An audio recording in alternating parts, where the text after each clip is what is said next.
Cape Town, very heavy pressure on the N2 into town. There's a crash on the outbound carriageway near the R300. Motorists having a look at that on the way inbound, causing a major backlog of traffic coming through from Spine Road, that into inbound Khayelitsha through to airport area. Very heavy backlogs. With your traffic updates, I'm Rob Byrne. The National Briefing on SAfm. Clarity, context, and conversation. This is where the day begins with Kathy Mutlatlana on the National Briefing.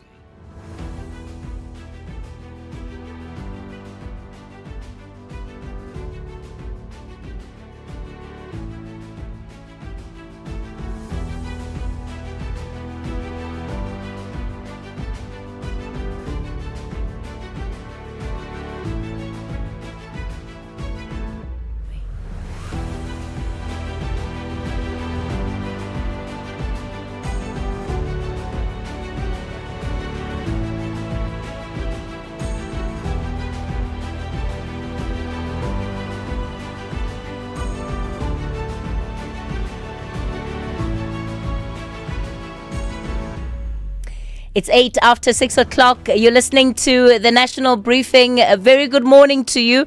Welcome to the show. I'm Kathy Mutlatlana with you until 9 o'clock as we lead conversations that move us. Well, today's a big day. Why? At 1 o'clock this afternoon, the Reserve Bank will make a decision that's going to land directly in our pocket. What happens next to the bond repayments, the car repayments, your credit card, your overdraft, and all of it coming a day after we've learned that inflation has climbed by 5%, or has climbed to 5% rather, its highest level in 2 years. But that number, of course, only tells you part of the story. What does it mean? Fuel is up 34% in a single year. Taxi fares have jumped 11.5% in a single month. Food, transport, debt, they're all competing for the same salaries. And for many households, there's simply nothing left to cut out. So this morning, what has the rising cost of living forced you to change? Are you driving less? Are you buying less food? Are you falling behind on debt? Or perhaps even giving something up that your family may have taken for granted.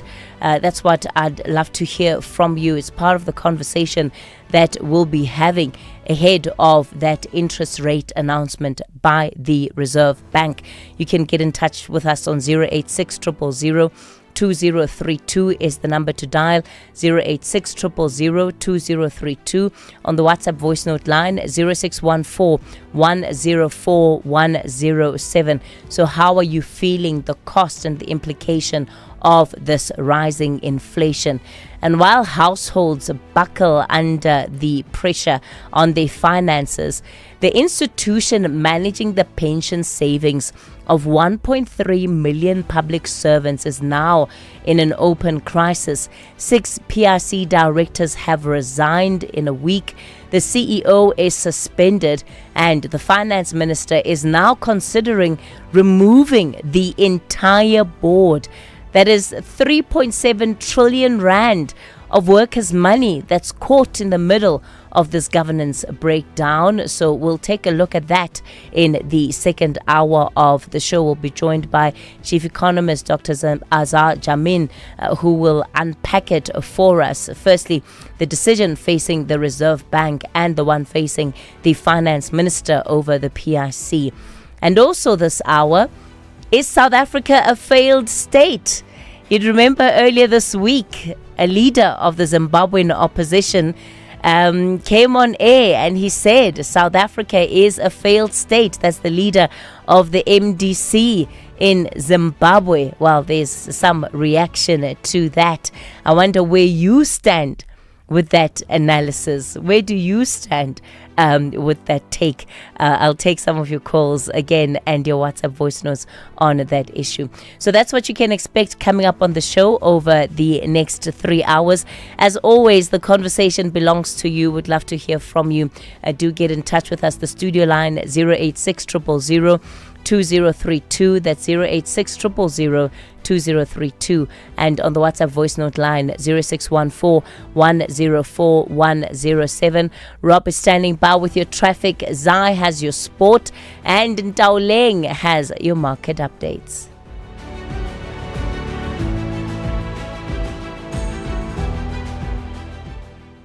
Smart business decisions save money. Switch to OUTsurance Business Insurance and you could get a massive 20% discount on your business insurance premium. Here's JC from Blonde Hair Studio. I was with my previous insurer for many years before switching over to OUTsurance Business Insurance. I'm really happy with the premium I'm paying now, and switching was definitely one of the best decisions for my business. Get a quote to switch and save today. Visit outsurance.co.za or call 0600 60,000. Licensed insurer and FSP. TCs and information online.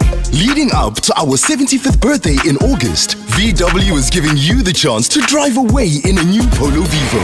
If you buy any new Volkswagen vehicle this month, you will automatically be entered into the competition, and South Africa's best-selling hatch could be yours. One car, one winner, one unforgettable moment. Will it be you? It's our birthday, but you get all the gifts. Visit your nearest dealer today. T's and C's apply. You are listening to the National Briefing with Kathy Mutlatlana. 13 after 6 o'clock. Let's take a look at what's making headlines on the national dailies. I'll start off with the business day.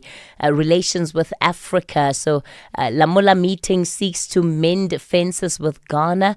Envoy stresses to President Mahama that SA deeply regrets anti-immigrant sentiment, and that's the outcome of a meeting between the International Relations Minister Ronald Lamola, who met the Ghanaian President John Mahama as the government intensifies its attempts to contain the fallout from the recent eruption of anti-immigrant sentiment in South Africa. Tuesday's meeting in Accra was part of President Ramaphosa's efforts to smooth relations with continental partners, and it's over weeks of heightened anti-immigrant rhetoric. And you'd remember how that has been flowing out, right, between, in particular, South Africa and Ghana, and South Africa and Nigeria. There's been quite a lot of tension between these countries, and Nigeria and Ghana seemingly taking a very similar stance in how they have responded to this anti-immigrant sentiment and violence. And now the engagement following the postponement of the South Africa and Ghana Binational Commission, both governments agreeing to meet at a later date, and it's to try and ease the diplomatic tensions. Now, the other thing that, of course, has come under scrutiny are the South African companies that are operating in these countries. Now, South African companies have a big footprint in Ghana. More than 100 companies are doing business in its mining, telecoms, banking, and retail sectors. So, very important then that South Africa and Ghana are able to work things through. So that's what the business day is going with on its front page this morning. Just opening inside, and I think this one is really an important one inside the business day. Treasury Defence funding freeze to 69 municipalities. Financial and Fiscal Commission questions the legality of the decision to withhold the July tranche, and the Treasury has been under pressure to actually explain why it has gone in that direction, and whether or not this direction is actually legally compliant. What we know is that it's a temporary withholding of 13.5 billion rand in funding to 69 municipalities. The Financial and Fiscal Commission is questioning the lawfulness of the move. It's a constitutional advisory body that makes recommendations to Parliament, provincial legislatures, local government, and other organs of state on the equitable division of revenue. This is among the 3 spheres of government. So there's a memo there that is doing the round, and the Treasury then having to explain its position. The front page of The Citizen, too old at 75 is the question it asks. There's a picture of the DS mayoral candidate in Johannesburg, Helen Zille. Not on your life, says Helen Zille. It was during her campaign which she scaled across buildings. Who hasn't seen Helen Zille out and about on the campaign trail in Johannesburg? And she, of course, is saying that she took down 2 ANC administrations in the Western Cape and in Cape Town, and she's planning on doing the same in Johannesburg. So that's what the Citizen is focusing on. The front page of the Sowetan, damaging error, it reads, and that's from the Madlanga Commission. The IDEC boss conceding to Madlanga inquiry that corruption complaint against crime intelligence head failed the NPA Act's legal test, that she didn't have enough to go with in as far as that prosecution is concerned. And the Commission also questioned the Directorate's mandate and competence after it sought an affidavit from MP Fadil Adams following a letter from the Police Minister Senzo Mqunu's office. So there are questions about whether or not Andrea Johnson abused and misused her power as the head of the investigative directorate. Front page of Sowetan also has a big picture of Patrice Motsepe, the CAF president, who told a media conference in Sandton yesterday that he will not be seeking re-election as the CAF president. So what is he going to do? I wonder. Do you think he's going to take, there's long been rumors circulating, right, that maybe he'll be a presidential candidate. So if he's not going to CAF, does that make room for him? Zalma says maybe he's going to pursue FIFA presidency. We'll have to see about that. And in the front page of the Star, experts tell how to root out the rot inside the SAPS. That's part of what they're going with. And then they're also picking up on that IEC Thought Leadership Summit that was held earlier on this week that draws the link between jobs and people voting. So that's what's making front page news on the country's dailies. This is Kathy Mutlatlana on the National Briefing. Let's get into your weather this morning. There are no warnings or advisories issued. In Pretoria, the weather's fine. 9 and 23. The expected UVB sunburn index is moderate. In Johannesburg, fine, 8 and 20. Vereeniging, partly cloudy, 4 and 21. Mbombela, fine, 10 and 27. Polokwane, fine, 7 and 25. Mahikeng, fine, 10 and 24. Vryburg, partly cloudy with isolated showers and thunder showers, 8 and 24. Bloemfontein, partly cloudy with isolated showers and thunder showers, 5 and 20. Kimberley, partly cloudy with isolated showers and thunder showers, 8 and 21. Uppington, fine, 4 and 19. Cape Town, cloudy with intermittent rain clearing from the evening. Wind light to moderate northerly to northwesterly, becoming light and variable in the afternoon, 10 and 16. The expected UVB sunburn index very high. In George, cloudy with intermittent rain from the afternoon.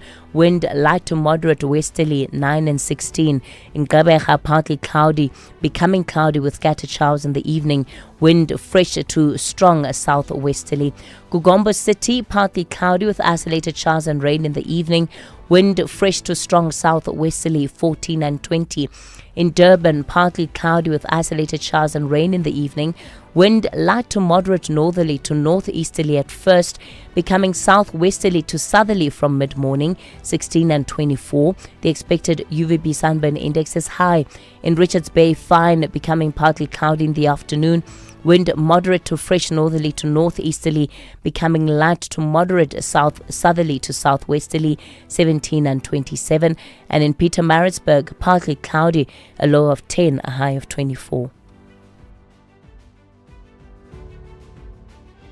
Whether it is a CCMA referral, problems with a mechanic, unfair blacklisting, or an uncontested divorce, Clientele Legal provides tough professional lawyers for an affordable monthly premium. We cover civil, criminal, and labor-related matters. Our nationwide legal teams are standing by to support you 24 hours a day. Plus, all plans include a bail benefit of up to 5,000 Rand, and we'll go to the police station and pay it for you. Join today.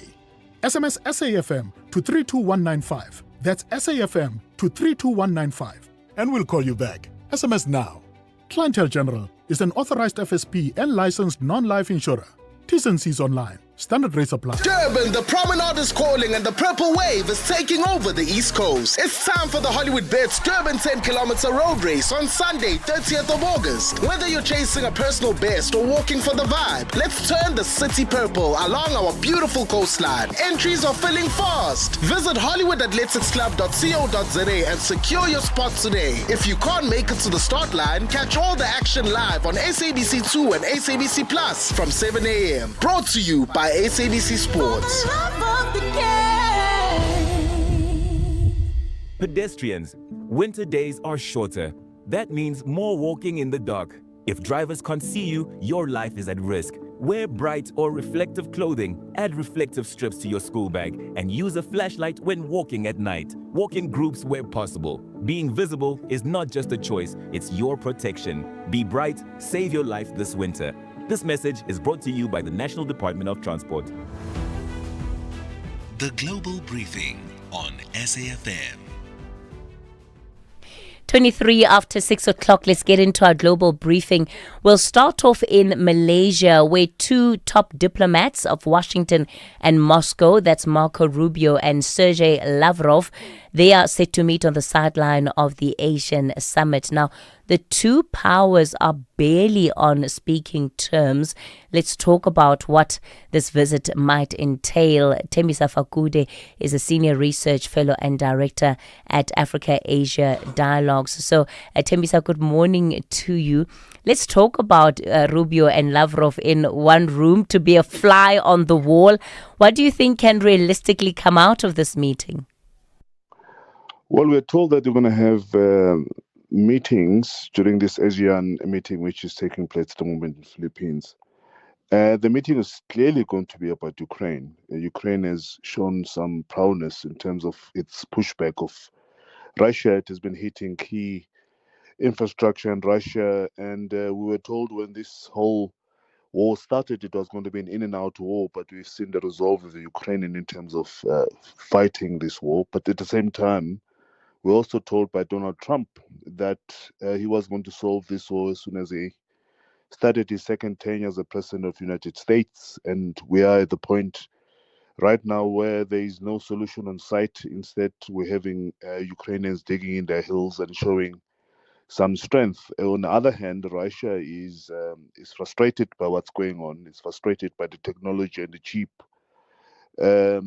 defense and projectiles that have been coming that way from Ukraine. So there's a standoff at the moment, but that standoff is also creating problems and tensions within NATO, is creating problems and tensions within the United States and Russia and Europe in general. So this has to be solved, and we are heading towards the midterm elections, and there's no solution on site. So the Americans are stressed and frustrated, but everybody else in Europe and in Russia in particular is also frustrated, particularly given the ongoing war in the Middle East. Can we talk about peace talks in relation to Ukraine at this point? You can't, because the deal that's been given to Volodymyr Zelensky is a non-starter. He's basically been told by Donald Trump to forsake some of the land, Ukrainian land, in return for peace. The deal that's been given to him is just not going to be accepted by the Ukrainians, but importantly, it might just end his political career if it does accept it, at least the deal that was presented to him by Donald Trump. And we've seen Donald Trump flip-flopping. So Right now, I think Zelensky has learned that he can't rely on the Americans and is now leaning towards the Europeans. We've seen what the British and the Germans are doing at the moment in terms of their position with Ukraine, because they all know, by the way, the Europeans, that if Russia does succeed in what it's trying to do in Ukraine, it's not going to be too long before other European countries are targeted by Russia. So I don't see any peace, at least the plan that's been presented at the moment by Donald Trump and the United States, succeeding. There's something interesting happening in Nicaragua. The president, Daniel Ortega, has simply announced that there will be no more elections. Voting, he says, only serves the wealthy. Now, how does the world react when a president just cancels democracy by decree? And does that make that the end of the story for that country? Well, it's a typical story that we're seeing not only in Nicaragua and in other Latin Americas. In Africa, it's the same. All of these revolutionaries, although all these people who claim to be revolutionaries, Daniel Ortega was part of this leftist movement that fought and pushed the dictatorships that dictated and controlled Nicaragua. And alas, we're seeing him doing precisely the same at the moment, basically suspending democracy and opposition participation in election. And it's really scary. Notwithstanding that, you would have expected Donald Trump, who has supported all other dictators and right-wing politicians, at least in Latin America, so you would have thought that the United States and Donald Trump would have supported Daniel Ortega, but not this time around. So yeah, there is that suspension, but we don't know what the pushback is going to be. We don't know whether we're going to see these mass protests, which often take place when such decisions are made, also taking place in Nicaragua. One will have to wait and see. But again, as I've said, it's been this situation not only in Latin America but in Africa, where the former liberators or liberation movements turn into becoming oppressors themselves. So this is not the first instance. Yeah, and when the boundaries of international law, Tembisa, have been tested and stretched to the extent that we have seen, where then are the moral voices? I think is part of the big question, right? Maybe then just briefly before I let you go, we see that France now has also joined a growing global push to protect children from the harms of social media. Well, it's a problem, isn't it? What is social media, number one? We need to define it, because all people like myself define social media by often naming 4 platforms: TikTok, Twitter, Facebook, and perhaps one other one. But the social media is a huge market, and I'm not quite sure how they're going to define that. Who is social media? Is WhatsApp social media, not social media? So they're going to have a problem eventually, and I'm hoping, by the way, that this doesn't succeed. But the second point is, we all need to be very wary and afraid when the government start getting involved in curtailing freedoms, because they'll always use whatever pretext to enter so that they can suppress freedoms and all the expressions that all of us enjoy. So I'm very wary as a journalist to allow government to come up with laws that seek to suppress freedom of expression, and I do believe that social media is part of that. And you can't have a discussion without the youth, who are actually part and parcel of this. So all these old men over 50s who are coming in and trying to suppress certain freedoms. Yeah, there are a lot of dangerous trappings on social media, but get the young people who are actually the ones benefiting from and benefiting from these platforms involved in the discussion. And I would suggest self-regulation instead of having governments given the right and allowed to come in social spaces, especially on matters of freedom, to come and dictate what they think is right for the public. Tembisa Fakude, as always, appreciate all your thoughtful insights. He's a senior research fellow and director at Africa-Asia Dialogues. All right, it's just after 6:30. Let's bring in your latest news headlines. And good morning. Good morning. Thanks, Kathy. In the headlines, head of the Investigating Directorate Against Corruption, Advocate Andrea Johnson, will return to the witness stand at the Matlanga Commission of Inquiry in Pretoria this morning. The High Court in Johannesburg will this morning continue to hear the cross-examination of a state witness in the trial of alleged criminal kingpin Vusumuzi Matlala. The cross-examination of Bethuel Cele started on Tuesday, and police have launched a manhunt for a suspected cash-in-transit robbery gang believed to be involved in a number of serious and violent crimes across Gauteng.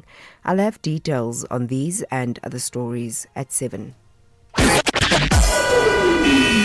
SAfm, guiding you through the rush hour traffic. Good morning. We saw this yesterday, seeing it again today. Quite heavy pressure on the M1 North approaching Winnie Mandela. If you're coming through from Randburg, just allow some extra time. It's already standing from Malabongwe Drive through to Winnie Mandela. Yesterday it was touching back through Bayers Nordia down towards 14th Avenue. Might be a repeat of that. Signs are not good this morning. The N12 in from Protea Glen up to Lenasia and then on to Eldorado Park. So that N12 queuing through Klipspruit Valley, the Soweto exit up towards the Golden Highway off-ramp. And the bike one, Gold Reef City up to Empire Road, already very busy. Protesting southern parts of KZN along the N2 between Pennington and Hibberdine. The N2, which was closed earlier, then reopened, but closed again. So it sort of appears to be sort of on-off disruption. The N2 South is standstill. The N2 North is starting to move, but really just avoid that between sort of Pennington and Port Shepstone. Use the R102 as the alternative route to get past that one. A lot of truck congestion on Durban South Coast Road this morning. If you're going between the M7 at Rochefort and Bayhead Road, just expect some disruption. Those trucks have been parked up there from early this morning. N3 inbound at Pavilions queuing. That's a problem if you're coming in from the Pinetown side and Cape Town. Heavy pressure today on the N2 inbound passing Khayelitsha. It is starting to ease, but still very busy. And then more queues from the airport through to Jan Smuts Drive. And day 4 of no lights on Bloberg's, Otto du Plessis and Marine Drive. Traffic coming off the West Coast Road into that junction already under queuing pressure. With your traffic update, I'm Rob Byrne. This is SAfm Sport with Zai Khan. Zai Khan, good morning to you. So we're going to start off with athletics, and South African sprinter Gift Leotlela, he's targeting gold at the Commonwealth Games. That's right, Kathy. The best gifts. They run 100 meters in under 10 seconds, and we are backing our boy at the Commonwealth Games, which starts today. And he says nothing less than 100 meters gold is on his mind as the Commonwealth Games gets underway in Glasgow today. The 28-year-old heads to Scotland in the form of his life after becoming the first South African man to break the 10-second barrier this season, winning the Shanghai Diamond League in 9.97 seconds before he also claimed victory at the Nemensky Memorial. Now he's looking forward to taking the Commonwealth Games podium. Let's move on to the Motsepe Foundation, and they've announced that good news before the Women's Africa Cup of Nations. The Confederation of African Football President Patrice Motsepe has increased the prize money for the winners to 35 million rand. This marks a 100% increase from last year's tournament and a huge improvement from the first prize of $200,000 for the winner of this competition when Motsepe took over in 2021.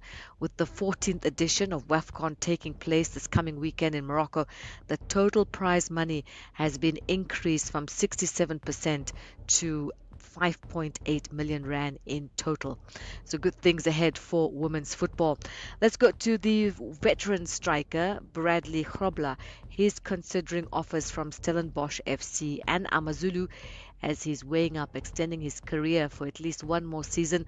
The 38-year-old, released by Sekhukhune United, remains one of the PSL's most prolific scorers with 100 top-flight goals. Onto rugby, and the Springbok captain Siya Kolisi is among 10 experienced players returning from injury after Rassie Erasmus named a 43-man training squad for next month's test against Argentina and the rugby's greatest rivalry series against New Zealand. World Cup winners Ibn Etzebeth, Henry Pollard, Sasha Feinberg, Ngome Zulu, Lut De Jager and Kanan Moody also return, while Erasmus will split the squad to manage workloads before naming his final group for the All Black Series. Now, the Springboks will face Argentina in Buenos Aires on the 8th of August before attention turns to New Zealand. And finally, cycling. Jasper Philipsen sprinted to victory in the Tour de France Alpine 17 stage, set up brilliantly by Mathieu van der Poel.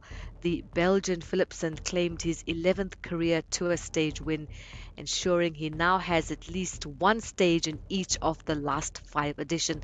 The result also moves him within 7 points of Mads Pedersen in the green jersey race, while Tadej Pogacar safely finished in the peloton to retain the yellow jersey. That's your sport. We'll be back in the saddle on the national briefing at the top of the hour with more sport. I'm Sai Khan. This FNB Market Brief is brought to you by FNB Business, empowering South African entrepreneurs with the relevant insights they need to grow and succeed every day. The Market Brief with Ndauleng Lechela on SAfm. A very good morning to you, Ndauleng. So we're seeing Alphabet's AI push paying off, and there's been a big debate, right, about whether the sector is over-invested, given the billions of, if we convert to rand, billions of US dollars, but if we convert to rand, trillions of rand that has been spent investing in AI. You're absolutely right there, Kathy, and that's the big story of the day, right? Google has increased its capex spending yet again, even though it managed to deliver a blockbuster set of second quarter results, further showing that the AI race in itself is getting more expensive. Now, the tech giant reported stronger than expected revenue of nearly $120 billion, driven by booming demand for its cloud computing business as companies embrace AI. But despite the strong results, investors focused on that capex number. Google plans to spend up to $205 billion this year on AI infrastructure. The company says demand for its AI products continues to outstrip supply, underscoring just how fiercely the world's biggest tech firms are competing to build the next generation of AI tools that are increasingly becoming part of everyday life. Over to geopolitical tensions. The conflict in the Middle East is now threatening another critical global shipping route.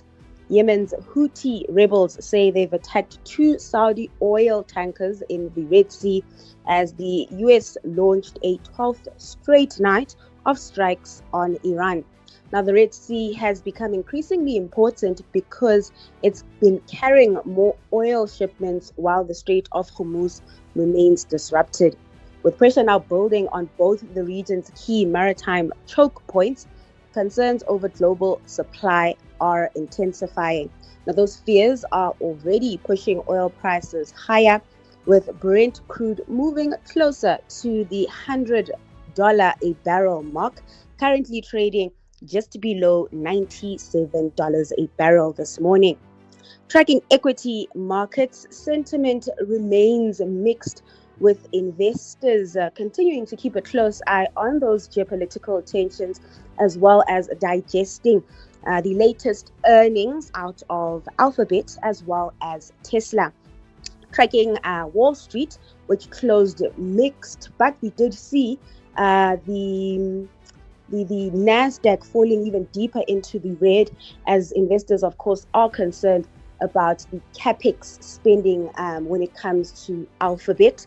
Over in Asia, markets are pretty mixed. We are seeing the Hong Kong Hang Seng in the green, though, up 1.34%.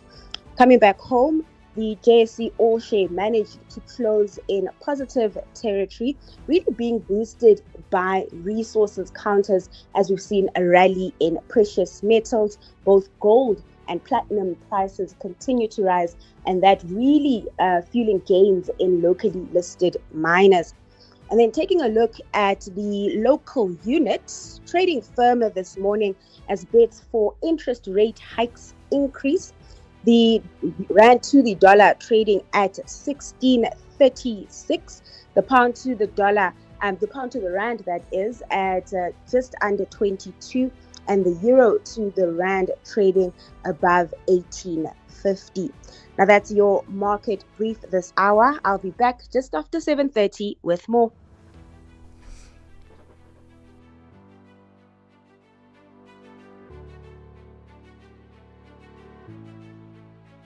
The FNB Market Brief was brought to you by FNB Business, your dedicated partner with decades of expertise building and growing South African businesses. FNB, help changes everything.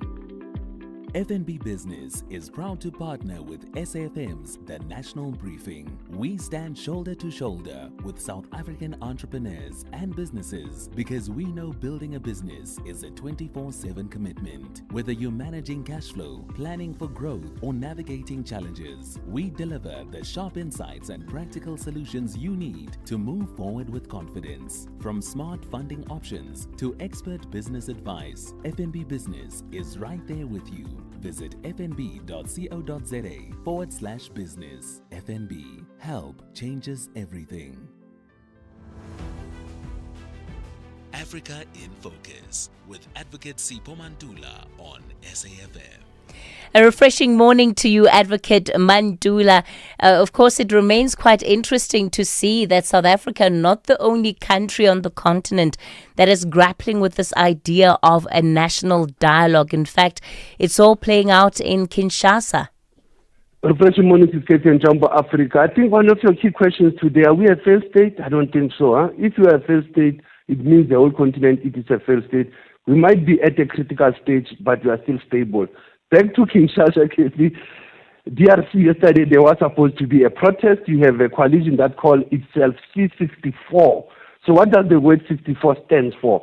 It's named after Article 64 of the DRC Constitution, which grants citizens the right to resist an unconstitutional seizure of power.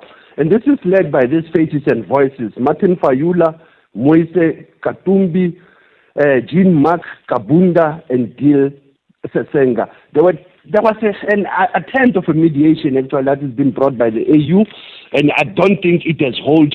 Now, Tshisekedi yesterday said with imminent launch of the national dialogue, which has been seen as one of the areas to can manage this conflict coming from churches, from the civil society, political parties, calling for the change in the DRC, but also saying the president cannot amend the constitution to go for the third term. Remember, his term is about completing 2028, and you have this C64 coalition, as I said, is named after Article 64 of the DRC constitution. And then if we go to Nairobi, we're seeing lawyers launch a nationwide strike over the judicial corruption and delays.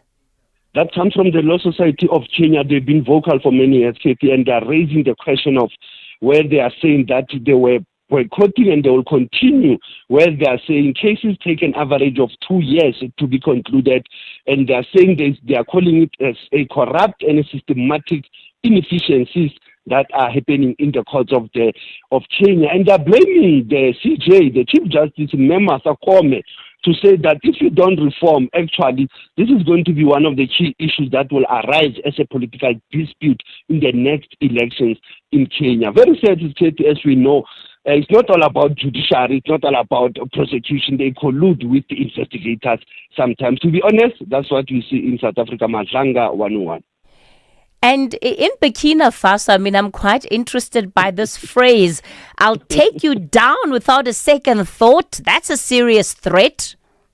Yeah, but Traore realizing the challenges of Burkina Faso.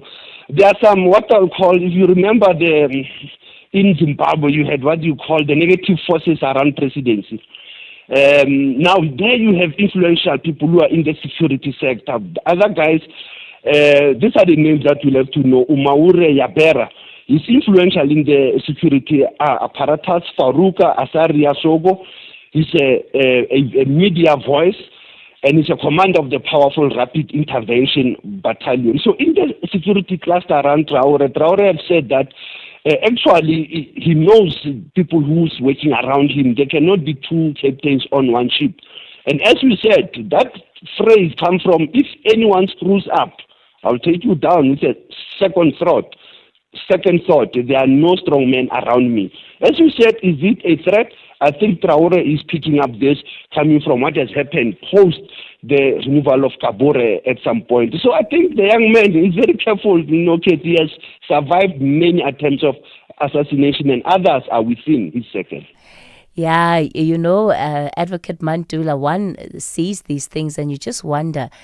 There aren't entirely new patterns to be discovered and revealed if we look at history, right? So we just have to see, what pattern then is Traore going to be following in, given what we are seeing. And then in our historical archives, we're looking at the 23rd of July, 1892. My word, 1892. I'm taking you back to the memory lane and to the archives, really. He was the founding father of the OAU, now the AU. He was the emperor of Ethiopia, Emperor Haile Selassie. Let's give him a clip when he was at the United Nations. He's the only man who went to the United Nations twice, 1936 and 1963. Apologies for the clip. I think that's the nature of historical archives. The Charter of the United Nations expresses the noblest aspirations of man. The application of force in the settlement of disputes between states, the assurance of human rights and fundamental freedoms for all, without distinction as to race, sex, language, or religion, the safeguarding of international peace and security. That was the UN translator on the speech of Emperor Haile Selassie at the United Nations, Katie, speaking in Amharic. He was born on this day, same like Nelson Mandela. They are sharing the same July month. He actually gave Mandela a diplomatic passport under the name David Motsamai. Many Rastafarians, Katie, all over the country, all over the globe, in the continent, they are celebrating this day as one of the important days of the founding father of the OAU and the man who was able to deal with Italy in the later years between 1941 and 1945. This is the only country, Katie, that joined the League of Nations. It was never colonized. It was briefly invaded. Asante sana Sisketi, as was still leading the True Position, SAFM, observing Haile Selassie Day. This Sunday evening at 7 on the Tastemaster Professional, it's time for our chefs to dig deep. Tasked with creating a dish inspired by their own journey, they'll need to balance emotion with exceptional cooking. Featuring guest judge Chef Peter Duncan from the renowned La Petite Colombe, who will tell a story worth remembering. Find out on the Tastemaster Professional. Sunday at 7, repeat Saturday at 4:30 and Sunday at 3:30, only on SABC2. Clientele is here to safeguard you and your family with compassion because life happens. Be part of a family that truly cares. Our funeral dignity plans have helped South Africans bury their loved ones with dignity for more than 30 years. Let us help you create a meaningful tribute that honors your life and those of your loved ones. We pay out within 24 hours and you will get double accident cover with a clientele funeral plan. Our plans are affordable. Pick the option that suits your needs. Easy to apply, no medical examinations and no paperwork. SMS SAFM to 48031. That's 48031. Clientele Life is an authorized FSP and licensed life insurer. T's and C's online. Standard rates apply. SAFM, guiding you through the rush hour traffic. Good morning. Joburg's M1 North stays heavy on that run up to Winnie Mandela. We saw it yesterday, seeing it again today. Queues from Bayers Nordia Drive through Malabongwe and up towards the Four Ways Off ramp. The M1 also coming out of Soweto, slow going towards Gordon Road. Major delays into Durban with a taxi crash between Pavilion Mall and Spaghetti Junction. Traffic all the way back into the M13 Paradise Valley interchange. That is heavy. Pinetown, Durban this morning. The M2 North from Cement Factory up to Spaghetti Junction. That's busy. Really significant backlog of truck traffic this morning in the Umbulo, Bayhead and Rossborough areas. Routes like South Coast Road and the M7 are already heaving with truck pressure through there. N2 at Hibberdine seems to be reopened. There was big queues earlier this morning, then they eased, then they queued again. It seems to be a bit of on-off nature around this protesting. Just keep your eyes open ahead if you're driving to and through that Hibberdine area this morning. Cape Town, pretty heavy on the N2 inbound from the airport through towards Rappenberg Road, and it's day 4 of no traffic lights. Marine Drive at Dolphin Beach. Day 4 of delays through that Tableview area. With your traffic update, I'm Rob Byrne. Kathy Mutlatlana on the National Briefing.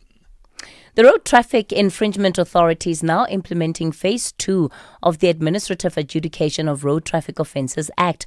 R2 is now being rolled out in 62 municipalities, including the following areas: City of Ekurhuleni, Mfuleni, Johannesburg and Tshwane. R2 is a national road safety intervention aimed at improving behavior of road users. As the RTIA, we're here to help you resolve the adjudication of infringements quickly and easily. Don't wait till it's too late for any R2-related inquiries. Call 0861 227 861 or visit online.r2.gov.za. R2 compliance for safer driving. You are listening to the National Briefing with Kathy Mutlatlana. It's 6:52. Let's get into this story now, and it's a claim that stung, given the reaction we had to this particular story. Zimbabwe's MDC leader, Douglas Monzora, saying that South Africa has become a failed state. His evidence for that is that there's anti-foreigner violence, there's lawlessness, and what he describes as a collapse of law. But of course, when it comes to international relations, failed state means something very specific. Joining us for the story is Bond Nyoka. He's an attorney legal expert. So, Mr. Nyoka, good morning. Let's start with the definitions, right?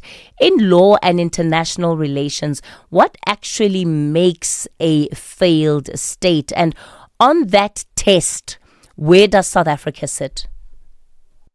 All right. Thank you very much for inviting me, and also to the listeners. In terms of international law, there is no general definition of what a state is or a failed state. Let's start with the state first. What is a state? A state has got three components. First of all, it must have a defined territory. Secondly, a permanent population. And then finally, an effective government. There's no definition of a failed state in international law. You just define the state. That is the situation. So we don't have any index under which we fall. But let's go further. What is a functioning state? It's defined. The heartbeat of a state is the effective government. That is its ability to maintain law and order, internally and externally, effective provision of basic services, the permission of pressure groups, media, and people to talk like we're doing here at SAFM.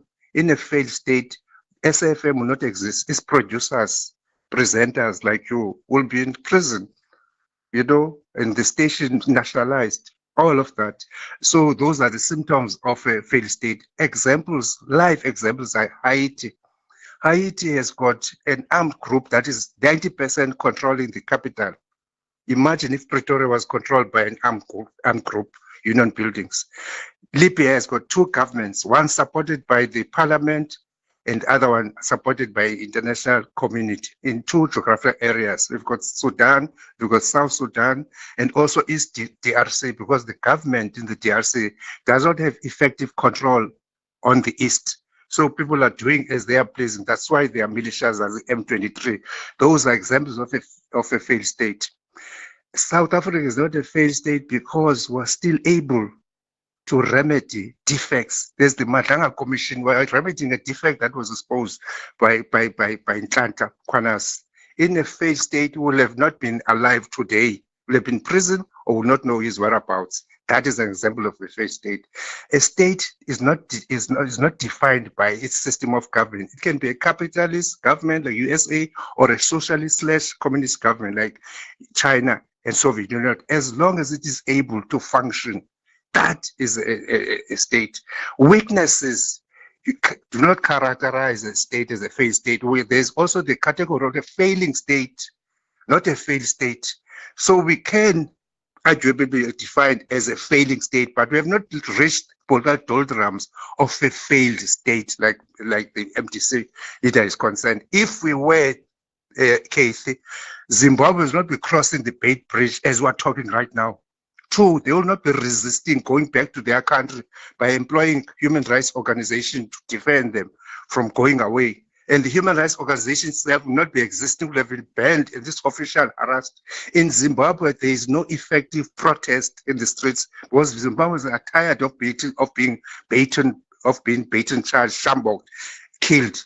And if you are detained in Zimbabwe, you don't go to court within 48 hours, especially political activists. They take you from police station to another, and then you appear in court only after 2 weeks, so that they break that constitutional rule that says you must appear in court within 48 hours. In the meantime, you are being tortured. So it's pretty rich to come from that person because his own party is dysfunctional. It's fighting over a name. It's irrelevant. It has been overtaken by the main opposition party, the CCC. So if there's anything that talks about or smacks of failure, it is his failed political party. Thank you. Okay, Bond Nyoka, quite a mouthful then this morning. We'll leave it there. He's a legal expert and a regular contributor on this platform. Wanted to respond to those comments by the MDC's Douglas Monzora. This is Kathy Mutlatlana on the National Briefing. Well, let's go now to this number. Inflation is at 5%, the highest it's been in 2 years, and it's actually worse than economists had predicted. Mervyn Abrams is program coordinator at the director of the Pietermaritzburg Economic Justice and Dignity Group. So, Mervyn, when we look at figures like fuel going up 34% in a year, diesel jumping more than 50%, minibus taxis, fares also going up. What is that telling us about the true pressure that households are under? Good morning, Kathy, and good morning to all your listeners. So what it's basically saying is that households are paying more for, as you've mentioned now, for taxi fares, but of course, most of our goods and services in South Africa are transported by road and not by rail, which means that the impact of the Iran, US and Israel war on Iran and the price of fuel is now impacting the economy and is spreading its way through the economy, as well as the Eskom 8.7% increase. So households are paying more for basic things like electricity, utilities, transport, which means that they've got less money available for other basic things like food and children's education, etc.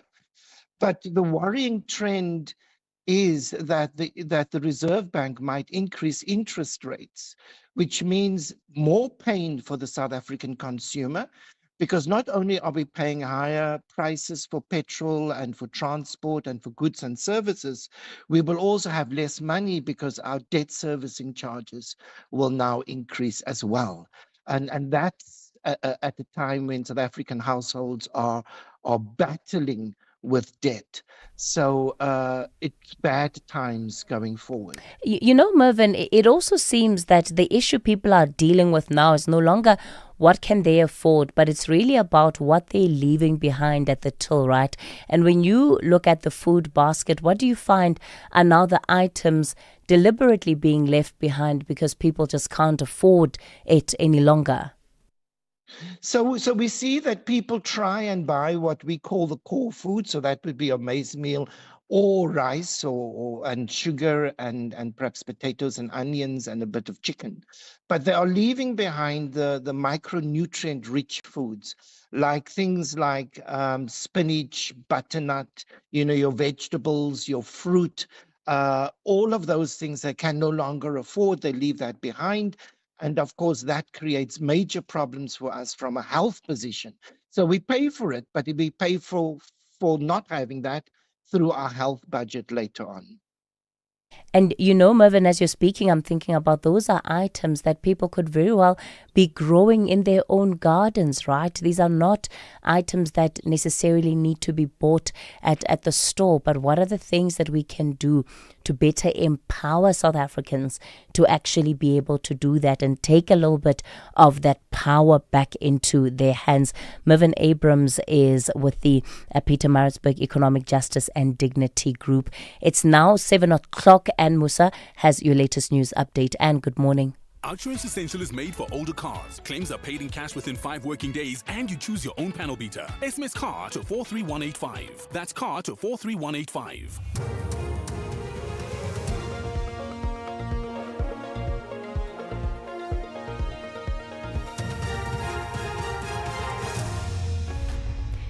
Thanks, Kathy. In our top stories, Advocate Johnson returns to the Matlanga Commission and police hunt for suspected cash-in-transit gang.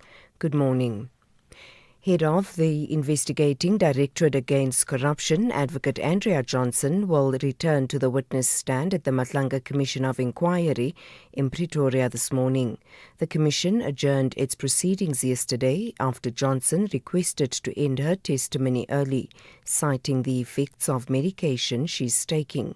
Johnson was initially scheduled to testify last week, but she was admitted to hospital ahead of her appearance last Monday. Sibahle Mota reports.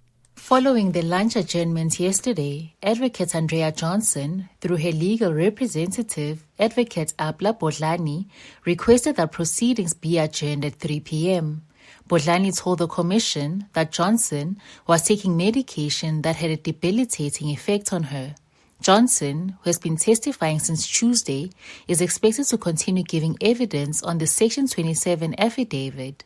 The affidavit ultimately led to the arrest of Crime Intelligence Head Lieutenant General Dumsani Khumalo and 6 others. The High Court in Johannesburg will this morning continue to hear the cross-examination of a state witness in the trial of village criminal kingpin Vuzumuzi Kat Matlala. The cross-examination of Bethuel Cele started on Tuesday. Matlala and 4 others are accused of orchestrating the failed assassinations of taxi boss Joe Sibanyoni, his former girlfriend Tebogo Tobojane, and music producer Sienki Mukubong. Matlala, his wife Tsakane, and 3 others are facing 25 charges linked to the botched hits between August 2022 and January of 2024.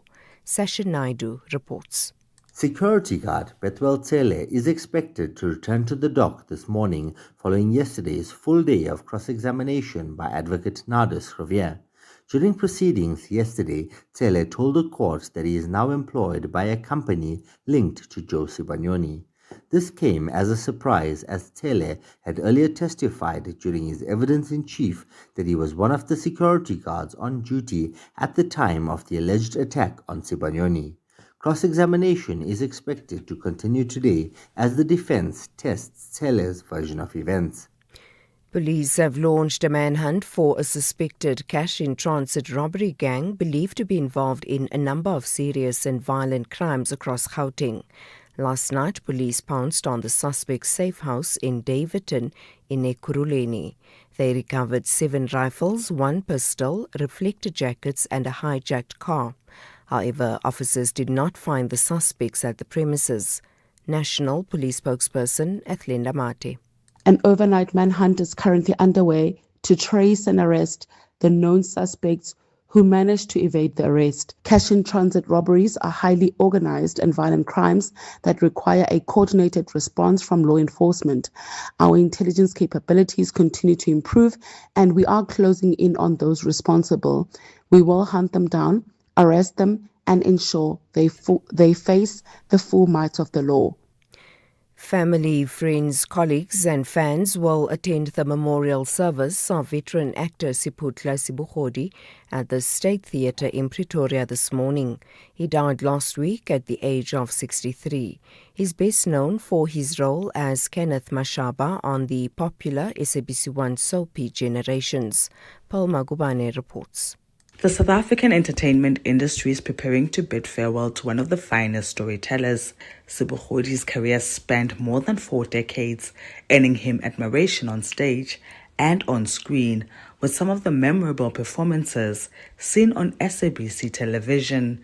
Most viewers came to know him through SABC Productions, where he portrayed memorable characters that resonate with audiences across generations. Today, family, friends, colleagues and admirers will gather at the State Theatre in Pretoria to celebrate a life devoted to storytelling. And finally, the U.S. Secretary of State Marco Rubio has sought to allay fears over a new landmark civil nuclear agreement with Saudi Arabia. The deal has sparked concerns from critics, including Israeli officials, that it could lead to weapons proliferation. The BBC's Frank Gardner has more.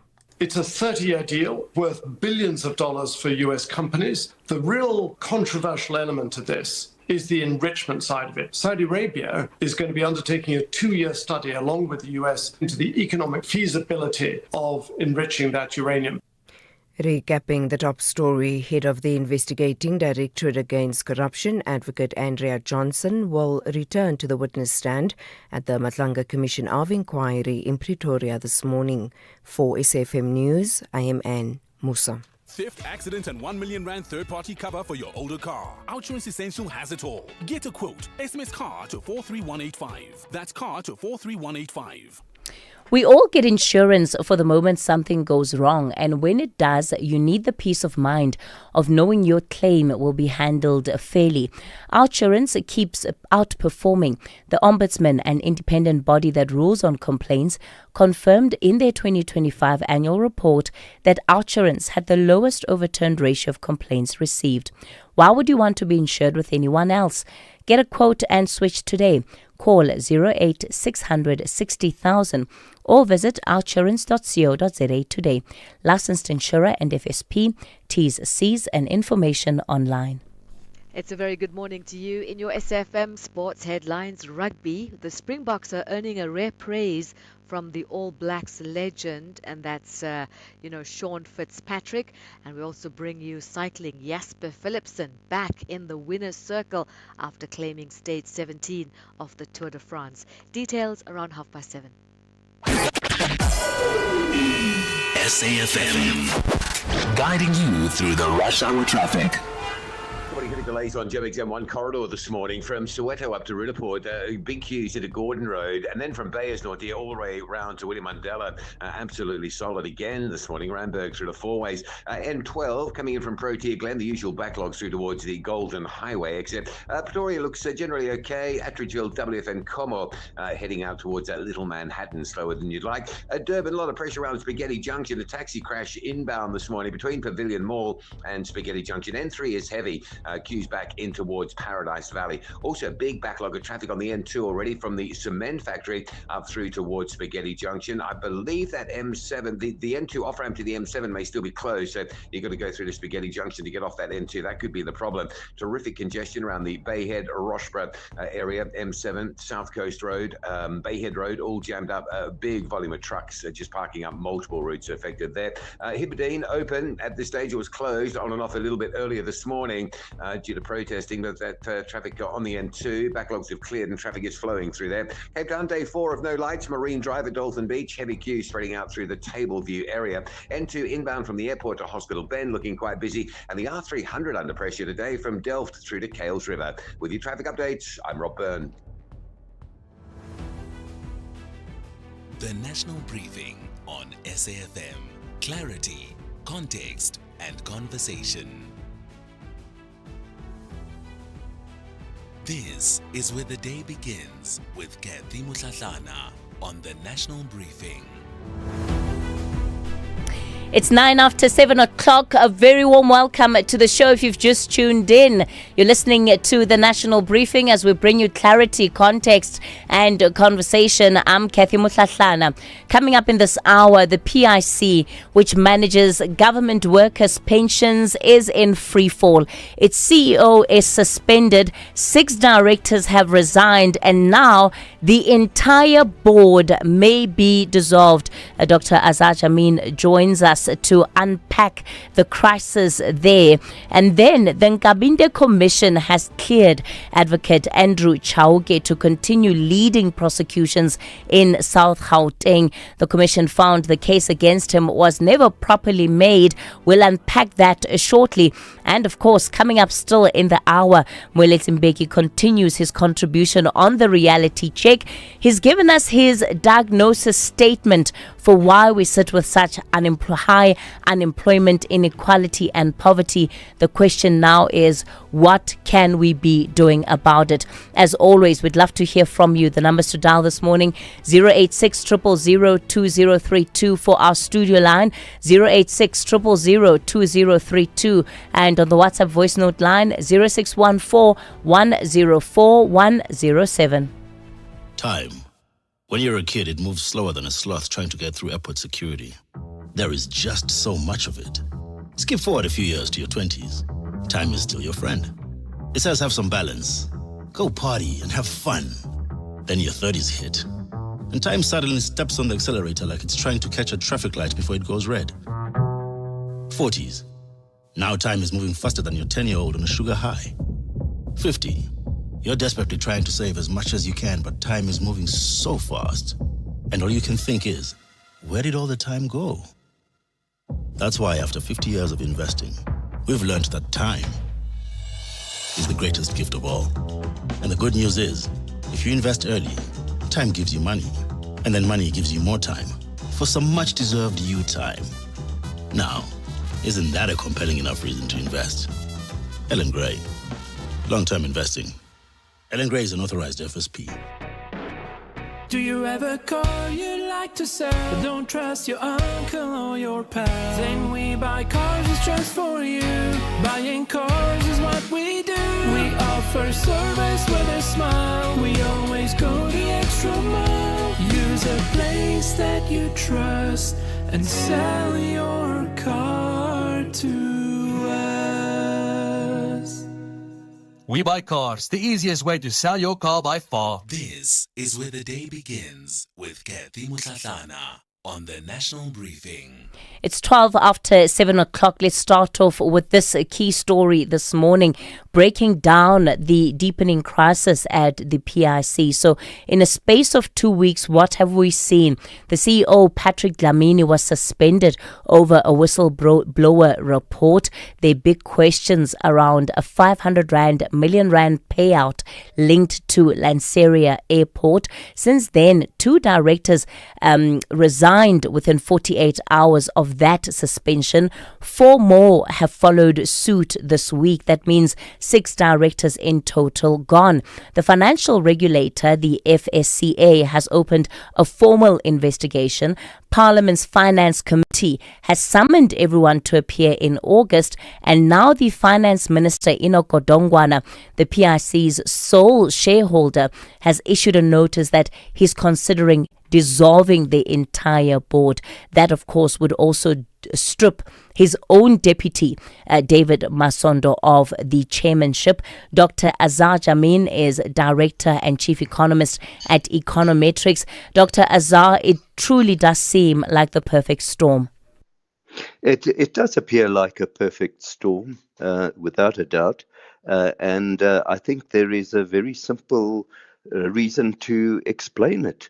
Like so much of what we are seeing is when government and cadres are deployed in important positions without the ability or necessarily the qualifications, and without the independence and sense of accountability that is required, you get nefarious activities taking place.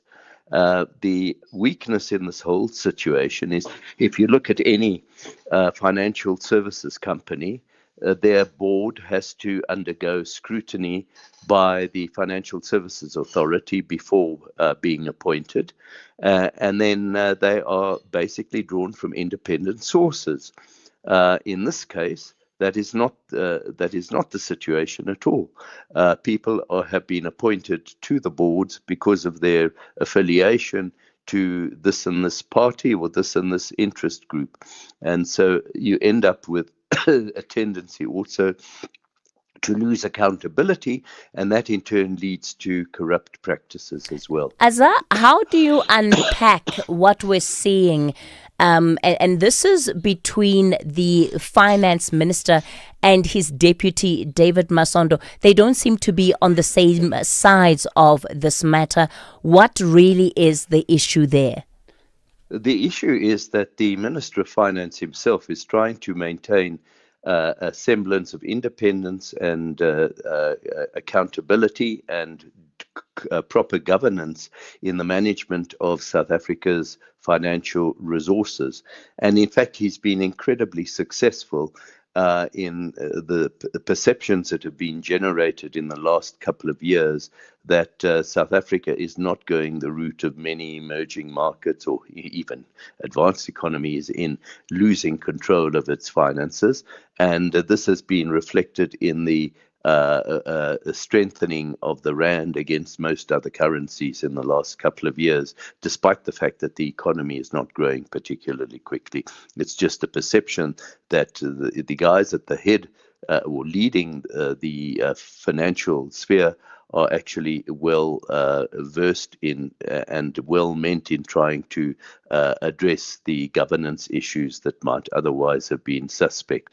And unfortunately, it appears as if his deputy does not fall into that same category, but it became almost a process to appoint a deputy minister to head up the PIC.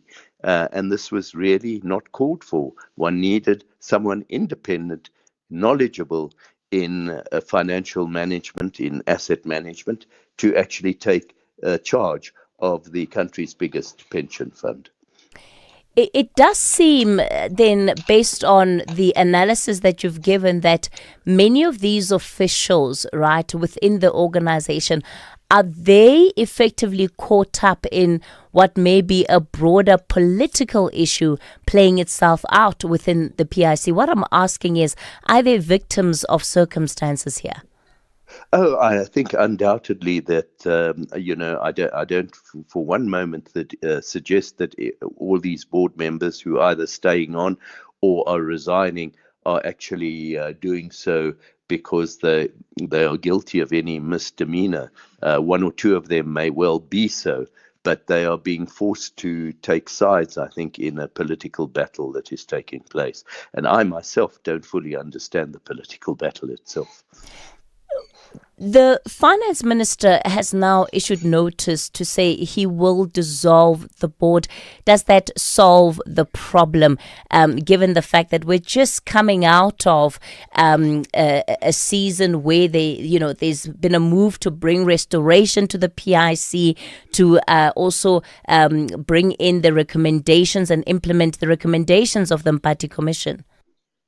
This is the whole thing. I think he wants to start off with a clean slate, but we have to have our terms of reference in terms of who should be on the board well sorted out if we're going to actually succeed in getting the PIC back on a strong footing once more. Having said that, can I just assure pensioners that fortunately, the vast majority of investments of the PIC are in listed companies. And so one is able to see just how they are doing, how they are being managed. And it's difficult for anyone on the PIC to interfere dramatically in how that is happening. The real problem here arose with the unlisted investments, which are a small proportion of the total investments of the PIC, and they were the subject of the misdemeanors in terms of people trying to actually benefit from corrupt practices in terms of managing these funds because they're not as transparent as the listed ones. But what I wanted to assure pensioners is the PIC is not about to collapse. It's got a whole host of very solid investments. These are not going to disappear overnight. It's the management of those investments over time that could suffer badly if we don't get this right. Dr. Azar Jamin, let me thank you for your time, Director and Chief Economist at Econometrics. You are listening to the National Briefing with Kathy Mutlatlana. 20 after 7 o'clock. On to this story now. The Nkabinde Commission has found Advocate Andrew Chauke fit and proper to continue as the Director of Public Prosecutions for South Gauteng. The President suspended him a year ago after months of hearings and the dramatic withdrawal of former NPA boss Shamila Betoye from the proceedings. The Commission has now concluded that the case against him was never properly advanced. It also cited procedural shortcomings which prevented a full and fair ventilation of the facts. Bophelo Silike is an independent legal analyst. Bophelo, good morning to you. So, of course, when we look at it, the outcome in as far as Mr. Chauke retaining his position, that's worked out in his favor. But when we look at what the actual findings of the inquiry are, I'd imagine that it's not really the kind of clearance he was looking for, because the inquiry is saying we just didn't have enough to satisfy ourselves of the quality of case that had been built up here. Good morning, Kathy. I think when answering that, we need to have a two-sided approach to it. One, what the panel was required to determine in terms of its terms of reference. Sorry. Now, the terms of reference of the Nkabinde inquiry would have set around four criterias. The first would have been whether the allegations against Chauke were substantiated by evidence, whether he had committed misconduct or conduct incompatible with his office, whether he remained a fit and proper person to serve as DPP, and whether grounds existed to remove or recommend for his removal. Now, what the inquiry did not test was whether people believed the allegations. It tested only that those allegations could be proved, and this was done through the public hearings that you and I would have been witness to. The second aspect in answering that, we'd have to look at what the president's letter actually says. And one sentence for me carries particular weight of this decision. And it's that the president says, the allegations against you have not been substantiated by the evidence presented before the inquiry. And for me, why that's important is we'd have to go back and remember why it is that we are actually here. Kathy, you'd remember that it is the former NDPP that wrote to the president requesting that the president look into the fitness to hold office of Advocate Andrew Chauke. So the onus was on the former NDPP to do what? To present not only the allegations, but to substantiate those allegations at the commission, especially when being cross-examined as a mechanism to test the veracity of the allegations that the NDPP would have leveled against Andrew Chauke. And you and I both know what would have happened when the former NDPP was put under the microscope, Yeah. so to say. And it's such an important point that you're raising. In fact, just this morning, Dennis Bloom, who's the spokesperson for Activists and Citizens Forum, releasing a statement, and they're describing Advocate Shamila Betoye's withdrawal from the Nkabinde Commission as having resulted in the collapse of the work of that commission. So effectively, did Shamila Betoye's withdrawal then result or lead to the process reaching its finality? Because she was the one that requested the process, and now she's reneging, which she's denied all along. Absolutely. I mean, two things. On the side of Andrew Chauke, this would be a resounding victory in that an independent legal inquiry found, as a result of the performance or the conduct of the former NDPP, to have fallen below the expected standard, that it provided no substantiated basis for the independent panel to hold on any of the four terms of references that sought to investigate, gather evidence, and make a recommendation that would have been adverse to Advocate Andrew Chauke. But on the side of the former NDPP, and perhaps by extension the NPA, I think this is a setback. Kathy, we are speaking about an institution that, even to be fair to the former NDPP, when she inherited it, was already coming under severe scrutiny and had already had the public mind in two folds.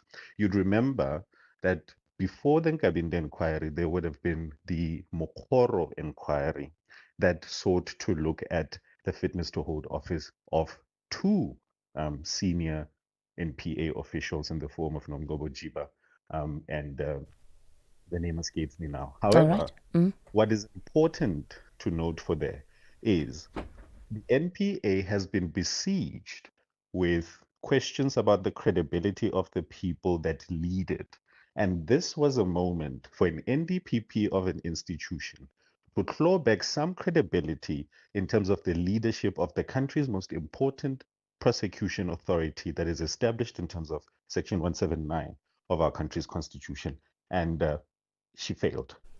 Bophelo Seleke, let's leave it there, independent legal analyst. Babe, I'm getting extra cash from my insurance. I was thinking romantic getaway or a treat for the kids. You're getting money from your insurer? Yes, my cash back from my way. I'll get back 10% of my monthly premiums for staying claim-free for 2 years. I'm getting 5,680 Rand. Now that's real cash.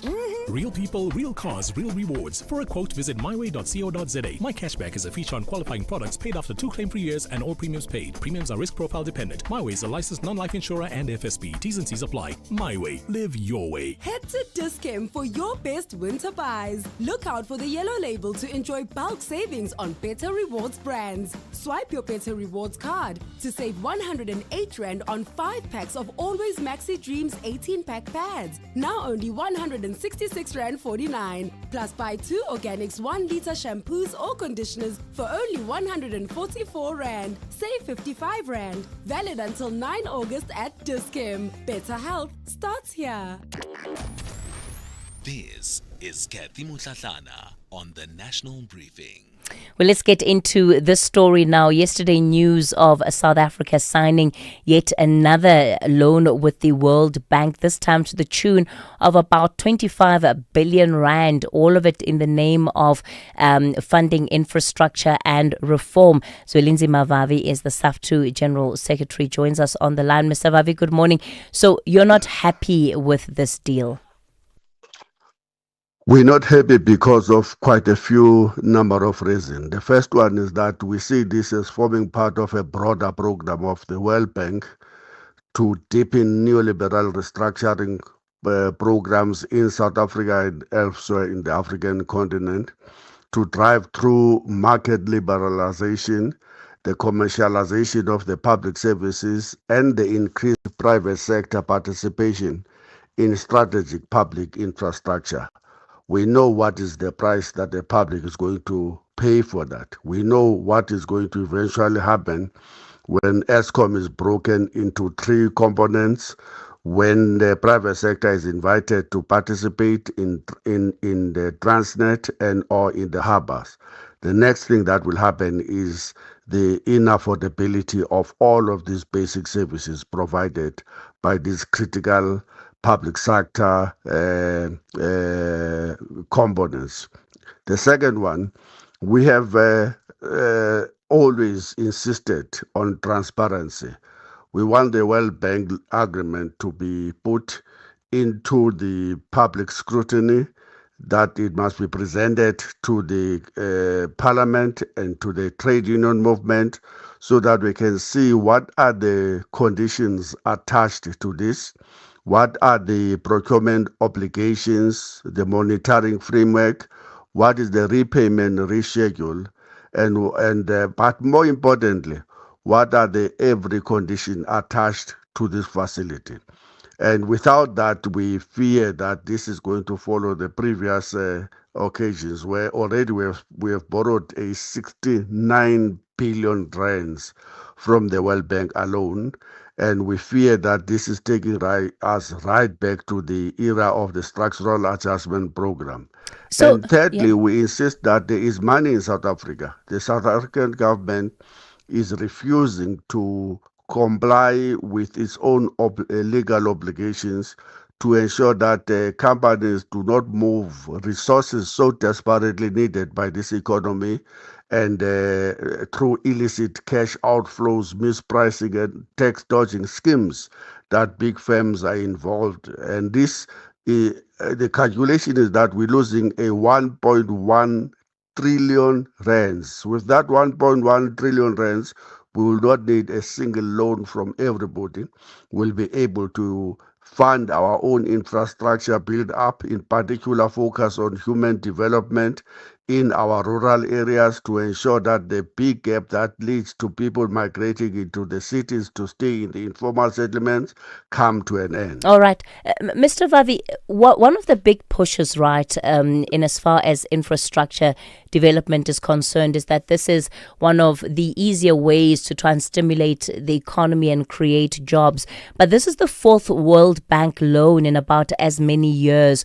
When you look at the evidence so far, do we have numbers to see what are the numbers of jobs that have been created from the previous loans and where this money has actually gone?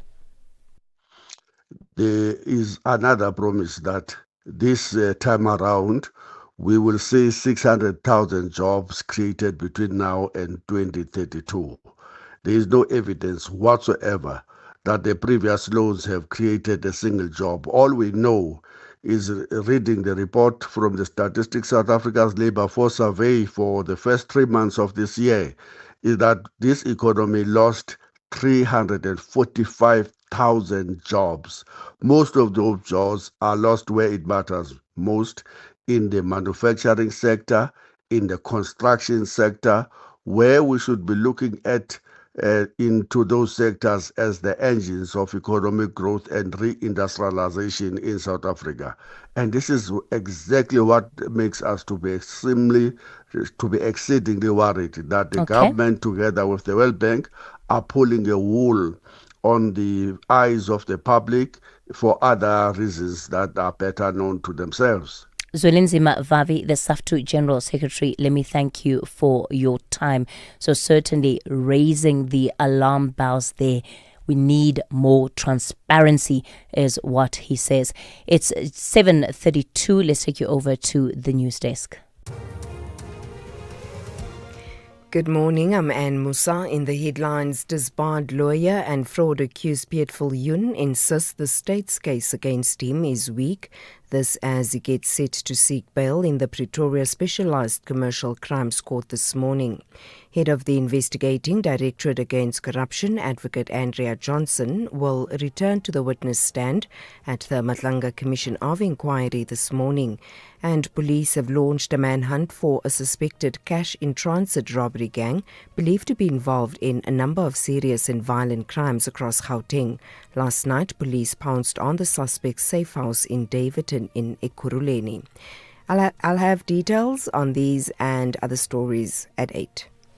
Outsurance is in the business of saving you money on your car insurance premium. If they can't, ask for 500 Rand. SMS out to 30754. That's out to 30754. SAfm, guiding you through the rush hour traffic. Big 10-1 is the standout across Gauteng this morning. It's very heavy coming from Soweto all the way to Four Ways. There's 2 queues to work through. Oh, in fact, it's a crash now. So the N1 from Soweto going north towards Rudaport. There's a crash just before you get to Gordon Road. That's why that route is so badly backed up. And then you've got a queue between Bayers Nordia and Rivonia. The rest of Joburg's highway network's not looking too bad, with the exception of the M2 leaving town. Just out by Benrose, quite a queue from sort of Joe Slovo into that Benrose area. If you're moving out towards Germiston, crash on the R21. The Oliphants-Fontaine Road still causing delays if you're airport bound, and up in Irene, Main and Nelmapius, those lights still out. Delays all approaches in that central part of Irene. N2, southern part of KZN, open at Hibberdine. It has been for a while. Traffic moving after an earlier blockage this morning due to protesting. Taxi crash on your way to Durban on the N3 between Pavilion Mall and Spaghetti Junction. That traffic in from Pinetown stays really heavily backed up through the construction as well. So if you're around that Pinetown area, you might want to think about the M13. The There's a bit of a backlog through 45th cutting to Sherwood, but going to be much quicker than the N3. Also, a crash on the N2 North. In fact, there's 2 crashes around the M7 highway. So you've got a really big backlog this morning. The N2 from the cement factory all the way through to 4 level, really jam-packed. Rossborough, Bayhead, Umbilo, again, just absolutely solid with truck congestion, probably worse than it has been for a while in that area. Cape Town, no lights, Marine Drive, Dolphin Beach. What that does is forces a lot of traffic away from that junction, and it jams up Bloberg Road towards the refinery. So Gill and Circle and Gee Road, a lot of pressure on that part of Cape Town this morning. N2 inbound slow from Langa through to Hospital Bend, and the R300's got a lot of traffic from Delft all the way through to Funribik Road at Cales River. With your traffic updates, I'm Rob Byrne. Outsurance will go out of their way to try and save you money on your car insurance. If they can't, ask for 500 Rand. SMS out to 30754. That's out to 30754. This is SAFM Sport with Zai Khan. Zai Khan, good morning to you. So the Springboks are the world number 1. Why does it take so much for the All Blacks to acknowledge that? Why must we care that they finally acknowledged the obvious? You know the All Blacks don't hand compliments offered, right? So they prefer to tackle us. So yeah, Kathy, it's one thing hearing this from New Zealand. I feel like it carries a bit more weight, no? Okay, maybe not. But you know you're doing something right when you're getting compliments from New Zealand when it comes to rugby. And this is from former All Blacks captain Sean Fitzpatrick, believing the Springboks are clearly the best team in world rugby. The 1996 series winner skipper says Rassie Erasmus has built incredible squad depth and created fierce competition for places, meaning no player can afford to become complacent.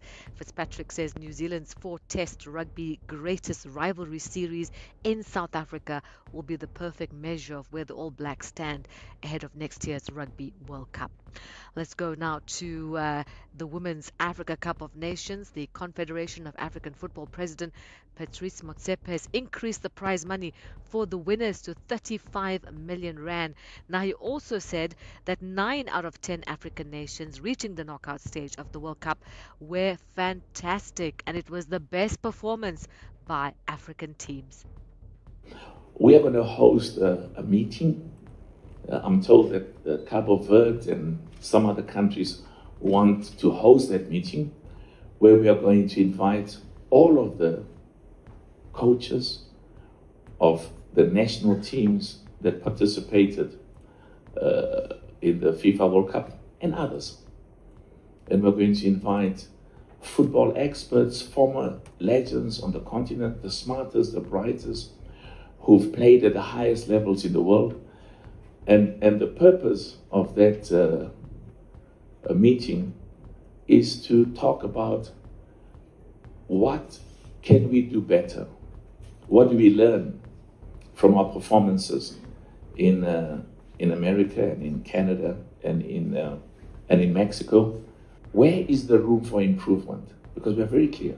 And this is a different clarity in our mind, because it's a clarity that's backed up by results. Ghana played well, Cote d'Ivoire played well, Algeria. I mean, as I said, every single one of them. There we go. That's the CAF President Patrice Motsepe right here on the National Briefing Sport. We'll have more at the top of the hour. I'm Zai Khan. The Market Brief with Ndauleng Lechela on SAFM.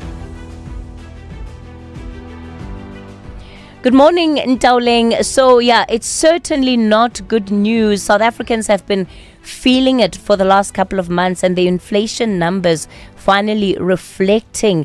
It's sitting at a 2-year high. That's right, Kathy. Consumer prices accelerated to 5% last month, up from 4.5% in May, pushing inflation above the Reserve Bank's 2 to 4% target range for a second consecutive month. The increase largely driven by passenger transport costs, particularly increases in taxi and e-hailing fares. This comes as higher fuel prices linked to ongoing tensions in the Gulf and elevated oil prices filtered through to consumers. Now, the hotter than expected print has all but cemented expectations that the SARB will raise the repo rate by this afternoon. The bigger question is by how much.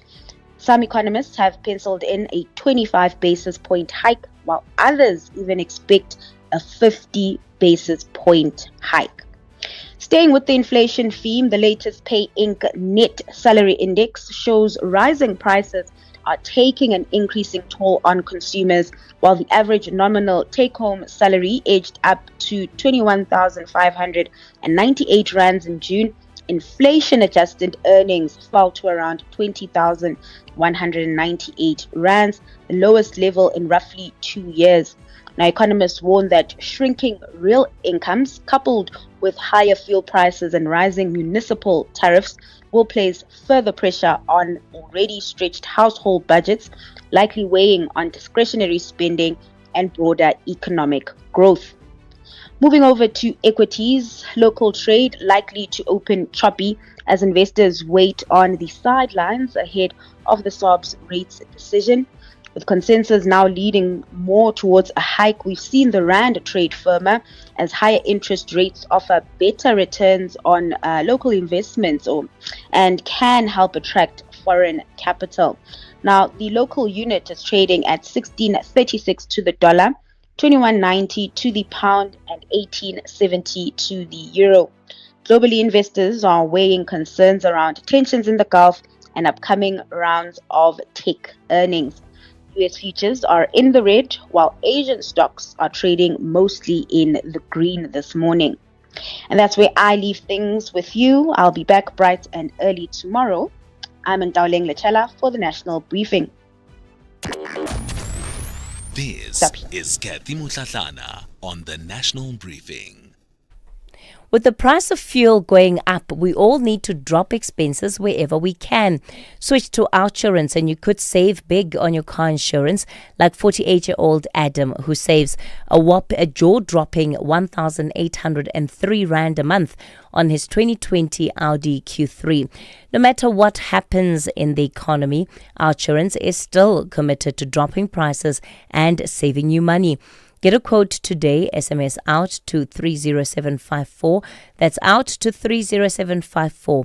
Licensed insurer and FSP. T's, C's and information online. Reality check on the National Briefing.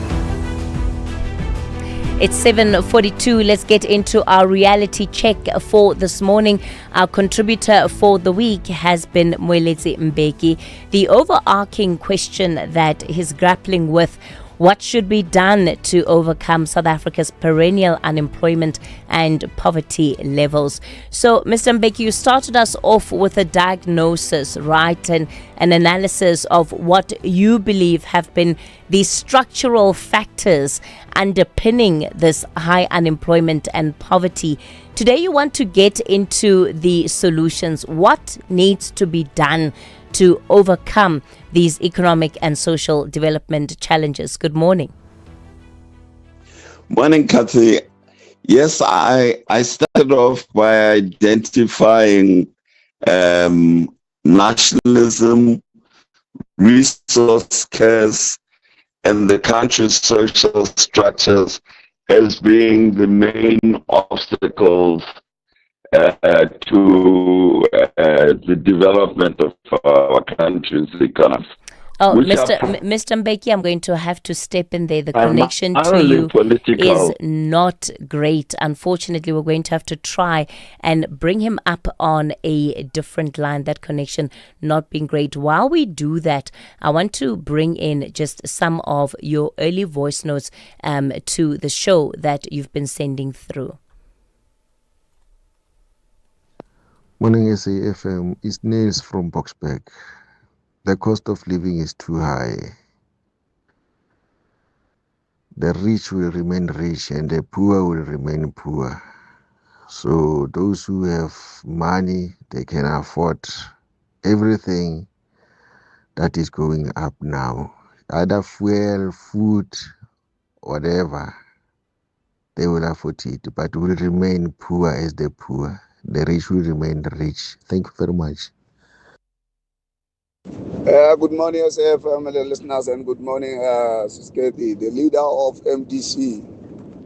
Yes, he's right at some point, but at the end of the day, he should have looked at his house first. While a lot of Zimbabweans are in South Africa, if Zimbabwe is better than South Africa, yeah, he can just compare them and say that Zimbabwe and South Africa, they are failed state. But at least we are better because there are people are running to us instead of going to them. So I don't know what he's talking about. Instead of taking care of their people, they come and blame South Africa regarding the problem that is created by them. I thank you. Morning, Kathy. Morning. The Reserve Bank interest hike, I hope they don't do that. And they can't blame Donald Trump. It's just another failure of an ANC government. Let's Cape Town. Reality check on the National Briefing. Well, let's try again for our reality check this morning. Mr. Mbeki, I trust you can hear me clearly. So you were just getting into unpacking the solutions that you think we need to be looking into as a country in overcoming our economic and social development challenges. Hello, Mr. Mbeki? Can you hear me? Yes, we can. Okay. Hey, to overcome the obstacles of nationalism, resource scarce, and our social structure, these three obstacles are primarily political, which requires a change in the control of political power in South Africa. So in order to address these issues, these obstacles, we require political intervention and political change. The country needs controllers of political power that will use power to drive investment in the country's development and economic diversification rather than in the conspicuous consumption of the elite and of the middle class as is happening at present. Political power today is controlled by a coalition of black middle class, parts of organized labor, and leaders of civil society. The objective of this coalition, as it does not own capital, is to consume state revenues rather than to promote investment in gross fixed capital formation. This coalition has now developed vested interest in the perpetuation of the economic model it inherited from the apartheid regime in 1994. In order to industrialize beyond where we are today, South Africa therefore needs a new political coalition to control state power. This coalition must include the underclass and the unemployed who stand to benefit the most from the increased industrialization of the economy.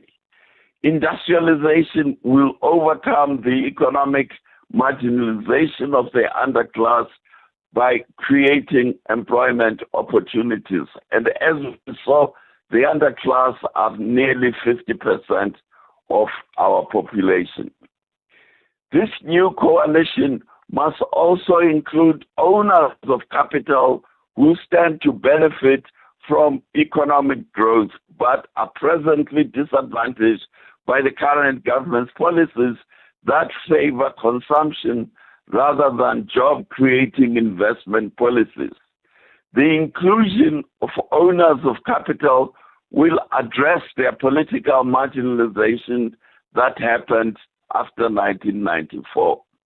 It will therefore give them the assurance that their assets are not threatened with confiscation.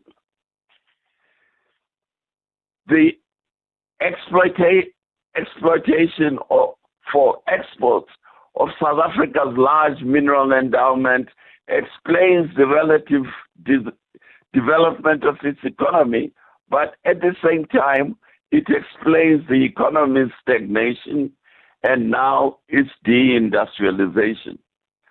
South Africa belonged to a group of countries that were known as the New World. These are countries that were carved out of the Americas by European powers after Columbus.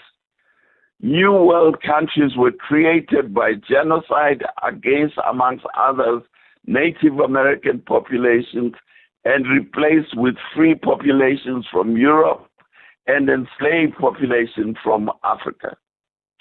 South Africa and Mauritius are the only New World countries in Africa. The most economically successful New World country is the United States. Today, the United States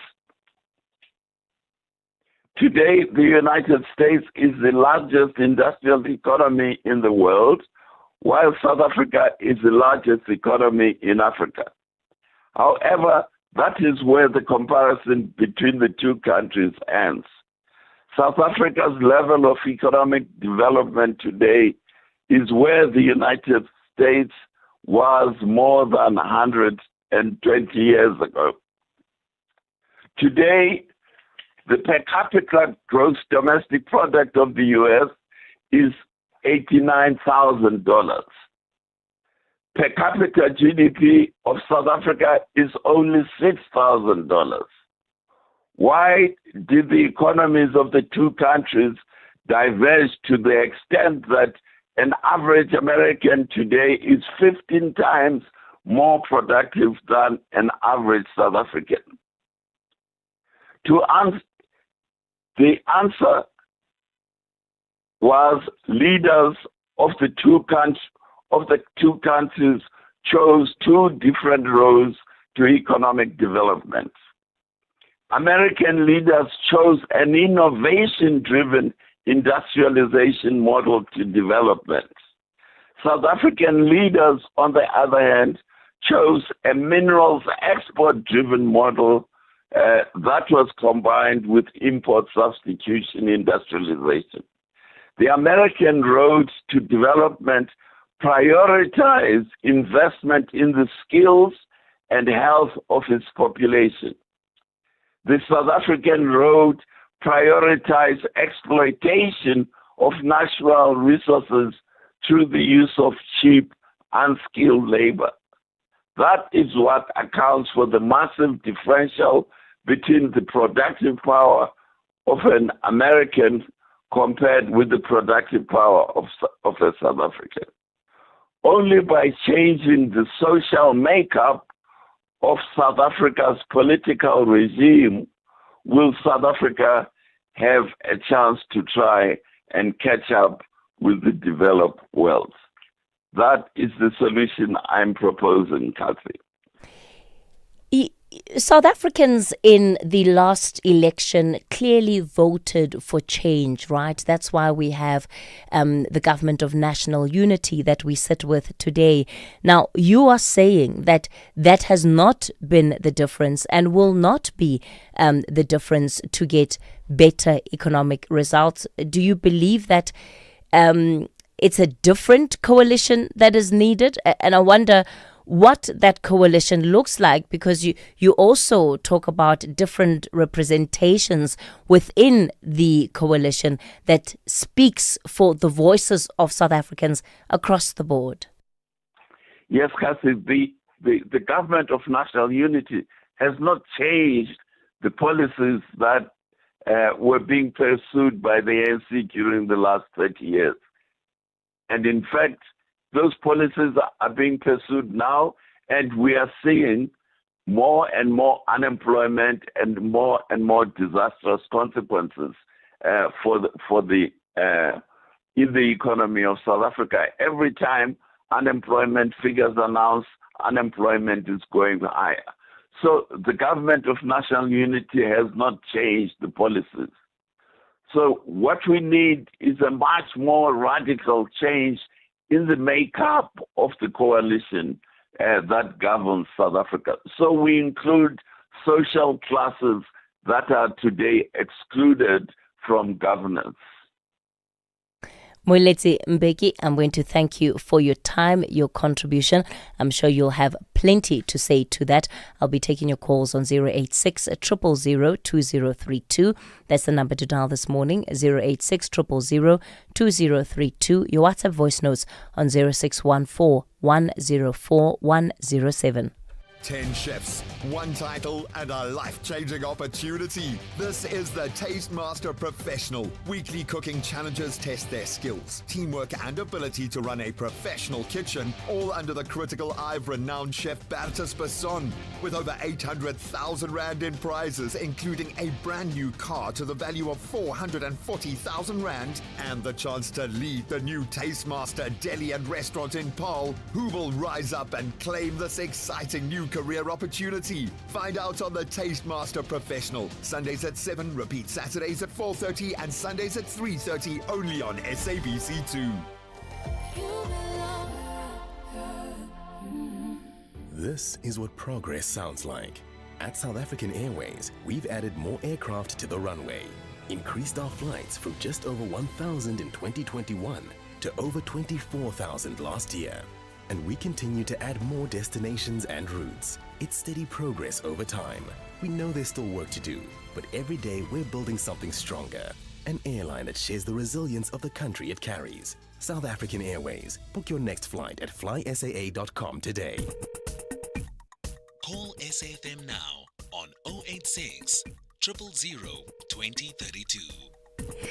All right, let's get straight into your calls. I'll start off in Gqeberha this morning. Sive, good morning to you. You want to talk about the MDC leader?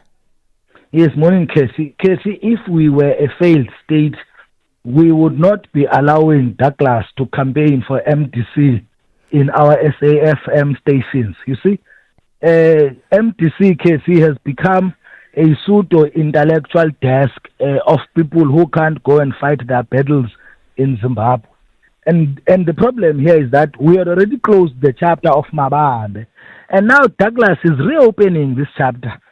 So he's playing into very dangerous politics to accuse us of being a failed state, when for many years we have cushioned their own people. And by the way, Casey, to be nasty, Zimbabweans are not bringing any special skill in South Africa, unlike Malawians and the other skilled foreign nationals.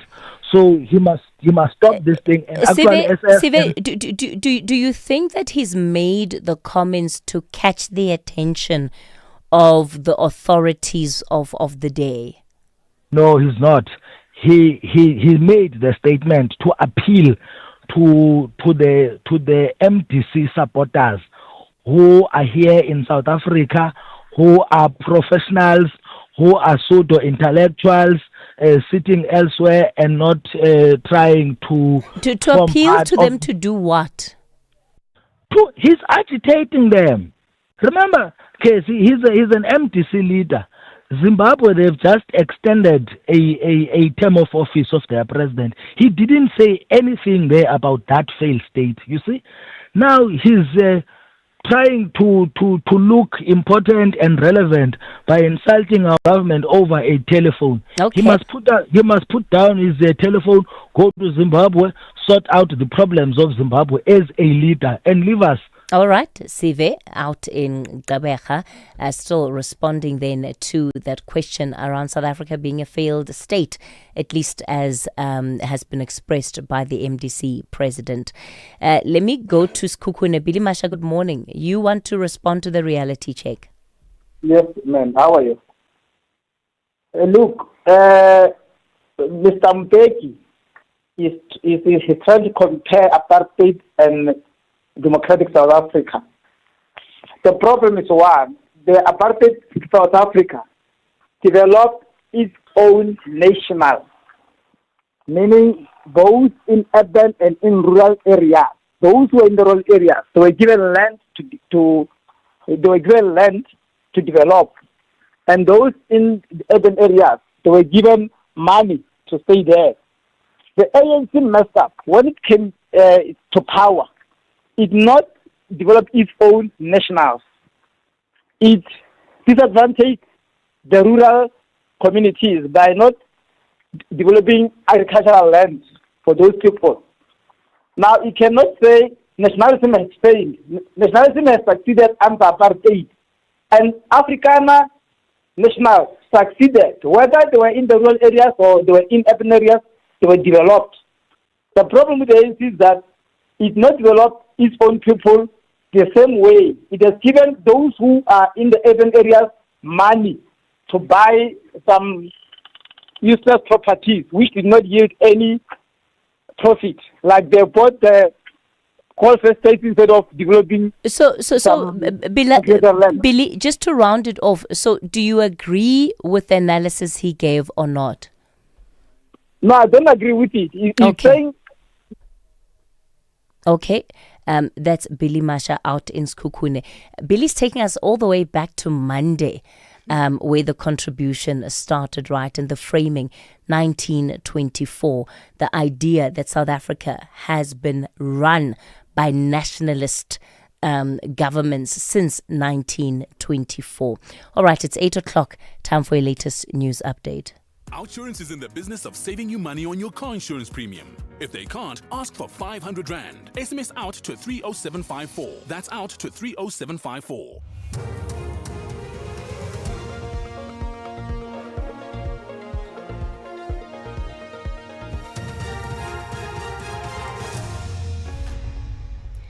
In our top stories, fraud-accused Viljoen returns to court for a bail application and Advocate Johnson back at the Matlanga Commission. Good morning. Disbarred lawyer and fraud-accused Piet Viljoen insists the state's case against him is weak. This as he gets set to seek bail in the Pretoria Specialised Commercial Crimes Court this morning. Viljoen is facing more than 400 charges, including fraud, forgery and corruption, linked to the sale of Johannesburg Property Company buildings.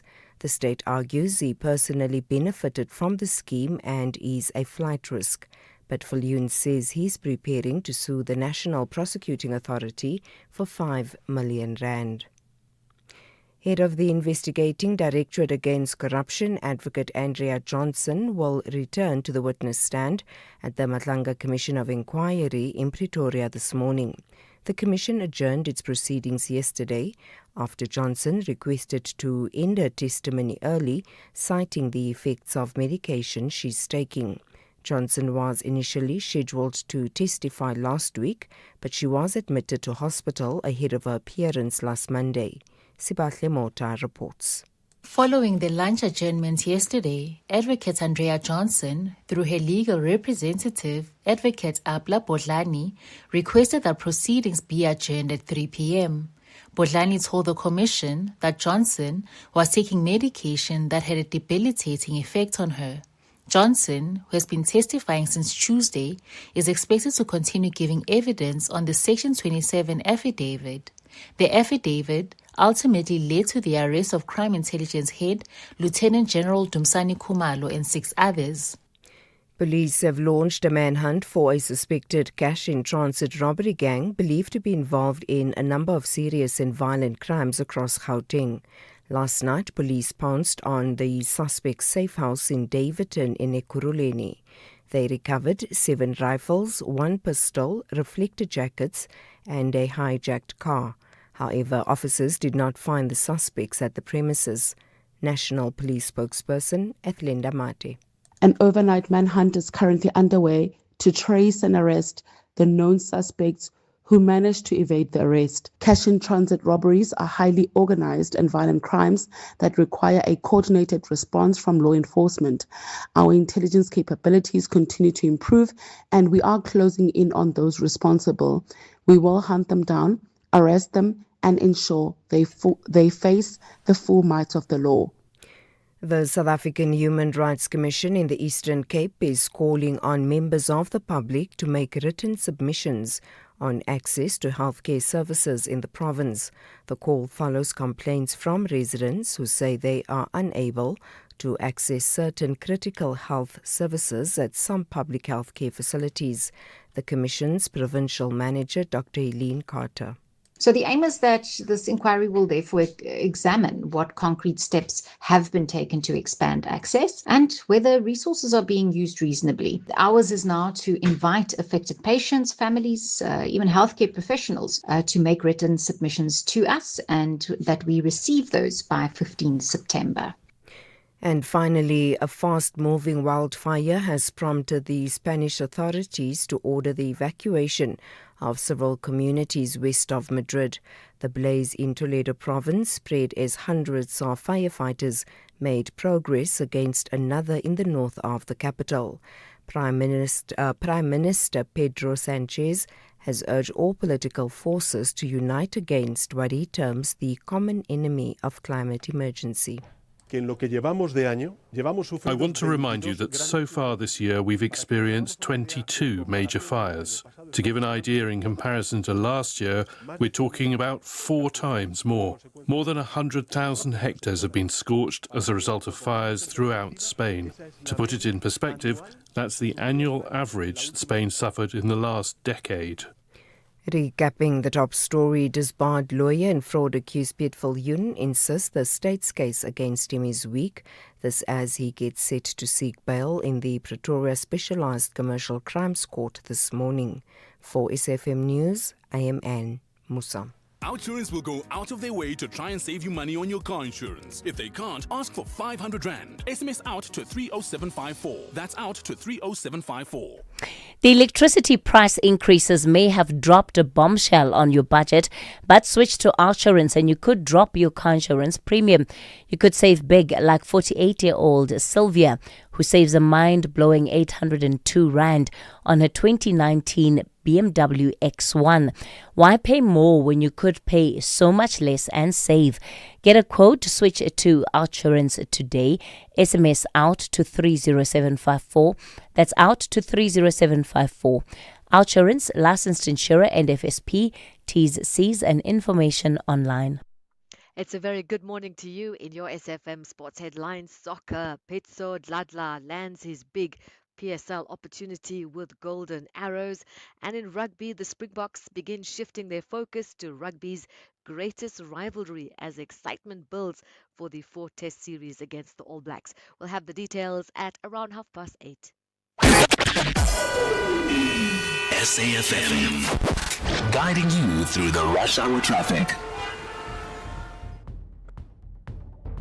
Good morning, Joburg N1 going north, leaving Soweto. Crash up by Gordon Road earlier this morning has been clear. The traffic's still very heavy though. Soweto Highway up to about Maresburg. Once you get past that, it is back into it pretty quickly from Bayers Nordia around to Rivonia Road. Mike 1, lots of traffic today between Boysons and Sandton. If you're airport bound, there is a hold up on the R21 south at Clayville. A crash just after Olifantsfontein Road from earlier this morning still being dealt with. And Roger Dyson coming out of Pretoria Industrial down towards Euphies. A taxi fire incident a little bit earlier this morning has left traffic quite heavily backed up. Paul Kruger, some traffic lights out as you approach the CBD, so coming in from Capital Park, that's heavy. Now chaos around Durban Spaghetti Junction this morning. Multiple crash scenes. There's one on the N3 inbound before Spaghetti Junction. That's really heavy from Pinetown.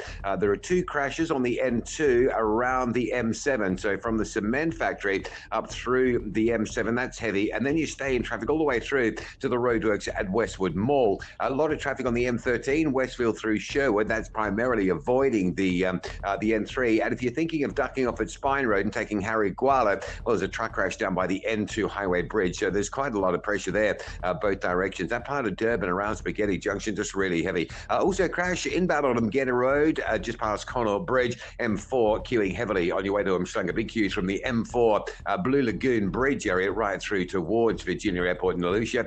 Cape Town, Somerset West jamming on the N2, both directions looking slow out there. The N1 inbound towards the N7's heavy, and Marine Drive out of Tableview this morning backlogged now through the faulty lights at Dolphin Beach all the way to Racecourse Road in the Milnerton area. With your traffic updates, I'm Rob Byrne. The National Briefing on SAfm. Clarity, context and conversation. This is where the day begins with Kathy Mutlatlana on the National Briefing. It's 9 after 8 o'clock. You're listening to the National Briefing. A warm welcome if you've just tuned in. I'm Kathy Mutlatlana with you until 9 o'clock. Coming up in this hour, we're going to get into our municipal watch. Today, we're at the OR Tambo district where residents have been waiting years for reliable water. And so far, the municipality's answer, well, it's been more water tankers. The Human Rights Commission has given the officials 14 days to produce a real plan. We'll speak to the key role players. We'll also, of course, take your calls on 086 000 2032. Your WhatsApp voice notes, you can send those through on 0614 104 107. Add a card. Love it. Let's clear your cart when am I care. For real? Yeah, bo. With my cashback from My Way, I will be getting 10% of my premiums back for staying claim-free for 2 years. So I'll have some extra cash to spoil you and let you live your way. Dad, you're the best. Real people, real cars, real rewards. For a quote, visit myway.co.za. My cashback is a feature on qualifying products paid after 2 claim-free years and all premiums paid. Premiums are risk profile dependent. My Way is a licensed non-life insurer and FSP. T's and C's apply. My Way. Live your way. There's a song that goes, money can't buy me love. And that's true. But then they told us all you need is love, which anybody with a mortgage will tell you most certainly is not true. Love won't pay your parking tickets or your student loan. It's also needy. It requires effort, availability, constant care. But more importantly, love requires time. And while money can't buy you love, it can certainly free up some of your time. Time to spend on the things you love, with the people you love. And if you're looking, maybe even time to find the one you love. That's why, after 50 years of investing, we've learned that time is the greatest gift of all. And the good news is, if you invest early, time gives you money. And then money gives you more time to do the things you love. And don't you love that about investing? Ellen Gray, long-term investing. Ellen Gray is an authorized FSP. Unleash your inner chef with Spar. Get up to 80% off on NutriFresh kitchen essentials when you buy products like 750-gram Nescafe Recoffee tin or 800-gram value pack, excluding decaf, for $129.99. Save 38 Rand. Or 1 kg Kellogg's Cornflakes for $69.99. Save 18 Rand. Price is valid from 22 July till 10 August, while stocks last. Only at Spar. T's and C's apply. The pain of losing a loved one is never easy. At Clientele, we understand that burying loved ones with dignity truly matters. Our funeral plans pay out cash within just 24 hours, and you receive 200 Rand airtime when you claim. Plus, we cover up to 13 people on one plan. SMS SAFM to 48031. That's 48031. Clientele Life is an authorized FSP and licensed life insurer. T's and C's online. Standard rates apply. Municipal Watch, bringing your local issues on the national agenda. SAFM, leading the conversations that move us. Well, let's get into our municipal watch for this morning. The OR Tambo District Municipality is spending on a fresh fleet of water tankers as residents wait for critical infrastructure to be fixed. In June, its officials were hauled before the South African Human Rights Commission over the water crisis there, and they were given 14 days to come back with a plan. So where do things stand now? We're joined by the executive mayor of OR Tambo, that is Suli Ngondwana. Good morning, sir. Thanks for your time. Good morning, Kathy. Good morning, the listeners. Also part of this conversation, Dr. Aileen Carter, the Eastern Cape Provincial Manager for the South African Human Rights Commission. Aileen, good morning to you. Morning, Kathy. Morning to the listeners. We're also set to be joined by a local businessman in the Eastern Cape Chamber of Business Secretary, Dr. Andile Nonto. We'll put him on the line as soon as he is available. So let me start off with you, Aileen, and let's talk about the process that the Human Rights Commission undertook with investigating OR Tambo and the state of water delivery. Thank you so much, Kathy. Yeah, I think let's start with the provincial context. It's important to know that water is the number one complaint in the Eastern Cape. So our office receives about 1,000 complaints and inquiries a year, and water, unfortunately, consistently dominates the title or the focal area of these complaints. Now, in respect to the OR Tambo complaints, we received complaints about affecting at least 27 villages. And these were not necessarily, drop-in or parachuting incidents. It was prolonged failures and not temporary interruptions, surely. So we were moved to, unfortunately, subpoena the municipality as well as the executive mayor. Good morning, executive mayor. And because important questions and remedial information remained unanswered. So we could not exchange letters indefinitely because we felt like communities remained without answers and they remained without water. And during this subpoena process and under oath, the municipality did disclose that about 45% of the households in the district still lacked access to water. At the time, you gave the municipality 14 days to come up with a plan. That 14 days has now long expired. What is the plan that you received from them? So yes, we gave the municipality 14 days for a funded, time-bound plan because community by community interim water, we wanted the information about water carting, budgets, responsible officials, and deadlines. And we were very thankful that within that time period, the plan was submitted by the municipality. But as you know, Kathy, paper compliance is not necessarily water delivery. So we are now in the process of verifying the implementation of this plan on the ground. So we've been receiving feedback from community, and community feedback unfortunately already suggests that some promised water deliveries, you made mention of water tankering, may not have happened, but we are still investigating. So we do not want to prejudge the matter, but it is certainly in the monitoring phase for us to verify whether the plan that was provided to us by the municipal manager as well as the mayor is in fact being implemented. Councillor Ngondwana, why have there been such significant failures when it comes to the delivery of water for these 27 affected villages?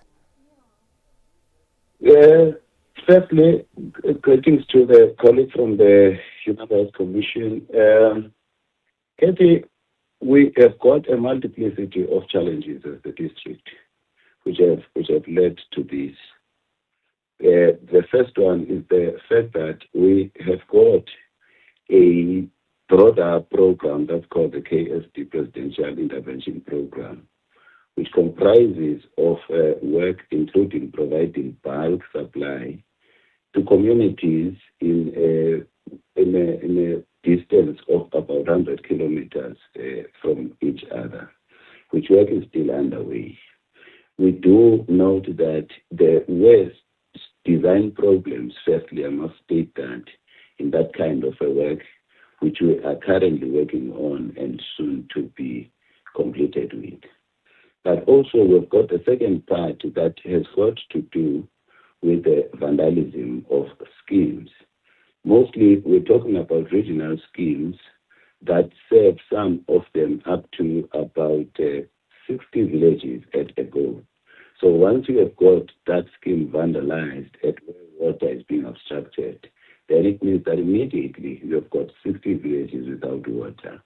There's an issue again of unauthorized connections within communities, which causes communities at further parts of the dwelling not gaining access to water. So that's some of the challenges, though not limited to them, that make us have difficulties. Mayor, at the point that you were being subpoenaed by the Human Rights Commission, it means that the concerns that residents had been falling on deaf ears, and they felt that there were not enough reasonable steps being taken by the municipality to actually solve this problem.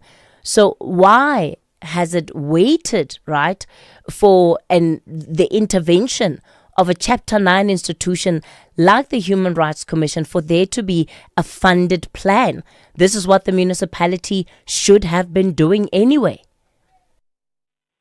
What I was tend to dispute will be the issue of the complaints falling on deaf ears. And I'm saying this because I want to give you an example of a scheme that had not been having water. And we fixed this scheme at a cost of 5 million rands. That scheme operated only for a week. And after that week, vandalism was done again. So we appreciate that our communities do take us to a chaplain institution when they believe that we are not taking their concerns seriously. But as a matter of fact, there are issues that require the collaboration between municipality and communities, especially the protection of infrastructure that is there to serve our people. Aileen, part of what we have seen in other parts of the country is that this issue of water tankering, it's not as simple as it coming down to the community vandalizing the properties, but in fact, there are those that are benefiting from it, right? And it's often those that are running these water tanker contracts and that are being actually brought on as suppliers, because the problem feeds them, right? So did you, as the Human Rights Commission, unpack that aspect in your investigations? What is the link that you have found between water tankering, vandalism, and vandalism of water infrastructure at OR Tambo, and how the municipality then responds to this problem? Thanks, Kathy. And I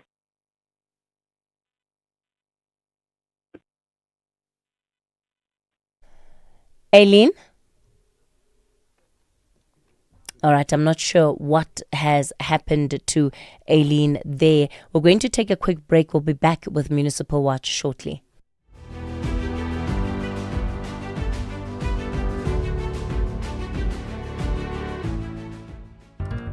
Do good while having fun at Jazz for Young People, brought to you by the Standard Bank Joy of Jazz. Bring your family and friends to this exciting family-friendly concert curated by the young for the young. Enjoy live performances curated by Msaki, the NSA band featuring Msaki. Join us on the 25th of July 2026 at the National School of the Arts in Braamfontein. Tickets are selling fast on Quicket with prices starting from just 50 Rand for children. Standard Bank Joy of Jazz, jazz for young people. Be there. Municipal Watch, bringing your local issues on the national agenda. SAFM, leading the conversations that move us. Our focus for this morning on Municipal Watch, the OR Tambo municipality in the Eastern Cape. On the line is the Mayor, Mesuli Ngondwana, and also Dr. Aileen Carter. She's with the Human Rights Commission in the province. So Aileen, let me give you a chance then to answer that question I asked around the link between the vandalism that we see of the water infrastructure, the water tankering, and the intervention of the municipality.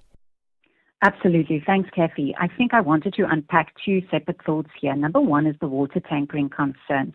The Commission has been very clear, and the Office of our Commissioner Boshoff has issued a policy position paper unpacking the threat that water tankering has on service delivery, but also the concerns around corruption when it comes to outsourcing these constitutional rights to private individuals.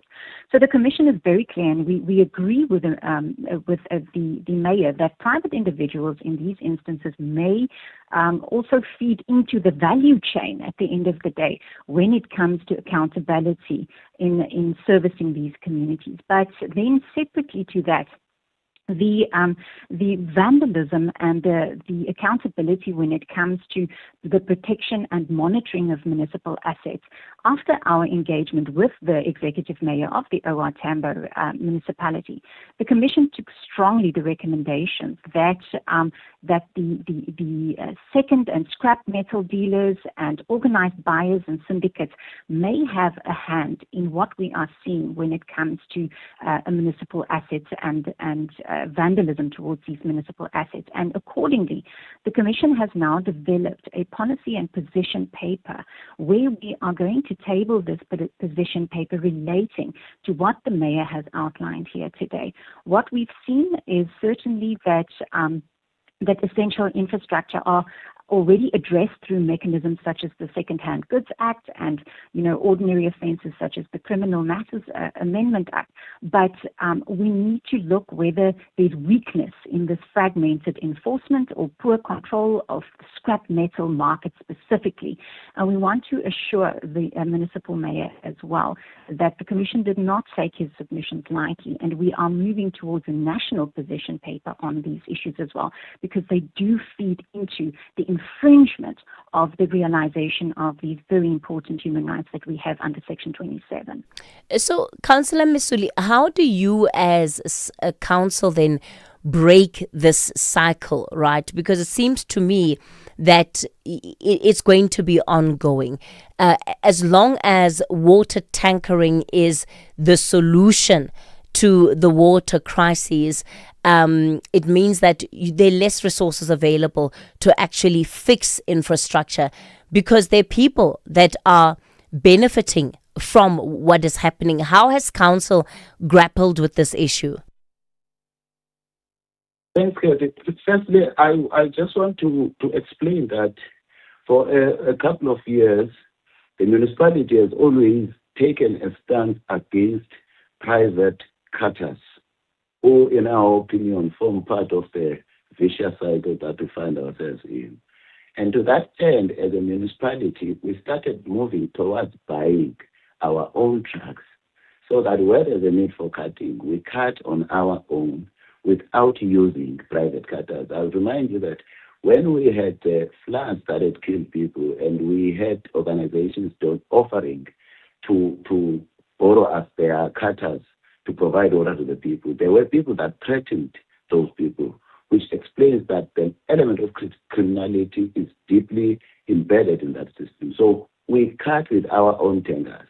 Even on this instance, we are buying more tankers as an outcome of our discussion with the Human Rights Commission, because the Human Rights Commission said to us, we hear your plans about the construction of new schemes, about rehabilitation of those schemes that have been vandalized. But as a constitutional right, people need water today, and we need a plan and assurance from you today that these people must start getting water. So we had no choice. Cutting has been the way to go. So from that meeting also, we made a special engagement with SAP at the district level, so that we come with a consolidated mechanism to put crime intelligence on the ground to follow up on these issues. The other issue, Mayor, that you're sitting with is that often sustainable water supply needs constant availability of electricity, and that in and of itself is also something that the municipality struggles with. Quite exactly, Kathy, because some of our schemes don't function because there is a problem of electricity. Not only electricity, even where we have to put engines. I will make an example. Just 2 weeks back, we've installed an engine for empowering one scheme.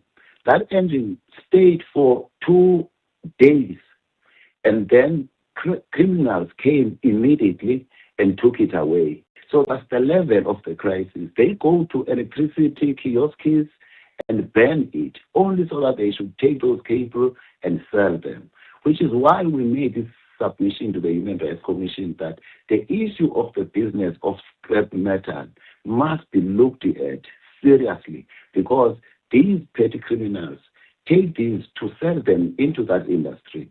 And we don't understand, where do these people think that these criminals get this copper and these other materials that they buy from the petty criminals in our communities. And we argue that this is a matter that must be looked at very seriously. So what becomes the answer then, Mayor? Because again, part of the challenge why the municipality is in this position in the first place is that there were failures on your part to maintain infrastructure, to fix problems as they came up, and now it almost seems that you're stuck in a rut. Yes, we are indeed confronted with the problem, as I had earlier on admitted. And at the same time, also, I did earlier on admit that there was an issue of the design capabilities that had a deficiency when the system was being put in place. But I also made this emphasis that we have projects that are currently fixing that. But although these problems relate to regional schemes, we also have smaller community-based schemes where we've got a borehole from which we're drilling water. If we could be able to defeat this element of criminality, the outlook will change totally in favor So May, I'm just thinking about a resident in your municipality this morning who's listening to this conversation. What assurance do they have that the situation that they're in today is going to change in the next year, in the next 3 years, and dare I say in the next 5 years? Because you've been in this situation at least from about 2012. My point again becomes that, as I indicated, that we have got a huge program that is called the KSD Presidential Intervention Program that's designed to serve all our communities. In the KSD side, that will be Mkandoli, Coffee Bay, in the Nyandeni side, in the Port St. John's side. And once we have finished this major project that we're currently busy with, that is based in Mthatha, then all the infrastructure that is already laid out in the form of reservoirs and huge pipes to transfer water to those communities, once we start connecting, that water will be coming. So when are you going to be done then with that project? The main project, that is the KSD Presidential Intervention Program, is designed to be completed in 2027 beginning. Okay. So before that, we decided then to drill boreholes around all the reservoirs that are already there so that we can start providing water. At what cost? At what cost are you drilling those boreholes? How much is one borehole costing you? Yeah, it varies on a number of factors, Katie, because... Yeah, but you have an average, Mayor. You have an average. Yeah, it could be around, to drill, it could be around 120,000. Then it will depend now on how many households are going to connect. It will depend on the slope and many other factors. Okay, all right. Okay. We're going to leave it there. That's Councillor Mesuli Ngondwana, Executive Mayor of the OR Tambo District Municipality. We also heard from Dr. Aileen Carter, who's with the Human Rights Commission. And the reason I asked that question around boreholes is that we've seen it. We've seen the corruption. We've seen the inflation. So we actually have to have transparency around the costs of drilling boreholes. Good morning, I'm Anne Musa. In the headlines, the Reserve Bank's Monetary Policy Committee is expected to announce its decision on interest rates in Pretoria this afternoon. Disbarred lawyer and fraud accused Piet Viljoen insists the state's case against him is weak, this as he gets set to seek bail in the Pretoria Specialised Commercial Crimes Court this morning. And consumers in Japan have given a positive reaction to a new range of instant noodles that are prepared without boiling water. I'll have details on these and other stories at 9. SAfm, guiding you through the rush hour traffic. Started Pretoria with a couple of breakdowns on the M1 North at Rigel, so traffic starting to backlog from the R21 highway. Midrand not looking too bad this morning. There's a little bit of pressure just moving through Samrand to New Road, but we've certainly seen it worse on Thursdays gone by.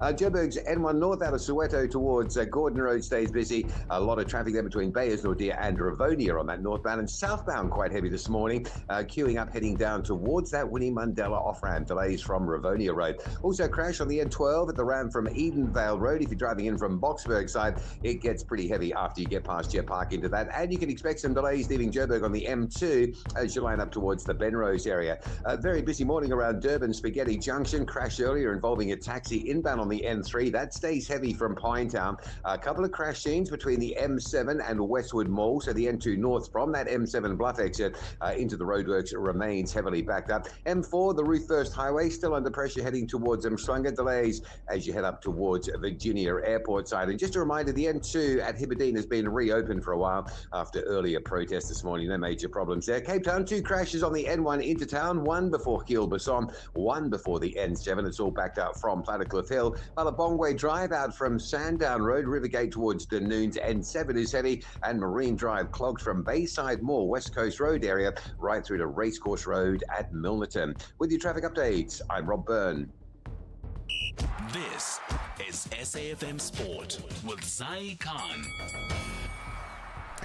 Zai Khan, a very good morning to you. So we're seeing the resumption of the PSL opening up some good opportunities. Pitso Dada being one of the players to benefit. Oh yeah, Kathy. Success has this way of opening doors. Pitso Dladla walking through one. So happy for him on the back of that Nedbank Cup success that he had with Durban City. With Durban City guiding TS Galaxy there in the final to secure the club's first major top flight trophy.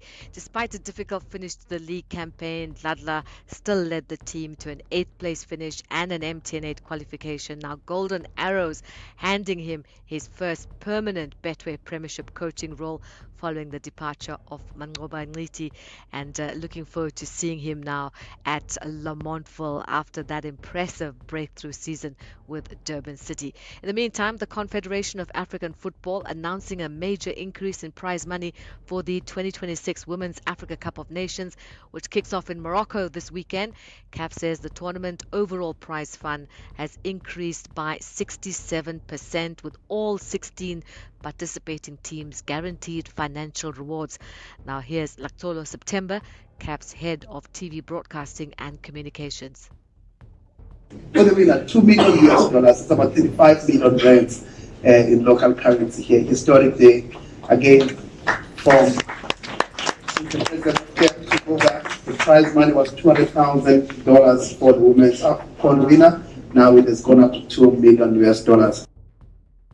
Moving to the junior Springboks, who say the culture and high standards set by the senior national team played a key role in their back-to-back World Rugby Under-20 Championship titles. SA Rugby's General Manager of High Performance, Dave Wessels, says regular interaction between the junior box and the box help create that clear pathway to the top. Now, Springbok coach Rassie Erasmus says Argentina will provide the perfect rivalry series when they take on the All Blacks. The Boks will travel to Buenos Aires with a 26-man squad for their one-off test on the 8th of August, with Erasmus warning that Los Pumas are a high-quality side who beat South Africa the last time they met on Argentine soil. And finally, as South Africa prepares to host its first ever Premier Paddle tournament in Pretoria, organizers say the event is more than just world-class sport. Prime Media Sports Vice President Toby Badenoch says they've partnered with a sustainability initiative, Amaze Balls, to recycle used paddle balls into equipment that will benefit local communities. With Amaze Balls as our sustainability partner, so all of the balls collected throughout this tournament week will be fully recycled as part of a community and sports development project. What makes the tournament unique is that it's the only tournament on the global Premier Paddle schedule that will be played at altitude. So they'll be playing with a bull paddle high altitude ball, which will be a completely different challenge from what these players are used to, especially playing most of their events at the coastline. And then just from a development perspective as well, as we've just heard, there's a 16 or 15-year-old from South Africa who will be the youngest participant in the tournament, competing against some of the world's best players. So what an incredible opportunity for our local young talent to kind of make a name for themselves and to compare them relative to the rest of the world. Absolutely Amaze Balls. Look out for John Gericke. He'll be standing by at 12:30 to bring you more sport on SAFM. I'm Zai Khan. It's always the same with you. I want this, I need that, and somehow I am always the one paying for it. I think we need a little time apart. Not forever, just long enough for me to build some interest again. After all, distance makes the funds grow stronger. Give your money time this July savings month. Open a Nedbank 32-day notice account on the Money app and earn up to 7.55% interest with 0 monthly fees. Go to nedbank.co.za. See money differently. Nedbank. We're a licensed FSP and registered credit provider. T's and C's apply. This Sunday evening at 7 on the Tastemaster Professional, it's time for our chefs to dig deep. Tasked with creating a dish inspired by their own journey, they'll need to balance emotion with exceptional cooking. Featuring guest judge Chef Peter Duncan from the renowned La Petite Colombe, who will tell a story worth remembering. Find out on the Tastemaster Professional. Sunday at 7, repeat Saturday at 4:30 and Sunday at 3:30 only on SABC2.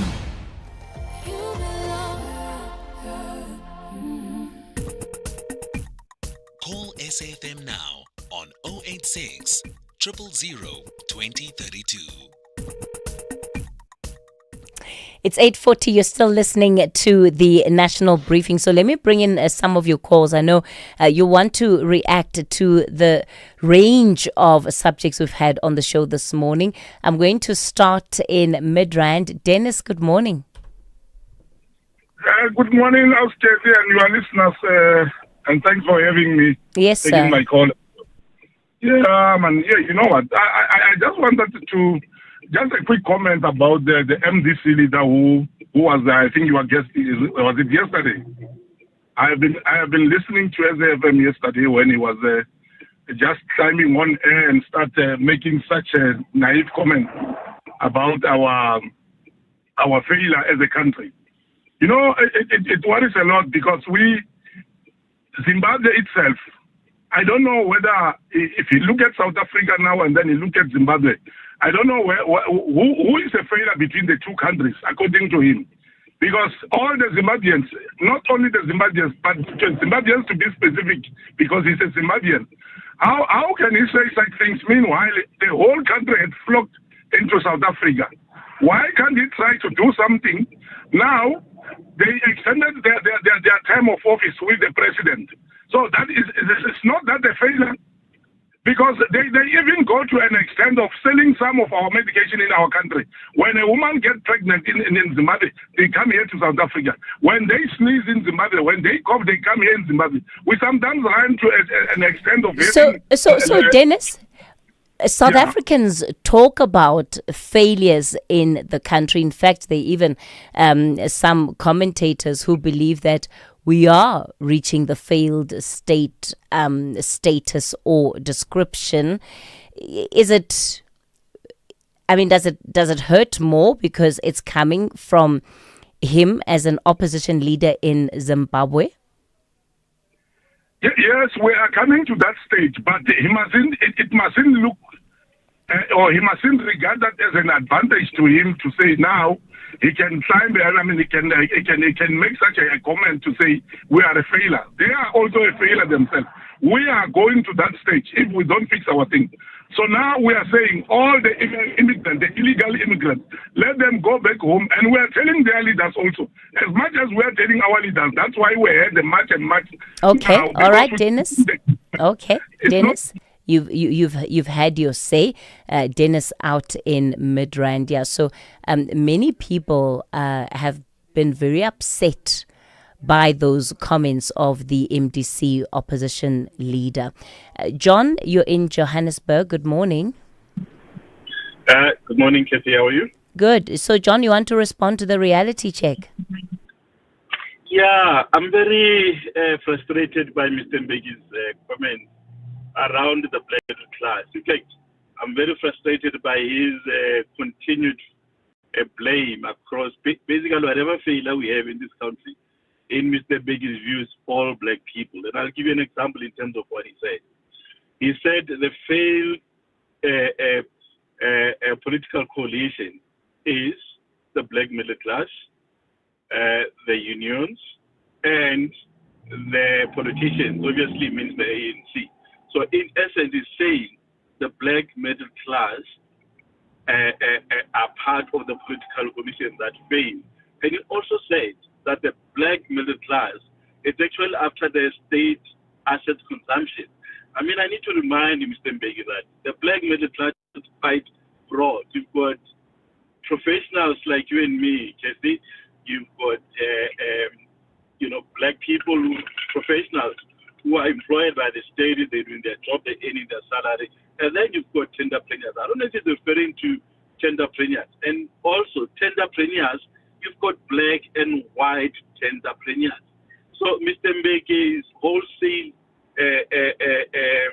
condemnation of black people, in his view, for me, it's very, very frustrating. John, very unfortunate. just the ideas around the middle class, does that not stem from the fact that currently we sit with a very high wage bill? If you look at what South African public servants are paid from a percentage point of view versus what it costs the GDP versus what other countries are paying their civil servants, and again, percentage against their GDP, and that it is this middle class that continues to put the state under pressure. Every year we talk about the need for salary increases, we have threats of strikes. Is that not part of what he's pointing to? If that's what he points to, he needs to be clear. Black middle class across all sectors, in public and in private side. But if you just say the failed coalition is black middle class, I mean, you single out a very specific population, which is across all sectors, and even within the state, you've got people who really are earning their money. It's notwithstanding the fact that yes, they do drain the fiscals in terms of some of these negotiations, but you cannot in general condemn the black middle class. That's the point that I've got an issue with, Mr. B. All right, John, thanks for that contribution. Let me go to East London. Is it Kobena? Good morning, Kobena. Am I pronouncing that correctly? Good morning. Yes, good morning, Kati. Yes. Thank you for picking my call. I just want to point out something about this idea of a failed state. You see, people are interpreting this from emotional points, not from scientific research point of view. You see, from scientific view, both Zimbabwe and South Africa are failed states. You see, because they bear all the hallmarks of a failed state. And I listened to your guest. I think he misled the public. In a failed state, Kati, that is when the government lacks the ability to rule effectively. You draw a comparison between these two countries, Zimbabwe and South Africa. You've not forgotten the Gupta, the state capture, and even the recent Maharan Commission. A whole lot of factors are pointing to the fact that these two countries, South Africa and Zimbabwe, are both failed states. So I suggest if you bring your guests, kindly bring people from the academia, people that have expert knowledge, so they can educate us about what? The facts. But if you bring in our emotions and talk about what is a failed state, for example? Okay. Then leave the public. Kobena, I think we'll do exactly that. I think we should do a focus looking at the question, is South Africa a failed state, given the reaction we have to the story. Tando, you're in the Eastern Cape. You also want to respond to the reality check. Good morning. I was about to say, I want to think aloud. But now I'm finding myself, I'm responding to this fellow. Sir, feel free to think aloud as well. It's allowed. I want to respond to this fellow who says Beki is condemning the black middle class. If there was ever a voice of reason, I don't think there's one that suppresses that man. Because the superficiality of how the basis of the black middle class. That is the crux of the matter, because these people are paid astronomical salaries, and they still steal. they still steal, and there are evidences of that. They actually, if you stand in their way, they're going to get rid of you, one way or the other. So it is, to me, it's one of the hallmarks of a failed state, or we going there. If we're not careful, we actually going there. But I just wanted to comment Mr. Becky because he definitely is a voice of reason. All right, Tando in the Eastern Cape, we'll leave it there. Let me bring in Mvusiwe Kaya in East London. Good morning. Province is capturing the show today. Go ahead.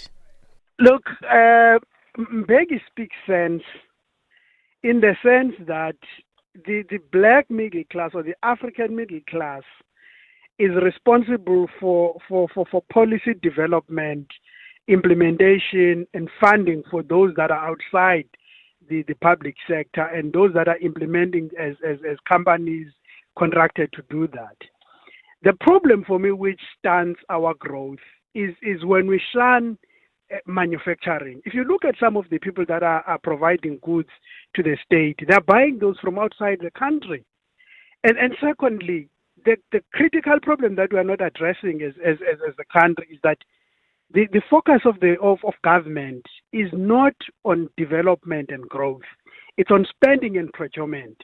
Once you do that, everything that you buy is going to be at exaggerated cost, and you're not going to see impact on the ground.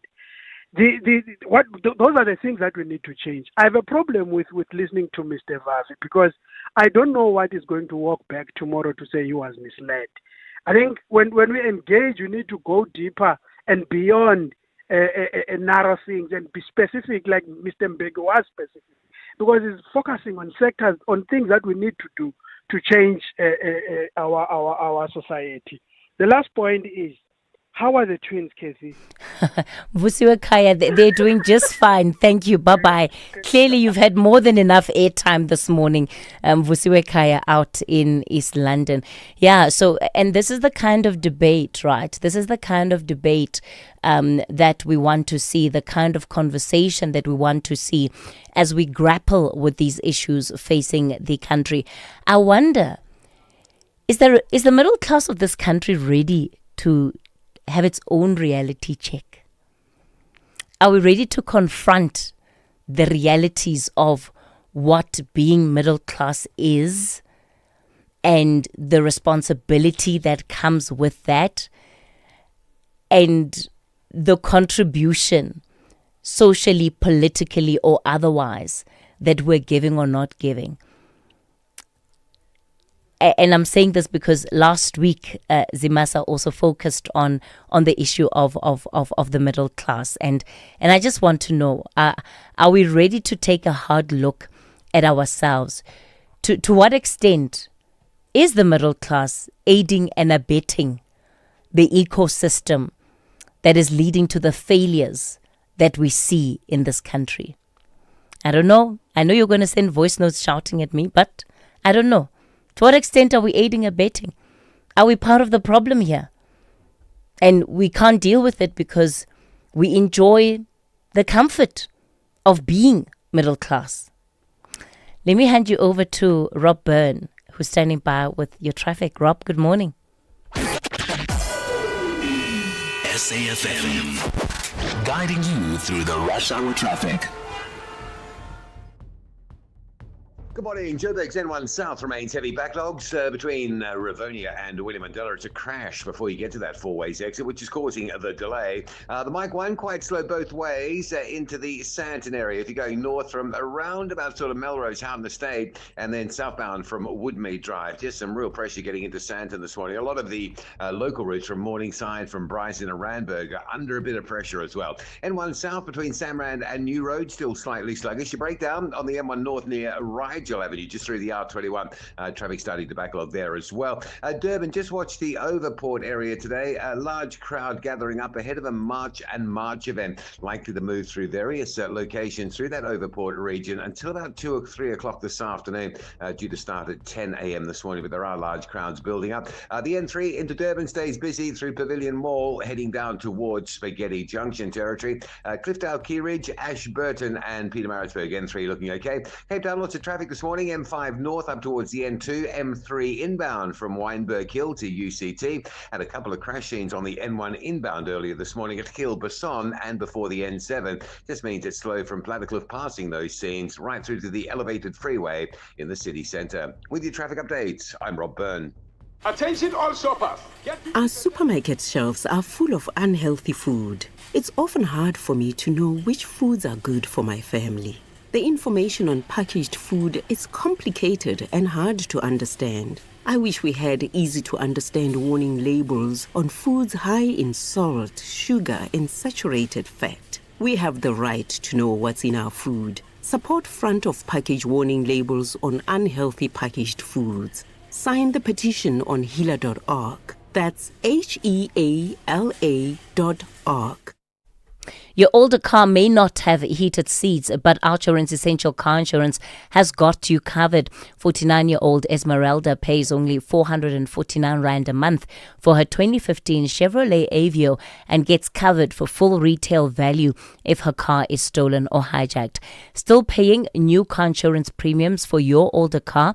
Get Outsurance Essential Car Insurance today for unfinanced cars older than 5 years and valued at less than 150,000 Rand.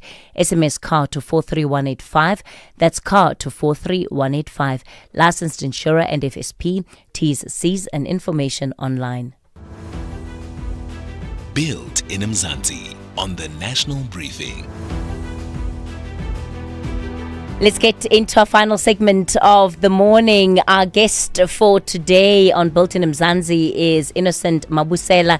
He's the CEO of Jozi My Jozi. They've, of course, been working on an initiative to revitalize Johannesburg's inner city. Innocent, I think it was probably about 20 years ago that the conversation around revitalization of the city was taking place in Johannesburg. At the time, I would have been just, a university student. What happened to that plan, and where do you see yourselves in the campaign to revive it? Morning, Kathy, and morning to the listeners. I think that plan came to life, and that is what happened. Jozi My Jozi was established 3 years ago, and we've been working with the city of Johannesburg with 140 partners in corporate and civil in institution of higher learning to revitalize the inner city. And what has been very humbling for us is to see the support that we're getting in terms of the work that is happening, not only focusing on infrastructure, but also looking at social developmental issues in terms of drugs and alcohol that is within the inner city. And one of the key projects that we're doing is around homelessness. So for us, we think it's quite important that we really put our effort in making Johannesburg work again. We've seen an exodus of big business over the years in the inner city. That, of course, also contributes to the state of the city. So I wonder, to what extent is private business actually willing to put its money where its mouth is?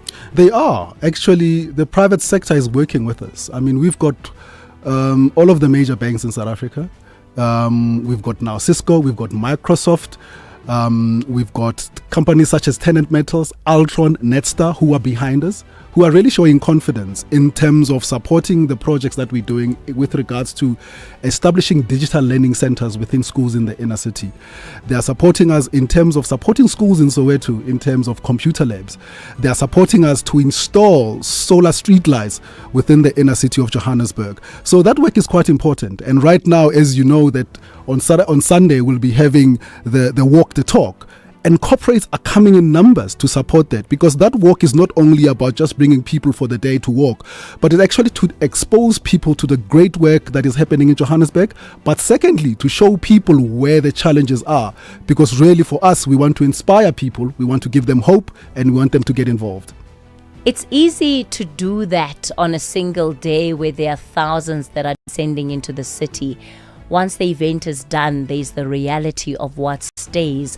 Let's talk about the projects that you are running that you believe are going to have a lasting and meaningful impact. You know, you talk about business and the city of Joburg, but we're talking about a city that's on the verge of a financial crisis. In the next 12 days, we don't know whether the city is going to run out of money at the end of the month. And how do all these issues then intersect? And that message of hope that you're bringing, how much of that is then also followed by the political will? So, with regards to political will, we have a good relationship with the city of Johannesburg. That is why we are able to implement the projects that we're doing. For example, we have monthly meetings where we present to the city in terms of the projects that we are doing. They are helping us in terms of addressing the bottleneck. So from that perspective, in terms of government departments and officials, we're getting support. The second thing about sustainability is quite interesting that, we hosted what we call a Main Street Sunday event a month ago in the inner city, where we invited people and families to come and spend the day with us. We had 4,000 people. To your point, it was one day. But after that, we've received quite a number of calls from people who are looking for office spaces in the inner city. We've received calls from people who are saying, how can I come and actually establish a business in the inner city? So what we're doing is not like a one-day thing. What we're doing, we're exposing people back into the inner city, and that is quite important for what we do. So when you look at 5 years' time, what is the picture of Johannesburg that you would like to see? Clean, safe, connected, operating 24/7. Innocent Mabusela, the CEO of Jozi, My Jozi. Look, we all are looking forward to that Johannesburg, right? You can just spend an afternoon in the city, not worry about phones stolen, cars getting hijacked. So all the best to you and the teams you work with in doing this job. That's where we leave it for today on the National Briefing. Up next, the Daily Discourse with Joanne Joseph. We're back tomorrow between 6 and 9 a.m.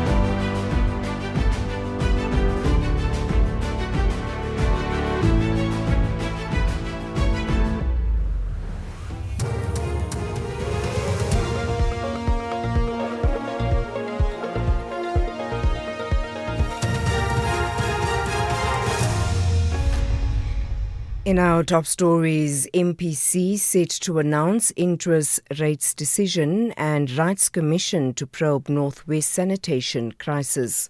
Good morning. The Reserve Bank's Monetary Policy Committee is expected to announce its decision on interest rates in Pretoria this afternoon.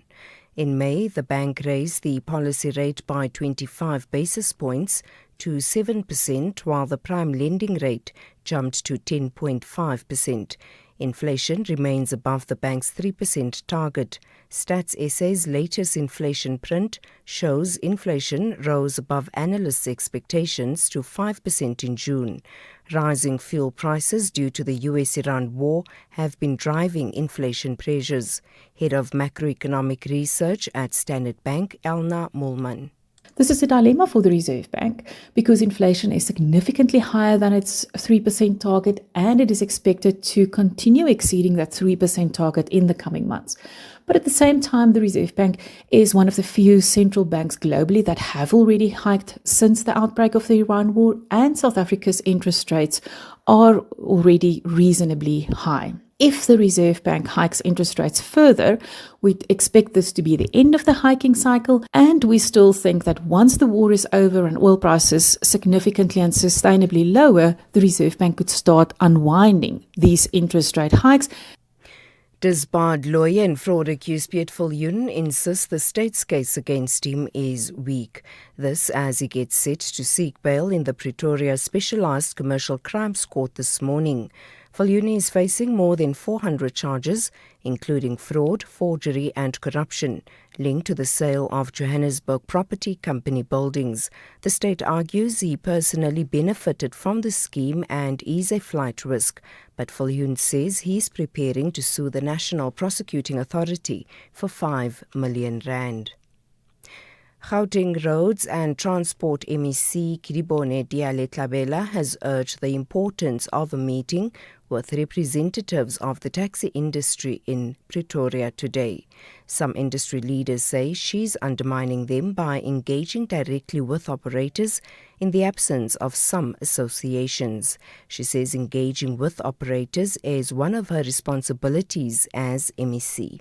They should not want to co-govern. We are collaborating on particular issues. Government must still continue doing its job, and we will continue doing our job. We respect them. When they want to go to their ground, it's their own business. They must do it. I'm not co-governing with them. They are a business entity. They are business people, and there are issues that I've been raising with them, like, for instance, the bullying and the harassing of other modes, like e-hailers, that we should be resolving together. I still need them, and they still need me. So we need to work together to ensure that we don't mess our relationship.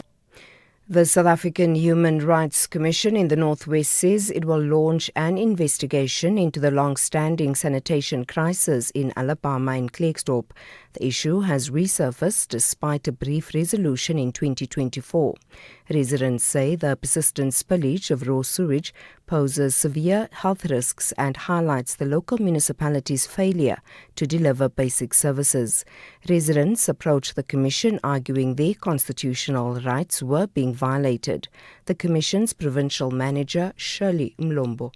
Since the finalization of the complaint, we have not received further complaints from the complainant regarding the same issue. Accordingly, we are only made aware now that the matter has since resurfaced. Now that this information has been brought to our attention, we will look into the matter and investigate the reason for the recurrence of a matter that was supposed to have been resolved in August 2024. And finally, consumers in Japan have given a positive reaction to a new range of instant noodles that are prepared without boiling water. Nissan Foods, which first developed cup noodles in the 1970s, launched the cold rehydration as the country endures increasingly hot summers, but it has no plans to sell the cold version overseas. The BBC's Gigi Ahan has the details.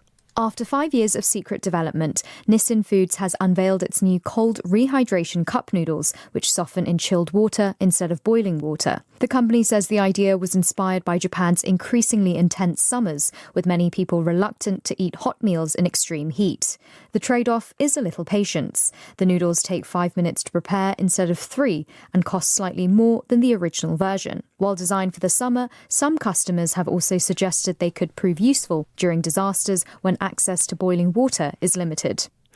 Recapping the top story, the Reserve Bank's Monetary Policy Committee is expected to announce its decision on interest rates in Pretoria this afternoon. For SAFM News, I am Anne Musa. The pain of losing a loved one is never easy. At Clientele, we understand that burying loved ones with dignity truly matters. Our funeral plans pay out cash within just 24 hours, and you receive 200 Rand airtime when you claim. Plus, we cover up to 13 people on one plan. SMS SAFM to 48031. That's 48031. Clientele Life is an authorized FSP and licensed life insurer. T's and C's online. Standard rates apply. Mandela believed that listening was the beginning of understanding. We are therefore prepared to work with them to arrive at a just and lasting negotiated solution. This Mandela month, SAFM continues the tradition through meaningful conversations that challenge, inspire, and unite South Africans from every walk of life.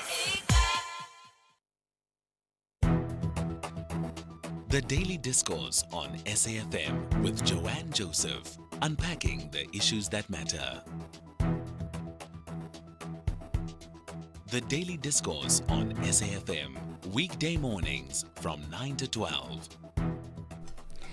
Close to 8 minutes past 9 here on the Daily Discourse. Good morning and welcome to the program. I'm Joanne Joseph. Great to be with you as always. Welcome to our Thursday edition of the program. The week really has flown. I wonder if you feel that way as well.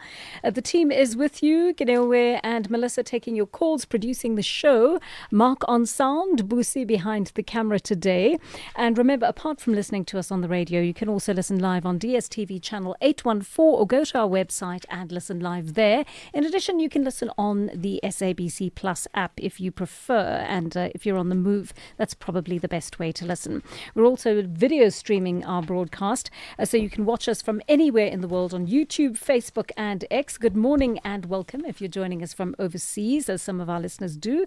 And don't forget that if you haven't managed to catch the show in its entirety, our digital team loads the podcast onto our website. You can catch up on all our interviews on demand there. We always start the show with an open line. Our studio line number 086 000 2032. Our WhatsApp number 0614 104 107. Keep those voice notes audible, please. We sometimes struggle to hear you because some of you are quite soft-spoken. So just throw your voice a little bit when you send that voice note. Keep it short, sharp and audible. Now, let me just remind you of what is going on in the program over the course of the day. We're getting a little bit of clarity. I think if you were one of those listeners who made use of a borehole, or who is making use of a borehole, or was planning to, there were concerns about how government was going to regulate the use of boreholes. And it was said initially, well, there was a bit of confusion about it. Was every person using a borehole required to register the borehole? So the Water and Sanitation Department has spoken to ARTA about this, to the Organisation on Doing Tax Abuse, and essentially they have clarified for ARTA exactly what the rules are. And essentially the good news is that if you are in a household and you're using a reasonable amount of water, not using the same as is used for industrial purposes or commercial purposes, you're going to be fine. You don't have to register. So we'll chat to ARTA about that in just a short while. A little bit later on in the show, we're going to continue part of our conversation about parental alienation. We don't often carry issues over unless we're giving right of reply, but we thought it was important to do this one today because I didn't manage to take all of your voice notes and your messages yesterday, nor your calls, because it was just, we were overwhelmed with the number of responses we got on the issue of parental alienation. And what bothered us was that at the end of the show, we were not able to give you a legal resolution on certain things. And we want this to be a useful forum for you, right? If you've got a problem that you need to solve, we want to try and do our best to make sure that we give you clarity on the issues that you need clarity on. And so we're going to bring a lawyer in today, the director of the Centre for Child Law, in fact, Karabo Oza, to talk to us about some of the legalities around the issue of parental alienation, so that if you want to pursue this, I know that many of you have been feeling quite hopeless about the situation, and you think you have nowhere to go. And that may not be the case. All indications are that, it's possible that there is a way of resolving this. And so we're going to find out where you can go for help. And then a little bit later on, after 10 o'clock, we are talking about the issue of lenacapavir. Now, I don't know if any of you have actually taken this vaccine. It is such a groundbreaking vaccine, and we're one of the few countries in the world to actually leap forward and take the situation in hand and actually start distributing this to our population. So this is, of course, the HIV preventative vaccine. And as it suggests, it's for people who haven't got HIV, and it's a preventative injection, but you have to have it twice a year. And essentially, there was a discussion there was a webinar that took place yesterday in which some of the industry experts actually said the problem is the availability. And we know that large numbers of people are not getting it at the moment. Health Minister Dr. Aaron Motsoaledi was on the program, and he did tell us that they were starting in particular areas with the more vulnerable populations, and once the proper rollout to the rest of the country begins, it'll be more widely available. But experts in that industry are saying they're worried that the most vulnerable people are actually not being reached by the campaign. So we're going to chat to them about how to reach those populations. And then a little bit later on, a feel-good one in regard to a festival that is taking place this coming weekend. It's all about wine. and it's happening at the Prison Break Market. And Proudly South African is actually bringing us that interview. So we're going to chat a little bit about the upcoming Proudly South African Local Wine Expo. The wine aficionados among you might want to listen to that. And if you're in Johannesburg, that's certainly a place that you must go over the weekend if you are a wine lover. So we'll chat a bit about that. 13 minutes past 9. I'm taking your calls at this hour and your voice notes. Let's start with Lowered in Alberton. Lowered, good morning. Good morning, Joanne. Yes, this morning, my sister, I want to comment or have a take on the findings and the recommendations of the Gavinda inquiry into the fitness of the South Gauteng Deputy Advocate Chauke to hold office. You know, these findings and the recommendations have emboldened us, or some of us for that matter, that our country, it remains a vibrant constitutional democracy, wherein the prescribed legislative mechanisms still reign supreme. Just imagine for a moment, Joel, if it was in another country, the president could have exercised his powers arbitrarily after receiving a complaint from the National Director of Public Prosecution, that is Advocate Batory at the time. You know, yes. Ordinarily, any allegation of malfeasance should be tested within the ambit of a due process in order to arrive at a rational conclusion. And this is what we are witnessing right now. My last point is this one. There was a simmering perception, my dear sister, that was blowing around that Advocate Chauke was a lackey of former President Zuma. Therefore, some of his prosecutorial decisions obviously were biased. So we appreciate this decision or these recommendations that Advocate Chauke has been exonerated and is being reinstated back to his position. So I wanted to underline the importance of a constitutional democracy and its legislative mechanisms, which are very vibrant in our country this morning. Yes, Lowood, thank you very much for that. And I think people find commissions of inquiry and so on quite a drag in many ways, except Madlanga. I know you guys love Madlanga. But I think, you know, we need to, as Lowood says, in regard to a constitutional democracy, these are the cornerstones of what would ensure legitimacy within our democracy, especially among the leadership.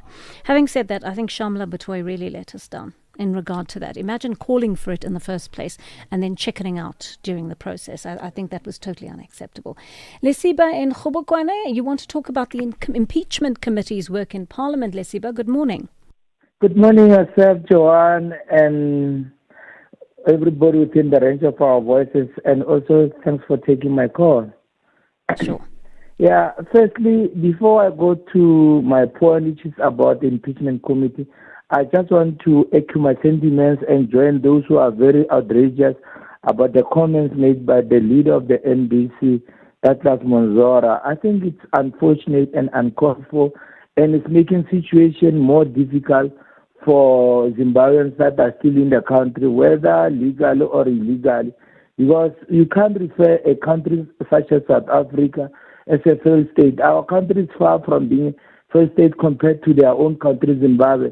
We are here where we are now because of their inability to hold their own government accountable. If they were very reasonable enough, ZANU-PF should have been removed from the power a long time ago. But that's not my issue for today.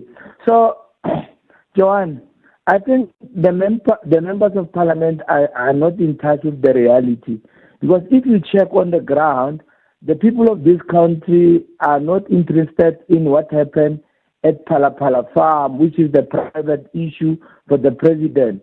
And we really like to say what the president is now doing, what Ramaphosa is doing, it's what the country has been waiting for, fight against corruption and crime. We see the results, we see what the forfeiture unit is doing, we see the arrest of the people. What we are waiting to see from the president is to see the second leg of this Madlanga Commission that is going to deal with the politicians. We haven't seen the politicians coming forward and account as terms of reference. So we want to see that, and we don't believe there will be any other president that will be able to pursue crime in a manner that Ramaphosa is doing. So for them to remove the president... I'm gonna interrupt you there, and I'm going to disagree with you on both points. I'm going to disagree that people don't care about Phala Phala. Just by a random case of sampling here on SAFM, we take a number of calls and messages from our listeners who tell us they care a lot about that, and they don't see Cyril Ramaphosa as a powerful governor of this country. They don't. They see him as being inert, many of them. But I'm saying, look, the recent developments, you can see people, if you can check with the callers, they will tell you that the road that the president is now taking, although it took a long time to take it, the accountability to have efficient government that's very responsive, we need to have a clean government, like what is now trying. All we are saying to the members of parliament, they must join the president in fight against corruption, not to remove him. The big question is yourself, you can't even ask, removing Ramaphosa there as a state president and putting who? These members of parliament, they can't even answer that one. But is that their concern? The bottom line is it's their duty as parliament to hold the president accountable if any laws were broken. And that they're doing their job in that instance, are they not? Should everyone not equally be held accountable before the law?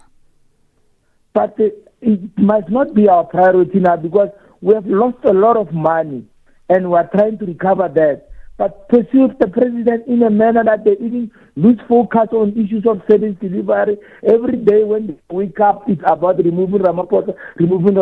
When are we going to focus on issues that are most pressing for the country, which is the job creation, fighting corruption, making the economy work?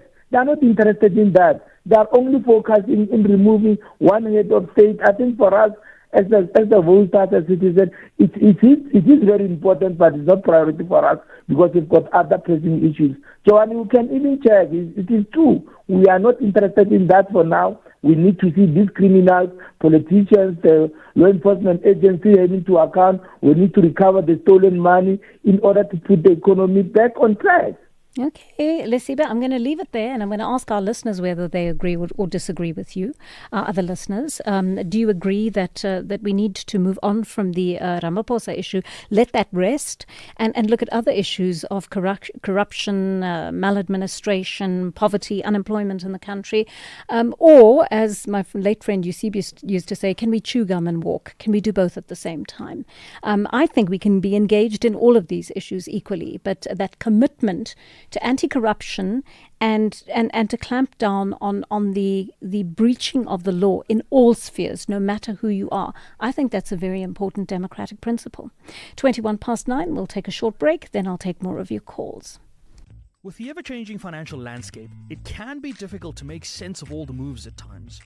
Join me, Jimmy Moyaha, on the SAFM Market Update with MoneyWeb, Mondays to Thursdays, 6 to 7 p.m, as we break down the key market trends, top financial stories, and smart investment insights, all in one place. It's everything you need to stay financially informed and ahead of the curve.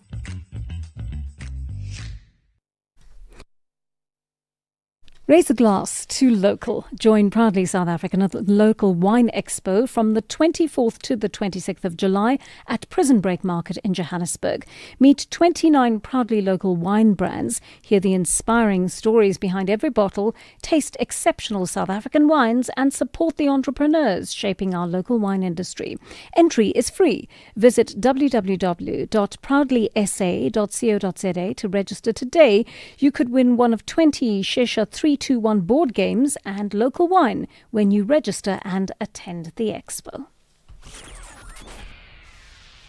The Daily Discourse. More than talk, real understanding. 9:22 here on the Daily Discourse, and I'm hoping to listen to some of your voice notes in just a moment, but let's take a quick call first from Dwaisa in Zingolweni. You want to talk about Andrea Johnson's testimony, Dwaisa. Good morning. Yes, that's true, Joe, and good morning to you and to the SFM listeners. Firstly, I strongly disagree with the previous caller, Lesipa. We are pretty much interested in Phala Phala's story because of one reason, especially to me personally. I was very, very disappointed with what transpired. Because we hoped that Ramaphosa was gonna take us to the Greenland, if I may say so. Mm. But he disappointed us big time. After having enjoyed what happened during those years, the 9 years, 9 wasted years, Ramaphosa was our only hope. Yes. So I disagree with him. We are very, very, very interested. Okay, going forward, it's very shocking, Joanne, listening to Andrea Johnson's evidence. Mm-hmm. This is a lawyer who claims to have 30 years of experience. Yes. But looking at mistakes that they have done, especially here and in terms of the law, breaking the law, here and especially Padiachi within IDEC is shocking. Yeah. It's shocking. And to me, I think there can only be two reasons behind this. If either there was a serious factional battle between IDEC and the crime intelligence, including your Kumar and the rest, yes, or two, is a serious question of qualifications. You know very well that in our country you can buy anything on the counter, absolutely, almost anything. So therefore, I propose that all those are involved in this serious case, because it's very, very serious. It was very, very it was very risky for the country. Had these guys arrested and everything went ahead as planned. Yeah. Yes. Yeah, I totally agree with you, Dwayne. I was watching that exchange yesterday. I often have to catch up on the Madlanga Commission when I get home in the afternoons. But I was watching that exchange between Justice Madlanga and Andrea Johnson, where he actually says to her, he's explaining the law of delict, and he says to her, this is law 101. A first year at the end of the year would actually know this information. Student, how do you not? Student. Yes. I was appalled I was appalled at her responses to those questions, knowing what she should know, right? As you say, as someone with this level of experience. But then I started to think of other things. I started to think of the contribution she made to the Oscar Pistorius case and how well she worked with Harry Nell there. And Harry Nell is a stickler. That much we know. Harry Nell doesn't like working with stragglers, right? That was our experience of him as media, and that if you wanted to be involved in a case with Harry Nell, you had to deliver. You had to be at the top of your game. We have to know your story. Exactly. And so I have a feeling she was just playing dumb yesterday. That to me was that was my takeaway out of it. That she knew very well from a legal point of view what the standpoint was and what it should have been, and she knew very well that they essentially contravened the law in the way they carried it out. And so Dwaisa, I didn't buy that for a moment that she didn't know. Me too. Yeah. Me too. That's why I'm saying if it wasn't deliberate, so then there can only be a question of qualifications. Yes. Therefore, I propose that these guys, all those are involved in wrongdoing, must be immediately suspended. There's Andrea Johnson, there's the Padiachi and the rest who are involved. And they must have their qualifications investigated. Yeah, agreed. If they receive them properly, because, it's shocking. It doesn't make sense. No, absolutely. Not at all. Yeah. I think there's something serious behind it. Yeah, Dwaisa, thank you. Very good call there. Thank you very much. Thank you. I want to listen to some of your voice notes on different subjects this morning. Morning, Joanne and team. There's no way you guys can convince me that Lisiwe, the previous caller, is not a double agent. Because what do you mean we should not focus on the president and focus on service delivery? Isn't the money how do we know that the money that they stole was not taken from the same service delivery budgets?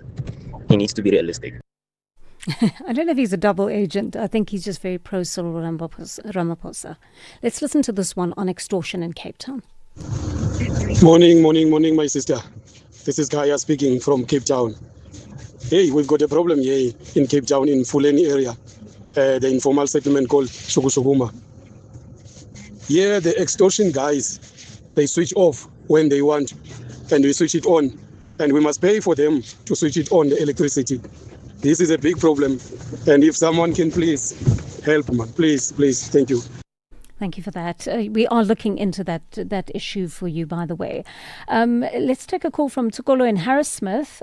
Tsokolo, good morning. You want to talk about the money spent by Gayton McKenzie and the sports ministry? Yeah, how are you? I'm very well, thanks, Tsokolo. I take it you're referring to the expenditure on the World Cup. Yeah. No, Johan, is it a little bit unfair, more especially to us South Africans who don't even have the places to live? Really, it is a little bit unfair. I don't know what these people they were thinking to spend such a big money. Really, I just want to agree on this AfriForum when they say they want to see the slips and the proof how that money was spent, even if they can see. But that's a huge money. 30 million people. 30 million. Is huge. How many RDPs maybe if they were serious about the blacks, if they were serious about the us? How many RDP maybe if on that 30 million? So let's think about this. So let's think about this logically, though. I mean, 30 million rand from the sports department, sports, arts and culture, is not going to be it's not going to be diverted to RDP houses, right? But I think we must ask ourselves the question: how could that have been used for the benefit of the sports and arts and culture department? You've got all these other different codes. You've got football for starters that hasn't been properly funded and developed as per our conversation yesterday. You've got many other sporting codes. You've got hockey, and you see hockey players writing on this about this on social media. The hockey team, the swimming team, various other teams that are representing our country, where they've got to pay out of their pockets to go to these international tournaments because there's no money to fund them, right? So I was wondering, why could the money not have been diverted to that? What do you think about that, Tsokolo? Oh, we've lost our call to Tsokolo. But perhaps you want to comment on that as well, 31 million that was spent on this. And I totally get it, that government has got to go there and build, it's got to build the relationships, right, that are required in order for South Africa to do well bilaterally in the world. Having said that, Tsokolo, the one thing that I was mentioning when we dropped our line to you was that, you know, there are all sorts of other sporting codes that have not been properly funded. Yes, there is, John. But now I'm just making that example because we are desperately suffering as blacks a lot.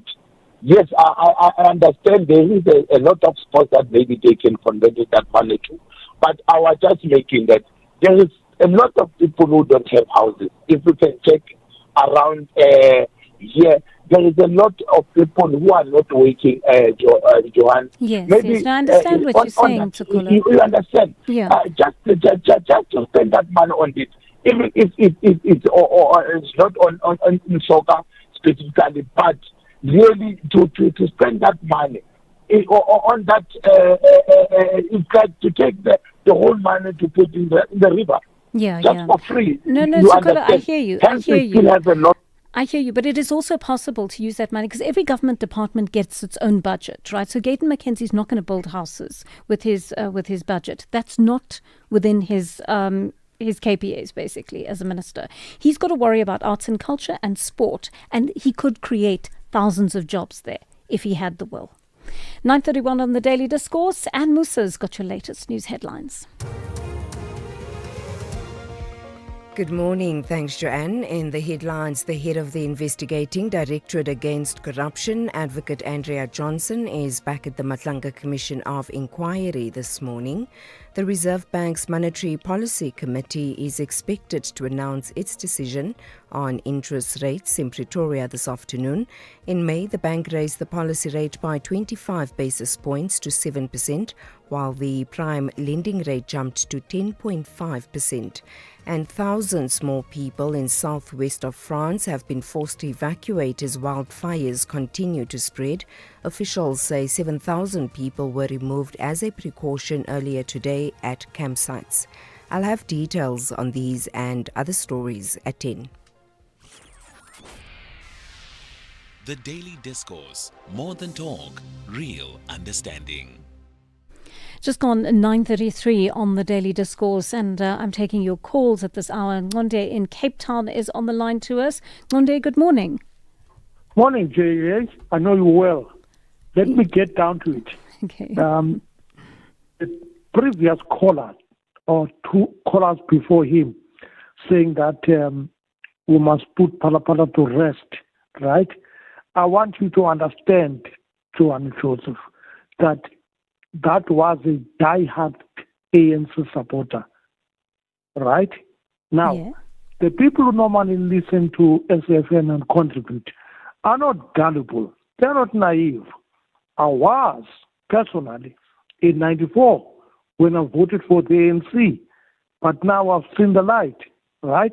So Palapala and Ramaphosa can go at the same time, right? Anyway, I wanted to speak about Patile Hotla, and I'm going to instruct you, JJ, right, that you must, invite that guy in the morning show, because not only me will benefit, and most of the South Africans will benefit, because that is a philosopher that we've got in this country. No, he is a brilliant man. He really is a brilliant man. But we need time with him, Ngonde, because when Dr. Lehotla brings his information and brings his stats, you actually need time to unpack them. So although I don't take instructions from anyone, Ngonde, I'll make an exception, and I think we do need to get Dr. Padi in on but to talk about some of the issues currently facing our country. He's actually, I was at an event that he was speaking at, and we spent some time together before discussing his content, the content of his presentation, which was hugely interesting. He actually did these amazing projections where he spoke about how we can actually still pull the country back from the brink in terms of education, unemployment, all that kind of thing. He was able to pinpoint in exactly the areas that require upliftment, how one would go about them, about uplifting them, and how how it had been done previously in other communities. So you had all these wonderful statistics. Unfortunately, he was preaching to the converted in that room, because the people who could actually set all of that in motion were not there, and they had no interest in doing it anyway. That was the perception I had. But Ngonde, I'll make a note of that. Gineilwe, will you make a note of that for us, please? Let's bring Dr. Padi on for a conversation.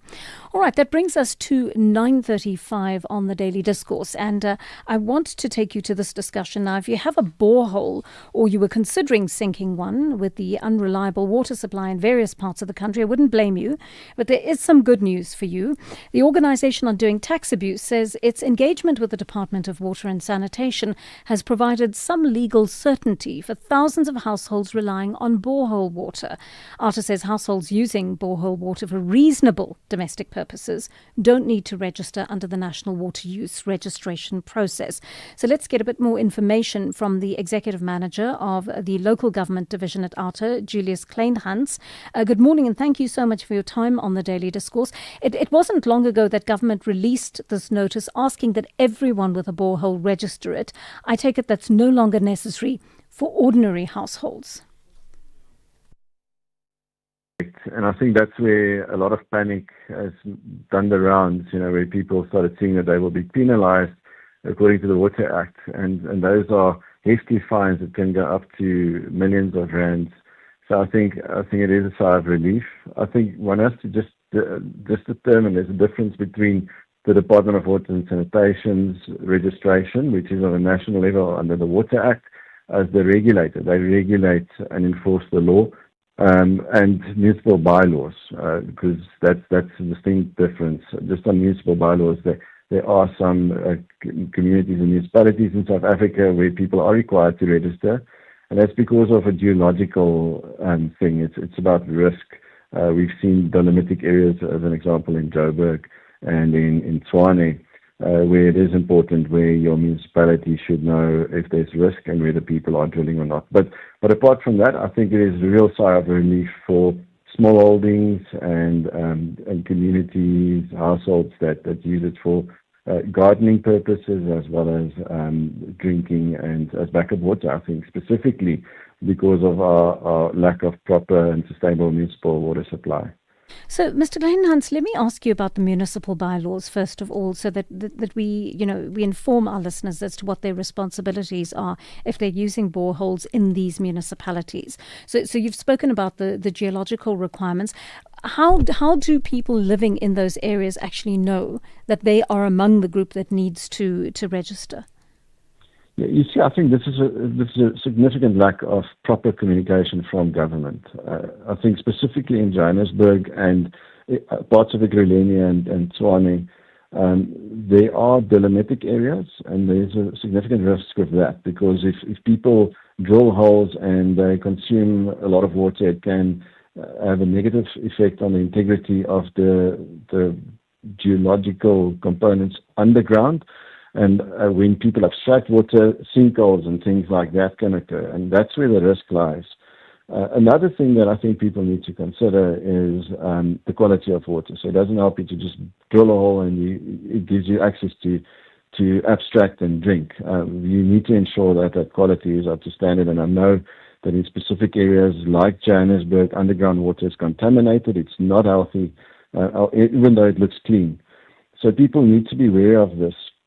And I think also just for future demand and supply, we've seen in the city of Cape Town where a lot of boreholes have been drilled in a space of drought, and that's very important for the city to have access to those groundwater resources when needed. So I think that there are some specific spaces, and I think if you also speak to reputable borehole drillers, they will know which bylaws should be applied for or not. I think people can also just reach out to their local councillors, ward councillors, to just help them and guide them on this matter. But in general, in municipalities throughout the country, these laws don't necessarily apply.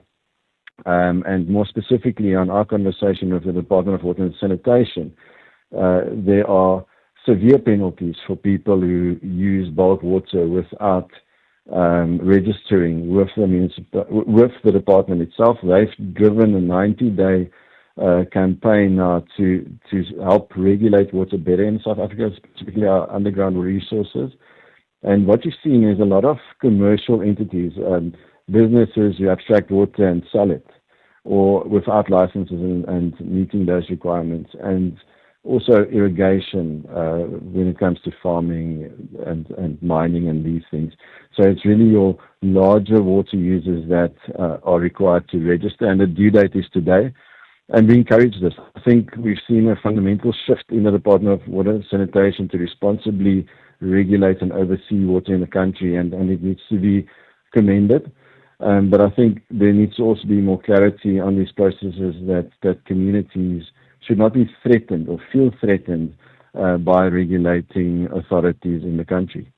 We're going to take a short break now, Mr. Kleinhans. Please stay with us. We're speaking to Julius Kleinhans, the Executive Manager at ALTA, talking to us specifically about the new regulations around boreholes. Business leaders like to talk about jobs and economic growth. They are parents too. Yet they often don't talk about children. That's funny, because their future bottom line depends on how well we grow. Hold our hands. It's time to talk about real growth. Visit holdmyhand.org.za. Drivers, winter fatigue creeps in faster than you think. That heater may keep you warm, but it can also make you drowsy. Crack a window. Take your rest breaks seriously. Stay fresh. Stay focused, because when you're behind the wheel of a heavy vehicle, fatigue doesn't just risk your life, it risks everyone's. So stay alert, stay visible, and stay safe. This message is brought to you by the National Department of Transport.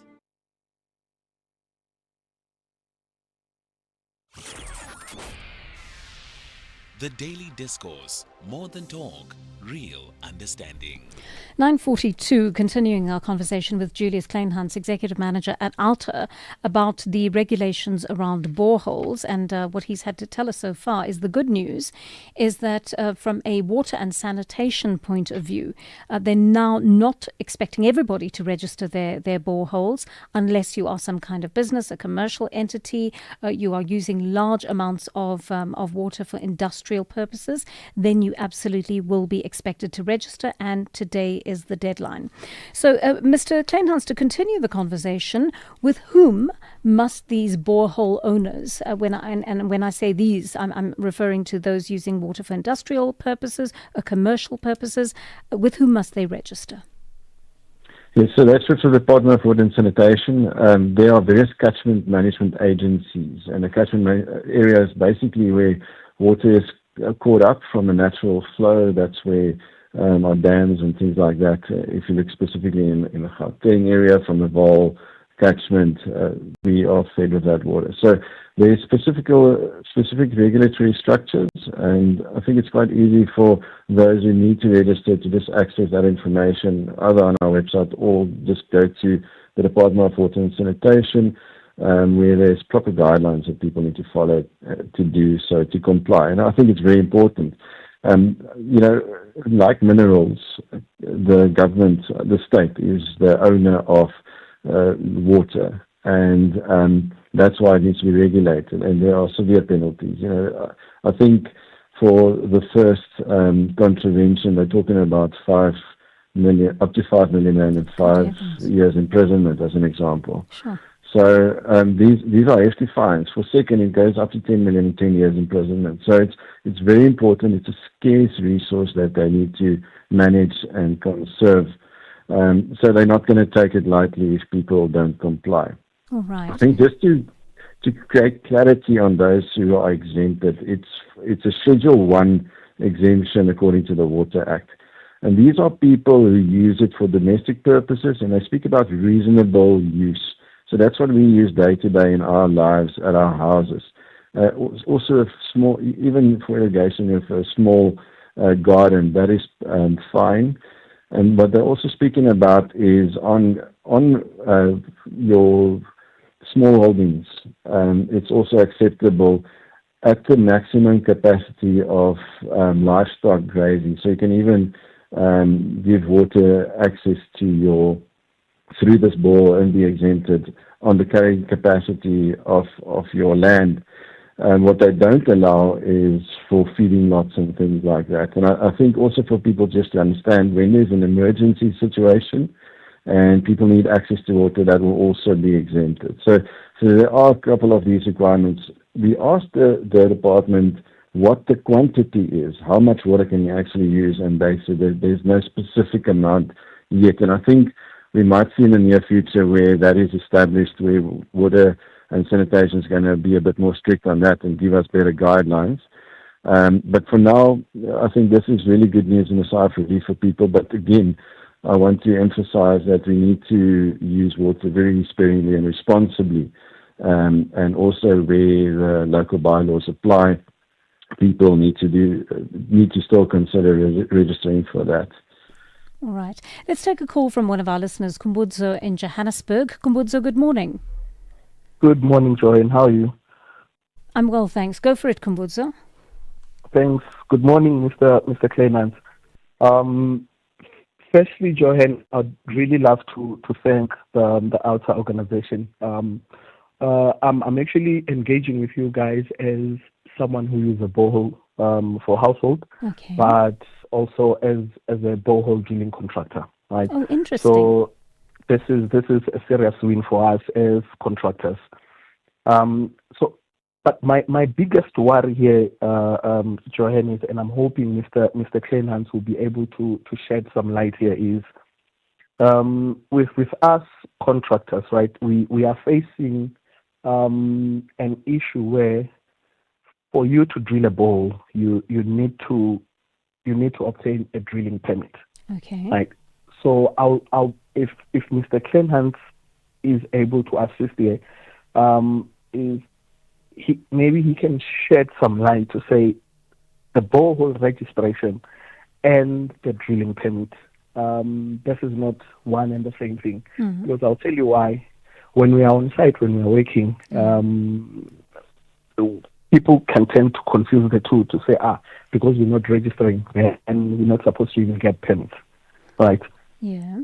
So I'd really appreciate his advice there in terms of the two, and also regarding borehole drilling permits, if he's able to assist, how long does the process take to obtain a permit?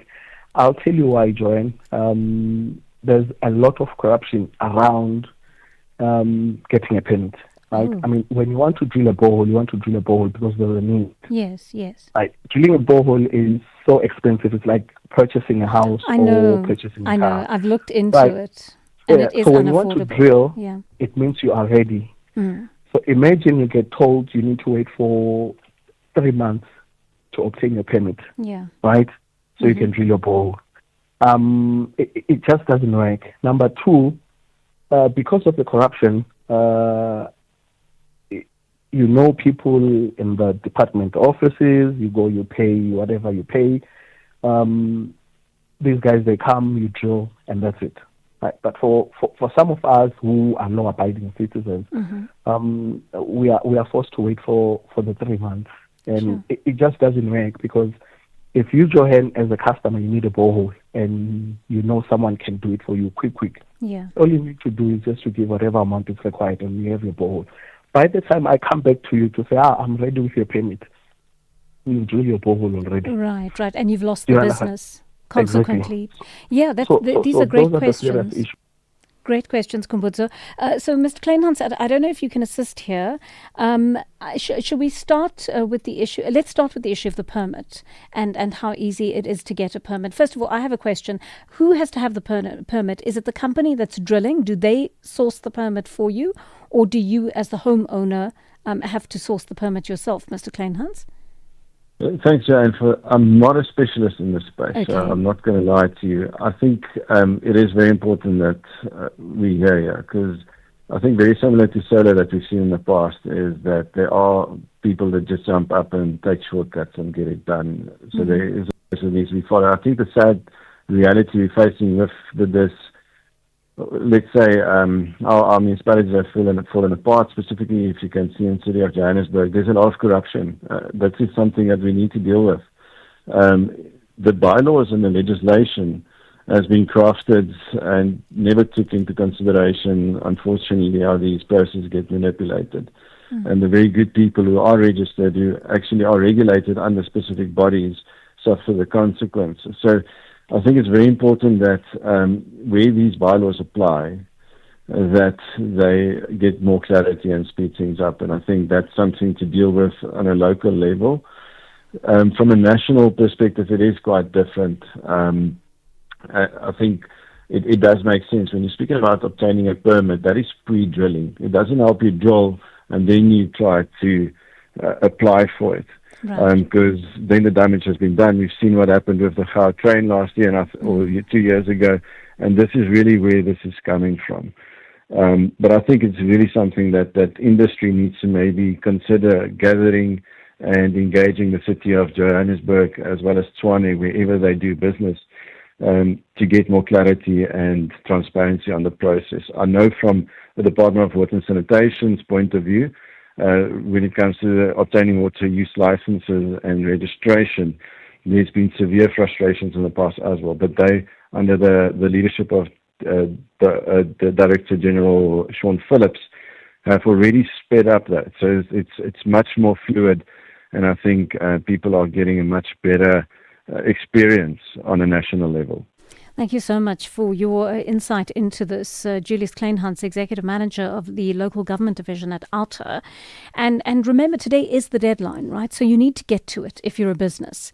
I think for me, there's some grey areas here from a from the point of view of this notion of there being a reasonable amount of water being used. I mean, reasonable is a subjective term, surely, but I think that government needs to actually put a number to that and say, if you're using X number of litres a month, then you fall under commercial or industrial usage, business usage. If not, it's an amount that constitutes household usage. I think that these sorts of parameters do need to be drawn, particularly in a water scarce country, right? I mean, the penalties are, as Julius Kleinhans told us, 5 million rand minimum, right? 10 million rand, a possible jail sentence for certain users. So this is something that you need to do. If you are a business that is using a borehole that is not registered, make it a point of doing that today. Try to get the process going today, so at least you've got a record of the paperwork having started on this day, and try and get as much done as possible in terms of that. You do not want to fall foul of the law in this way. It could cost you a lot of money, and it could end up in jail time if you are not careful. But we weren't able to really answer Kumbutso's question. What I'm going to do is, I think we need to have a conversation about boreholes, because in all these water scarce parts of the country, we are looking for alternatives as residents, right? Of all the various different cities, and I think we need to find out exactly what the consequences are, what the process is of drilling a borehole, what one needs to take into account, and also in terms of legislation, how we need to remain within the law while we do that, and of course respect the environment as we go about doing it. Okay, it is 7 minutes to 10 on the Daily Discourse. I'm going to take some of your calls now. Mandla in Cape Town is on the line to us. Mandla, you want to talk about the RICA Act? Yes, Joanna. Joanna, it's well and good to come out with these regulations and acts. But after they are there, what happens to them? Who is there to enforce those acts and, that are there? Advocate Johnson yesterday said that she was called by someone who threatened her, and all of that, and that could not be traced because it was this SIM card was not registered. Now, she's a person in society who is looked up to by ordinary South Africans to guard against any threats coming to attack us as a country and all of that. But she is hopeless. What about me and you, ordinary South Africans? Who is there to guard our safety? I find it strange. It also talks to cell phone theft, which is rampant in our society. Yeah, of course.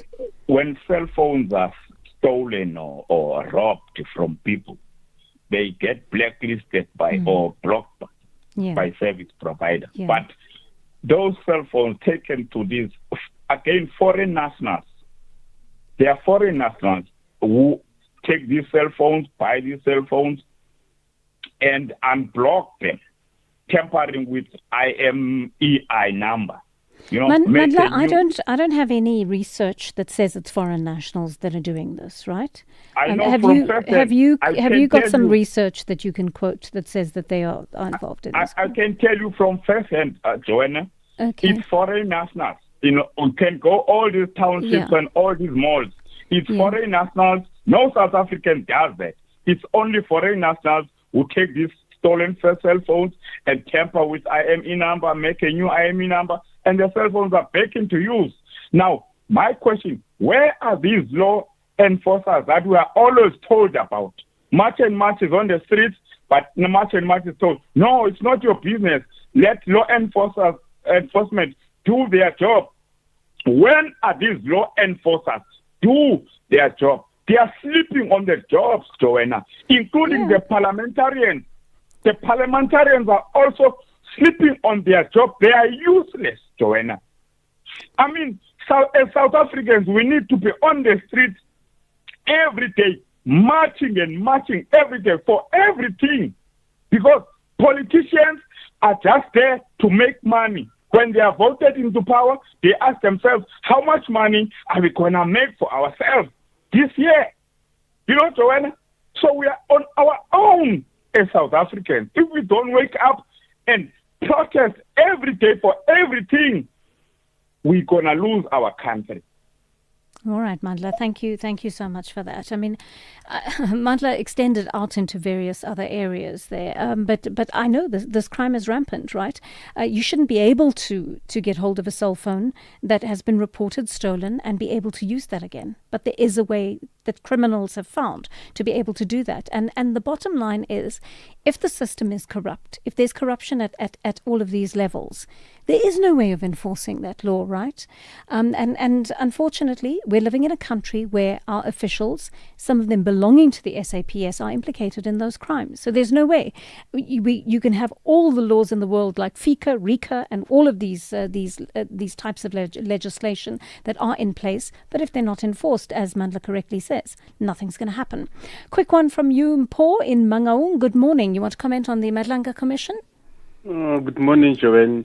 Joanne, I'm watching with interest the witness that is now presently in Madlanga Commission. The two different characters. The character that was at ad hoc committee and the character that is here at Madlanga. Yes. Two different characters. The funny thing about it, this character at Madlanga, one politician or one leader of a political party singing praises about her, that she even equating her to Winnie Mandela.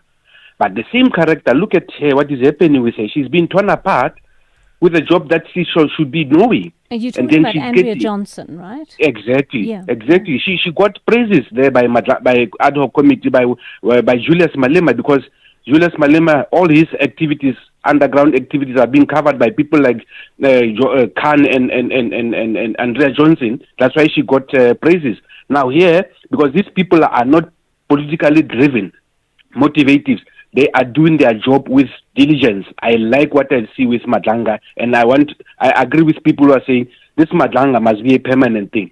People must be exposed, because at Parliament they are being protected by politicians who are actually benefiting from their crimes. I agree with you, Mpho. I actually agree with you, and I don't know enough to speak about this particular instance, but I agree that the fact that political parties are the ones that are represented in these portfolio committees mean that you don't always get a fair a fair assessment of what's going on. Ultimately, party political issues come into it, and I think people do compromise themselves in these ways. Thanks for that call, Mpho in Mangaung. That brings us to exactly 10 o'clock on the Daily Discourse. Let's catch up with Anne Musa for your latest news bulletin.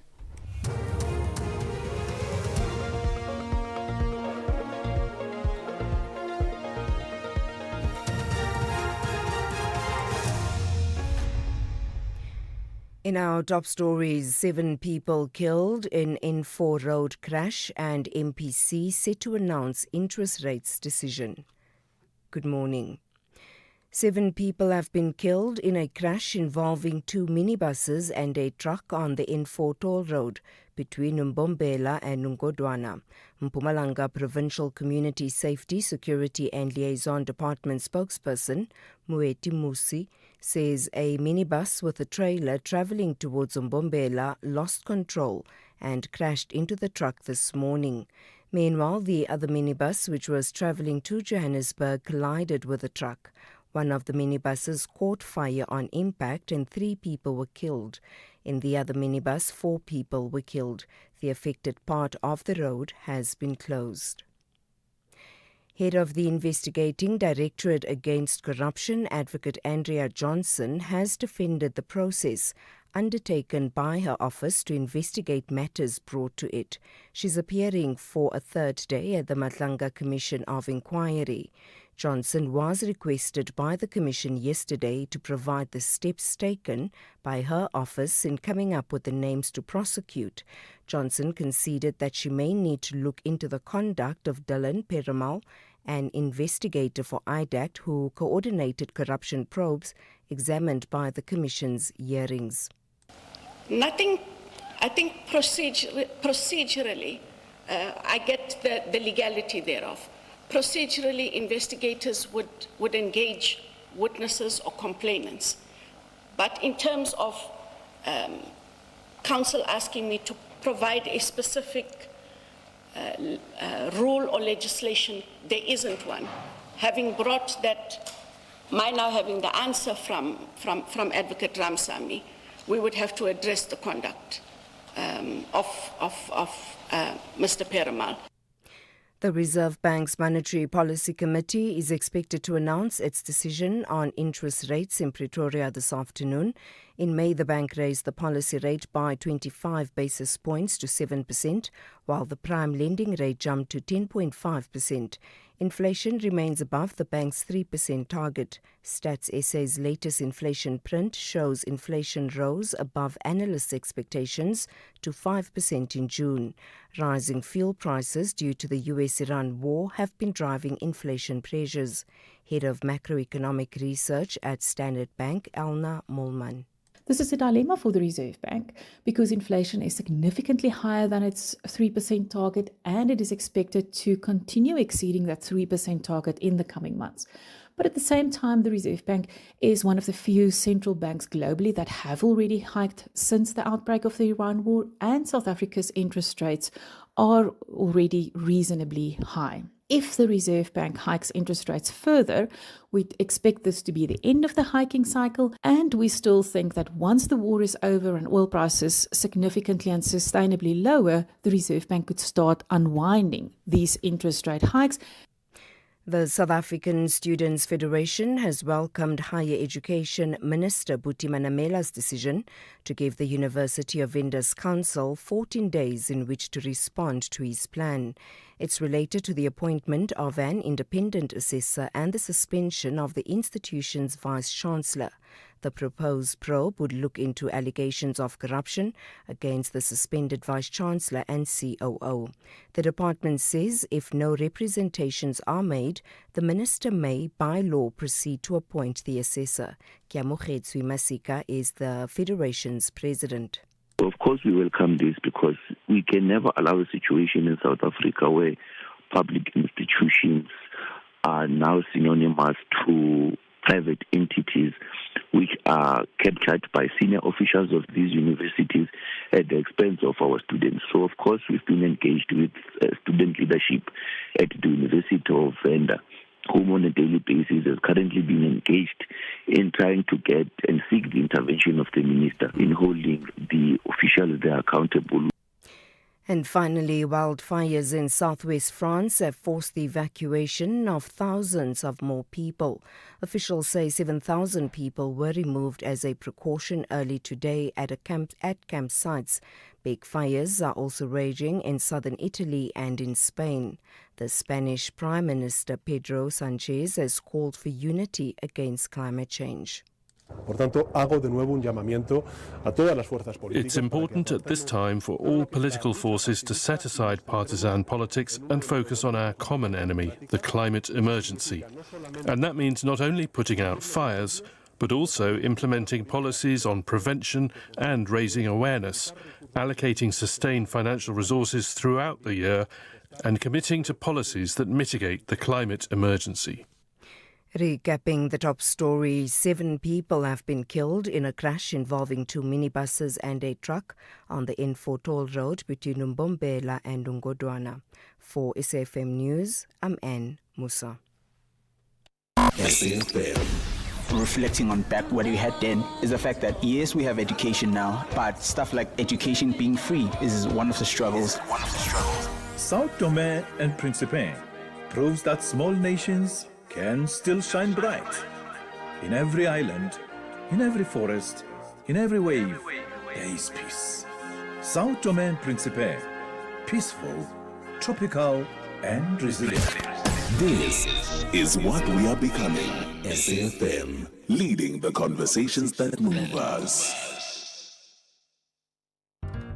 Do good while having fun at Jazz for Young People, brought to you by the Standard Bank Joy of Jazz. Bring your family and friends to this exciting family-friendly concert curated by the young for the young. Enjoy live performances curated by Msaki, the NSA band featuring Msaki. Join us on the 25th of July 2026 at the National School of the Arts in Braamfontein. Tickets are selling fast on Quicket with prices starting from just 50 Rand for children. Standard Bank Joy of Jazz. Jazz for young people. Be there.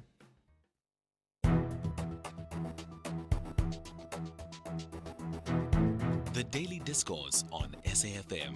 Weekday mornings from 9 to 12. 7 minutes past 10 on the Daily Discourse. Good morning and welcome to the second hour of the programme. I'm Joanne Joseph. Great to be with you. We've started to have some interesting conversations in the last hour. We've been speaking about the issue of boreholes, and we're going to continue a different conversation at this hour. We're talking about parental alienation, and it is a continuation from yesterday. I'm already getting messages coming in that pertain to this. So if there were any legal questions that you wanted to ask yesterday but didn't get a chance to do so, please feel free to give us a call today or send us a voice note. We will try and get our guest, Karabo Oza, the director for the Centre of Child Law, to answer those questions for you. A little bit later on, we're also going to be speaking about lenacapavir rollout. If you happen to be in a group that is particularly vulnerable, but you want to get access to it, tell us about what your requirements would be. Where would it need to be brought? How close would it need to be brought to you? And in what fora? In what spaces would it need to be brought to you for you to be convinced to take it? And it is going to be such a life-changing thing for so many South Africans who access it, because it's preventative medication, it's a preventative vaccine. You only have to take it twice a year. You don't have to take tablets every day, or it's a much more effective means of keeping oneself in an HIV-free environment than some of the other medications that were introduced earlier. So let's talk about that, and let's talk about what would prompt you to actually go to a clinic, even if you have to travel a little bit further out. What would prompt you to go there and make sure that you take that vaccination? I'm going to listen to some of your voice notes at this hour. We've fallen behind, so let's catch up on some of those. Joanna, good morning. I'm Takatayin Mangwevini Kofimvava. The Deputy Minister of Defense, Mr. Bandubonge Olomisa, this morning he was announcing that they are seeking funding from the private sector for the defense. I'm talking about army. I see no reason for it, because we don't see our army active in anything in South Africa other than going outside and being victims of those rebels in Congo. Really, we have deployed them in Cape Town, Port Elizabeth, to make sure that our streets are walkable, are safe, but there is nothing positive to what they are doing with the police there. So how come we can seek funding for them? For what? Thanks. Good morning, Sister Wayne and your listeners, Yanga in the Val. Sister Wayne, this morning, I'm just wondering, what's the view of the Legal Practice Council with regard to Ms. Shamila Batoyi? Now that we know that Mr. Chauke was fit to hold office, it was just Ms. Batoyi's wish hand, and I wonder again, what recourse does Mr. Chauke has? Because he was painted as this rogue prosecutor with no evidence, really.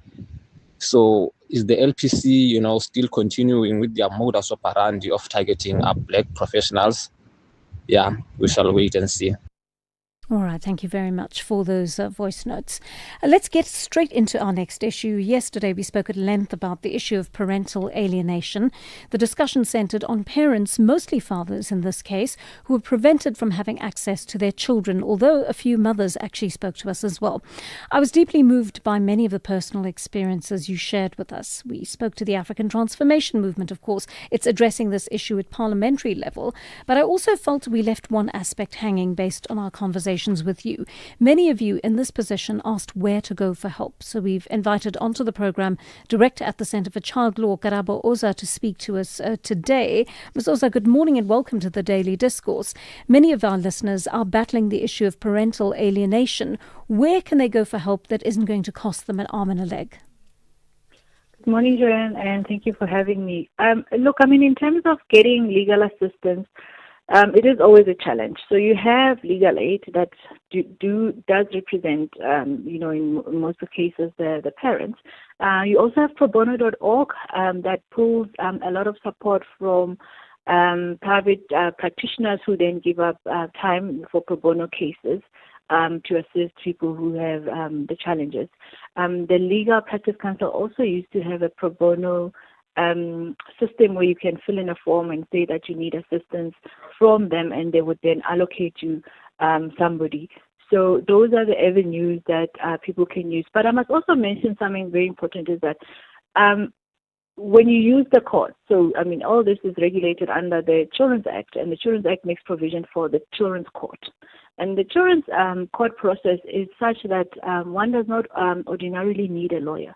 There are forms that you complete that you can be given to start a process where you want to bring an application to have contact, care or contact with your child.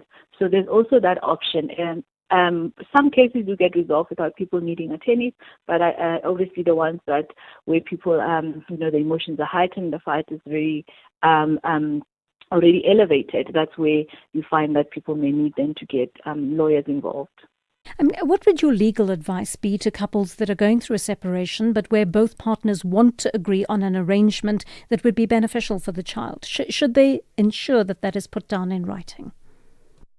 Yes, obviously the Children's Act again, and I will keep emphasizing the Children's Act, because when the Children's Act was drafted, there was a lot of effort put into making provision for how rights are acquired, particularly for unmarried couples. And we must not start on the premise of assuming that most people are married, because we know that and all that. So you have in this area, you find that a lot of the fights are between unmarried couples.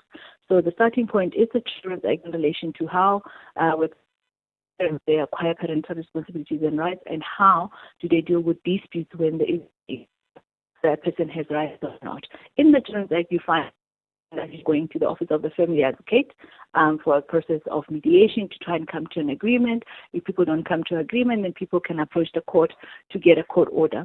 So it's provision in the Act that the steps that people are actually meant to take. You are encouraged to draft where somebody does not have parental responsibilities and rights. You can do an agreement to say that now you agree that they do have, and then you do what we call then a parenting plan to say how those rights are going to be exercised. It's very important to always remember there's the acquisition and then there's the exercise. And when you're writing down an agreement about the exercise of the rights, you have to be very clear about, does the child come to me every second weekend and all those things. And also for older children, they are required in terms of the law to also be, it's required that they be engaged about that agreement and how it affects them. Then that can be put in writing. You can go and register it with a family advocate. Most people do that. Or people can then go and get a court order from the Children's Court then in relation to how they will exercise their parental responsibilities and rights. And tell me, can you acquire these or exercise these rights after the fact? So if you've been in a situation where you're separated, and there's been no kind of agreement in place, it's been an informal agreement between the two of you, and one of the partners has not held to that agreement, can you go back a few years later and say, I would like something legal to be put in writing to ensure my rights? Yes, you can definitely go and formalize. You can say that, look, I tried to have this. It worked maybe for a few months or so, and now the person is not, complying with it. Now I'm asking the court to make it a court order so that it's formalized. And it is, important, to have it confirmed in that way so that when the dispute arises, you already have something that you can enforce, because there are options also for enforcing that. And I want to mention here, some of the challenges is that once people have those court orders, you still have it, but somebody will still frustrate the other parent. Yes. There are mechanisms, again, in the Children's Act to say that if you do that, it's actually supposed to be something that you can be prosecuted for. Not a lot of those prosecutions have taken place. But what we've seen is that the high courts in particular, where parents don't, the other parent doesn't comply with the court order, they actually, in some instances, have found those parents in contempt of court and actually put them in cells for some days. because they're failing to allow the other parent to build a relationship with the child because they're frustrating the contact. There are cases, Ms. Oza, where one parent has disappeared with the child. The other parent has no idea how to locate that child. Is there a lawful way to find that child using existing governmental systems and trying to reestablish contact with the child? Ms. Oza, are you still with us? Ms. Oza, I think we're having a little bit of trouble with your line. Let me put you back onto, I'll send you back to Genilwe for the moment. She's going to try and dial you up on our WhatsApp line. I think that might work a little bit better.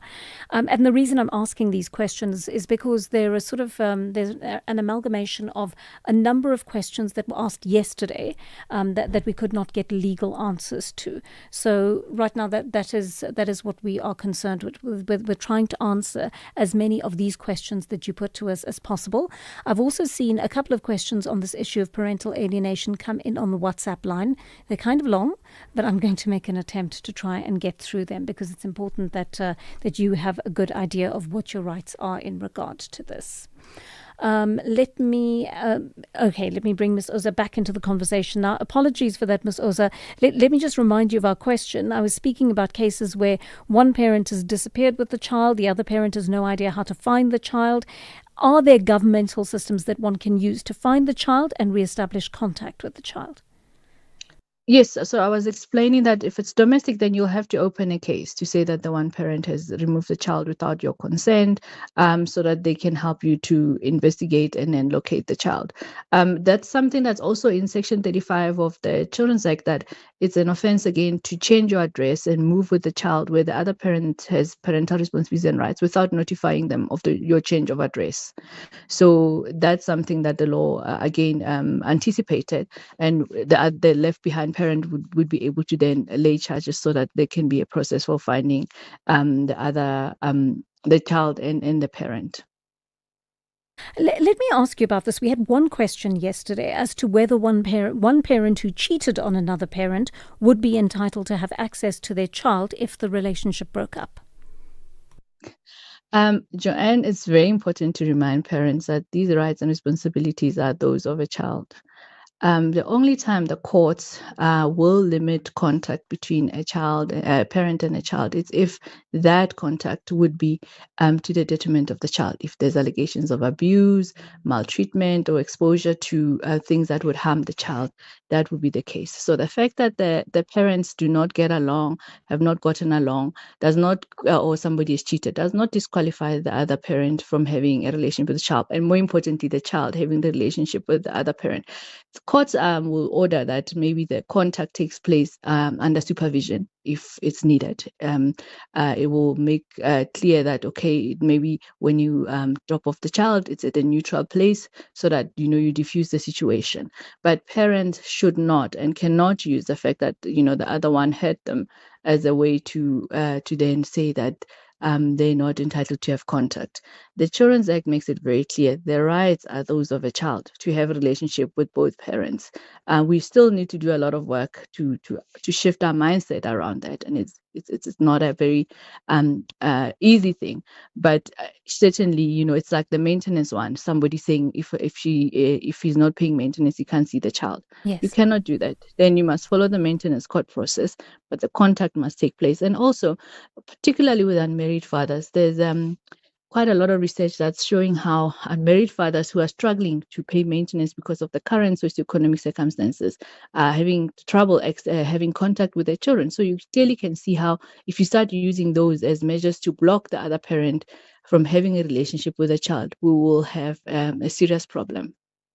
I thank you. You answered a very important question there that many of our listeners asked in regard to maintenance and access to a child. So some messages are coming in, Ms. Oza. One of our listeners says, I'm a divorced parent. My ex-partner and I have had a parental plan in place for our child. Almost a year ago, my child got extremely sick with leukemia and her entire routine got messed up, and she's adjusted to a new routine, spending more time with me, her father. Her mother does not like this and as a result tries to alienate my child from me. I simply just want to have more time with my child so that it benefits her and she feels better. From a legal point of view, what can I do as a father to obtain more time with her? So in those cases, the father can approach the children's court for an amendment of the whatever was there in terms of the court order or the agreement that they had when they got divorced, to say that there should be an amendment of that in relation to how much time they spend with the child. There's always an issue around how there's formulas used, for instance, to say, one parent will see, especially the parent who's not the primary caregiver, will see the child every second weekend or so and stuff. Those agreements are not cast in stone. And at some point, even sometimes children themselves start saying, well, I want more time between both parents. So those are things that can be accommodated and should be accommodated. If the mother is not amenable to discussing this, then unfortunately the father has to approach the court and say, we have a challenge, the child is sick, and I need to spend more time with the child. And granted, I'm not saying the mom should spend less time, but maybe we need a more equitable share of the time. And also they must ask the child what the child wants. Yes. And that was yeah. a question I was going to ask you. Does the child, I suppose depending on their age, does the child have any say in who they want to stay with, how much time they want to spend with each parent? Yes, so the children are, in terms of the Children's Act, they are required to, well, it's allowed for them to participate and to give their views. The older they are, obviously their views would carry more weight. There are times where even when children are young and the disputes are such that there is a need to safeguard the child's interest, then the court would appoint a curator ad litem to actually oversee and investigate what would be in the best interest of the child, particularly in very contested cases. So the law also makes provision for that the child's views must be before the decision maker, and it must be considered, and there must be some weight attached to it. Obviously, we very carefully, when we engage with children, particularly those who express what they want, we remind them that, well, we'll tell the court, but you're not guaranteed that you'll get what you want, because it's a legal process, but at least your views would have been there and would be considered. Ms. Osel, another question from our listener. I'm a divorced parent. Oh no, I'm sorry, I've read that one out already. This is a slightly longer one. I'm currently 6 months pregnant. The father of the child has taken no responsibility. He questioned the pregnancy timeline confirmed by my doctor and refused to suggest a suitable time for my elders to visit his family home. He eventually blocked all communication with me. My question is, what legal recourse do I have while I'm still pregnant? I believe that situations like this contribute to some women being reluctant to allow fathers back into their children's lives later after they've had to endure the pregnancy and its challenges alone. What measures, if any, can the law take to address this apparent loophole? I've been told that I must wait until the baby's born before approaching the court. Is that correct? Or are there any legal options available to me during the pregnancy? Yes, unfortunately, it is correct that because the baby is not born yet, there are no rights in relation to the child. That it's not a child yet, So she would have to wait to do whatever she needs to do. I mean, she could try and say, for instance, maybe keep all her receipts in relation to the pregnancy and stuff. And if she wants to put a claim for maintenance and the things that related to that process of pregnancy and birth, actually the law provides that she could actually bring a claim against them. But obviously in relation to care and contact and all that cannot be determined before the baby is born. Right. One of our listeners says, my son has been struggling to get access to his minor child for the past 2 years after breakup with the mom.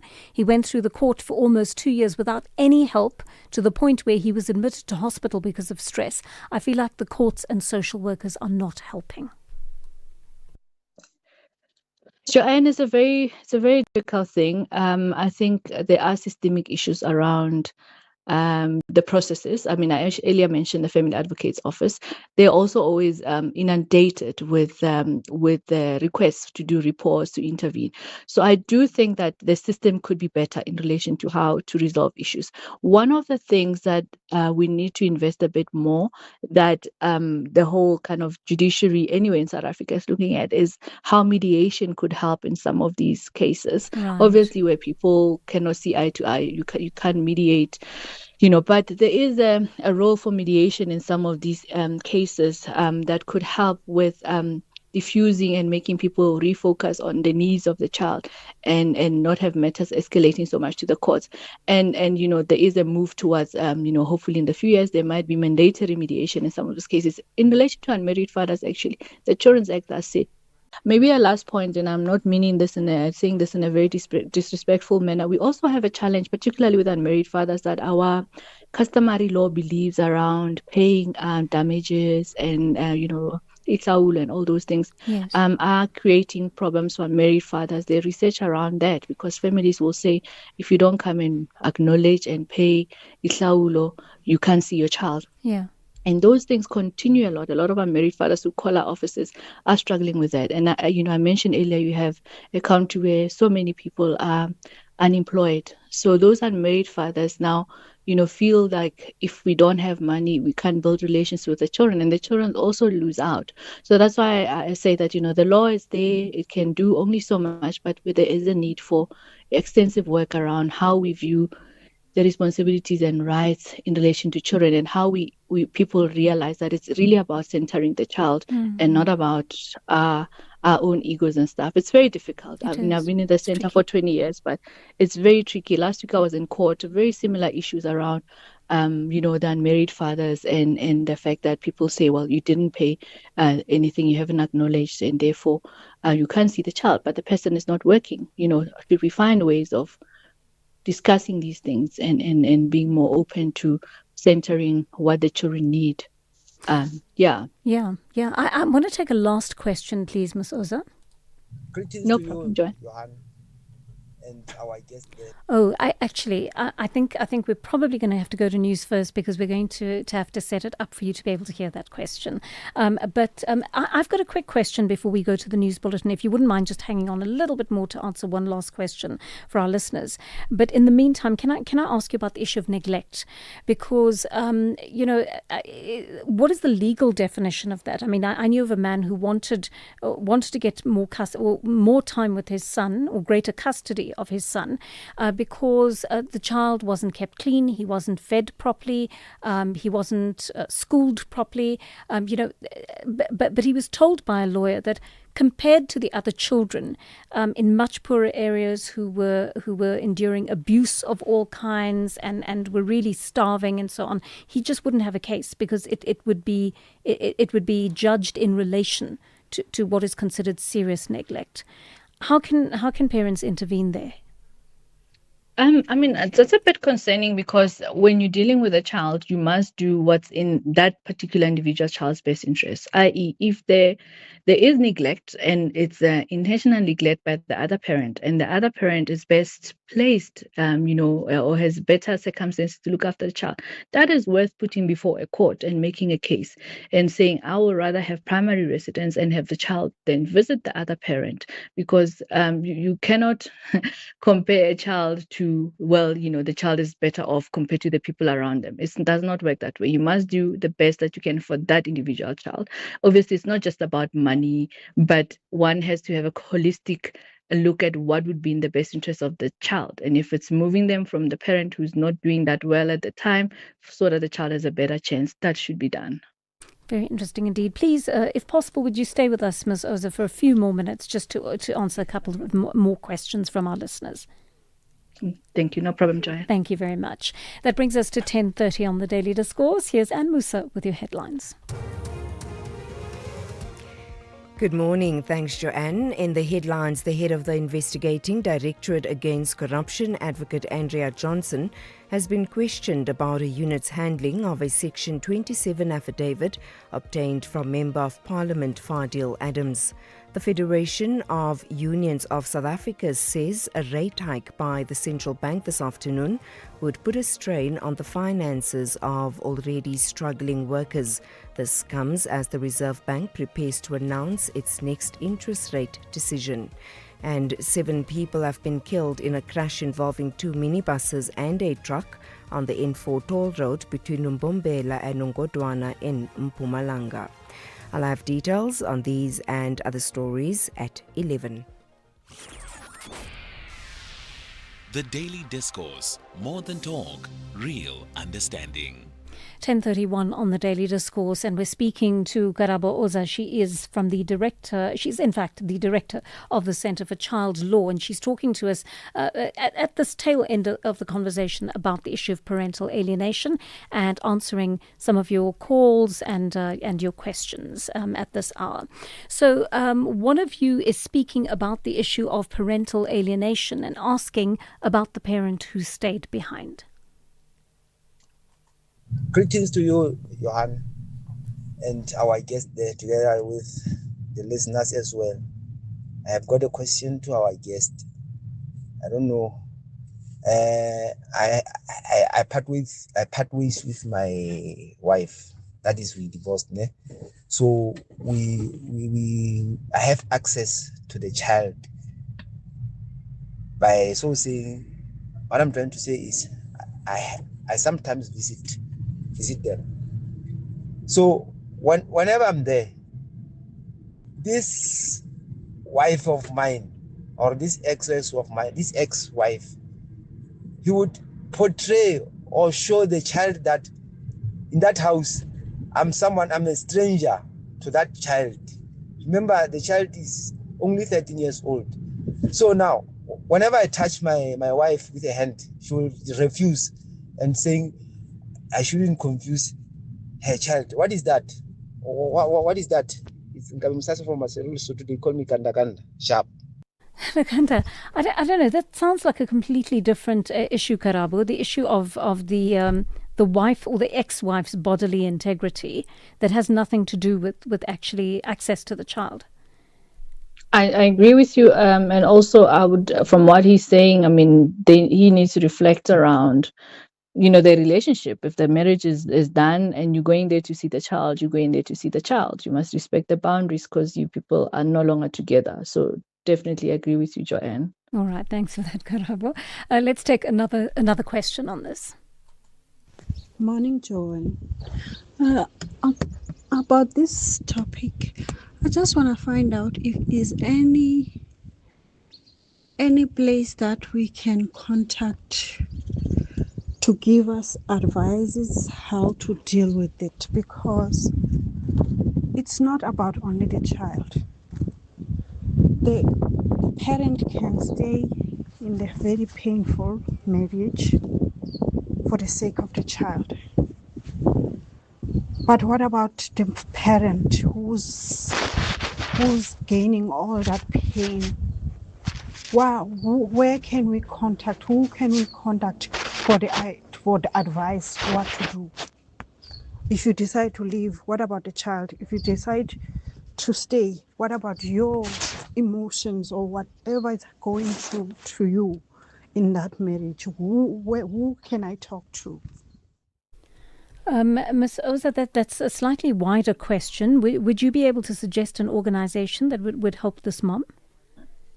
I'm trying to think, but at the moment, I think if she calls Childline, they might be able to refer her to counselors around her. I can't think of another quick kind of line of contact, because, as you say, it seems like she needs some counseling, and she can then take a decision then that will lead her to determining whether she needs to go see a lawyer or not, depending on what she wants to do. But it sounds more like she needs some counseling and support first to be able to talk about what she's going through. You get the sense that some people are staying in marriages in which they're not happy because they're afraid they're going to lose access to their children. It may be so, Joanne. It may be so that people do that. And that's why there's a need for people to have discussions when relationships are not working out, insofar as how they intend to do things pertaining to care and contact. Obviously, in terms of the law, there's always going to be the person who has to have the primary care. There are cases where people split primary residency 50-50, not always in the best interest of the child, because then they're between two houses, But remember that, especially when people are married, that process then goes through the Office of the Family Advocate, where they can actually be an assessment of what would best work for the child and for them, and then propose a certain arrangement. The court doesn't have to accept it. Even the parties can challenge that. But then that helps to try and say, okay, at this moment, what we think is best for the child is this arrangement. Later, things can change as the children grow older, and then that can be varied by court, or if parties agree, they can do that. But I don't think there should be this automatic fear when you have a good relationship with your child that is there, that the court can take into account, unless there's some new information about abuse, neglect, and stuff. You will not get cut off. And I must actually mention that there are very few cases, very few, I think not even up to 5 cases, where the courts have, terminated parental responsibilities and rights, because it's they acknowledge that children have a right to both parents. It's a right of the child, Right. as long as the parents are suitable and there's nothing wrong with them. Okay. A last call from Pilani in KwaZulu-Natal. Pilani, good morning. What's your question for Ms. Oza? Yes. Hello, how are you doing? Yeah, well, thanks. Just go ahead with your question, please. All right. So I just wanted to ask. I was living with my partner, so we were not married or anything like that. So the kids were living in a vicinity like 50 k's away from me. So now she left with the kids because we broke up. So that's a story. So now she left to a different province. So now leaving to a different province, she didn't tell me about it. So I only found out 3 months after she left to that province that she's there, and I had to pay for the school fees and everything. I approached the children's courts. There was no arrangement. They said if I wanted to talk to the kids, I need to buy a phone for them. I've been trying to call the courts and nothing. The Belfast Magistrates Courts, I've been calling them this whole time, and I can't reach them or anything like that. And the school is actually calling me. She put the stepfather on the name of the school and everything. So I don't know what to do. And like I've been trying, because I want to fight for them, but I don't know how to go on now. I'm sorry. I'm sorry to hear about your situation, Pilani. Karabo, what do you think about that? Look, and I'll give our email address and landline. We can give Pilani advice once we understand more where his process is. Unfortunately, we don't represent adults, so we can't give him legal representation. Mm-hmm. But I certainly can give him our details, and then we can have a discussion around where is the process that he's been trying, and what to do, because it is important that he does something. Because the longer you don't see the children, it creates a rift, or it becomes difficult to later rebuild the relationship. Exactly. Or during that time lost, they're growing, and they're growing apart from you, essentially. Yes. I think that's very good advice. Are you able to give us your generic contact details rather for your organization?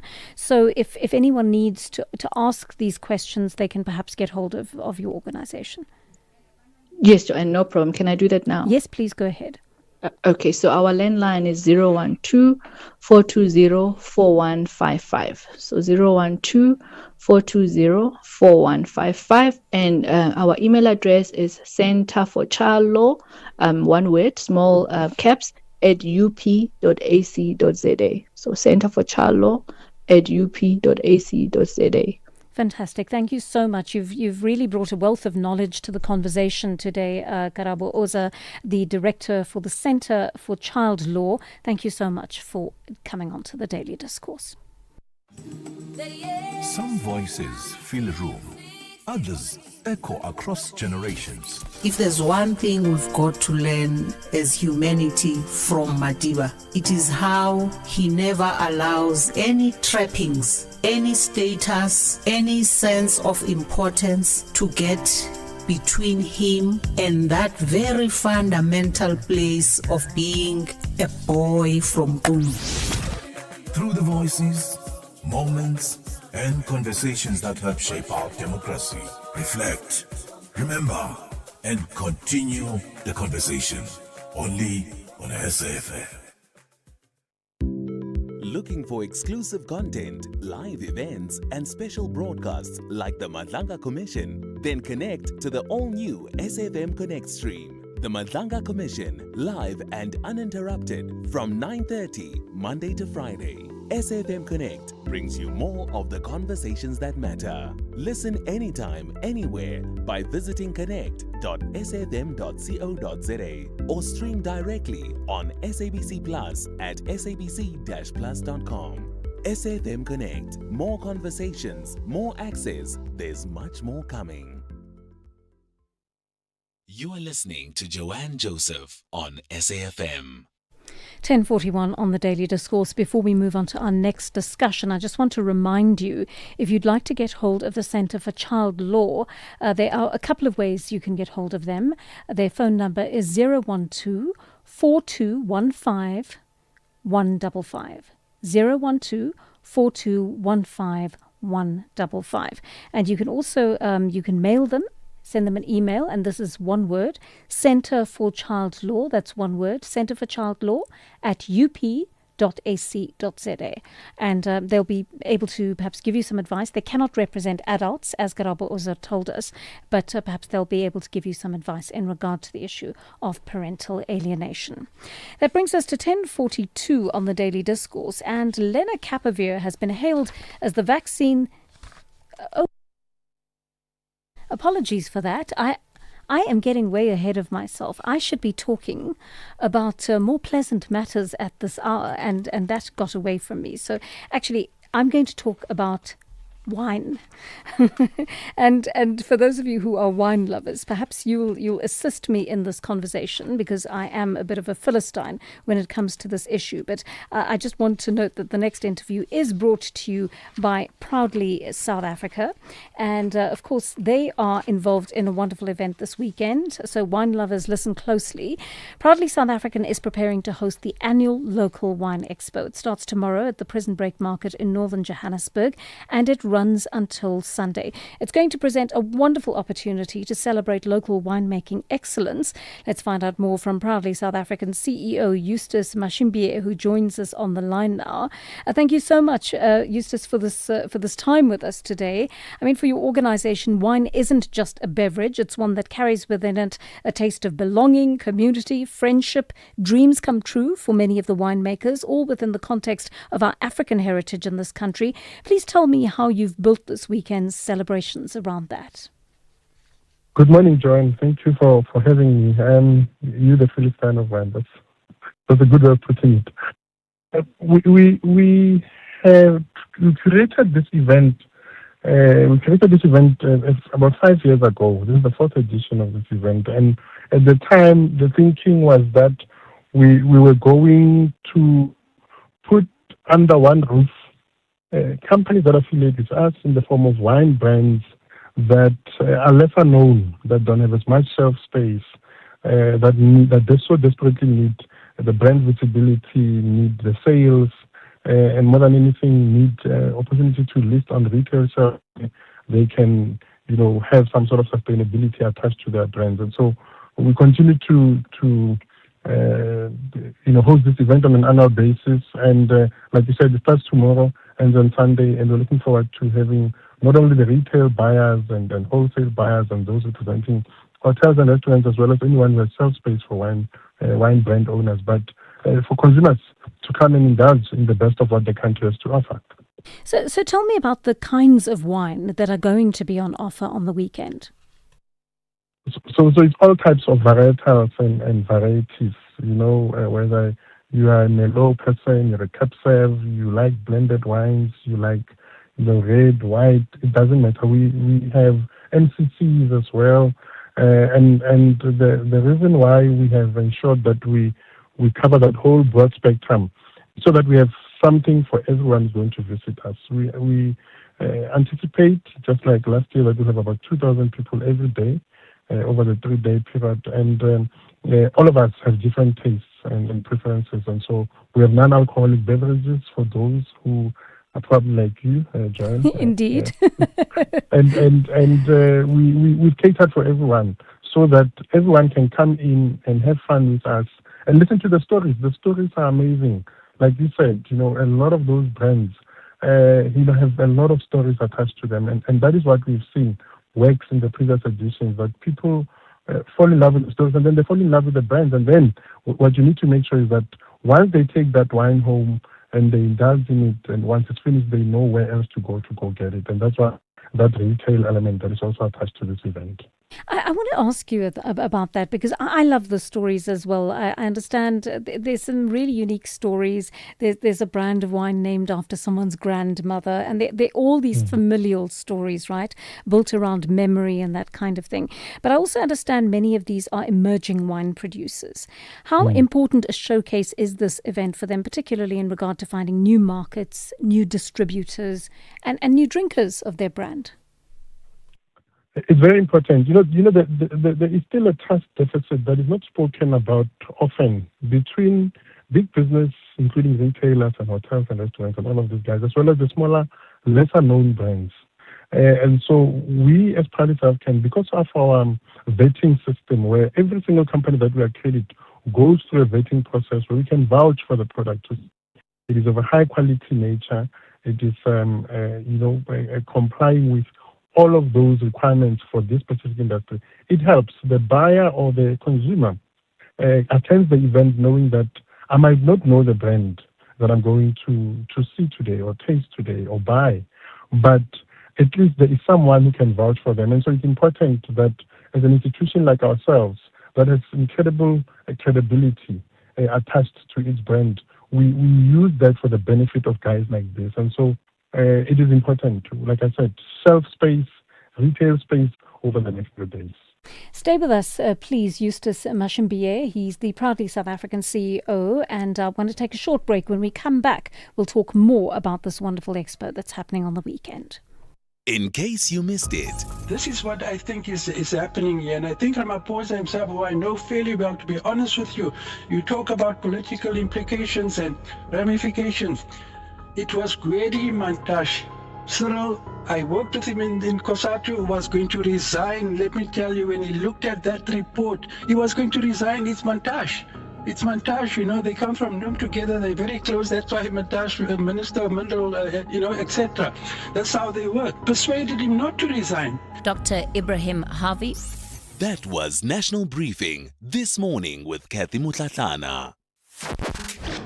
As we celebrate 90 years of existence, SAFM takes you back to the voices that shaped a nation. Xolani Gwala will be back again for you 6 to 9 Monday here on SAFM. And thanks, Xolani. Good morning and welcome to Morning Talk with me, Kim Gabadeli. The name is Bonge Kwala. Good to be with you till midday today. Let's engage South Africa. Welcome to Morning Talk on SAFM, South Africa's news and information leader, with me, Rowena Bird. 90 years of trusted voices. This is SAFM. The Daily Discourse. More than talk, real understanding. The clock is nudging us towards 10 minutes to 11 on the Daily Discourse, and we're talking about all things wine. It's going to be an exciting weekend. If you're a wine lover, make sure you get there. Even if you're a Philistine like me, you can still go, because there's still drinks for people like us who are not wine connoisseurs. I'm talking about the annual Local Wine Expo. It's starting tomorrow at the Prison Break Market in northern Johannesburg, and proudly SA CEO Eustace Mashimbiye is with us to discuss this. So something that you mentioned to me before the break, Eustace, was actually left me quite heartened, I might tell you.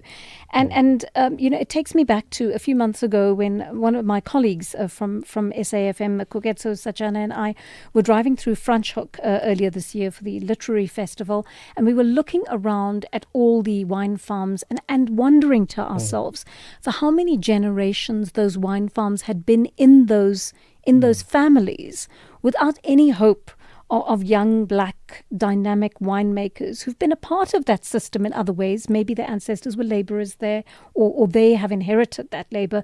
But they're very few stories we would have understood where they actually take over those businesses and start producing the wine themselves, even though they know exactly how to do it. And I'm very heartened by the fact that you're telling me there are many emerging wine farmers out there who are actually breaking that mold. No, there are many. Every year we showcase 30, this year we have 29. And all of those, are wine brands that have come through over the last decade or so. Some black-owned. A lot of them, more than 10% of them, my team was telling me, are women-owned brands. So that's amazing. It's new entrants who are breaking barriers, and you must see that behind them lies all of those farms, Joanne. So the farms that you saw are the ones that supply them with the grapes, and then the value chains and supply chains that help them move the whole grape from farm to when you eventually sip as a wine drinker. There are many jobs that are created through that entire value chain. And so the success of this industry, especially on the back of wines that are made in South Africa, emerging wines also getting a chance to compete and claim a stake in the market share that exists, is quite critical in that there are many jobs created throughout that entire value chain. And then kicks in what happens post, manufacturing, which is the retail, distribution, the wholesaling. There are jobs across all of those elements. And so this is very critical in terms of ensuring that we start driving transformation in an industry like this that has predominantly been one-sided. So let me ask you this. I mean, there might be emerging winemakers who are listening to this conversation but don't know how to get in on the action. How do they contact you to make sure that next year they can be a part of this extraordinary exhibition? So they still have time between now and when we host it again in July next year. They have to take up membership of Proudly South African. You have to be willing to subject yourself to some sort of scrutiny. We do go in, we do check. With the extensive vetting of all our brands, so that when you bring you here, we're confident that you deserve to be here and you can hold your own against very well-established brands, both from within the country and even outside of the country, because we operate in a global environment. And so we urge people to go to our website, proudlysa.co.za, or write to us, info@proudlysa.co.za. We will check mostly for two things. Is your product indeed made in South Africa? Because Proudly South Africa represent those that are exclusively made in South Africa, and where the raw materials are also sourced in South Africa. Secondly, that it complies with all of the quality, health and safety standards and requirements set out for this industry. Once you tick those boxes, we then look at whether you employ people, and if you're employing people, are you complying with the labor legislation of the country? And we try to check if we are helping us preserve the environment by disposing of waste responsibly, reusing and recycling where possible. And once you've gone through that vetting process and you've ticked all of those boxes, there is a fee applicable. The misconception is that it is expensive. It's not. It's 500 rands if your turnover is 5 million rands per annum. So you pay 500 rands excluding that per annum, and then you become part of this campaign. And this is just but one of the ways in which we promote locally made products. There are many products that we showcase in other sectors through different platforms. But even these ones who are in the wine sector do get other opportunities throughout the year to be showcased and promoted on our various platforms that we have built. All of them access to market tailored to ensure that we grow the presence of locally made products and the success thereof. That's really good to know. I thought very much when you were speaking earlier that most people who attend this expo on the weekend would actually be South African wine consumers. Is there much interest from international markets in our emerging wine farmers? There is interest. In fact, I'm talking to you sitting at prison break now, and at 11 o'clock we have a buyer session where we close the doors and we just engage with the buyers from retail, wholesalers, hotels, sommeliers, so people who just influence the consumption of wine. And some of them are not from here, so it's quite interesting that we've seen, especially those within the continent who are saying they want to see what Proudly South African has to offer so that they can take that back into their markets. And we know how the world feels about South African wines. But what we love about this event is that they are now exposed to other brands, emerging brands, that they were previously not privy to seeing, especially those who don't have big marketing and business development budgets to allow them to go and pitch and sell and represent themselves in other markets. And so that is where Proudly South African comes in. So we packaged it such that we've tried to close the gaps for emerging brands who desperately require our assistance to help them grow. Let's listen to a voice note from one of our listeners. Hi, Joanne. I'm listening to your program, and you're talking about wine farms and the entry of young black winemakers to that industry. Well, I think the entry to that industry for anybody is probably very prohibitive. To buy any wine farm in the Western Cape is just prohibitively expensive. It's only for the very wealthy there, and established farms with established families, in that they have been there for generations, and the land has been paid for a long, long time ago, and that's why they are profitable. Anybody wanting to start a wine farm or get into the industry, you need to move out of the Western Cape, up the coast, into the Karoo. That is the only hope for anybody, never mind young black winemakers. Thanks, Mike in Quebec. Mike, that's such a lovely voice note. Thank you for that. And Eustace, is this what you're finding? And is there going to be a need for these emerging farmers to find other places in the country to farm in order to make their businesses profitable? So it's a combination of both. Yes, there is going to be that need. But what we've seen is that the bigger guys, I mean, a lot of these wine brands who are here, some of them have farms, I must tell you. It's quite impressive what we've discovered since we started doing this thing 4 years ago. But outside of those who have their own wine farms, they rely on existing farms. So we've seen that, someone who grows grapes and specializes in Merlot, example, will allow other, wine brands to come in and buy from them, and they work with them. So there are wine farms that are opening up and allowing others to come in. So I agree with your caller. That voice note is spot on. Though we've seen that there's a shift. There are some who we commend for doing that, but it is still an industry where it's prohibitive and it's difficult for new entrants to come in. And we will need more of them to get their own farms. Right. Just a last question, and this is at Ginewe's request, because my team, including me, we're obsessed with food, Eustace, and we want to know if there are any good wine pairings on the cards this weekend. Lots of good wine pairings. Lots of good wine pairings as well as lots of food. That is not necessarily linked to any pairing. So we've tried to cater for everyone. So if we have a company called Vegan Chef. If you're a vegetarian, we have a vegan chef for you here, selling food over the 3-day period. But if you're into meat and nyama like me, there's meat for you. If you are into township style food, we have a guy who specializes in that, ribs, wings, and some gourmet dishes that will be served over the 3-day period. So we've tried to cater for everyone. And just based on lessons we've learned over there, is that some people come in for the non-alcoholic drinks, but they're actually here for the food. And so there's a whole other part of this event which focuses on food, outside of even those brands that we brought in for pairing purposes. Well, you have totally sold it to me in that last answer. Thank you so much for that, Eustace Mashinbiye, the proudly South Africa CEO.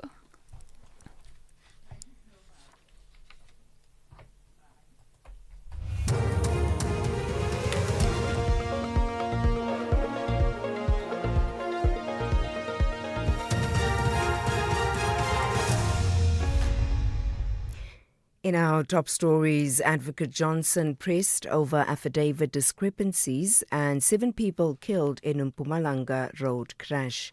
Good morning. The head of the investigating Directorate Against Corruption, Advocate Andrea Johnson, has been questioned about her unit's handling of a Section 27 affidavit obtained from Member of Parliament Fadil Adams. Johnson, who's back at the Matlanga Commission of Inquiry, is struggling to explain the conduct of senior investigator Dylan Perumal in securing the affidavit. Evidence has revealed that Adams' Section 27 affidavit named only 3 senior police officials to be investigated for fraud and corruption, while a subsequent Section 28 document submitted to the prosecutor contained an additional 8 names. Commissioner Sandile Kumalo questioned Johnson on the identification of the additional individuals.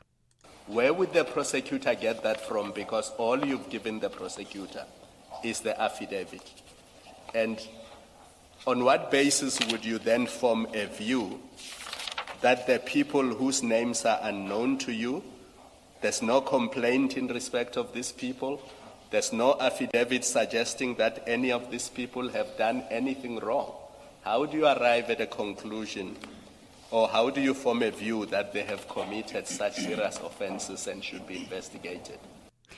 The Federation of Unions of South Africa says a rate hike by the central bank this afternoon would put a strain on the finances of already struggling workers. This comes as the Reserve Bank prepares to announce its next interest rate decision. Many economists are expecting another hike. The expected increase is based on June's inflation figures, which rose to 5%. Rifda Ajam is FEDUSA's General Secretary. It will have a significant effect of workers, with the most immediate and the painful impact being the greater financial pressure on already stretched household budgets. Many families are already paying more for fuel, transport and food costs, and a hike at this stage would only increase the costs of servicing debts. And this is essentially your home loans, your vehicle finance, personal loans and credit cards. So essentially for workers, this means higher monthly repayments and consequently less disposable income on a monthly basis. 7 people have been killed in a crash involving 2 minibuses and a truck on the N4 toll road between Mbombela and Ngodwana. Mpumalanga Provincial Community Safety, Security and Liaison Department spokesperson Mueti Musi says a minibus with a trailer travelling towards Mbombela lost control and crashed into the truck this morning. Meanwhile, the other minibus, which was travelling to Johannesburg, collided with the truck. One of the minibuses caught fire on impact and 3 people were killed. In the other minibus, 4 people were killed. 2 Ghanaians have submitted a petition to the International Criminal Court against South Africa. They've requested the court to investigate what they call attacks against foreign nationals, saying it could constitute crimes against humanity. Pretoria has described this as opportunistic. South Africa's international relations spokesperson, Crispin Piri, says the action fails to satisfy the statutory legal triggers. Legislation such as the Prevention and Combating of Hate Crimes and Hate Speech Act directly gives effect to the Republic's obligations under the Constitution and international human rights instruments concerning racism, racial discrimination, xenophobia, and other related intolerances. This legal framework specifically provides for a distinct offence as such as a hate crime and hate speech and ensures prosecution of any offences committed by individuals in this category. And finally, investigators in Ireland say they found the remains of a further 22 infants at the site of a former mother and baby home. They bring the total number recovered to 99. The charity-run institution for unmarried mothers and their children in Chuam was in operation for 25 years. The BBC's Chris Page reports. The story which has been uncovered here is one of institutional inhumanity and unspeakable cruelty. The relatives and survivors who've campaigned for the excavation now hope that as many of the children and babies as possible will finally be buried with dignity. It's thought there's never been an exhumation of children's remains on this scale anywhere in the world. Those most affected by the scandal are longing for healing after generations of stigma and shame. Recapping the top story, the head of the investigating Directorate Against Corruption, Advocate Andrea Johnson, has been questioned about a unit's handling of a Section 27 affidavit obtained from Member of Parliament Fadil Adams. For SAFM News, I'm Anne Musa. In life's most challenging moments of loss, compassion can be your greatest comfort. You shouldn't have to face the financial burden of losing a loved one by yourself. Rest assured, Clientele's funeral plans pay out cash within 24 hours. You can cover up to 13 family members on one plan, ensuring all your loved ones are taken care of, and 3 children are covered at no additional cost. With Clientele, you are not just buying a plan, you are also buying peace of mind. When the time comes, you will need to make important calls with your 200 Rand airtime you will receive when you claim. Plans offer double accidental death cover as well as a transport, grocery and unveiling benefit. Apply today, it's easy. There are no medical examinations and no paperwork. SMS SAFM to 48031. That's 48031. Clientele Life is an authorized FSP and licensed life insurer. T's and C's online. Standard rates apply. Attention all shoppers. Our supermarket shelves are full of unhealthy food. It's often hard for me to know which foods are good for my family. The information on packaged food is complicated and hard to understand. I wish we had easy-to-understand warning labels on foods high in salt, sugar, and saturated fat. We have the right to know what's in our food. Support front-of-package warning labels on unhealthy packaged foods. Sign the petition on healer.org. That's HEALA.org. In case you missed it. How much of the panel's recommendations have been implemented, and is South Africa better equipped today to prevent the repeat of the July 2021 unrest? We cannot forget what happened there. We also cannot forget that there was a report that made certain recommendations that highlighted certain issues that we have in the country. And so then the question is, what has been done about it? We used to have the Pick and Pay outlet here by Brambisha Phase 4. The people looked at that outlet. It used to help us a lot because if you need some money, you could withdraw, and there were 2 ATMs. Now, whenever you need something, just for a normal bread, you must get a local by 14 rand, or just to get a loaf of bread, because you don't have that Pick and Pay anymore. That was The Meeting Point with Koketso Sachane.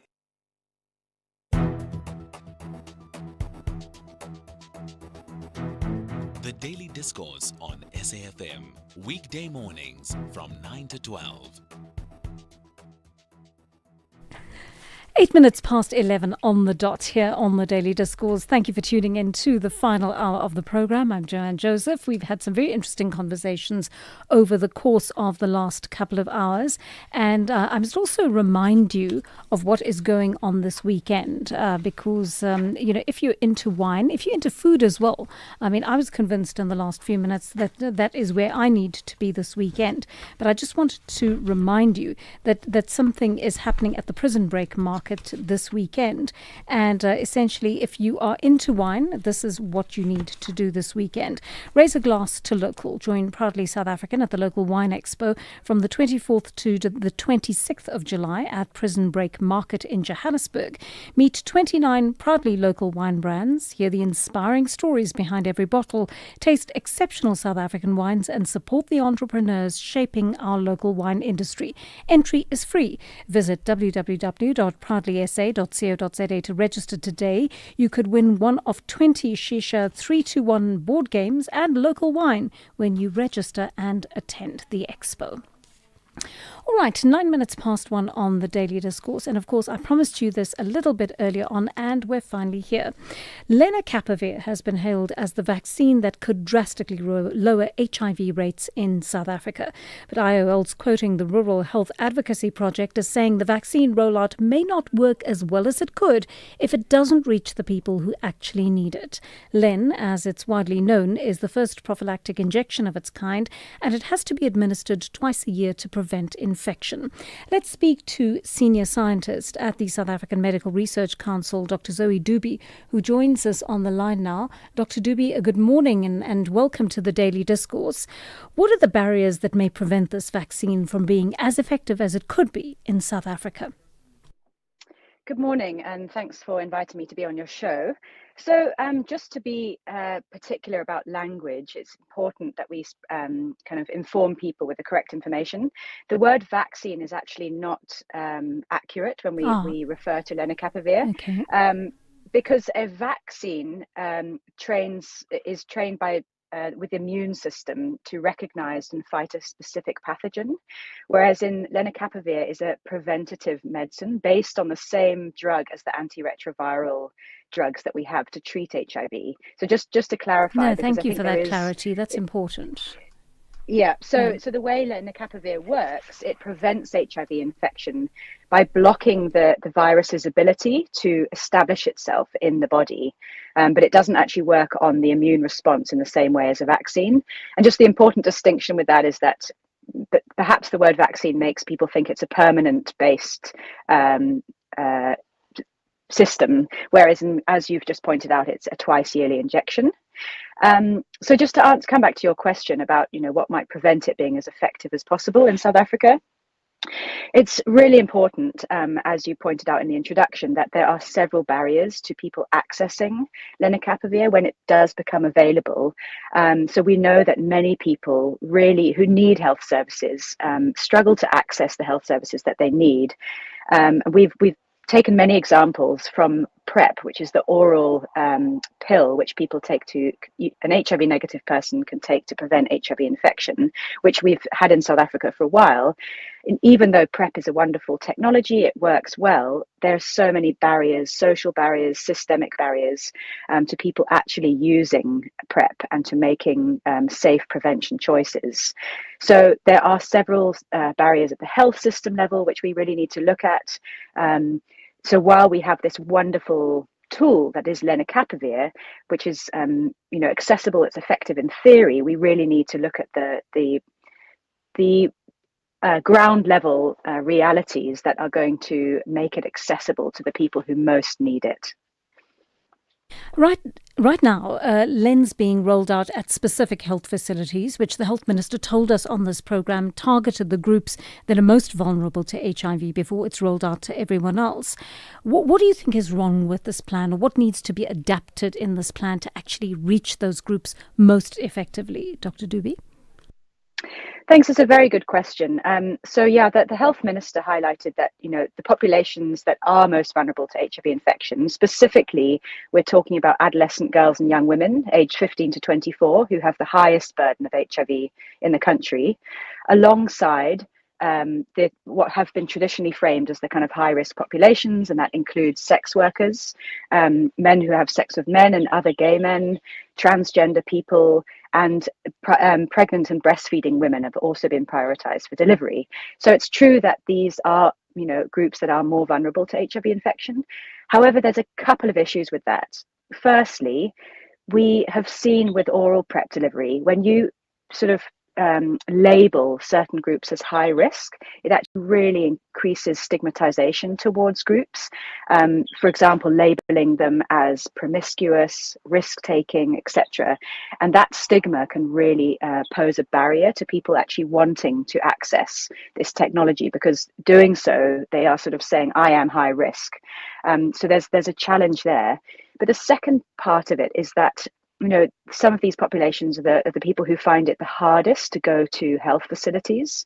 So if we are rolling out lenacapavir through our traditional health sector, it may not reach, or it's likely not to reach, the people who need it most. So we really need to take this technology to places where people already are, or to spaces where receiving health services is more accessible, it's more acceptable, and there are fewer barriers.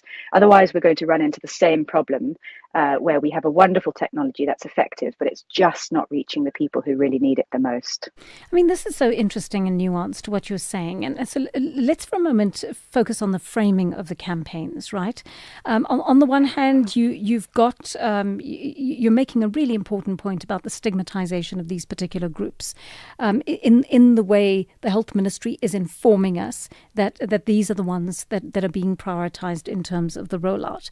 If one doesn't specify that from the health department's point of view, and we just say generically that the health department is actually handing out this medication, then the health facilities could be swamped by people who don't belong to those groups, and therefore clearly lenacapavir cannot be distributed to everybody who shows up. At this stage, it appears to us it's being prioritized for particular groups that are most vulnerable.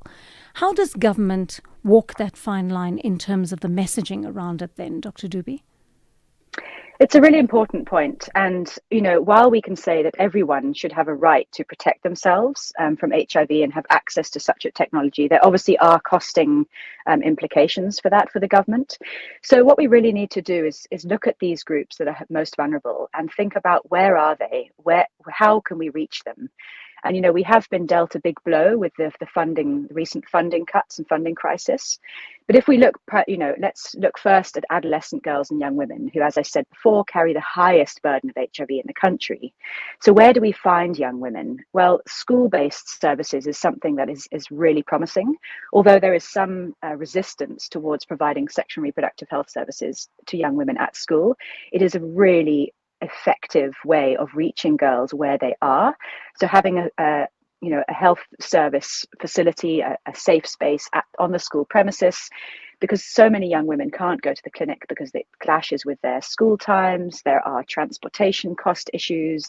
Clinics are far away. Girls are scared of being judged by healthcare providers. They're scared that the neighbor is going to see them and so forth. So we really need youth-friendly health services in places where young women are already congregating. And importantly, we also need to reach the girls who are not in school. So community-based safe spaces and youth centres would be something, a really good channel. And similarly, when we look at other groups, sex workers, where can we reach sex workers? And if we provide integrated services, you say, come here, get your contraceptives, come and use the Wi-Fi, use the internet, have a shower. We create these safe spaces with what people need. And within that, we can also offer lenacapavir. We can also offer, counselling, protection, information. So it has to be seen as an integrated package. Otherwise, people are not going to come for a specific service. So I think that's really an effective way of reaching people. And just one more example of pregnant and breastfeeding women, again, who've been highlighted as one of the most at need populations. They're already attending antenatal care. So can we reach women where they already are in those antenatal care facilities? So that's really, I think, the most cost effective and best way of reaching the people most at need is understanding where the spaces they're already hanging out, they're already attending, they already feel comfortable, and reaching them in those spaces. I think what you're saying is hugely interesting. I mean, and I'm interested too in the staffing of these spaces, because I'm wondering whether we don't focus enough on this issue. Shouldn't part of the health department's energy be thrown into ensuring that their staff don't stigmatize or treat patients insensitively when they come to receive this medication? Oh, it's a really important point. And there is training of healthcare providers. And, I think there's a caveat to that is that we often point a finger of blame at healthcare providers for being rude and judgmental, which is often the case, and people, particularly young women we speak to, do feel like that, and other key populations like sex workers and substance users. So there is a real need for training around values and highlighting to healthcare workers that you may have personal views towards these people, but actually if you stigmatize them in the healthcare setting, that makes them even more vulnerable, and in fact makes the community more vulnerable because they are part of our community. So it is important to look at staff who are already working in healthcare facilities, but also if we, again, coming back to this point about, spaces in which people feel safe, that they're confidential, we can have kind of peer-based services, so counselling. And while we do need medical providers to provide the actual medical services, if we can make people feel like the services are tailored towards them and their needs, that this is a safe space for you and you are understood in this space and you are not judged, that will go a long way. So that really is something, we can talk about task sharing, to not place all the burden on the already overburdened health facilities and these healthcare providers that already feel like they have too much on their plate. So that's something that would be really important going forward. Dr. Dube, please stay on the line with us. We're going to take a short break. When we come back, I want to continue exploring this issue. Dr. Zoe Dube, a senior scientist at the South African Medical Research Council, filling us in on the nuances around the lenacapavir rollout. Head to Dis-Chem for your best winter buys. Look out for the yellow label to enjoy bulk savings on Better Rewards brands. Swipe your Better Rewards card and save 84 Rand on 2 Sanex 750ml shower gels, now just 139 Rand 50. Plus save more when you buy 2 bottles of Savlon 750ml antiseptic liquid, now only 149 Rand 98. Save 70 Rand. Valid until 9 August at Dis-Chem. Better health starts here. Drivers, this winter, South Africa's roads can change in seconds. One moment it's clear, next, dense fog blinds your view. Don't drive on memory, drive on visibility. If you can't see clearly beyond 50 meters, pull over safely at the nearest truck stop. Stay alert, stay alive, check your surroundings and inform others. See and be seen. Let's navigate winter roads together. This message is brought to you by the National Department of Transport. Every South African has a Mandela memory, a moment. You're such an inspiration to all human beings, not just South Africans, but to the rest of the world. Thank you very much. A speech, a handshake, a lesson. He just stood there and he said, good luck, boys, and then he turned around. And my number was on his back, and I was just so proud to be a South Africa that day. This Mandela Month, SAfm invites the nation to remember together as we celebrate a life that continues to inspire the world.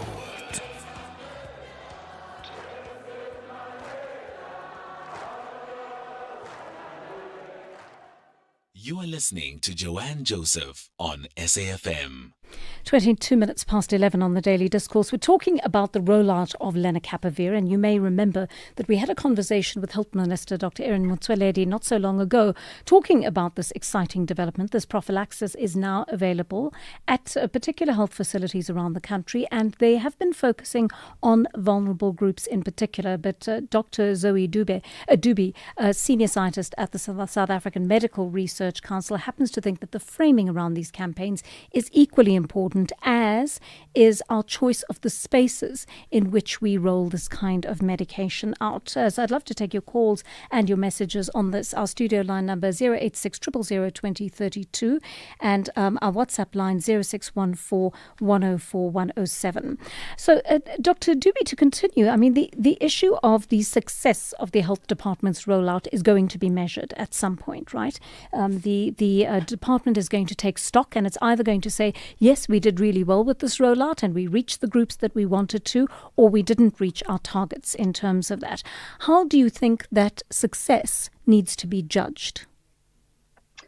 Thank you for that. It's a good question, and I think many of the lessons that we've learned that we are using to inform our interventions around lenacapavir come from oral daily PrEP, the HIV prevention pill that I mentioned earlier. But how it's different is that with oral daily PrEP, people would be given a package of pills to take, and they would be counseled on how to take them effectively once a day. The difference with an injectable obviously is they come into the healthcare facility, they get their injection, and so we're not relying on them to go home and to take this to take anything every day. So in one sense, with PrEP, we realize that you can't measure success in terms of the number of people that have been given PrEP, because we don't actually know if they're taking it.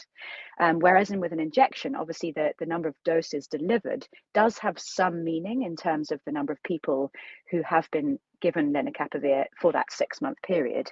However, what we really need to focus on is, will people be coming back for their return doses? Is the system ready for those people? Are providers informed? Are they competent to provide these services, in non-judgmental, accessible ways? Do people really understand their choice in HIV prevention? Do communities know about lenacapavir? Do they understand how it works? Because there are many myths and misconceptions out there around many biomedical technologies and including PrEP. So people are fearful, they're worried that there might be side effects. So I think success really needs to be beyond just counting the number of injections that we give. Are people coming back? Is HIV prevalence and incidence going down?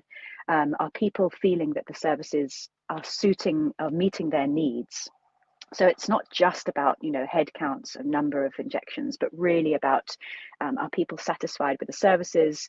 Are we seeing a long-term change? Are we seeing communities that are informed and people taking care of themselves and seeking out this HIV prevention product, which is wonderful. So I think that we have to look at a bigger picture of success, and those are all parts and elements of that which are really important. Right. I want to listen to a voice note from one of our listeners, and I'd like your comment on this, please, Dr. Dube. Good morning, Grant here. I'm just listening to the talk about HIV, very interesting lady. But basically what it boils down to is HIV is pretty much self-inflicted. When you're walking out there and taking a risk of doing something that you're not sure if it's going to be safe or not. So, yeah. self-inflicted, very dangerous. Your response to that, Dr. Dube? Well, I actually thank the caller for sharing that point of view because, it does reflect some attitudes that are prevalent in the communities. And that's something, our research has really shown that people are blamed for getting HIV. Teenage girls who get pregnant are blamed for that.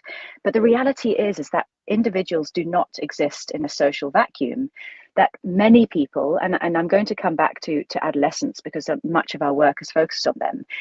If we're seeing young women in this country who are aged 15 being some of the most vulnerable towards HIV, can we really blame them for being reckless and irresponsible? These are kids, so we really need to look at the context in which they're growing up. Many young people in our country are growing up in households where there is not enough food, where there is unemployment, there are high levels of stress, and people are making, their ability to make decisions about being safe are really compromised by living in difficult situations. And we see the reality is that young people are engaging in behaviors which are risky, but it's really because of broader, of factors broader than just them making irresponsible choices. There are so many factors, about gender power inequities that young women actually can't negotiate safe sex. They enter into relationships with older men, transactional relationships, that it's about peer pressure. There are so many factors that lead a young person or anyone to have unsafe sex, and often those factors are out of their control. So I think we have to be really careful about this blame discourse and really look at what makes people vulnerable and what prevents people from taking safe choices. Thank you so much for speaking to us today, Dr. Zoe Dube, a senior scientist at the South African Medical Research Council. And I wonder what you think about that conversation. I think it was a very important one to have because I think she brought two very important aspects together.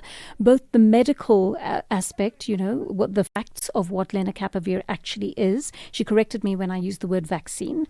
It's not a vaccine, it's a prophylaxis. So it's like the same kind of preventative treatment that has been available in the country before, but I suppose in a far more convenient form because it will be required to be taken twice a year and it is injected into you, so you can go through to a clinic or a safe space that government hopefully will have created to be able to take this, hopefully without the shame being associated with it. But Grant, you also reminded me, I think Dr. Dube explained very well the social circumstances that often compel people to behave in certain ways that we don't understand, right?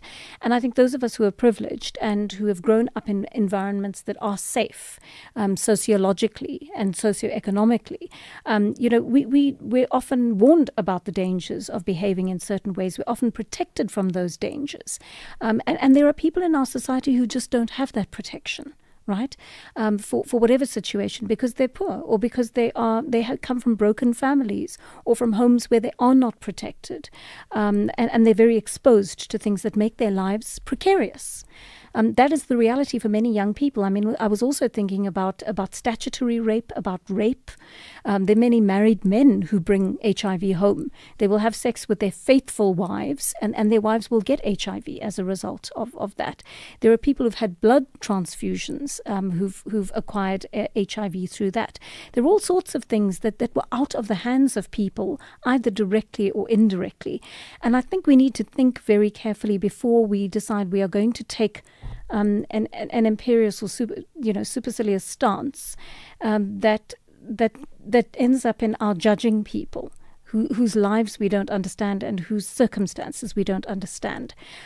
We do need to look in a more nuanced way at all the factors that lead to HIV contraction as well as various other issues. All right, it is 11:30 on the Daily Discourse. Let's catch up on your latest news headlines. Good morning, I'm Jolani Tulo-Wepe, making headlines. The Investigating Directorate Against Corruption IDAC head, Advocate Andrea Johnson, is being grilled about processes her office undertook to investigate matters brought to it. She is appearing before the Commission for the third consecutive day. Over 12,000 undocumented foreign nationals have been arrested in the past 3 weeks across the country. The arrests emanate from an operation led by the police, the army and other law enforcement agencies aimed at addressing illegal immigration and to combat serious and violent crimes countrywide. And finally, mourners have gathered at the State Theatre in Pretoria to pay tribute to veteran actor Sputla Sibohodi. Friends and colleagues have been reflecting on his contribution to the country's television, film and theatre industries. I will have details on these and other stories at noon. The Daily Discourse. More than talk, real understanding. 11:31 on the Daily Discourse, and thank you very much for the messages that are coming in on the WhatsApp line. Our studio line is still open, 086 000 2032. We had that conversation earlier about parental alienation. Let's listen to what one of you has to say about that. Good morning, Joy. And I think the plight of fathers that don't have access to their kids is sometimes overrated. Most kids that are acknowledged by their fathers are neglected because the fathers just want to give them surnames and they don't want the associated investments and responsibilities. So they just have surnames, but they are worse off than the kids that were rejected by their fathers in the first place, because then government takes over all the necessities, the basics and the opportunities, and they get to grow and succeed and achieve their dreams, unlike those that were acknowledged by their fathers. The fathers who are greedy and don't want to invest in their kids, they only want to control and abuse them. And then there is financial abuse, because if they don't line up with what the father wants them to do and control them, they then withdraw the resources and they are left frustrated. And that is such a heartfelt communication of what many women are going through, many women who've had children with men who are not engaged. And I think that is also reality in our country, that we do need to take into account that there are fathers who are just not interested in looking after the children that they father. On the other hand, we've spoken to so many other fathers who are really committed and want to fight for access to their children. So I suppose we have a range of parents in this country. And, I feel very sad for the children whose fathers choose not to be involved in their lives. They certainly miss out on what could be a very good relationship if more men were committed to that. John in Mamelodi is on the line to us. John, you want to speak about child law. Hi. Good morning, Joanne. How are you? I'm well, thanks, John. Tell me what your thoughts are. Joanne, firstly, I really want to appreciate the level of information that SAFM is giving us. Joanne, I would want to say, it's not that we don't want to invest in our kids. In an instance like myself, you were speaking to the child law expert earlier when I couldn't come in. Yes. I wanted to explain. In an instance such as myself, I'm visually impaired. When I need to see my child, I will have to travel from Mamelodi to Soshanguve just to go and see my child. And mind you, I will take all efforts to do that. Yeah.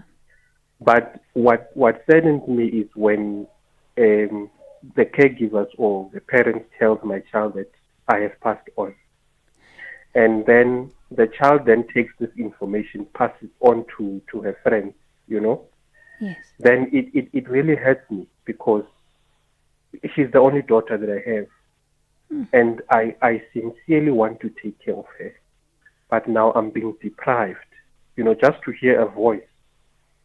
Yes. Sometimes I would call and would speak with her on the phone. And she would be reacting otherwise, and that pains me. So in an instance such as that, would the court grant me equal parental status just because I'm visually impaired? John, that's such a good question, and I'm sorry that we couldn't take your call while we had Karabo Oza on the line. I am going to put you in contact with her anyway. But it's a great question. I don't know, because I'm not a legal mind. I don't know what the courts would allow and wouldn't allow. but you know that our Constitution provides for parents to have equal rights, and it provides for individuals who are living with any kind of disability to have equal rights. Right, so I can't see that would be a huge impediment to your getting access to your child. But you messaged us on the WhatsApp line yesterday, didn't you? Yes, I did. Yeah, I did. your message stayed with me. I was still thinking about your message last night. I just wanted to get clarity on with Karabo, because Joanne, trust me, between me and the mother of the child, nothing happened. It's a long story, but you know, the mother just decided to leave me and go home and stay with my child there. I was not even given a chance to engage. Okay. John, is the mother not amenable to a conversation with you where she knows very well what your situation is? Do you think she'd be open to saying, look, I'm going to make an effort, I'm going to make a greater effort to bring our child to you, to see you? I don't want to lie to you, and the mother is willing, but now the grandparents of the child is a problem. Oh, I see. You see? Yeah. So the mother is very much willing to me having access to my child. Right. But now the grandparents becomes a problem in such a way that they are putting pressure on her. Oh, right. Okay, I hear you. John, let us please, I'm going to put you back to Genewe. Please, Genewe, would you put John in contact with the Centre for Child Law, because he's got a very unique situation there that he needs help with. But John, I feel like you need to lean on the law to assert your rights in this way, especially because the child's mother is amenable to this, right? And if people outside of that relationship are imposing themselves on your relationship with your daughter, I think that's very dangerous. It's out of line, number one, but it's going to have a material effect on your daughter. And on you and potentially the mother as well, and long-term effects on your child. So the sooner we try to help you sort that out, the better. Let's take a call from Hannes in Burgersfort. Hannes, good morning. You want to talk about NSFAS? Morning. Morning, Hannes. Hi there. Go ahead. Yes, actually it's Daniel, not Hannes. Oh, sorry. Sorry, what? I lost your name there for a moment. Who is it? Okay, my name is Daniel. Daniel, yes. John. Sorry, how are you? Look, John, I have a problem here with one insurance company which I took a funeral cover with last month. Yeah. I'm a pensioner and I can't afford to take lavish funeral policies. Okay. And this cover, they took their first premium on the 4th of this month. Right. And upon taking this cover, I was promised that there will be something like royalties, royalty benefits, meaning that maybe there will be something like coupons or something with an amount of 1,800 rand. Yeah. Then I asked them, how do you manage us to do that? Because I spend my cover is going to cost me 529 rand, and then you give me a grocery for 1,800.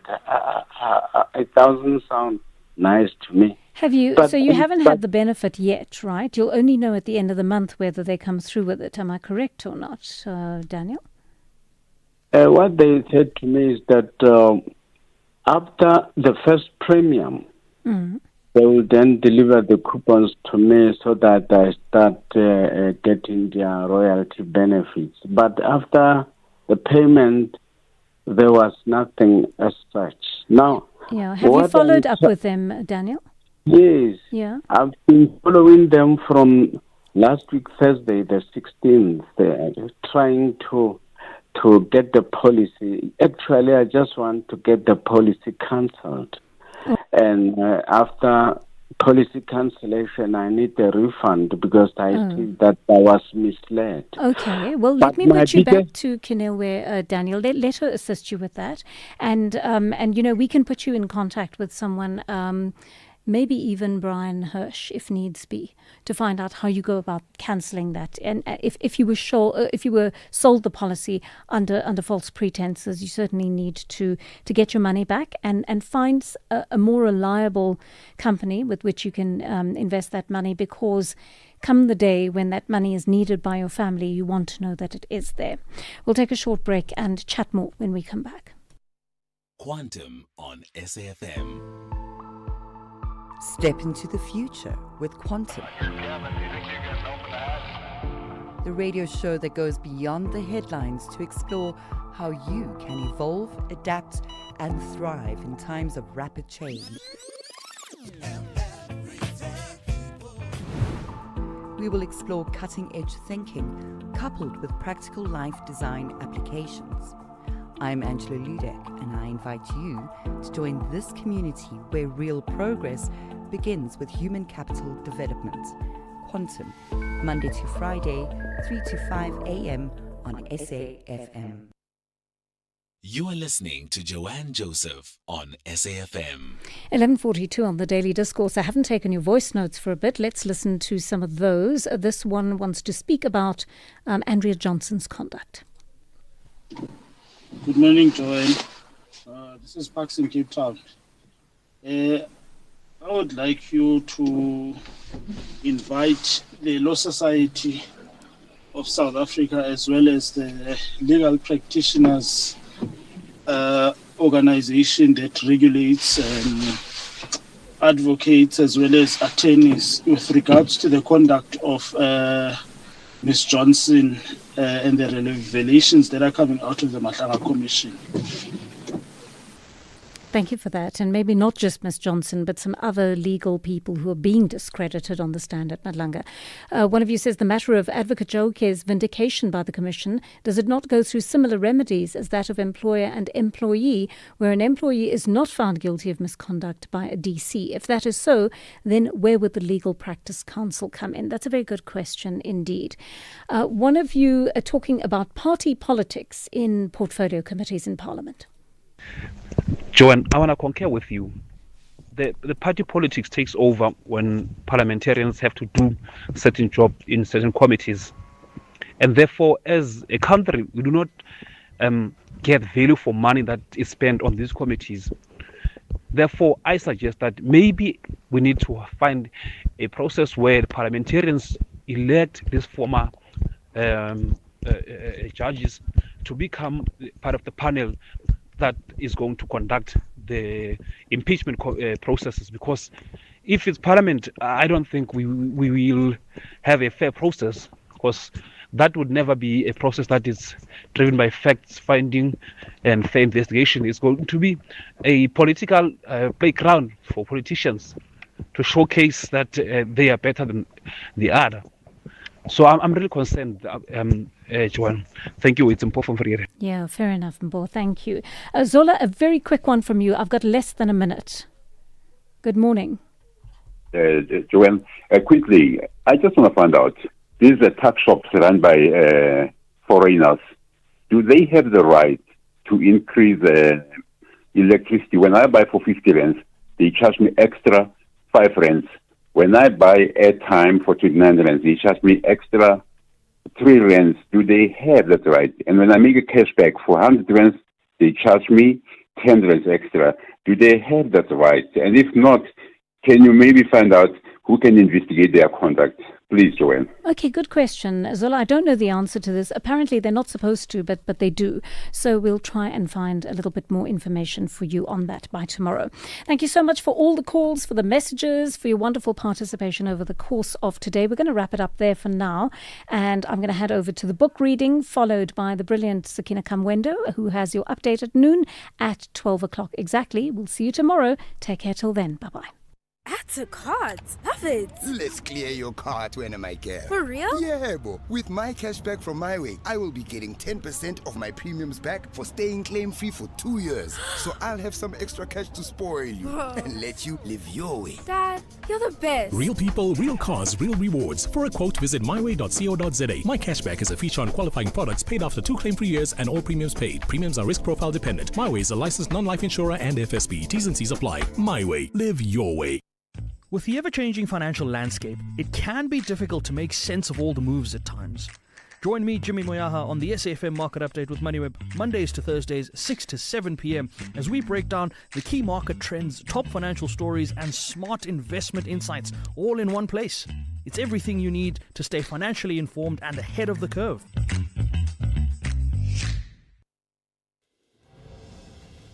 SAfm supports a litter-free South Africa. Play your part in keeping our surroundings and environment clean. SAfM, leading the conversation.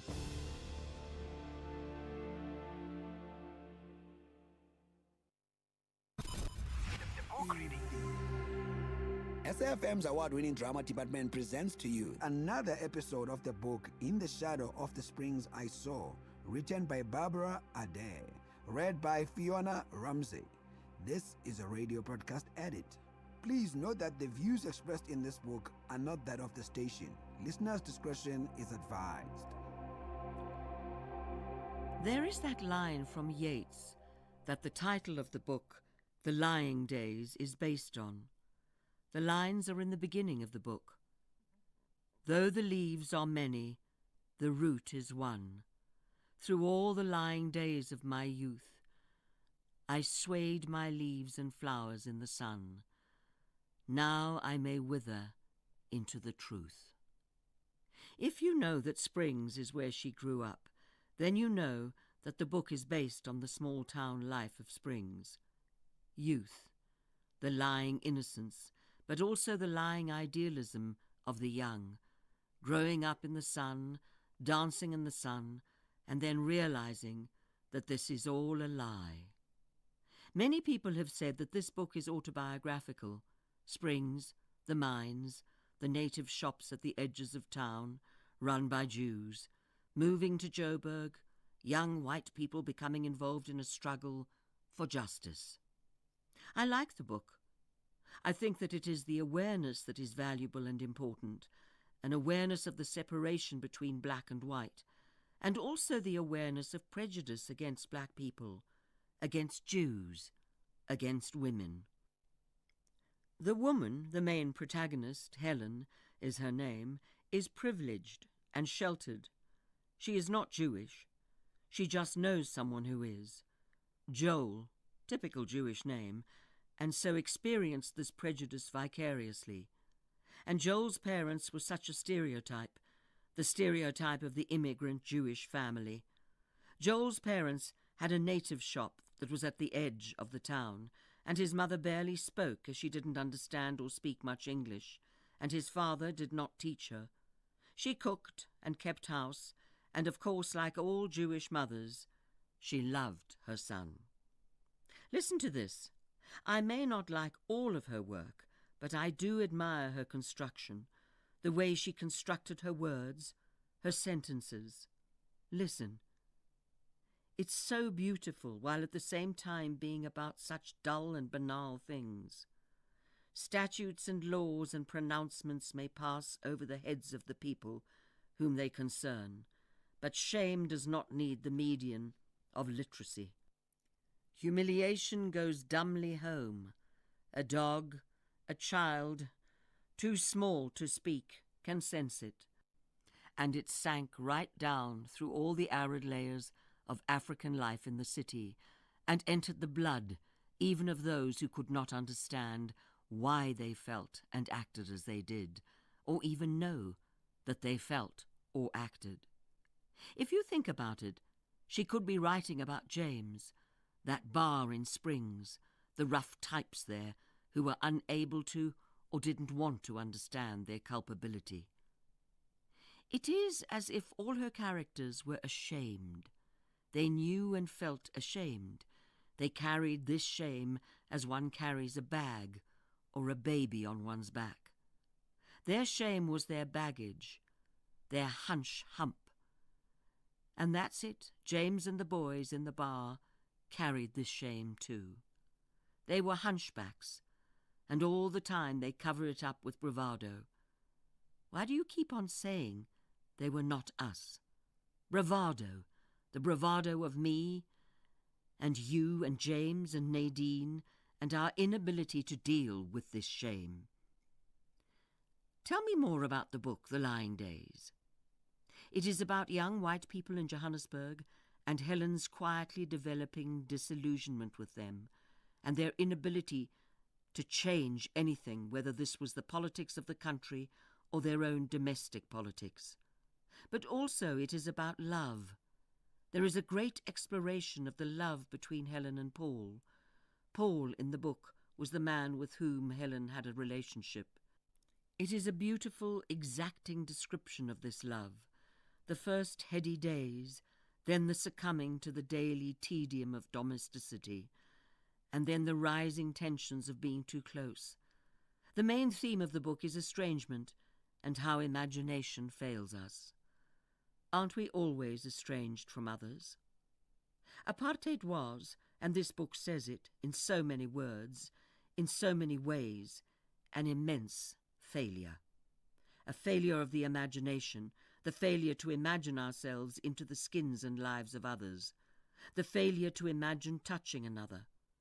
Her descriptions are vivid, the awfulness real, the awful realness.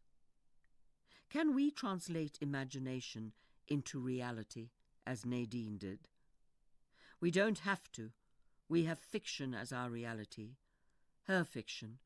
It makes us remember. It keeps us remembering. We remember what we do not know. I live with my shame. Maybe James died of shame. And Nadine? Or was she too old to be ashamed? Can we ever know each other? Can we know the people in the conversation? Nadine Gordimer, James Phillips, you and me. Can we remember? And remember me. I am famous too. Penelope Haynes, me. Remember me? I am a South African gold medal winner. Sport. Yes, sport. You don't know sport, do you? I never wrote a book or a song. Is that why you don't remember me? But I am a famous person, and I was born in Springs. Did you know that in 1992 at the Barcelona Olympic Games, I was the youngest member of the South African swimming squad? And then in 1994, I represented South Africa in the Commonwealth Games, where I won a bronze medal in the 200 metres. And then I represented South Africa in the Olympic Games in Atlanta. Here I won both the 100 metres and the 200 breaststroke events. This made me the only woman in the history of the Olympic Games to do so. I bet you didn't know any of that. And I bet that you didn't know that I was South Africa's first post-apartheid Olympic gold medalist. I know that I am the world's greatest woman breaststroker of all time. I'm too old now to swim for my country. Yes, I call it my country. I am patriotic. Springs is not the same place that I was born in, but I still love my country, and if I could, I would still swim for it. Now I teach swimming to young children. They can swim for the country in the Olympic Games, and I am a motivational speaker. I think all children, the blacks and the whites, can be inspired by what I did then, and what I do now. I like to give people confidence in themselves and their country. Will we ever know Penny Haynes? Can we remember? To B, from A, Ree Springs. Hello again. It's been quite a while since we last communicated with each other, or maybe when I last communicated with you, for you do not communicate.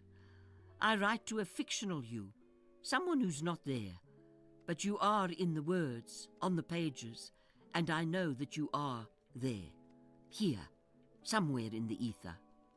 You are like those strange emails we, or should I say I, sometimes receive, the ones where I have no idea who the sender is, but they have managed to get my mail address and are sending me mysterious stuff like pornography or religious tracts or self-help courses. Stuff that I might want to buy.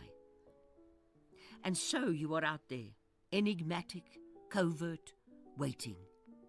I think that I like to write to you, for I have no one else to write to, and that I do want to write because writing is movement. The movement of fingers as they touch the computer keys. A, B, or a capital A, or an MB, or the movement of my hand as it strokes the page if I write with a pen. Droplets of ink on a white page, a eulogy on a shroud, the death of this Art Deco town. Anyway, movement. I think about the movement of the people as they walk outside my flat, as I sit and watch a woman who is dressed in a bright Igbo design, or a young man in a white kurta who wears a red fez, or a child in a t-shirt, African or not African. They walk in the dirt of the town, silhouetted against the beautiful, what is a better word for beauty? Lovely, magnificent buildings. Should I not use a word at all and merely describe the buildings, or is it the buildings that I think are beautiful? People, they are too animated to be beautiful. And as I think about the movement below me and watch it, and an awful lot of stuff comes to my mind, lots of disparate stuff. I think often about ballet. I am reading up on the different choreographers and the formal forms of ballet creations. Did you know that the Art Deco designs and ballet often went together? Diaghilev created set designs for Stravinsky's Rite of Spring, the one in which Nijinsky dances, the performance that was howled and booed off the Paris stage, but supported and loved by Coco Chanel. She was so excited by it that it inspired her to have a love affair with Stravinsky, was developed in a decorative and extravagant way, the Art Deco of the moment. And Nijinsky in this performance executed the complex baloté. This is a jumping step that consists of a series of jumps performed with a rocking and swinging movement with the leg extended at either 45 or 90 degrees. It's a very difficult step, and Nijinsky had to practice it over and over again for weeks. Diaghilev drove him almost out of his mind. Well, he did, didn't he? It is the loss of 45 degrees of the loss of 90 degrees, the movements of loss, the 45-degree or 90-degree loss of the decorations in this town that occupies me. I wonder why I want these buildings, this brick and mortar which is only 80 or so years old, to survive. It makes me unhappy that they will probably not survive. Yes, the buildings will be there, but the decorative forms will disintegrate, destroyed by neglect and economics.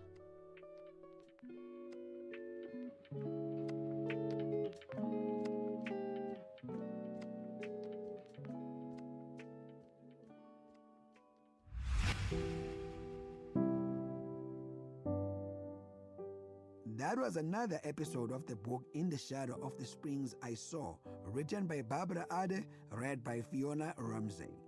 The book is available online and in all leading bookstores countrywide. It is broadcast on SAfm at 11:45 Monday to Thursday on the Daily Discourse. It is produced for the station by Vovi Badala, technical production Wiseman Manqele, Nanda Khoza, and Tato Mapurulu.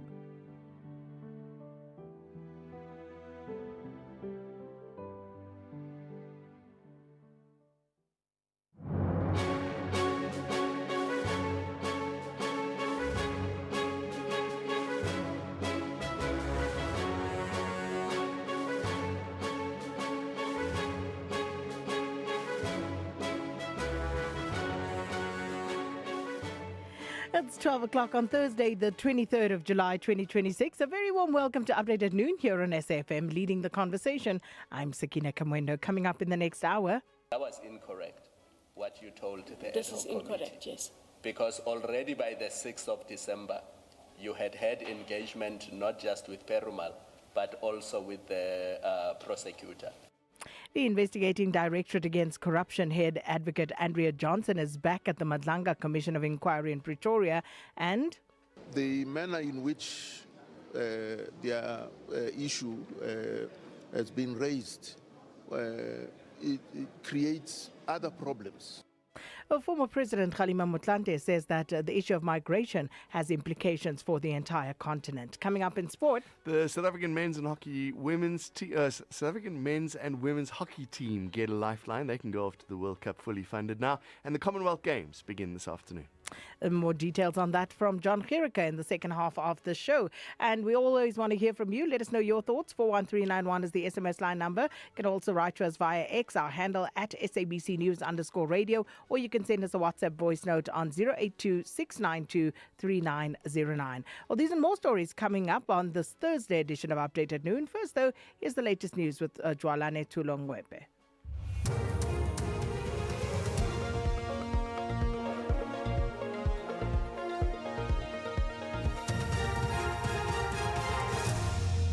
Thank you, Sakina. Top stories: Asawa death toll in Mpumalanga crash revised, and migration issue gains support to be put on the AU's agenda. Good day. Officials say the number of people who died in a crash involving two minibuses and a truck on the N4 toll road between Mbombela and Godwana in Mpumalanga has been revised to 4. They had earlier reported that 7 people perished. Motorists have been advised to use alternative routes as officials continue to clear the crash scene.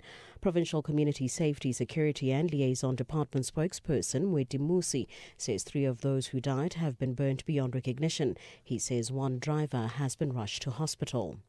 The investigating directorate against corruption IDAC head advocate Andrea Johnson is being grilled about processes her office undertook to investigate matters brought to it. She is appearing before the commission for a 3rd consecutive day. Yesterday, the commission asked Johnson to provide the steps that her office had taken to come up with the names to prosecute in the Mukwele case. Johnson conceded that she may need to look into the conduct of Dylan Perumal, an IDAC investigator who'd coordinated corruption probes that the commission had examined following its hearings. Nothing, I think procedurally, I get the legality thereof. Procedurally, investigators would engage witnesses or complainants. But in terms of council asking me to provide a specific rule or legislation, there isn't one. Having brought that, now having the answer from Advocate Ramsamy, we would have to address the conduct of Mr. Perumal. Over 12,000 undocumented foreign nationals have been arrested in the past 3 weeks across the country. The arrests emanate from an operation led by the police, the army and other law enforcement agencies aimed at addressing illegal immigration and to combat serious and violent crimes countrywide.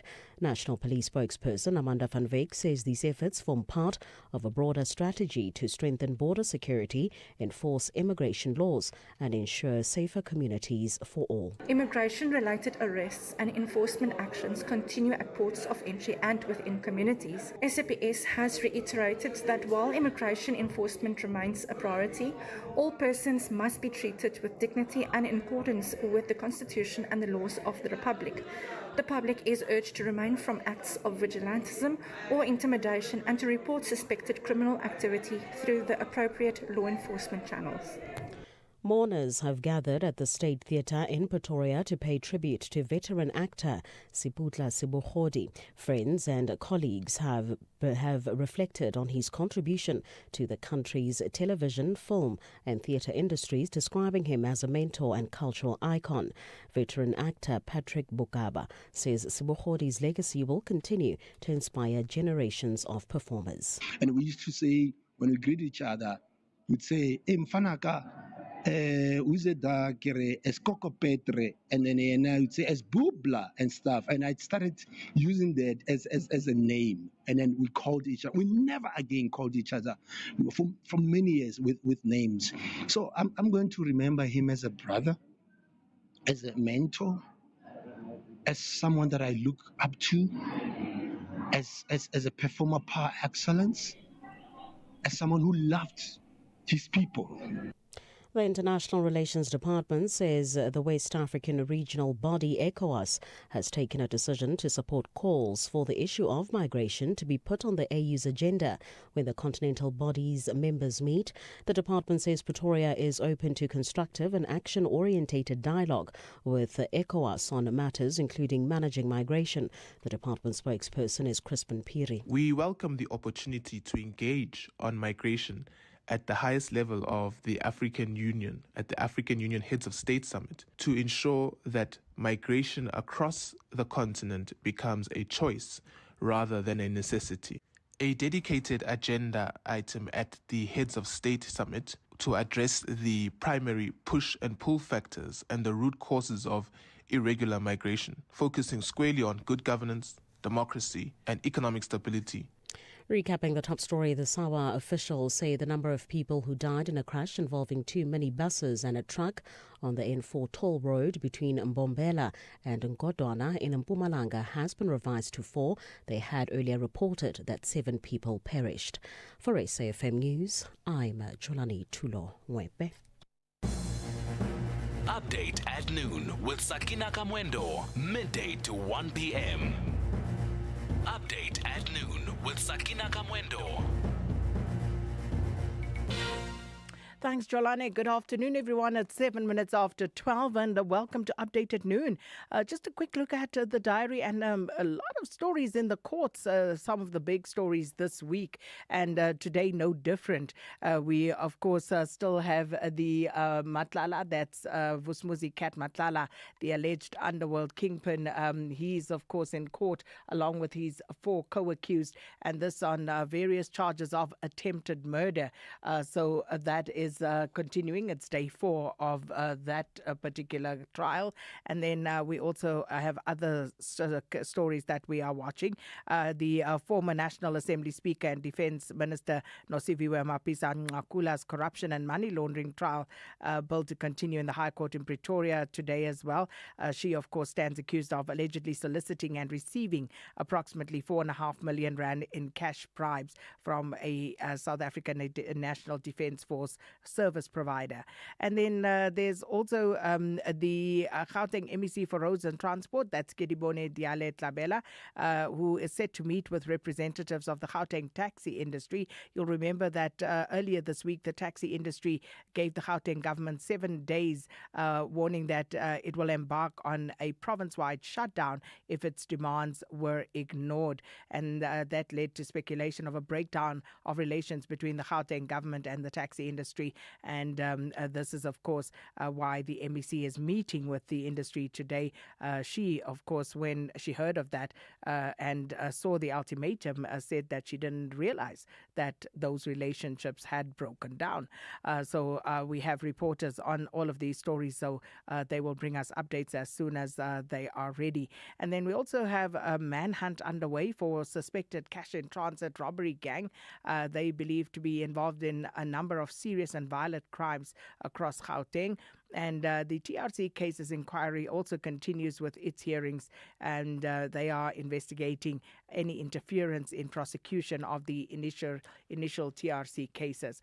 But then, of course, it is the Madlanga Commission and the head of IDEC, that is Andrea Johnson. She's back at the Madlanga Commission, and the commission today heard that the IDEC head never saw the alleged classified crime intelligence document documents reportedly delivered to Mr. Fadil Adams's office. You'll remember that is what triggered the charges that he laid at various police stations subsequent.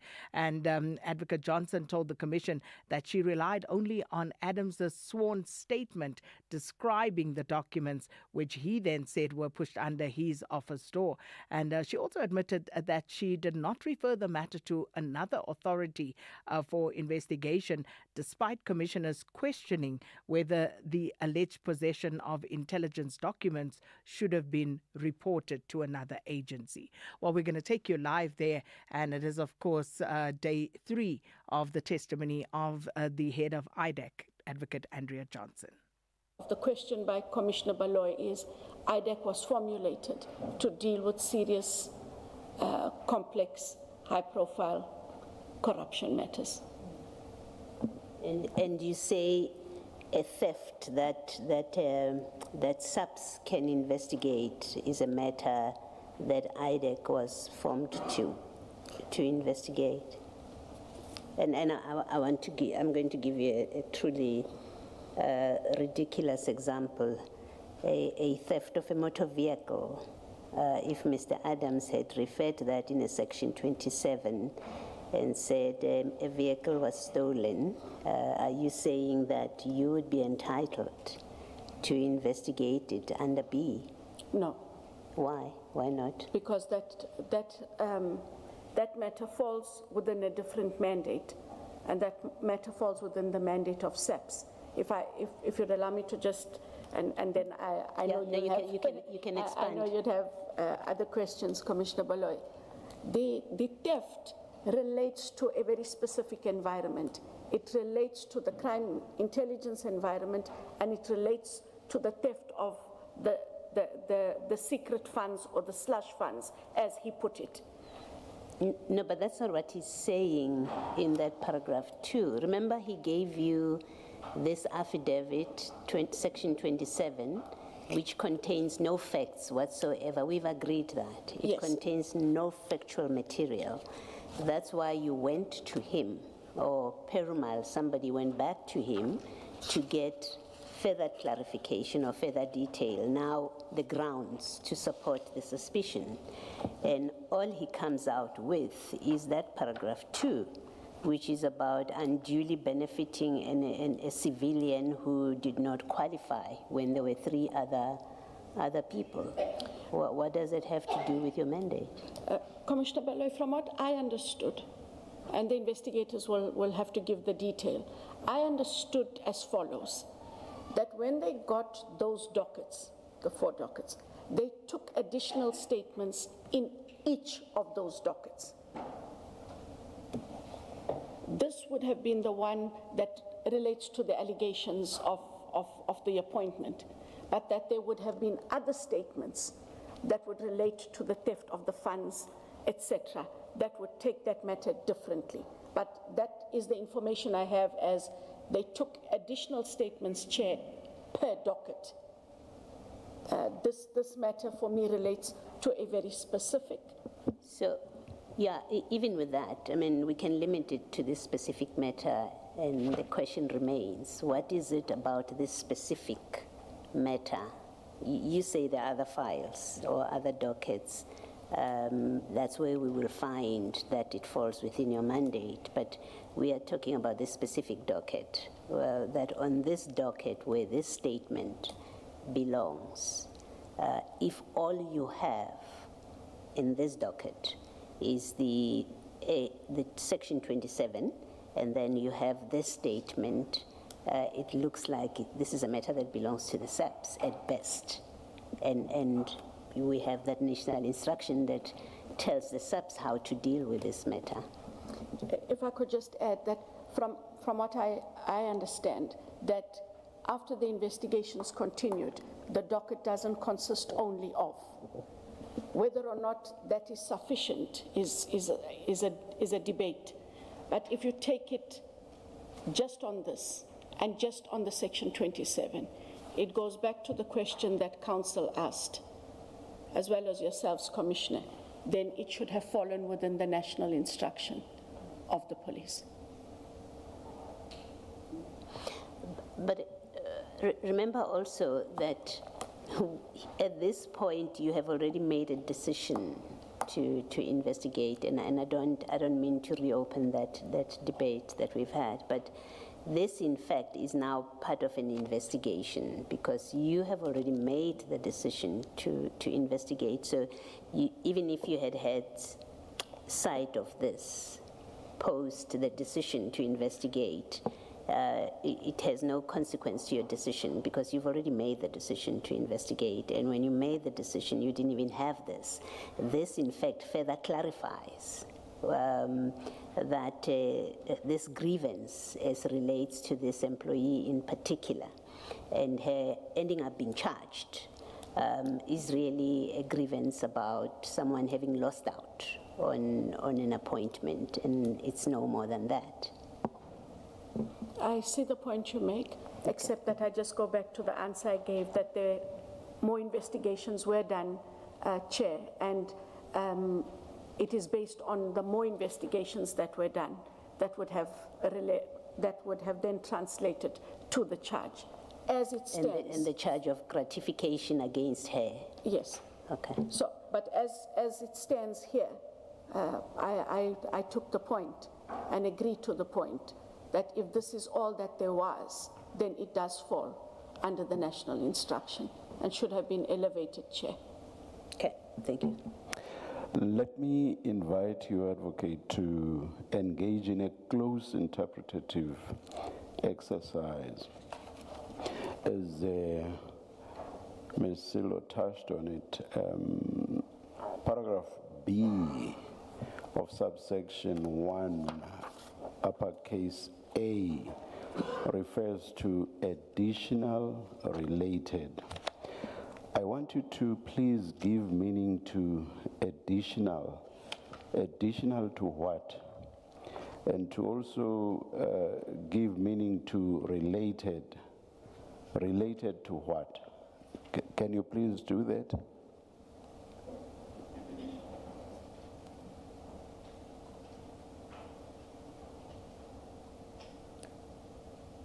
So just on my reading. Not just your reading. On a reading. Yes. The related to additional related offences, Chair, read from paragraph A above, is relating to serious, high-profile or complex corruption or commercial or financial crime cases. I take the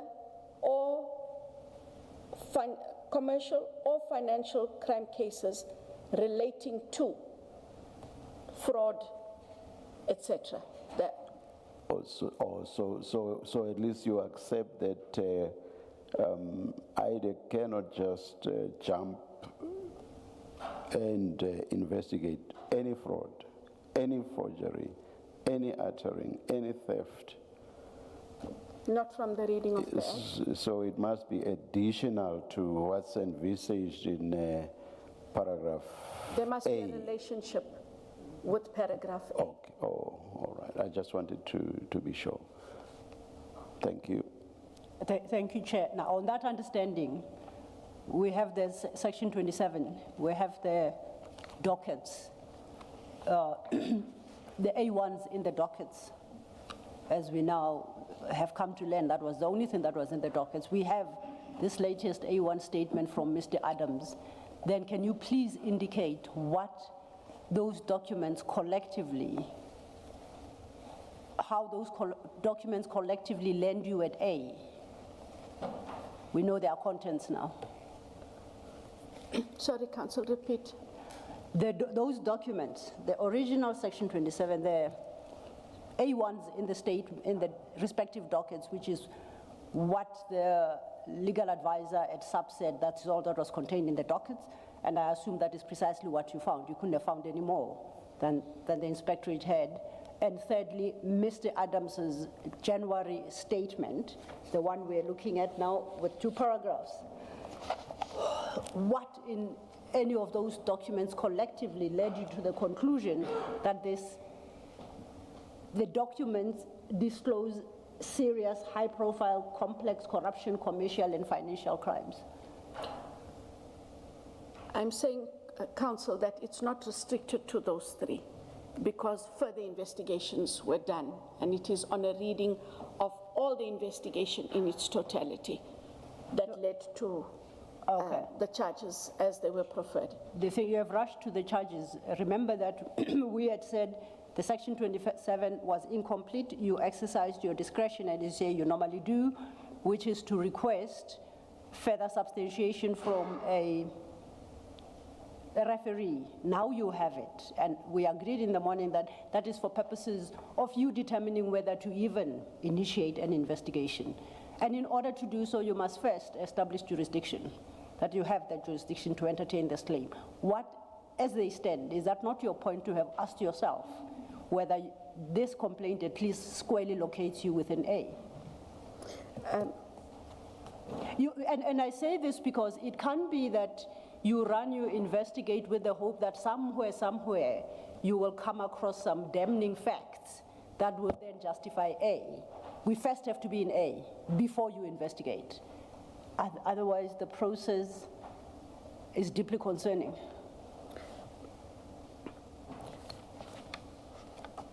On a reading of those documents, I'm not going to be able to take my point further than indicate that based on the fraud and the undue benefit and the fact that it is commercial and of financial crimes, we moved from A into the B. And that therefore justified investigations continuing. We're not there at charges. It is based on these documents that you refer to, Council. Advocate Johnson, the Section 27 doesn't contain anything that is a basis for you to say, yes, there's a financial crime, possibly, that is being committed that requires further investigation. It doesn't contain that. It doesn't contain, so let me see, it doesn't contain anything where you say any facts. We settled that all that affidavit does is to list suspicions. It doesn't say what is the basis of those suspicions, which we all agreed sub B, 27B, requires that there must be grounds for it. Otherwise, you are going to be fishing, you know, and I don't think that's what your powers are meant for. So we've agreed that affidavit doesn't contain any matter that takes you to a place on its own where you end up saying, yes, that which is contemplated in one capital AA, which is serious, high-profile or complex corruption, commercial or financial crime, it doesn't contain those kind of facts that ground the suspicion. You then go and get an affidavit, or your people go and get an affidavit. All that affidavit does is tell you that a civilian was unduly benefited over employees within crime intelligence. That's all it tells you. But this is later. This is an affidavit in January, so it's actually irrelevant for purposes of your decision, what triggered your decision. Okay. All you had to trigger your decision was the Section 27. And on the Section 27, you could not have had a reasonable basis that there is the commission of a crime. And your explanation since yesterday and today, and I must say the same with Colonel Pariachi, is it seems your office or IDEC took the view that we have an affidavit, vague as it is, we go fishing, we'll find something.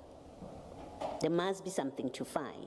So you went in either because you had been told, which is not in the Section 27 affidavit, you had been told there is something to find, it's just not contained in the affidavit, and you went looking for that.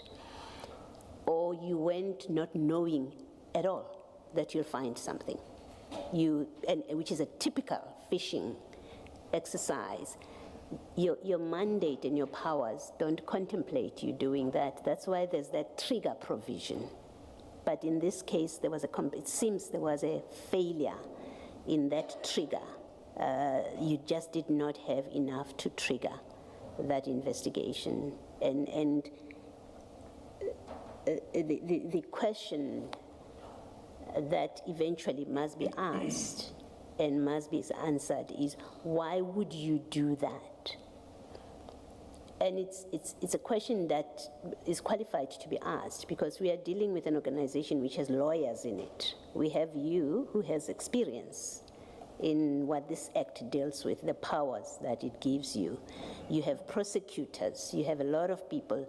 It's simply unimaginable that in your office, no one would have said to you, ID, we do not have the triggering requirements.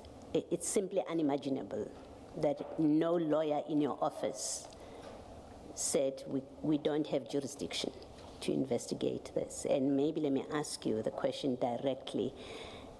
That you went as far as you did, does it mean no single lawyer in your office said to you, we don't have jurisdiction to investigate on the basis of that Section 27, and even after you received this affidavit, no one said, we lack jurisdiction? No. And just to perhaps then indicate that based on those three documents, Section 2813 of the NPA Act says that if the investigating director considers it necessary to hear evidence in order to enable him or her to determine if there are reasonable grounds to conduct an investigation in terms of subsection 1A, the investigating director may hold a preparatory investigation. So you say to us you had that preparatory investigation. That is the preparatory investigation that is conducted so that where there is, it is in order to determine if there are reasonable grounds. And when you look at the proposition that is being put to myself, is when you look at these, there's no reasonable or there's insufficient. I'm saying that Section 2813 allows us to conduct an investigation to determine if, in fact, there are reasonable grounds. I accept that. My question still, after the preparatory investigation was done, no single lawyer in the office said to you, we do not have the jurisdiction to prefer these charges? No. Okay, thank you. And staying with 2813, for process purposes, my reading of it, and I want to test if it's correct, is that if you, as the investigating director, consider it necessary to hear evidence, you do so to enable you to determine if there are reasonable grounds to conduct an investigation. So you're not at investigation point yet. No, it's a preparatory. Yes. So 2813 allows you to hear evidence or obtain evidence to determine whether or not there are grounds for an investigation. The point we're making to you, or at least I'm making to you, is as of the 6th of January, there are not even any grounds at all to conduct a preparatory investigation to determine whether to conduct a full-blown investigation, because the matter doesn't fall within IDEC mandate. So I get confused by your reliance on 2813, because 2813 is not carte blanche for you to conduct a full-blown investigation on flimsy non-existent grounds. It is not a full-blown investigation. What it does allow is where we need to still determine if there are reasonable grounds for an investigation. Yes. And I'm saying that given what we had at the time is the Section 27, the 4 dockets, then we needed to conduct a preparatory investigation in order to determine whether or not there are reasonable grounds to continue with an investigation. And that, of course, Advocate Andrea Johnson, the head of IDAC, she's still appearing before the Madlanga Commission. We quickly bring you up to speed with other news and what's making headlines at this hour. Here's Jwalane Tulo Mwepe. Thank you, Sakina. Good afternoon. Making headlines, the City of Johannesburg Council has referred 13 alleged financial misconduct cases with over 4 billion rands to the city's independent disciplinary board for investigation. The move follows allegations of unauthorized, irregular, fruitless and wasteful expenditure across various municipal departments. IDAC head Advocate Andrea Johnson has been questioned about apparent contradictions between her testimony before the Madlanga Commission and Parliament's ad hoc committee, and officials say the number of people who died in a crash involving 2 minibuses and a truck on the N4 toll road between Mbombela and Godwana in Mpumalanga has been revised to 4. I will have details on these and other stories at 1 o'clock. Economic news on SAFM. Facts and figures you can count on. The rand is trading at 16 rand 41 cents to the US dollar, 21 rand 93 to the pound sterling, and 18 rand 73 cents to the euro. The euro trading at $1.14 and the dollar's at 163 yen 35. In Brazil, 1 US dollar is trading at 5 real 7 cents. In Russia, 78 rubles 70. India, 96 rupees 52. And in China, 1 US dollar is changing hands at 6 yuan 77. Asian markets, they were mixed at closing bell. Japan's Nikkei rose 0.5%. Hong Kong's Hang Seng fell 1.3%, and mainland China's composite, Shanghai composite, is up 0.2%, while India's markets are trading weaker at the close of trade. The JSE red across the board at midday. The All-Share Index down 0.5% at 109,048. The Industrial 25 Index has declined 0.4%. Financials off 0.5%. The Top 10 Resources Index is 1.1% lower, and the Precious Metals and Mining Index has decreased by 2.4%. European markets also lower at this hour. Britain's FTSE 100 flat. The CAC 40 in France has dropped by 0.8%. Germany's DAX off 0.9%. And looking at commodity prices, gold trading at $4,092 per fine ounce. Platinum's at $1,630 per ounce, while the price of Brent crude oil is at $98.08 a barrel. SAFM Sport with John Gericka. Let's talk about happier things. Let's find something positive. It's just, I don't like the word red anymore, I've decided. Like Manchester United and the market. Yeah, because, I mean, we just about to touch $100 a barrel of Brent crude. Happier things. You know, just quickly, with the finance people, when the price of oil goes up, they use the green arrow. All right, that's for the investors who are buying. Who are buying oil. It's a positive thing. Because I bought oil and I'm selling for. It should be a red arrow when it goes up.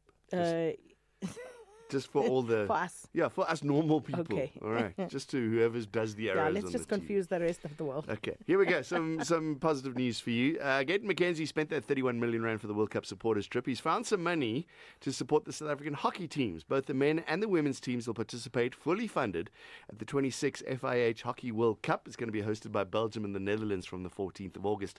There are conditions, though. As part of the support, SA Hockey has been required to submit a comprehensive report on the circumstances that has given rise to the shortfall in their funding. They also have to account in full for the utilization of the funds provided and submit a financial turnaround plan setting out how it will strengthen its financial sustainability and governance ahead of future international tournaments. South African women in preparation for that World Cup this week, they've been up against Namibia. The third test is today. South Africa lead that 4-match series 2-0. It's happening down in Cape Town. Northern Suburbs starts at 5 o'clock. Commonwealth Games have begun in Glasgow. First event is lawn bowls. Love that. South African Wayne Rittmiller meets Singapore's Hariman Yun in the men's singles this afternoon. Later, South African women's pairs of Tabela Movango and Jackie Jansen van Rensburg up against Tonga in their opening match. Here's Protea Parables coach Cedric Summersgill. And it's one of the badges you look for. You obviously you national. You can get your Protea colours. Your next badge is Commonwealth. And obviously, we hope in 2032 that we might be able to get the Olympic. If you get those three, you're on top of it. But yes, the Commonwealth is a real achievement to get there, and it's on a big stage compared to, because you're competing with athletes from all other sports as well. The opening ceremony is at 10 o'clock tonight, South African time. Bowler Bridget Hurselman and wheelchair basketball legend Shane Williams will be the flag bearers into the stadium. Local football news, Kaizer Chiefs have completed their permanent signing of Caniso Mayo from Algeria Giants BCR Belouizdad following his loan spell with the Glamour Boys last season. It was finalised for an undisclosed fee agreed upon between the two clubs. And it's that time of the year again. I've got to start talking about Arsenal. It's been a while since we spoke about the Gunners. The champions. They've confirmed defender William Saliba is set to miss an extended period after suffering a back injury while at the World Cup in France. He's been managing a back issue for several weeks. He carried the problems into the World Cup. He was forced off after 30 minutes of France's semi-final loss to Spain. Subsequent specialist reviews on Williams' return to London this week have confirmed that he suffered a back injury which will require a period of rehabilitation. Extensive assessments have concluded that surgery is not recommended, but Williams should now commence a managed recovery programme. Williams' rehabilitation will commence immediately with continual management of his injury. Remember when the IPL was in South Africa? Remember that? Well, that was a little while ago. And after 16-year legal battle, former IPL chairman Lalit Modi has been fully vindicated. An appellate tribunal has set aside major financial penalties imposed by India's Enforcement Directorate regarding the relocation of the 29 India Premier League to South Africa, 2009. The tribunal ruled that the overseas funds transferred during the tournament's emergency move were standard current account transactions rather than capital violations, completely clearing Modi of personal liability. Calling it the end of a long journey, he says he acted entirely in good faith to save the tournament. T20 cricket happening today. India against Zimbabwe in the first T20 in Harare starts in about 24 minutes or so from now. And today's 18th stage of the Tour de France, 185.2 kilometers. They're back into the mountains again. No less than 3,900 meters of elevation gain. Damn, that's high. Yeah, and then there's Alpe d'Huez twice tomorrow. Yeah, you know, this is why you and I sit here, make the money we make. You see, we can do tennis. No, we can't. We can do tennis. We can't. No, we can. Maybe darts. Do the darts guys make money? Yes. Let's find out. You and I can do darts. It can't be that difficult. Okay. Do some research. Okay, bye. Okay. If you think you cannot afford a lawyer, think again. Clientele Legal provides tough professional lawyers for an affordable monthly premium. Our range of plans include cover for you, your spouse, children, and extended family. Plans include cover for civil, criminal, and labor-related matters. Whether it's protection orders, gender-based violence, uncontested divorce, or poor service, your Clientele Legal lawyer will be there to assist you. Our services are convenient. Simply pick up the phone and call your lawyer or send us an email and we'll get back to you. All plans include a bail benefit of up to 5,000 Rand and we'll go to the police station and pay it for you. Plus, Clientele Legal offers you 24-hour telephonic legal advice. Join today. SMS SAFM to 32195. That's SAFM to 32195. Clientele General is an authorized FSP and licensed non-life insurer. T's and C's online. Standard rates apply. Attention all shoppers. Our supermarket shelves are full of unhealthy food. It's often hard for me to know which foods are good for my family. The information on packaged food is complicated and hard to understand. I wish we had easy-to-understand warning labels on foods high in salt, sugar, and saturated fat. We have the right to know what's in our food. Support front-of-package warning labels on unhealthy packaged foods. Sign the petition on healer.org. That's HEALA.org. Do good while having fun at Jazz for Young People, brought to you by the Standard Bank Joy of Jazz. Bring your family and friends to this exciting family-friendly concert curated by the young for the young. Enjoy live performances curated by Msaki, the NSA band featuring Msaki. Join us on the 25th of July 2026 at the National School of the Arts in Braamfontein. Tickets are selling fast on Quicket with prices starting from just 50 Rand for children. Standard Bank Joy of Jazz. Jazz for young people. Be there. Sakina Kamwendo on SAFM. Well, 20 minutes before 1 o'clock, and of course, still listening to what's happening there at the Madlanga Commission, and another tough day for the head of IDAC, Advocate Andrea Johnson, as she, of course, as you heard, is being grilled about the jurisdiction for IDAC and, of course, their mandate in order for them to have done the sort of investigations based on the Section 27 that was submitted to the organization. But let's take you there. Advocate Andrea Johnson of IDAC giving testimony, and the evidence leader is Advocate Mahlapi Silo. 2. Yes, ma'am. Are the designations dated the 30th of May 2025? Yes. Yes. No. 3303. Yes. Yes. I'm now at 3304. This would have been where additional persons would have come onto the team afterwards. But the original designation council is on 3303.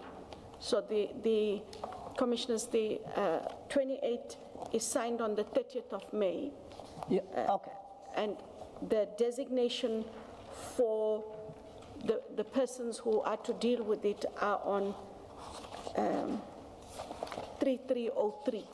I accept your point, correct? So the first designation is 3302, that's dated the 30th of May 2025. That is correct. The document I looked at, you say, was adding to the designated team in August. As happens in all matters, if you add persons to an investigation, regardless of who they may be, you must designate them to the investigation. I'm with you. I accept and that. that Thank you. Just for context for why there is a later one.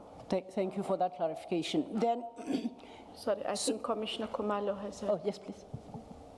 I think it's confusion more than anything.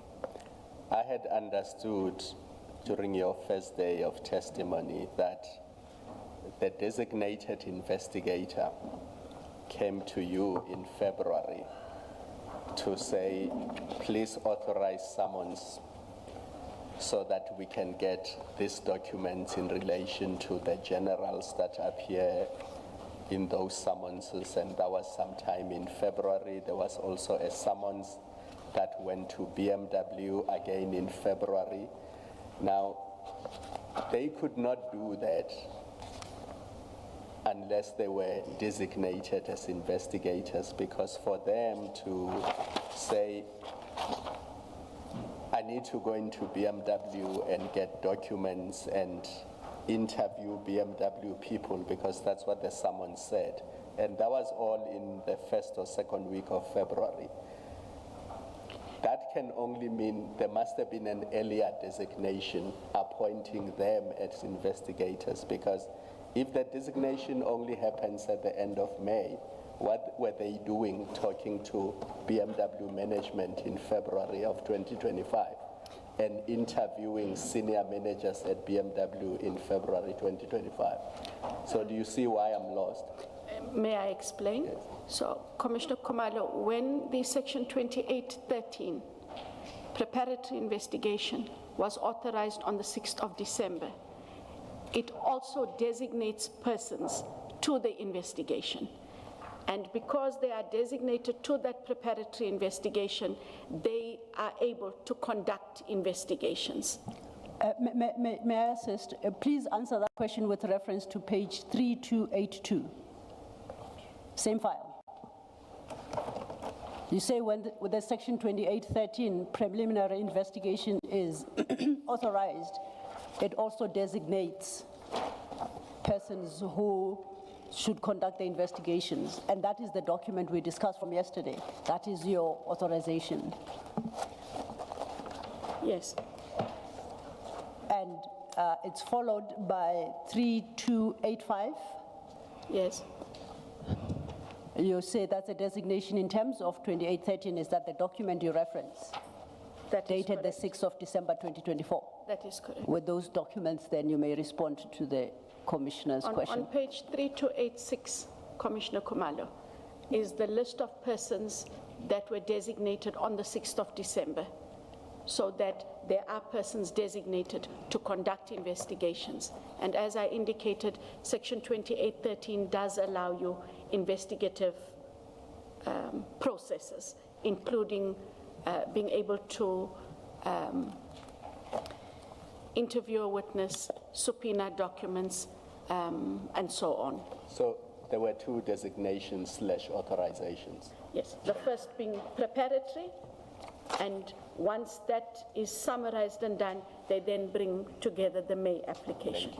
Advocate Salom covered, thank you. Thank you. Have I clarified it, Commissioner? You have, thank you. While I hope you have your act close by,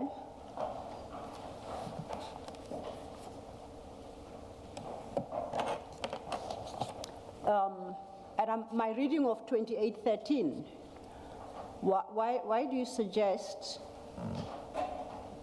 it requires a designation? When I read 2813 with 28 sub 2 sub A, I draw a distinction, whereas it's 28 sub 2 sub A that requires you to designate people to investigate. But that's a full-blown investigation now. 2813 doesn't do so, and if anything, it just simply says you, the investigating director, may hold a preparatory investigation. I accept, for present purposes, that you may delegate that power. But it doesn't require you to establish a whole team of people to investigate. It's preliminary. I understand what you're saying, Council. Yes. But out of practice, we do designate persons to the investigation, preparatory or otherwise, or else it'll go back to Commissioner Beloy's point of you have people running around on fishing expeditions and doing as they please. And how do we account for what was done, who did it? Back to Commissioner Kumalo's question of how do you have people interviewing senior persons, etc. It is the designation assists in identifying persons to be able to conduct the activities that that team determines are for investigation. We have always done a designation for both, so that there is accountability and there's responsibility for the activities and for the actions. And I'll tell you perhaps where that designation in terms of 2813 gives me challenges. We have now agreed that you authorized a formal Section 28 investigation on the 30th of May. That is correct. That's when the investigation starts. Incorrect. Tell me. So Section 2813 is a preparatory investigation. It allows you to take statements. It allows you to interview persons. It allows you to subpoena documents in terms of Section 28.6, which is what you would see the investigators had done.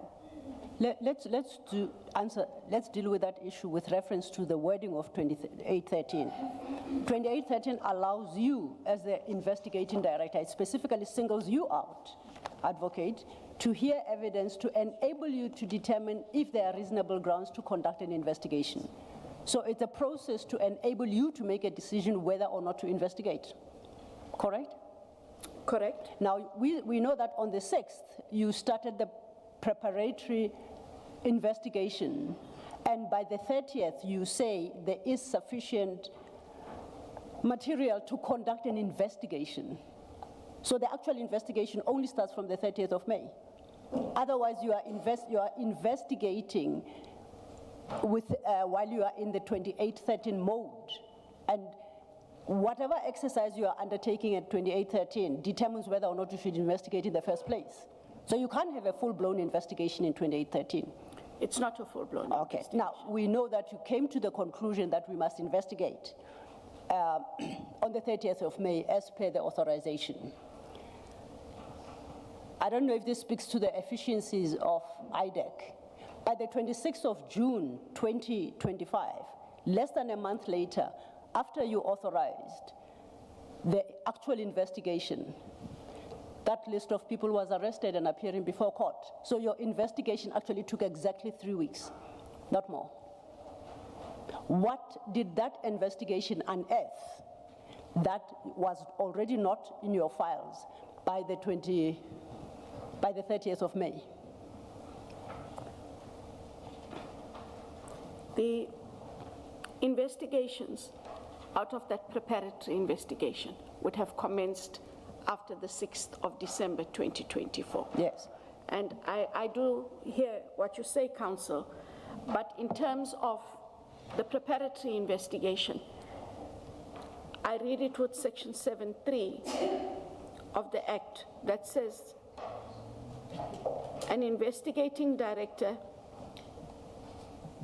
shall be assisted in the exercise of his or her powers and the performance of his or her functions or duties, and lists those people. So it is not the investigating director herself who conducts the preparatory investigation.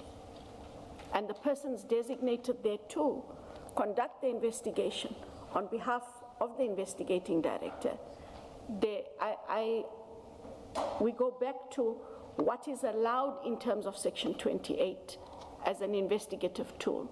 They are allowed to interview witnesses. They are allowed to obtain subpoena and obtain documents, etc. And that is what had happened. So by the time we get to,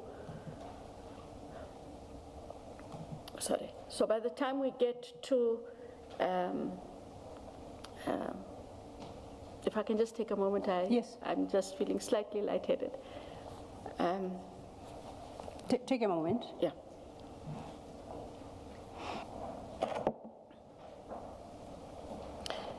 Thank you, Chair. So by the time we get to the 30th of May, there would have been investigations done.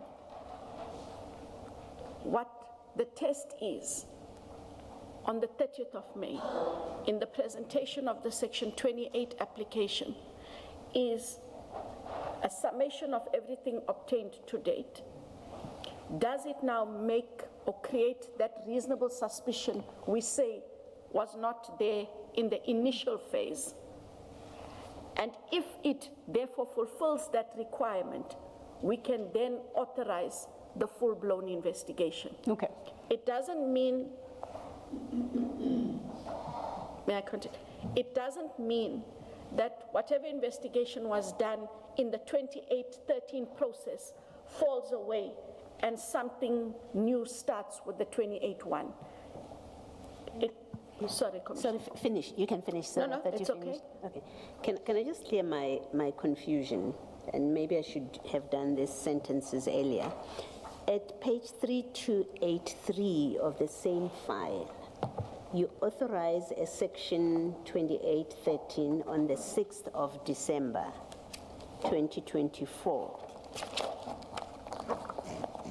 And then at page 3300, you authorize a section 28(1)A, preparatory investigation. You say to conduct a preparatory investigation in terms of 28(1)A, and this is on the 30th of May, 2025. Is it, because in both letters, you speak, on the one you speak of a preparatory investigation in May 2025. You see where I'm reading? At 3300?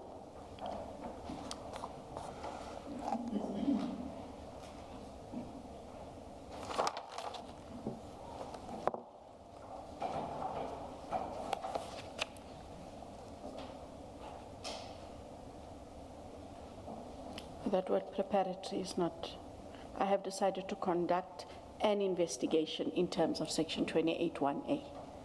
It's not preparatory anymore, Commissioner. My copy reads to conduct a preparatory. No, I'm not disputing your copy.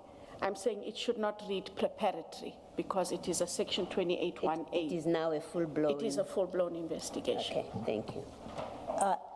Okay, I accept that. Now, I want to know what investigations were conducted between the 30th of May and the 26th of June when they were arrested. Because only then, as of the 30th of May, full-blown investigations are authorized. I would have to find out in the break and come back to you about what all was done, because I can't list what was done after the 30th of May. And that date is I know key. it needs an answer. That date is key because there is a reason why the statute distinguishes between preparatory investigations and actual investigations, and provides that you may not do investigations unless duly authorized. You grant the authorization, and Section 28 sub 13 allows you to conduct preparatory investigations to enable you to determine whether or not you should authorize. Why I say it's important, it appears to me, and perhaps I'm looking at it wrong, that IDEC used the mechanics of Section 2813 to conduct a full-blown investigation, which would render it wholly unauthorized, and then to post facto grant the authorization on the 30th of May, which opened the way for applying for arrest warrants and actually arresting them. So no investigation was conducted after the 30th of May. It was all before the 30th of May. And that has got to be because there are benefits to hiding under the cover of a preliminary investigation, conduct a full-blown investigation, cure that defect by a late authorization, and in less than 4 weeks, be ready to arrest. It's quite curious that you end there. Because if that's how it happens, I'll applaud the efficiencies within IDEC. I will come back with the response, commissioners, if that is fine. Chair, while we await the responses, might this then be an opportune time to take the lunch adjournment? Because I want to finish this point. Thank you. Yes, we will resume at 2 p.m. Let's adjourn. Very interesting, the line of questioning there from the evidence leader, Advocate Matlapi Silo, and this, of course, to establish whether the legal framework that triggers IDEC's investigation into the complaint by Fadil Adams was actually done procedurally. And as you can hear, since yesterday, many a concession made there by Advocate Andrea Johnson. But of course, the Commission now taken a lunch adjournment, and they'll be back at 2 p.m. Right, we have asked for voice notes, and of course, we still need to take a spot break. So let's fill in that time, and we'll take some of your voice notes after this. Leading up to our 75th birthday in August, VW is giving you the chance to drive away in a new Polo Vivo. If you buy any new Volkswagen vehicle this month, you will automatically be entered into the competition, and South Africa's best-selling hatch could be yours. One car, one winner, one unforgettable moment. Will it be you? It's our birthday, but you get all the gifts. Visit your nearest dealer today. T's and C's apply. Update at noon, midday to 1 p.m. Good day. Bishop Makwana from Lewahomu, Zone F.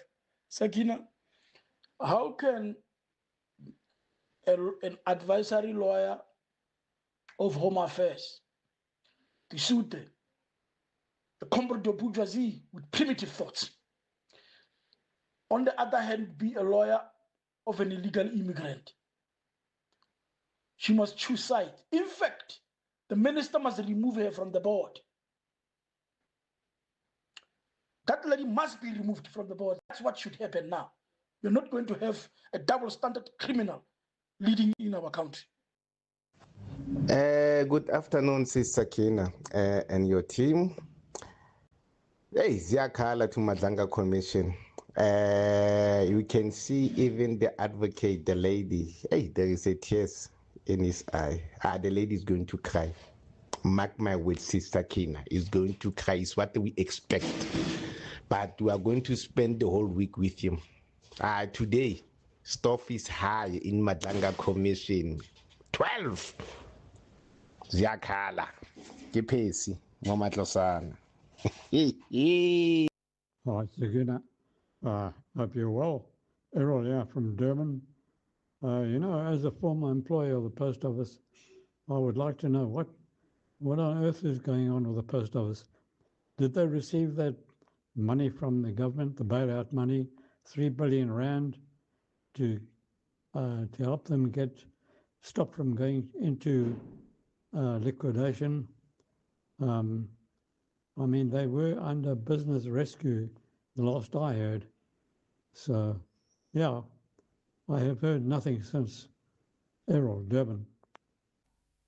One we need to follow up on. Thanks so much, Errol, and everybody else for sending us those messages. And yes, it's very interesting what's coming out of the Madlanga Commission. And of course, there will be recommendations at the end of the Commission's work. But before that, I'm sure we will see some of the repercussions of the things we are hearing in evidence at the Madlanga Commission. But thanks so much for being with us. And tomorrow, of course, I'm not sure we'll be watching later, at least I will, to see how far Advocate Andrea Johnson goes. But tomorrow, Suleiman Karim, that matter is set to come back before the Madlanga Commission. There will be then the formal application for a postponement, and we'll let you in on that, of course. But for now, it's take care from myself and the team. And of course, we've got Jolane Tulongwepe standing by with your news at 1.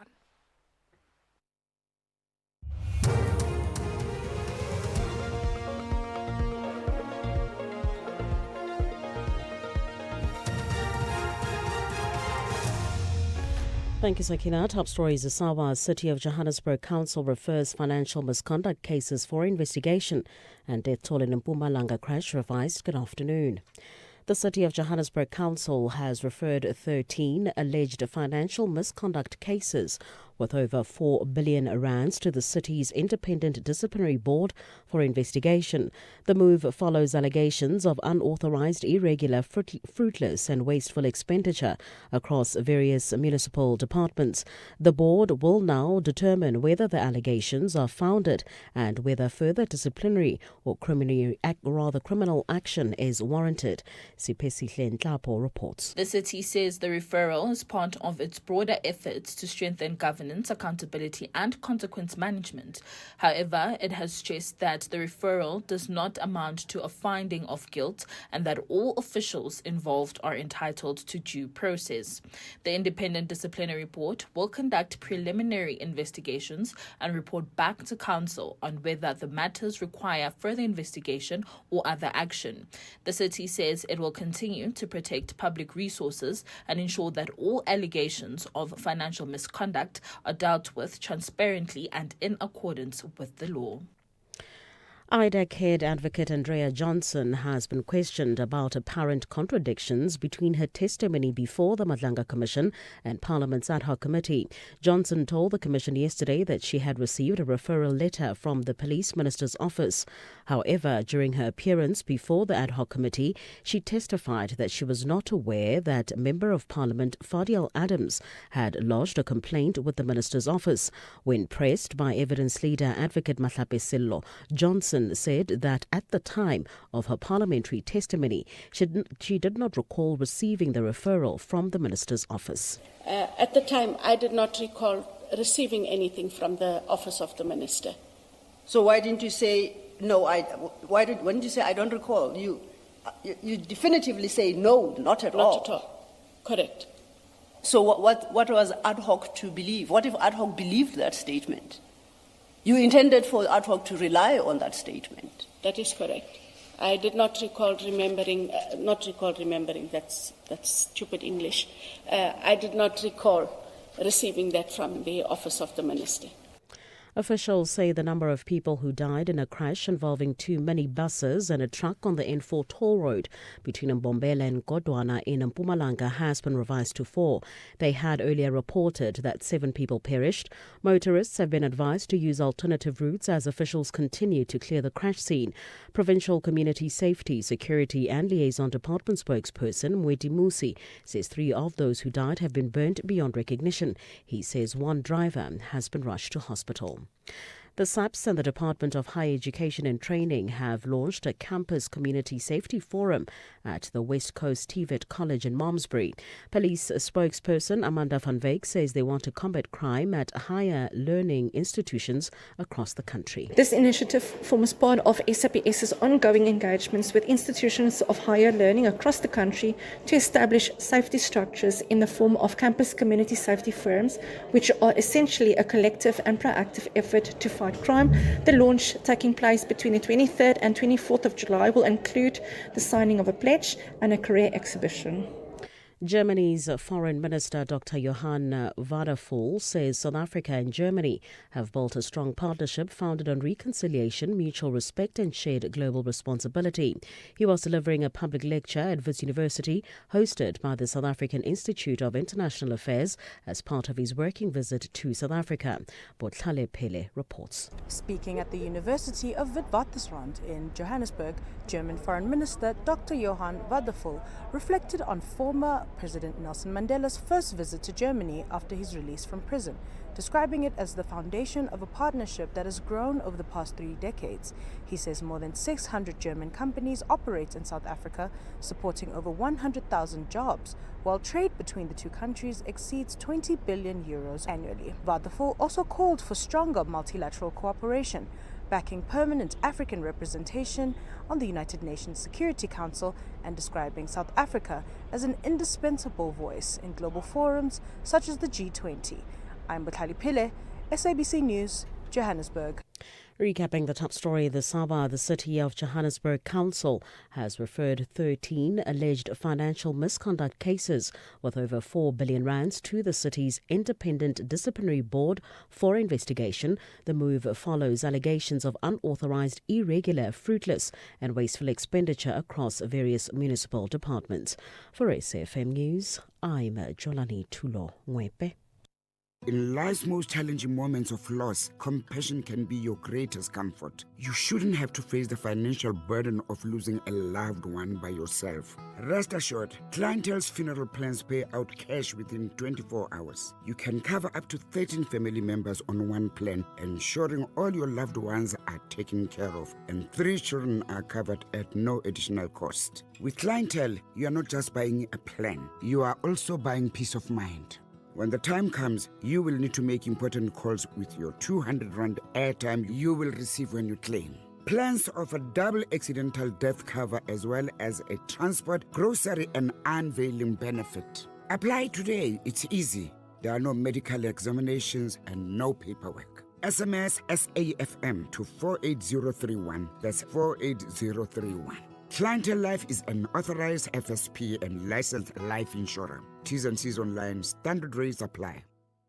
Durban, the promenade is calling and the purple wave is taking over the East Coast. It's time for the Hollywood Bets Durban 10-kilometer road race on Sunday, 30th of August. Whether you're chasing a personal best or walking for the vibe, let's turn the city purple along our beautiful coastline. Entries are filling fast. Visit hollywoodathleticsclub.co.za and secure your spot today. If you can't make it to the start line, catch all the action live on SABC2 and SABC Plus from 7 a.m. Brought to you by SABC Sports.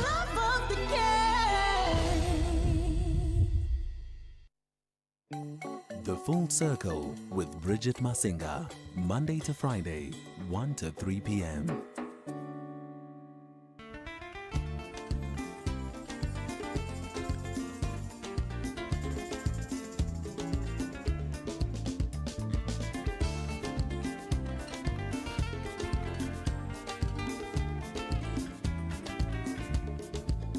Mami criolla, cola na mim, pensa na passata vida, num coladeira.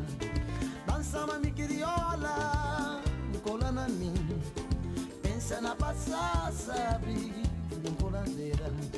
Sabura ela na nos terra Cabo Verde, lá no tá sentindo na meio nos tradição. Sabura ela na nos terra Cabo Verde. Tá sentindo na meia nossa tradição. Dança mami crioula, cola na mim. Pensa na passada, sabe, no coladeira.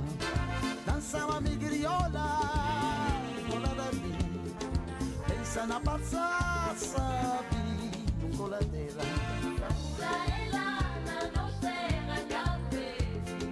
La nota si na meio nossa edição.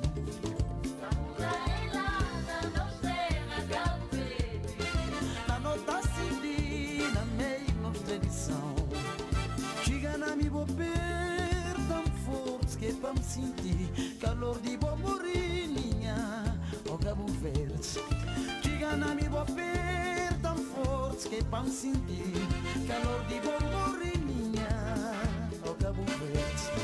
Sabor da ela na nos terra Cabo Verde. La nota si na meio nossa edição.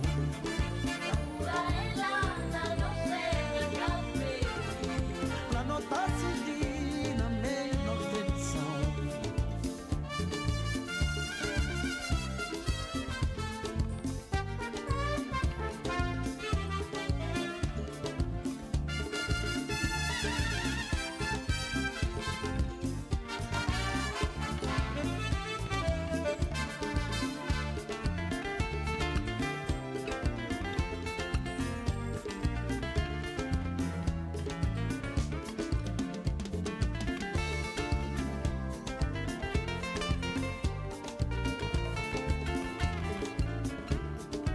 Dança mami crioula, cola na mim.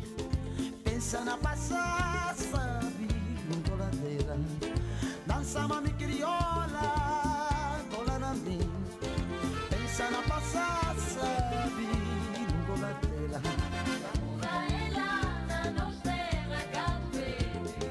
La nota si na meio nossa tradição.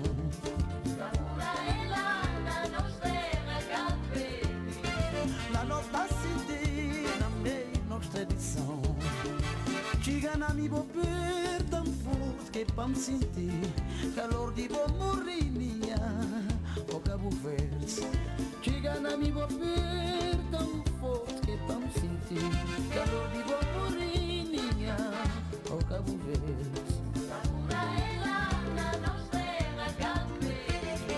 La nota si na meio nossa tradição.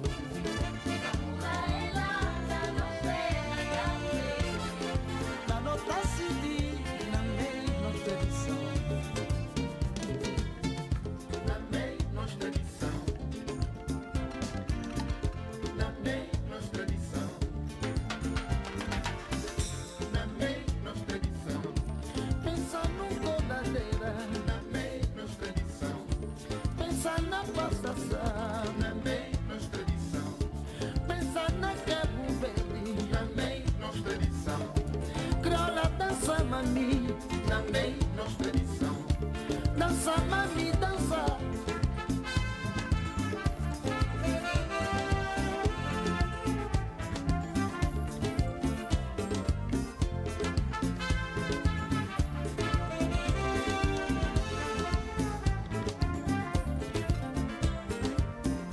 Na meio nossa tradição. Na meio nossa tradição. I actually first heard Tito Paris here on the Jet Set Breakfast.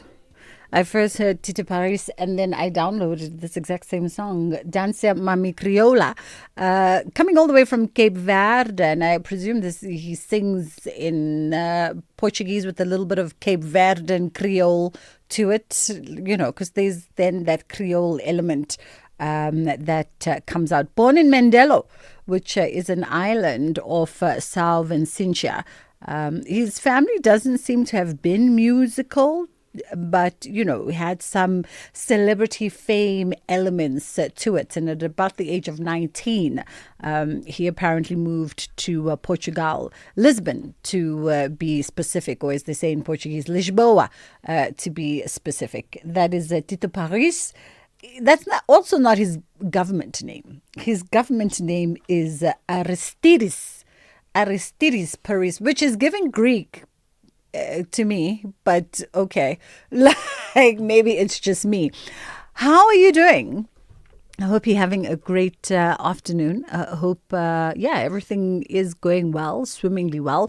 The week has gone by relatively fast. I was driving to work today and I couldn't quite reconcile whether it was Wednesday or Thursday. So I had to do like a quick mental recount of what had happened so far during the course of this week in order to affirm that it was indeed Thursday.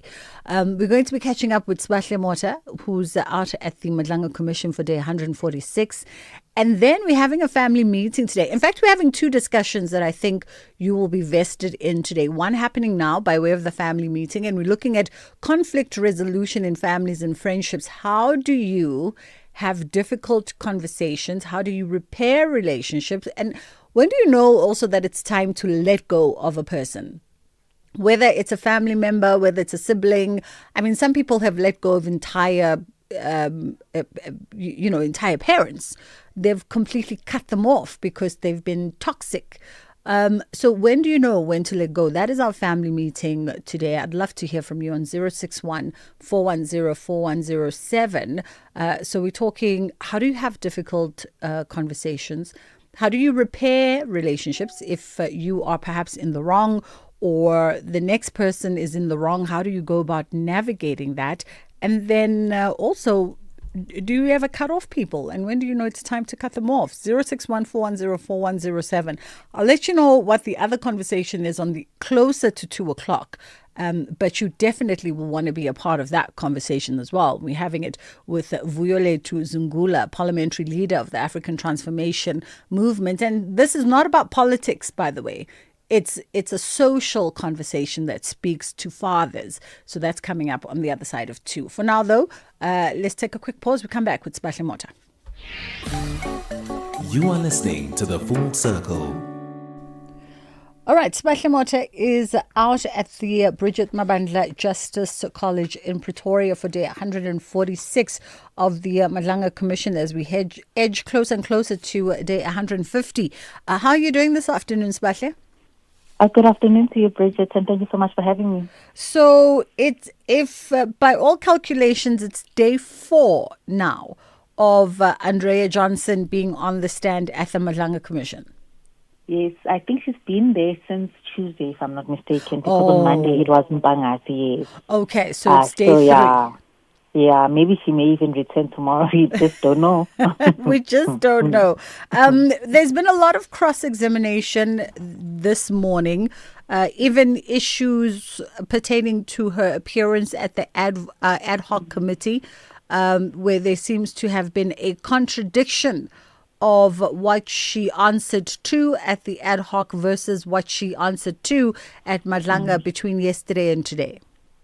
No, definitely. I mean, there has been a bunch of contradictions in her statement, and one of those is the fact where she, admitted before the committee to say that, this referral letter only reached her desk in mid-December 2024, but the commission actually pointed it out to her that she authorized a full investigation, which is somehow a Section 28, on the 6th of December, meaning that this referral letter got to her way earlier. And if you remember, that referral letter, I think, was written by the minister's office in mid-November, around the 11th of November. So obviously she defends herself and says some things that she can't remember and other things that she can remember. And another contradiction that she has put before the commission is the fact that before the ad hoc committee, she had informed the committee that she doesn't know if this referral had come from Adams, or she doesn't know that this referral was received by her office. But yesterday, I remember the commission just, going extensively into this referral where she admitted that, she knew that Adams had written to the police minister, and subsequently, the minister's office had come back to them, and hence why they had to go back to, Fadil Adams to get the Section 27, which she did not request from the police minister's office. So again, she's been caught in quite a bunch of contradictions, and I think I think the commissioners as well as the evidence leaders are actually poking holes into her testimony. And I mean, the commissioners are relentless in terms of poking those holes into her testimony. For someone who is positioned as one of the senior advocates in this country, it seems as though there are a lot of processes and a lot of hoops, perhaps, that were left unattended to under her supervision with this entity. No, definitely. And I think, one of those things that have emerged, I mean, it came up yesterday during her testimony before we adjourned at 3 p.m., but they went back to the names that were somehow added on to the list of names that were submitted by Fadil Adams, because what we know in evidence before the commission has shown that Fadil Adams actually complained about 3 senior police officials. But when, the Section 28, which was this full investigation, came back, there were additional names, I think approximately 8 names that were added. And she was asked as to where do these names actually come from and why were these other 8 names being investigated. And, she really didn't know how to answer that, and saying that it was Dylan Perimal, who's a senior investigator at IDAC. But then she got in touch with Perimal, who then informed her that he doesn't remember where this list came from. And there was another attempt to sort of shift this to the prosecutor in the investigation. So I think one can apparently see that what they were doing at IDAC may have gone against the prescripts and how national instruction dictates that they should be investigating these matters. Well, we'll have to leave it there for today. But as always, Sbahle, we appreciate the time with you. That was Sbahle Mota, SABC News reporter, who's out at the Madlanga Commission for day 146. And of course, that commission having recessed, there was a few documents and email trails and unanswered questions that Advocate Andrea Johnson had made a commitment to the commission to revert after the lunch break with responses to some of those. So some unfinished business that needs to be attended to on the other side of the lunch break. 061-410-4107 is our WhatsApp line. We're going to be having a family meeting between yourself and me, as well as Michelle James, who's a family law mediator and conflict coach and founder of Michelle James Mediation. And we're looking at how do we navigate ourselves through difficult conversations, and how do we begin to repair relationships, particularly with friends and families. But also to that, there's the component of when do you decide to cut ties with somebody because they're toxic, because they're challenging, because they're negative, because they bring drama to the entire situation. 061-410-4107 is our WhatsApp line. Clientele is here to safeguard you and your family with compassion because life happens. Be part of a family that truly cares. Our funeral dignity plans have helped South Africans bury their loved ones with dignity for more than 30 years. Let us help you create a meaningful tribute that honors your life and those of your loved ones. We pay out within 24 hours and you will get double accident cover with a clientele funeral plan. Our plans are affordable. Pick the option that suits your needs. Easy to apply, no medical examinations and no paperwork. SMS SAFM to 48031. That's 48031. Clientele Life is an authorized FSP and licensed life insurer. T's and C's online. Standard rates apply. Drivers, that smoke ahead is not just smoke. It's a wall, thick, blinding, and deadly. Never drive into felt fire smoke crossing the highway. You won't see stopped vehicles until it's too late. Pull over, turn on your hazards, wait it out. One decision can save lives, including yours. See and be seen this winter. Brought to you by the National Department of Transport. Raise a glass to local. Join Proudly South African at the local wine expo from the 24th to the 26th of July at Prison Break Market in Johannesburg. Meet 29 proudly local wine brands. Hear the inspiring stories behind every bottle. Taste exceptional South African wines and support the entrepreneurs shaping our local wine industry. Entry is free. All you have to do is visit www.proudlysa.co.za to register today. And you could win one of 20 Shesha 321 board games and local wine when you register and attend the expo.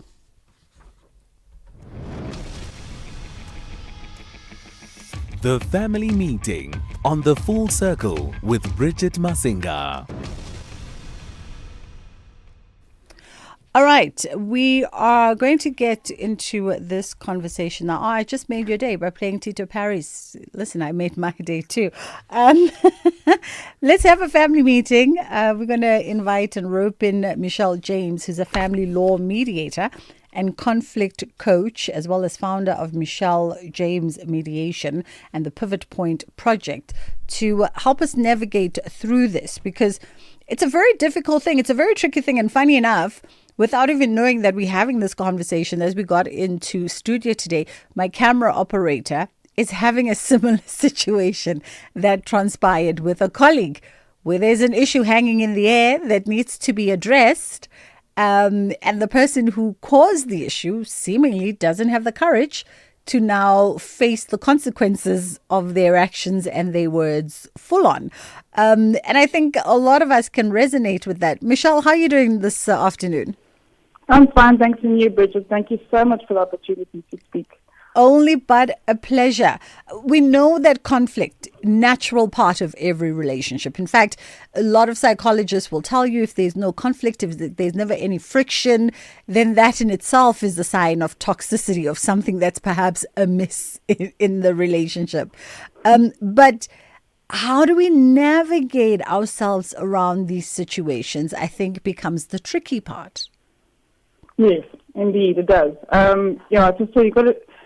Just so you have to check yourself, take accountability for the action you played and for the issues, that sort of thing. Because if you don't look at yourself first, then, you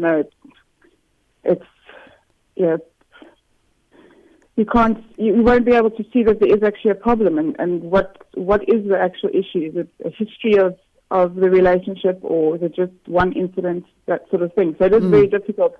And also, if it's not in your relationship, if conflict isn't, then you don't really build the character of the relationship. Absolutely. You become yes people the whole time. Then no progress is ever going to happen.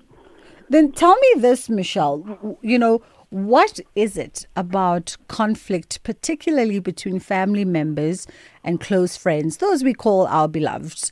What is it about that conflict that makes it more emotionally charged than maybe disagreements with colleagues or, other people in your life, but who aren't that intimately positioned? Well, look, the answer's in the question. It's emotional. Those relationships occupy a great deal of our emotional real estate. We have a very limited mental and emotional space that we give out. And we allow those people into our lives. So we've invested time, experiences, expectations, and then there's a lot of pent-up conversations that's not had. So, we respond in the moment, but it's actually a history of that relationship that comes out in one conversation and it just explodes. So it's the emotional real estate that we spent on that relationship that makes it so emotional. And, it's interesting you said that what I'm taking away from what you just said, because you said there's a lot of other pent-up emotions in those very personal relationships. So at times, I guess, when you come to a conversation, you're not just talking about that. You're not just disagreeing about that transpired in that moment, but there could be residual other things that maybe were left lingering, open, unspoken about, that are then filtering, even if they're not being articulated at that time. Indeed, yeah. Unfortunately, with especially family, you want to keep things friendly, and family gatherings, you don't want to bring up issues, and some people, they slowly start feeling unheard, unseen, and then they slowly disappear, and then they get really offended by the smallest thing, and then they explode completely. And what you're talking about is the truth. And the other thing I've noticed as well is, and I don't know if it's just me in my family dynamics, where people's personas, not the core of who they are, but the way that they handle communication, the way that they handle getting their message across, sometimes it changes with every era of their life.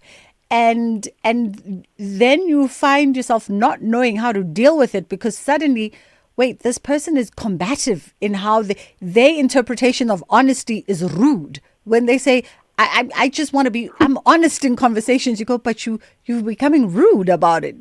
Like, and so then you start noticing these things, and even that starts bubbling under, in the sense of, now every conversation is also laced with how you are perceiving them before you even engage the conversation. Yeah, and that could also cause the fear of actually confronting, because also you're assuming that the reaction would be a certain way because you sort of notice the pattern in that relationship, and then all of a sudden it's completely different, and then they treat you like you've offended them, and you don't even know what you've done. Absolutely. 061-410-4107 is our WhatsApp line. Let's take a quick pause for Ndela, and then we'll come back on the other side. Feel free to send through your voice notes. Let's have a conversation. We don't even have to get into the particulars of your family dramas and your family issues, because we don't want to be adding oil to the flames. But we can just get into how you are navigating things, how you are weaving yourself through these relationships that can sometimes be very tense.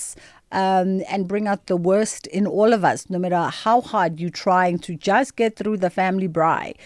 But there is that underlying tension because the issues unspoken or issues that were spoken, and things spiraled out of control. Good afternoon, I'm Jolani Tulo-Webe. Making headlines, IDEC head advocate Andrea Johnson has conceded before the Madlanga Commission that she did not refer the alleged unlawful possession of classified crime intelligence documents by MP Fadiel Adams to the relevant authorities. The City of Johannesburg Council has referred 13 alleged financial misconduct cases with over 4 billion rands to the city's independent disciplinary board for investigation. And finally, Mpumalanga Community Safety, Security and Liaison MEC Jackie Macy has sent condolences to the families of the 4 people that died in a crash on the N4 toll road between Mbombela and Nkontwana. I will have details on these and other stories at 2 o'clock. The Family Meeting on the Full Circle with Bridget Masinga. All right, let's have this conversation between you and I and Michelle. 061-410-4107. Conflict resolution in families and friendships. How do you navigate yourself through these difficult conversations? And some of them ripping through relationships, and then there needs to be the work of repairing the relationship afterwards.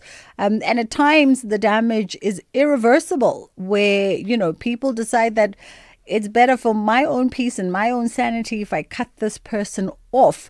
How do you know, Michelle, when it's better to address an issue rather than to just let it go for the sake of avoiding a difficult conversation? We always have to think about our intuition. It's that little voice that we don't listen to. Like, we know we should, but we don't. And it's just to navigate it. One has to ask: is the issue living rent free in my space, in my head? Is it disturbing my peace? Is it affecting my values, my integrity? Is the issue inflicting those things that probably, and if it is affecting it, it's probably something that needs to have attention and needs to be, that conversation needs to come about.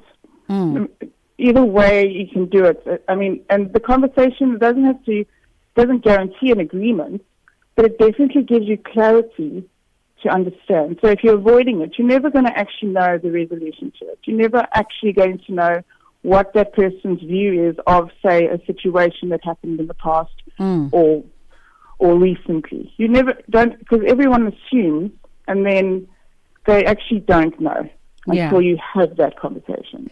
Interesting what you just said, because I'm a believer in that. You're talking to friends, and sometimes we use each other to bounce off emotion and to distill our emotions. And I always say, well, if you don't have the conversation with the person who's aggrieved you, then you're sitting here with the perspective that you are sharing with me, who's unaware as the third party, who's not observed this exchange or, this physical tension. But if you have the conversation with the person, you may not find yourselves at a point of agreement, but what you walk away with is clarity. And then clarity Absolutely. allows you to make a decision based on the data that you were given. Absolutely. So, and speaking of that clarity and the data, because then it speaks to perhaps the next element of whether one repairs the relationship or whether one lets it go. And is there a way that you then decide what must happen in those situations? Do you let it go or do you repair? Well, look, what I've always said with my clients, they're probably going to roll their eyes at me, but because they are listening. What usually I say, if you have done everything you possibly can to save that relationship and it hasn't worked, walk away. Because it's two people in that relationship. Both of you have to work towards that resolution. And if it's, sometimes you get the one party that's making the changes, making the, they're looking after themselves, they're making the mental shift to really work towards this relationship, and the other person's just carrying on with their harmful, hurtful habits and patterns, and it's just not working. So if you've done absolutely everything to save that relationship, and also there's a part where you have to establish, is this relationship serving you in the way that you want to move forward with your life? Is this relationship going to be a positive thing in my life, or is it just going to keep holding me back from moving forward, from reaching my goals, from living a healthy, happy life with respectful relationships? And then some folks will say, well, does this apply to every kind of personal relationship? Because what if the toxicity, what if the challenge is coming from, a parent, for instance, a sibling? Do we cut those off as well? Do you cut your mom and your dad off, your uncle and your auntie? Well, look, it all depends. It depends on the situation, and of course you don't want to cut your family off, but you can put them on a back burner for a while just to keep your peace. You don't have to have them involved. I've always told people, you've got to pick your tribe. Pick your people that are like-minded, even if they're not family. Don't cut family off unless it's extremely grievance and they've really the history is just nothing's changing. They're extremely negative in your life. So just put them on the back burner for now until you're strong enough to actually, tolerate the relationship. But obviously we must get on with our family and close friends. But if for now it's not working, just put it on the back burner. Yeah. Just for a little bit until you have the strength to deal with that relationship. Well, I guess we must get on with our family, but to a certain degree. Because you come first, and your health and your peace of mind comes first. So if that warrants you cutting off a few people, well, so be it. 061-410-4107. Let's go to WhatsApp. Oh, family. You never let go of family, no matter what. You hold on to family because family is family, man. And I know there's a lot of problems with families. There's a lot of lies. There's a lot of betrayals, but man, we don't get to choose our family. Our family is assigned to us. So I don't believe in cutting off any family member or letting him go or her go.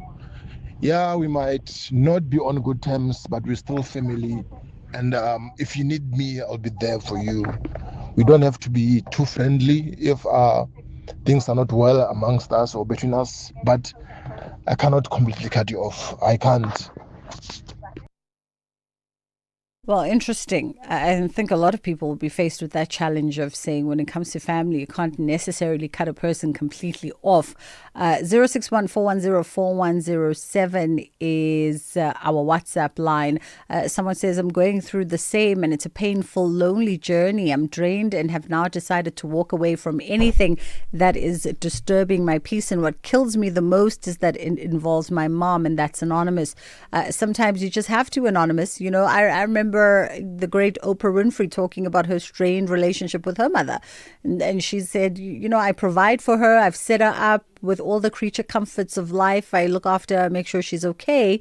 But I keep a very good, healthy boundary of distance because she is toxic. And she ignites the wounds. And I've met a lot of people in my life who've gone through that kind of decision-making process. Let's take a quick break. We'll come back on the other side. Whether it is a CCMA referral, problems with a mechanic, unfair blacklisting, or an uncontested divorce, Clientele Legal provides tough professional lawyers for an affordable monthly premium. We cover civil, criminal, and labor-related matters. Our nationwide legal teams are standing by to support you 24 hours a day. Plus, all plans include a bail benefit of up to 5,000 Rand, and we'll go to the police station and pay it for you. Join today.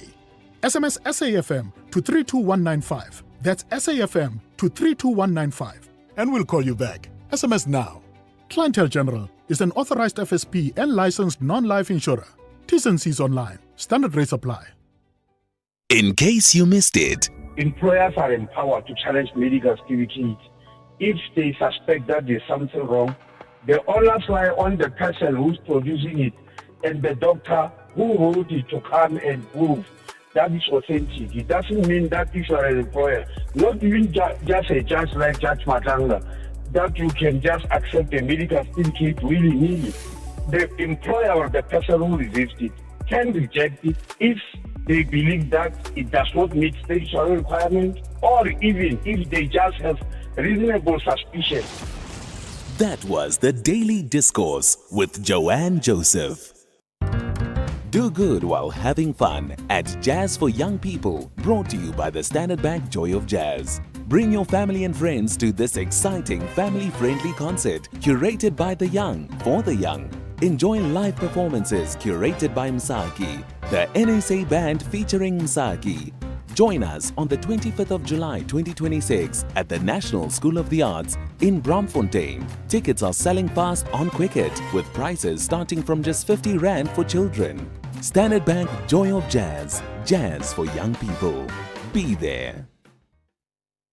OUTsurance is in the business of saving you money on your car insurance premium. If they can't, ask for 500 Rand. SMS out to 30754. That's out to 30754. Groceries may be getting more expensive, but when you switch to OUTsurance, you could actually drop the price of your car insurance premium and save money. You could save big, like 37-year-old Lerato, who saves a whopping 599 Rand a month on her 2026 Kia Sonet. Ready to drop your current insurer to switch and save with OUTsurance? Get a quote today. Simply SMS out to 30754. That's out to 30754. OUTsurance is a licensed insurer and FSP, and T's and C's do apply. OUTsurance will go out of their way to try and save you money on your car insurance. If they can't, ask for 500 Rand. SMS out to 30754. That's out to 30754. You are listening to The Full Circle. All right, we are in conversation with Michelle James, a family law mediator now. Even more interesting, Michelle, when a relationship has been broken by dishonesty, betrayal, and, repeated actions of that nature. Those relationships, the probability of repairing that, the probability of moving on from the consistent letdown of the betrayal? Look, it depends. It does depend. It's not always possible for reconciliation. It just depends on both of the people if they agree to rebuild. I usually it's like when there's a broken plate and it's been fixed together, you've used your glue and everything. It might look round, but the integrity of the plate has changed. So it's about making that choice, and if you're willing to both work on the relationship. So the question isn't can things go back to the way they were. The question is, can we build something healthy from where we are now? Is it possible to build something healthy when a relationship has been fractured to such a degree? And what would that take moving forward? Look, it is possible, but not for everything. It depends on what broke the relationship. Because if it's years of say, we could say verbal abuse or say betrayal, then you've got to also establish: is this relationship for me? Is it serving me? Is it giving me a peace of mind? So it is. You can start with accountability, and from that, it goes through your integrity over time, lots of time. Your words and actions are consistent over time. So it is possible. It's just not going to be a quick fix, though. Yeah. Because it can be great for 2 weeks, but the issue is still going to rear its ugly head and come back into conversations and conflicts and stuff. So it also depends on the person that's been betrayed. That are they willing to move forward from it and forgive, and move forward and keep their own peace of mind. So, as I say, try. If you think your relationship is worth it, try everything you possibly can, get clarity, and decide what you want for your life. Don't let that other person decide what's happening in the relationship. It's your choice. But also to what you said earlier, Michelle, there's got to be a give and take even with the other person, right? Because I have to be willing to truly let go of the past, not bring it up, not hold you accountable to it, truly in the essence of move on from the past. But you also have to be truly committed to also evolve into something different from that point, because you can't expect me to move on, but maybe from time to time, there's still the backhanded comment. From time to time, there's still the weird little slimy action. From time to time, we both have to be committed to do better. Absolutely. And work hard towards, if that relationship is valuable to you, work hard. It's hard. It's not easy. Well, we'll leave it there for this afternoon. That was Michelle James, a family law mediator and conflict coach. It's 1:45. Weirdly enough, this conversation, what Michelle's saying about working hard, reminds me of, remember Dr. Phil, the TV doc? We grew up on Dr. Phil, millennials. Dr. Phil actually said, and I remember this when I was going through a divorce, Dr. Phil said, you have to earn your way out of a relationship. So you have to do everything so that when you really have decided, whether it's divorce, whether it's letting someone go, whether it's ending a friendship. So when you decide which you are done, there's no back and forth, because you've done all the work. You are content in yourself to say, I have earned my way out of this thing. Chapter close, book done, package it underneath the bed, and you never have to see it again or deal with it again. We're going to take a quick pause and then we come back with Tsulufelo. Do you know what our problem is? We have a problem? You're a little clingy. Clingy? Every time I start getting somewhere, you want me. But I need you. You can't have all of me. I need a little room to grow. So what are you saying? Put me in a Nedbank 32-day notice account. Give me some time. I'll come back better. Open a Nedbank 32-day notice account on the Money app and bank your money this July savings month. Go to nedbank.co.za. See money differently. Nedbank. We're a licensed FSP and registered credit provider. T's and C's apply. Move with purpose from the first to the final job in a Hino 700 truck tractor. Available in either 410 or 450 horsepower. It gives you the flexibility to choose the right amount of power to suit your unique fleet and logistical needs. The Hino 700 truck tractor comes with a 6-year drivetrain warranty and 6-year service plan from as little as 1.9 million rand excluding VAT. Contact your nearest Hino dealer today to keep you moving. Offer available while stocks last. T's and C's apply. Hino, all the way. Before history wrote about him, the microphone captured him. It is an idea for which I hope to live. Here, Nelson Mandela, in his own words, I am the product of Africa. Alongside the voices of those who walked with him, Along the cherished hills. learn from him. and continue to be inspired by him. Mandela Man, only on SAfm.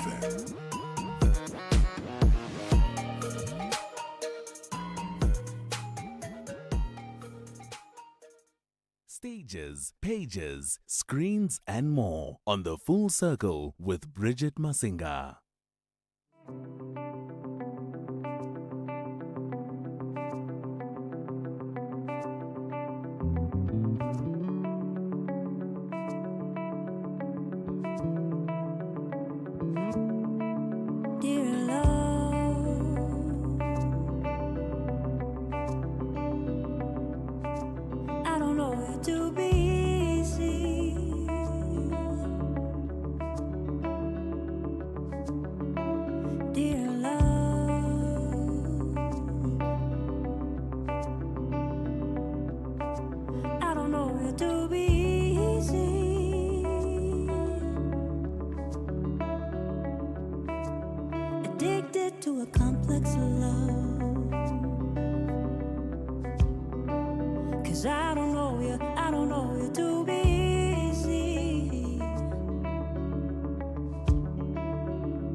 We're hanging out with singer-songwriter Tulufelo right now, who recently released your sophomore album. And here I am offlining and I'm saying, breakout artist. This is your sophomore album. Yes, but it feels like a breakout. It feels like a breakout art. This feels like the breakout moment. Yeah. Okay. So we were playing Dear Love, and I'm looking at the visuals on. I stepped out for a second because I need a side note, something else. And then I come back here, and they're having a full-blown conversation about the acoustics and the strings and a whole technical conversation. But this is a beautiful song. Thank you so much. Dear Love, tell me about it. You know, I feel I've always had a tricky relationship with love, and without trying to, speak much on failed relationships and like being blue-ticked by guys and blue-ticking them back, I thought to myself, maybe let me just have a conversation with love itself and be like, look, what do you want from me? And I think Dear Love really represents that push and pull. Even sonically, there's like this push and pull in the music, in the guitars, in the guitar parts. So yeah, that's essentially what Dear Love is about. Me trying to have an understanding of what love wants from me, how I can show up fully in love, and still make it fun and flirty and not such a heartbreak, thing that we always have to go through, and maybe less protecting myself from what could happen and just enjoying something as and when it arrives. Oh my goodness, these young musicians are so deep.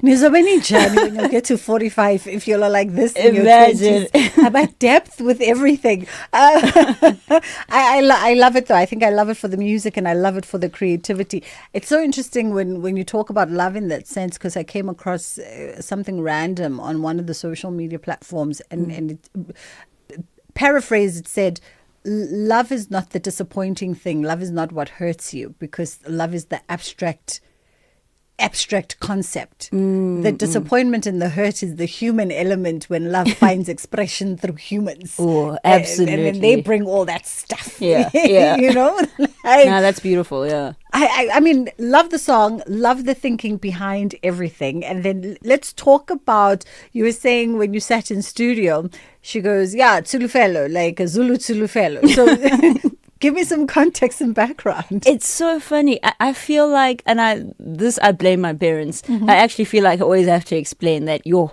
guys gave me Sotho names, both of them actually, Tswana and Sotho names. And I was born and bred in KZN. Born in Richards Bay, moved to Joburg when I was 2, moved back to KZN when I was 8, and all I speak is isiZulu. So whenever I introduce myself in Johannesburg, home affairs is a nightmare for me. I always have to be like, Anguzwa. I'm Zulu, hey, but I'm learning. I'm trying my best.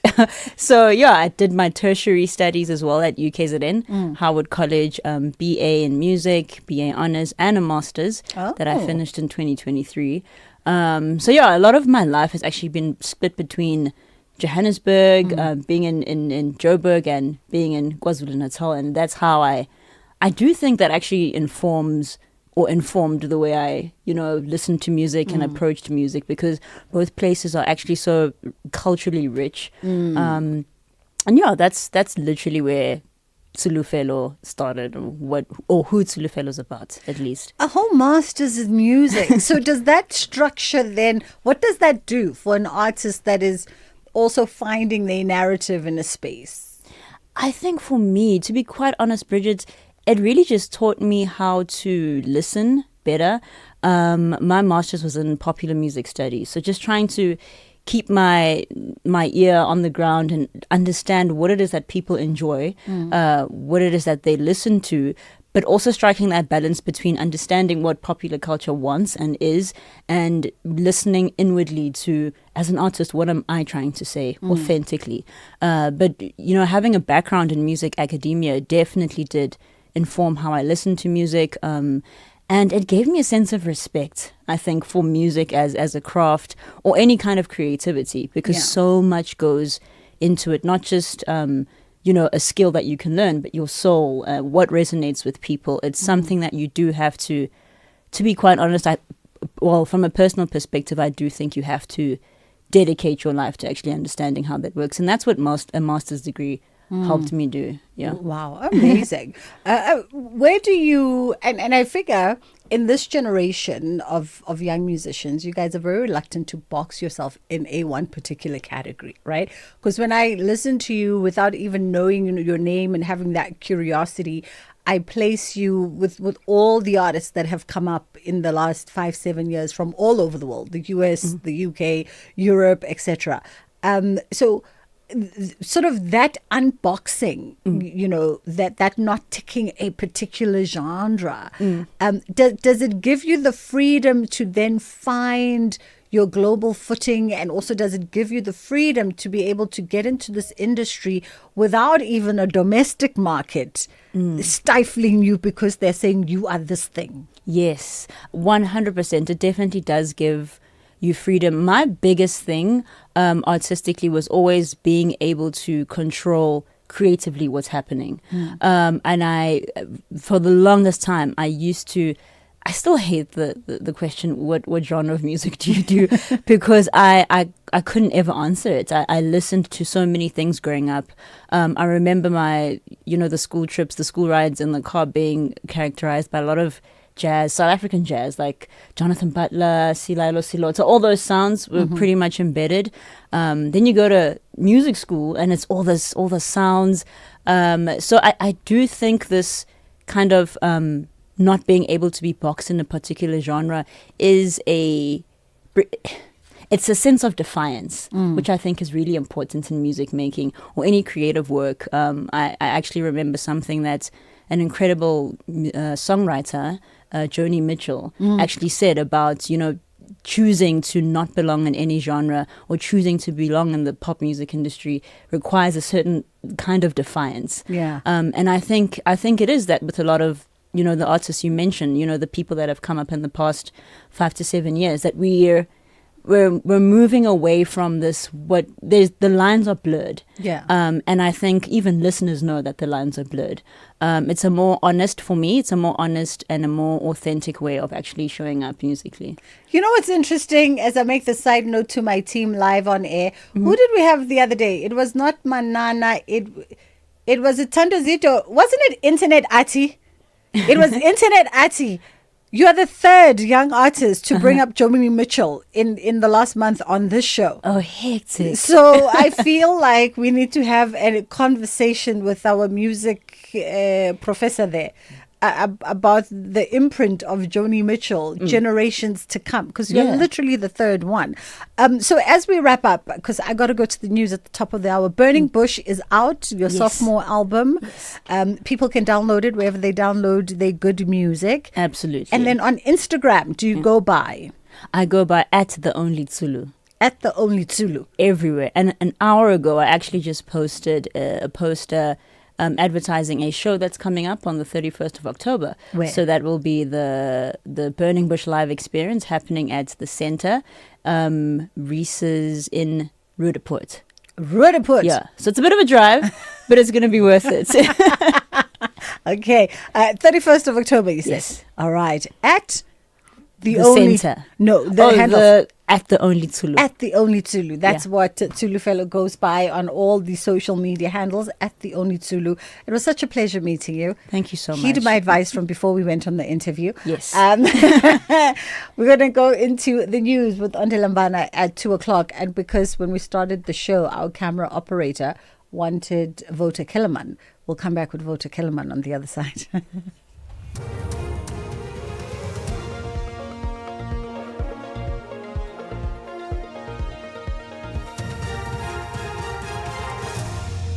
Top stories this hour. The MKP to open a perjury case against Andrea Johnson, and the Reserve Bank said to announce its latest MPC decision this afternoon. Good afternoon. I'm Jolani Tulo Mwepe. The MKP party says it will open a case of perjury against IDAC head Advocate Andrea Johnson and former National Director of Public Prosecutions Advocate Shamila Batoy. The party made the announcement during the sitting of the ad hoc committee. Johnson and Batoy appeared before the committee as witnesses last year. Whilst the committee was deliberating on its draft report, ANC MP Xola Ngola informed it that Johnson, who is currently testifying before the Madlanga Commission, has conceded that she misled the committee during her testimony. As we speak here in the ad hoc, the head of IDEC is giving testimony on the statement she delivered in the ad hoc committee. And she has just considered that she misled that committee. Hence, I said I'm going to open a case tomorrow. As we speak now, the entire statement and the questions you have asked here in the committee are flighted in the commission. She's being grilled about them. She has considered. Meanwhile, IDAC head Andrea Johnson has conceded before the Madlanga Commission that she did not refer the alleged unlawful possession of classified crime intelligence documents by MP Fadiel Adams to the relevant authorities. Johnson testified that Adams told her the documents had allegedly been pushed under the door of his office. Commissioner Sesi Baloyi questioned why the matter was not referred for investigation, arguing that the alleged possession of the documents warranted action by the appropriate authorities. He gives you information that tells you I have, not only in my possession, I have had sight of crime intelligence documents that someone gave to me, and I don't know who they put them under my door. That seems to me a classical case of you should have referred this to somebody. The Reserve Bank is set to announce its latest Monetary Policy Committee decision this afternoon. It will follow on the heels of yesterday's Consumer Price Index data by Stats South Africa, which showed inflation rising to 5% in June, up from 4.5% in May.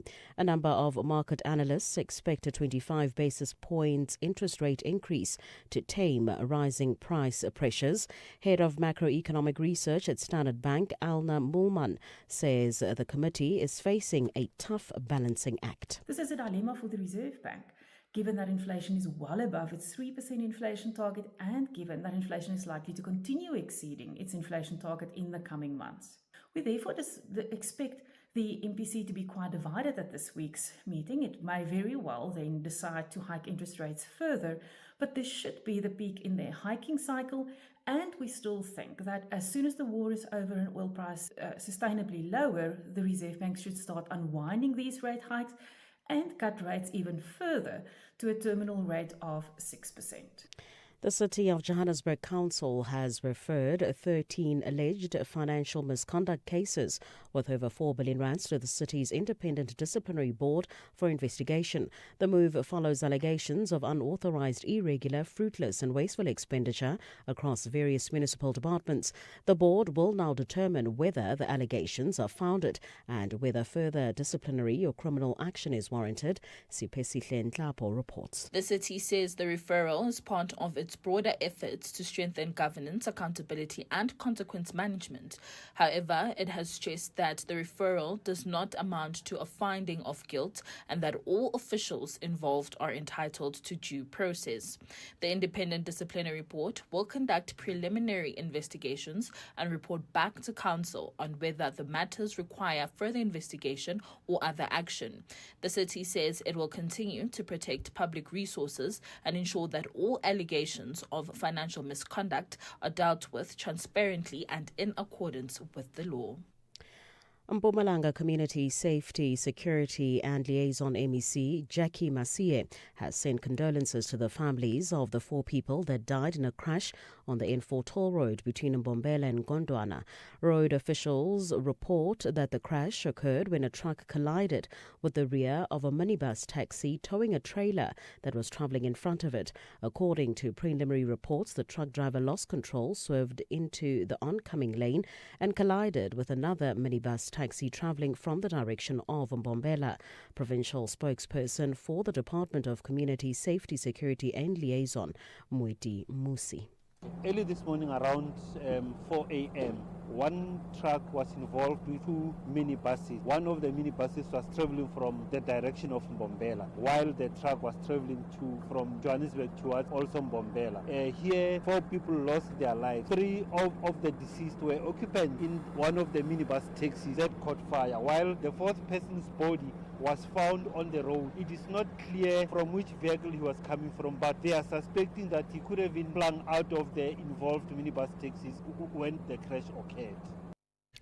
Recapping the top story, the MK party says it will open a case of perjury against IDAC head Advocate Andrea Johnson and former National Director of Public Prosecutions Advocate Shamila Batoy. The party made the announcement during the sitting of the ad hoc committee. For SAFM News, I'm Jolani Tulo Wepe. Unleash your inner chef with Spar. Get up to 80% off on NutriFresh kitchen essentials when you buy products like 200-gram Nescafe Gold coffee jar or 220-gram pouch, excluding decaf, for $149.99. Save 50 Rand. Or 700ml all gold tomato sauce for $32.99. Save 10 Rand. Price is valid from 22 July till 10 August, while stocks last. Only at Spar. T's and C's apply. You can become a victim of a legal problem: wrongful arrest, assault, uncontested divorce, rental disputes, maintenance matters, or labor problems. It can happen to you. Clientele Legal provides tough professional lawyers for an affordable monthly premium. Our legal team is standing by to assist you 24 hours a day. Join today. SMS SAFM to 32195. That's SAFM to 32195. Clientele General is an authorized FSP and licensed non-life insurer. T's and C's online. Standard rates apply. Looking for exclusive content, live events, and special broadcasts like the Madlanga Commission? Then connect to the all-new SAFM Connect stream. The Madlanga Commission, live and uninterrupted from 9:30 Monday to Friday. SAfm Connect brings you more of the conversations that matter. Listen anytime, anywhere by visiting connect.safm.co.za or stream directly on SABC Plus at sabc-plus.com. SAfm Connect. More conversations, more access. There's much more coming. The Full Circle with Bridget Masinga. Monday to Friday, 1 to 3 p.m.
Vote Kellerman, this one.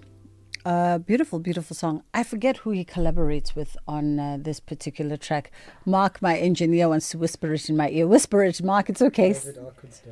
David Arkenstone. There we go. David Arkenstone. And I think when he told the story, I could be mistaken, but when he told the story of how he mastered and engineered his first album, David Arkenstone was a central part of connecting him to that famous engineer who had engineered... why does her name escape me now? Those of us who listen to that Vota Kellerman song, you know the girl who sings A Million Bicycles in Beijing. I forgot. Malua. Is it Katie Malua? Yeah, A Million Bicycles in Beijing, I think. I'm filtering my thoughts out loud with you. But yeah, that's... I think if I remember Voti saying that David Arkansas was the link that led him to that producer, because when he was asked who would he like to sort of have a relook at his work and maybe remaster it after that initial mastering and engineering, that was his wish list big producer to do it. It's approaching 2:15, so we said we're going to have another important conversation this side of the hour. And this one is on the silent crises of fathers being denied meaningful access to their children and facing parental alienation. We're having this conversation today, not with a family lawyer, as we would ordinarily do, not with a family rights advocate, but with Vuyolwethu Zungula, parliamentary leader of the African Transformation Movement, otherwise known as ATM. And they have formally petitioned Parliament's Portfolio Committee on Social Development to urgently investigate the silent crises of fathers being systematically denied meaningful access to their children and facing parental alienation. How are you doing this afternoon? I'm all right. And how are you? I'm great. Thank you so much for taking the time. We appreciate it. I guess perhaps let's lay the groundwork for why are you motivated to bring this conversation to the fore and to take it up in the parliamentary corridors? Maybe if I can make reference to something that was recently said by General Mkhwanazi when talking about the state of crime in KwaZulu-Natal, where he made mention of the demographics of the people that are normally arrested for criminal activities. It will be young men, and these young men are most likely to have grown in families whereby they were not, their fathers were not there, their fathers were absent. So it then leads them to a life of crime, a life of drugs and other social ills. So I think that is the danger looking forward as to when either parents are not really involved in the lives of their children. Whilst you have fathers being absent in the lives of their children by not taking responsibility. But you have another issue of parental alienation, which both is for both the father and the mother. However, because that there's a higher rate of fathers being alienated because most of the time children live with their mothers. So the reason why we're taking this up with the Portfolio Committee on Social Development, we actually want that Portfolio Committee to have a hearing, call the Office of the Family Advocate, call Social Development, the department, even fathers' rights organizations, to understand the extent in which this is a problem, because when we intervened as a party for one individual, we got a barrage of requests from other fathers who are saying they are equally suffering the same fate. So we then picked up this is a much broader systematic problem that does not affect one or two individuals, but quite a number of people that then would warrant some form of interrogation by the Portfolio Committee. You know, I was actually quite interested to know how severe or how dire is this situation that you make reference to as silent cries. Of course, even ourselves here, whenever we engage a conversation around access to children and parental rights, we do get a lot of fathers who speak of being denied access to their kids. Do you have a gauge of how common this situation is, or how prevalent this situation is? Whilst we may not have the stats in terms of the numbers or percentages, but from the time we went to public, especially with this particular case, after publicizing what we have written to the portfolio committee chair, we had about 8 different fathers' rights organizations that are fighting for the fathers' rights. And that is organizations. We are not even talking now about individuals who approach us, who, when they see us, in communities, or speak to us about this issue, but organized groupings of people are saying, look, please advise us when that sitting will be held in Parliament, who are going to come as these different organizations representing the fathers in those organizations to speak in depth about this issue. So that on its own is the clearest indication of a crisis. And Bridget, I think the other issue that we need to really comprehend is that men generally do not go public with their issues. Men most of the time suffer in silence, but to have about 8 different organizations all wanting to fight for fathers' rights in this regard, it shows the extent of the problem, because it's not really from our view more about the father's rights, but the children's rights, because I think once you deny a parent, whether it's a father or a mother, the opportunity to enjoy life with the other parent, it is a form of child abuse, which then has got unintended consequences as the child grows. Yeah. Let's take a quick break here. We'll come back on the other side of this. Our WhatsApp is open, as I see dads chiming in. 061-410-4107 is our WhatsApp line. Or you can give us a shout if we get a moment to take your live call. We will on 086-000-2032. Yo, how is your trolley so full these days, friend? It's my way, Jomi. I save up to 40% on my car insurance premiums every month. My way insurance? Yes! Now I have more money back in my pocket, even though hubby switched to my way. Manja, we're both saving, which means we have more money to focus on the things we love and live our way. Savings after savings. Real people, real cars, real savings. For a quote, visit myway.co.za. Premiums are risk profile dependent. MyWay is a licensed non-life insurer and FSP. T's and C's apply. MyWay. Live your way. Business leaders like to talk about jobs and economic growth. They are parents too, yet they often don't talk about children. That's funny, because their future bottom line depends on how well we grow. Hold our hands. It's time to talk about real growth. Visit holdmyhand.org.za. Some voices fill a room, others echo across generations. We want to see that Baba Mandela leaves us with a legacy that we shall forever treasure. He's already got that stature which really charms anyone, and I think it charms the ladies even more. Through the voices, moments, and conversations that help shape our democracy, reflect, remember, and continue the conversation. Only on SAfm. Raise a glass to local. Join Proudly South African at the local wine expo, happening from the 24th to the 26th of July at the Prison Break Market in Johannesburg. You can meet 29 proudly local wine brands, hear the inspiring stories behind every bottle, taste exceptional South African wines, and support the entrepreneurs shaping our local wine industry. Entrance for this one is free. All you have to do is visit www.proudlysa.co.za to register today. You could also win one of 20 Shesha 321 board games and local wine when you register and attend the expo. Bridget Masinga, weekdays on The Full Circle.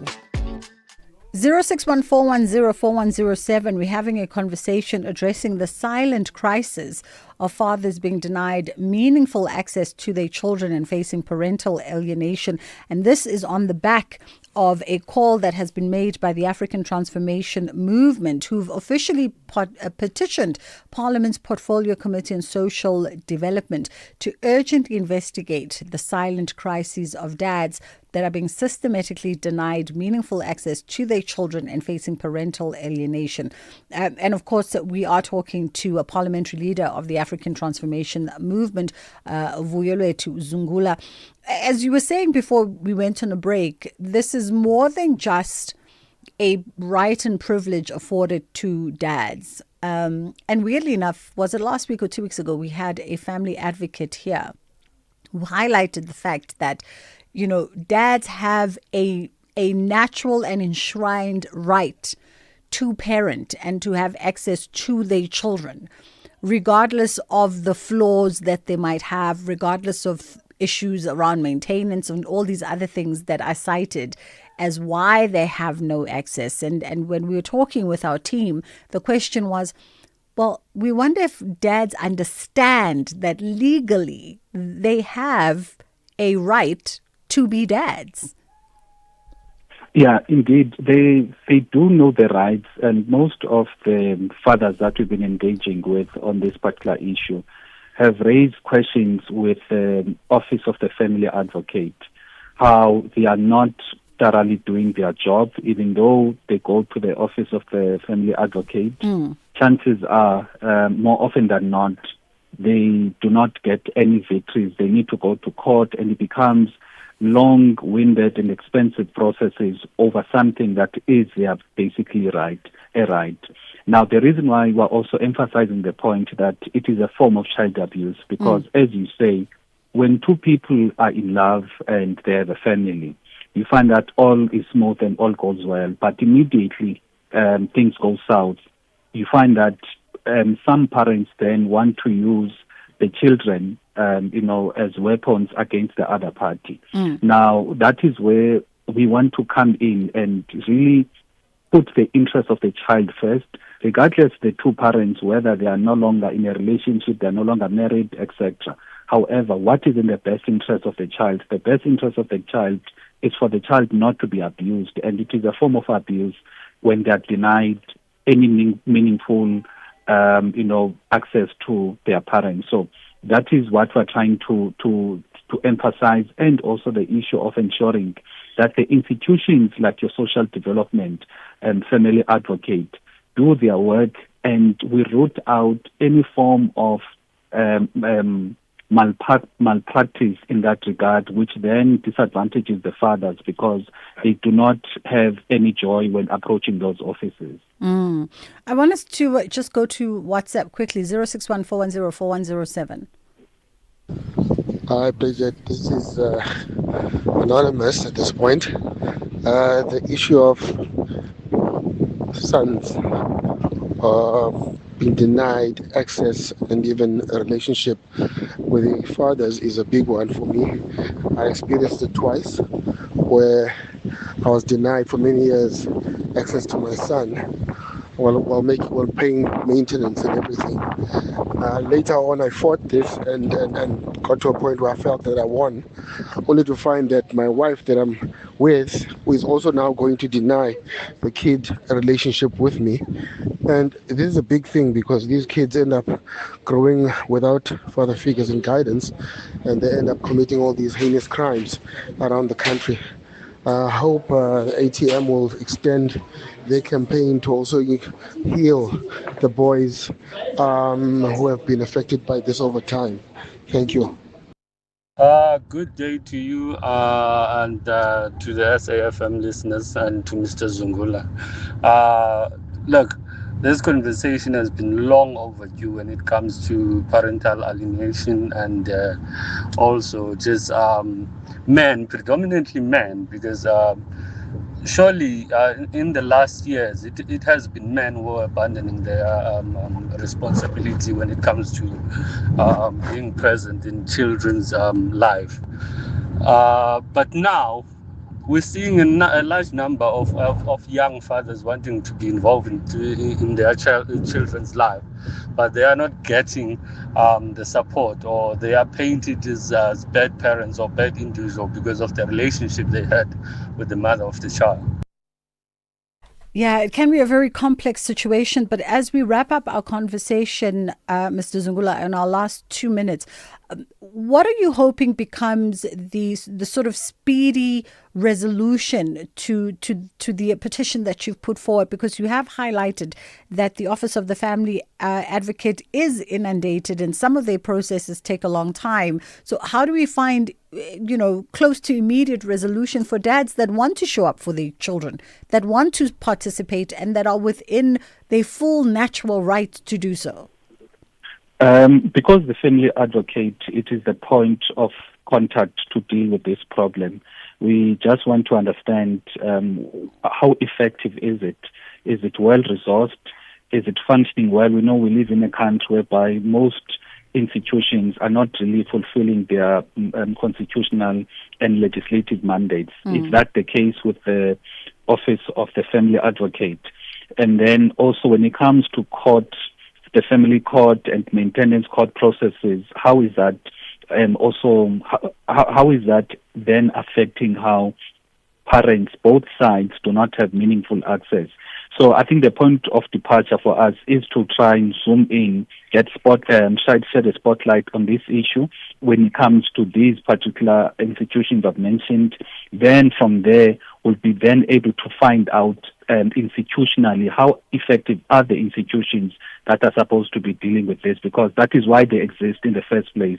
It is to deal with the problem so that you don't have a father that pays maintenance, wants to be involved in the life of their children, but they are denied. So that is why we need functional institutions. And the only way to understand whether they are functional or not, it is through them accounting to Parliament and giving reports as to these issues, and having these fathers or organizations also coming to Parliament to say these are the lived experiences of the fathers. This is what we are being failed on when it comes to the family court, the family advocate, etc. Awesome. You've definitely plugged into a very important conversation. That was Vuyelwethu Zungula, parliamentary leader of the African Transformation Movement. And just to reiterate, you can go back to our podcast as well, that conversation we had with the family advocate. I think it was about 2 weeks ago. I don't recall the exact date, but emphatically stating there that, you don't have to be a married father. You just have to be a father for you to be able to claim your parental rights for your children. It's gone 2:30. Has the news changed? Is it no longer Ondela? Okay, let's see. I'll be surprised who's there now. Jwelani. All right, Jwelani, how are you doing this afternoon? Sorry for the late start.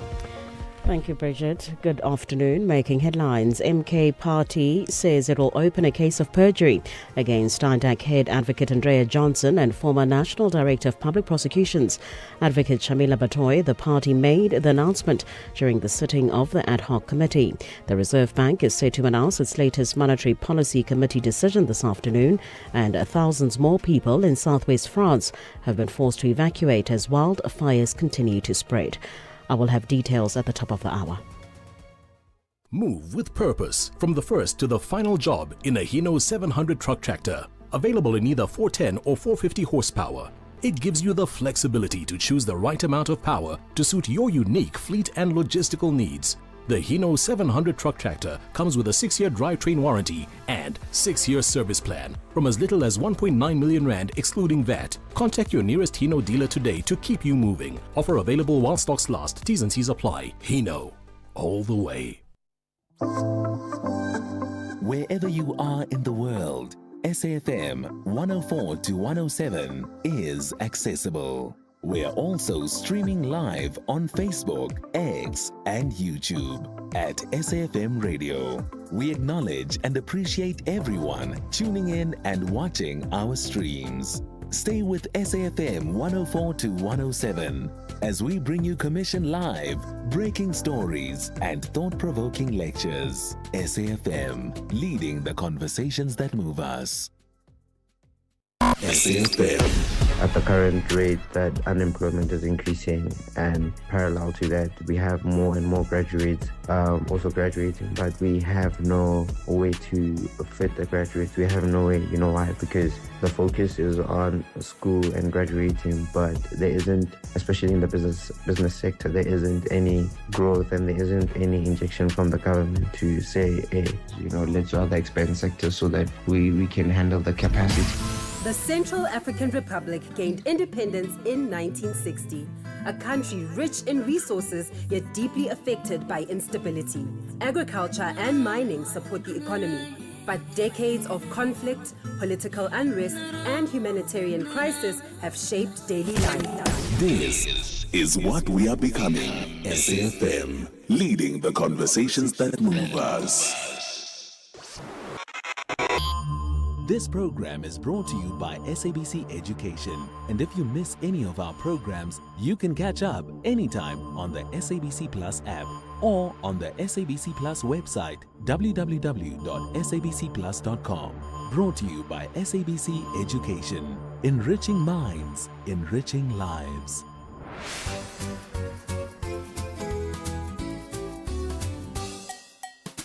Hello, friends, and happy Thursday.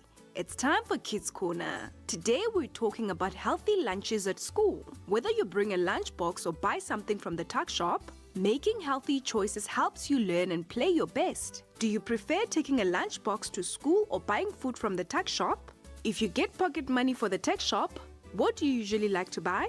What is your favorite thing to have in your lunchbox? Why do you think it's important to choose healthy foods at school, whether they come from home or the tuck shop? Alright friends, let's hear from some of our friends while you share your answers with the people next to you.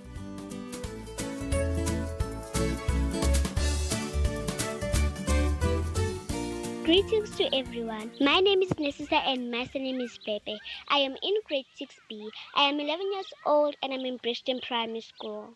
I am a person who prefers to take a lunchbox with me to school because I am that type of person who likes to save. When I get pocket money for the tuck shop, I usually use half of the money on snacks, then the other half on saving. My favorite thing to have in a lunchbox is fruit because I am kind of like a vegetarian. I prefer eating healthy. I think it is important to choose healthy foods at school, home, or at the tuck shop because being healthy makes a healthy body and a healthy smile. If I was to create a healthy lunchbox for school, it would be strawberries, blueberries, blackberries, yogurt, pineapple, apple, nachi or orange, and a little bit of a sour drink. Thank you. Hope you have a wonderful day. Hello, my name is Jubuya. I prefer taking a lunchbox to school because it is healthy and it saves money. My favorite lunchbox is a wrap, a fruit platter, crisps, juice, and a bottle of water.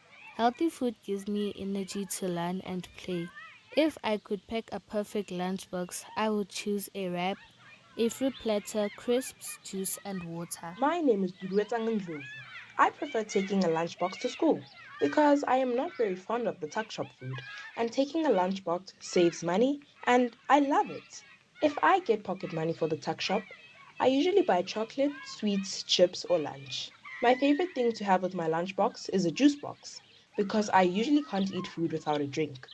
But I don't always want one. It's important to choose healthy foods at school because what you eat can influence your behavior and energy levels throughout the day. If I were to create a healthy lunchbox, I'd pack a fruit, a juice box, a bottle of enough water, a snack, and a healthy meal in it. Hi, my name is Danny Code. I personally prefer taking a lunchbox to school rather than buying lunch because it's just easier to take a lunchbox and I wouldn't want tuck shop food every day. When I get tuck shop money, I like to buy sweets, specifically stick sweets because I love stick sweets. My favorite thing to have in my lunchbox is probably pasta or a little sweet treat. It is important to choose healthy foods because they help us concentrate and stay active during the school day. If I could create the perfect lunchbox, I would pack some grapes, a juice box, a nice sandwich with lettuce and cheese, and some snacks like chocolates or sweets. Thank you. Greetings to you all. My name is Irene. Thank you so much for listening to the Kids Radio Show today. I prefer taking a lunchbox to school because my mom packs healthy food that gives me energy. If I get pocket money, I like to buy pizza and cold drink from the tuck shop. My favorite thing in my lunchbox is a peanut butter and jam sandwich and chips. It is important to choose healthy foods at school because junk food makes us tired, but healthy food keeps our brains working. If I could create the perfect healthy lunchbox, I would pack a sandwich, fruit, yogurt, and a bottle of water. Thank you so much for listening to me today, and I hope you have a wonderful rest of your day. Bye. Hello everyone, my name is Mazimba because I'm 7 years old. I go to Jabez Christian Academy. I prefer taking a lunchbox to school because I get to eat healthy food. When I get pocket money, I love to buy a hot dog. Peanut butter sandwich is my favorite thing I love to put in my lunchbox. Choosing healthy food is important because healthy food acts as the body's preventive medicine, providing the nutrients for a healthy body. If I could create a healthy lunchbox, I'd pack a peanut butter sandwich and an apple and yogurt, juice and water. My favorite foods to have in my lunchbox are sandwiches, apples, carrots, and yogurt. I feel energized and less tired when I have fruits and vegetables because they are healthier and give me the nutrients I need. Yes, it's important to have a variety because difficult food give me difficult vitamins and minerals that my body needs to stay healthy. I would choose a turkey sandwich, apple slices, carrot sticks, and small pieces of chocolate.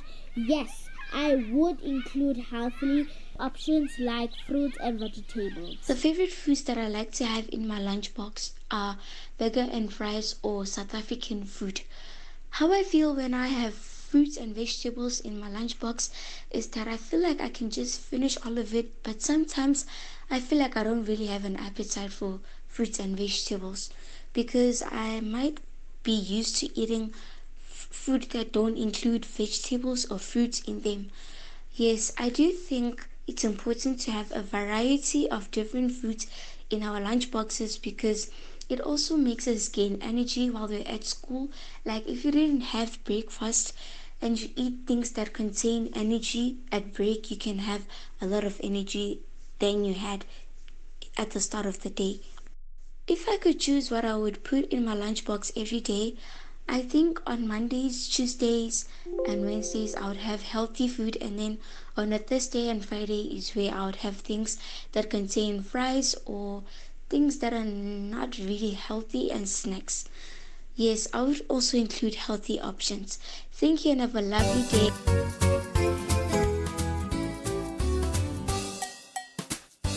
Thank you, friends. It's always great to hear from you. And to our friends listening, I hope you shared your answers with the people next to you.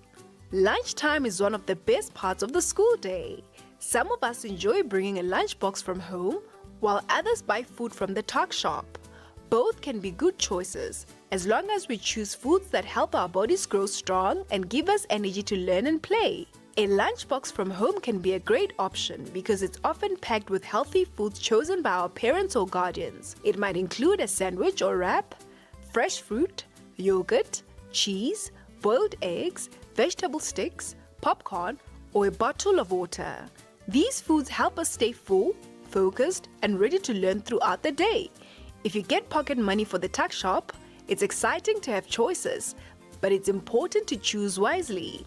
Instead of buying sweets, chocolates, chips, or sugary drinks every day, try choosing healthier options like fruit, a healthy sandwich, popcorn, or water if they're available. It's perfectly fine to enjoy a treat once in a while, but healthy foods should be our first choice most of the time. Have you ever noticed that after eating too many sugary snacks, you might feel energetic for a little while and then suddenly feel tired? That's because sugary foods give us quick burst of energy that doesn't last very long. Healthy foods give our body steady energy so that we can concentrate in class, enjoy sports, and play with our friends. If you could create the perfect healthy lunchbox, what would you pack? Would you include a whole grain sandwich with chicken, cheese, or peanut butter if your school allows it?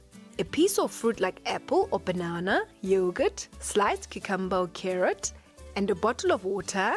A colorful lunchbox filled with different healthy foods gives your body many of the nutrients it needs to grow. Friends, we should remember that food is the fuel that helps our bodies and brains work properly. Making healthy choices at lunchtime helps us learn better, stay active, and keep our bodies strong. So whether you bring a lunchbox from home or buy something at the tuck shop, try to choose foods that help you grow, learn, and feel your best every day.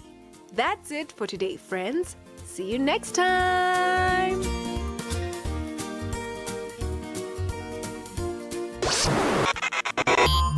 If you miss any of our programs, you can catch up anytime on the SABC Plus app or on the SABC Plus website, www.sabcplus.com. Brought to you by SABC Education. Enriching minds, enriching lives.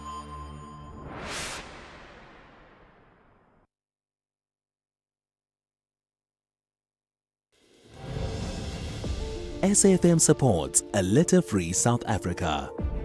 Play your part in keeping our surroundings and environment clean. SAFM, leading the conversation.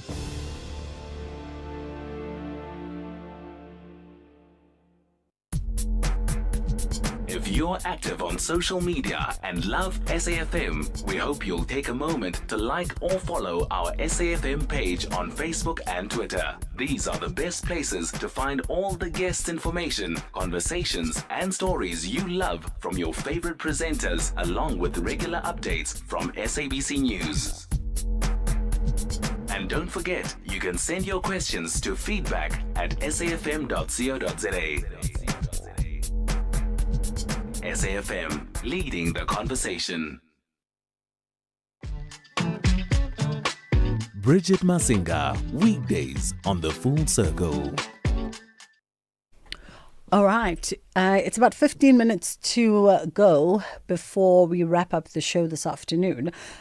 It's Momentum Thursdays. We're talking life cover, disability cover, and income protection with Yorita Boertma, who's the head of product development, underwriting, and claims at Momentum. We look forward to Momentum Thursdays because we broaden our financial education and understanding. How are you doing this afternoon, Yorita? Hi, Bridget. Doing very well, and great to be chatting to you today. Thank you so much for the time. We appreciate it. So we know that a lot of South Africans believe that life insurance is the only necessity that they have to have in place for their children and their dependents. However, being child-free also, on the other hand, does not eliminate financial risks. So let's talk about it, because a lot of us have debt, we have home loans, we have financial commitments, we have income, we have things that need to be protected. Maybe let's start off before we even understand the products and the misconception. Let's start with the misconception, then we'll get to the product. What are the biggest misconceptions out there? No, Bridget, you're 100% correct. That is probably one of the biggest misconceptions, but when we look at our own claims experience, we remind daily that financial risks affect people at every stage of life. The real question isn't whether you have children.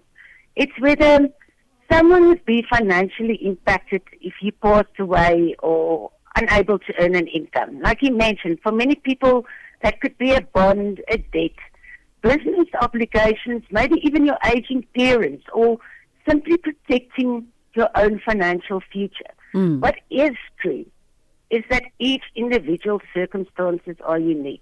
However, none of us are protected against the risk of the unexpected or traumatic events that may cross our path.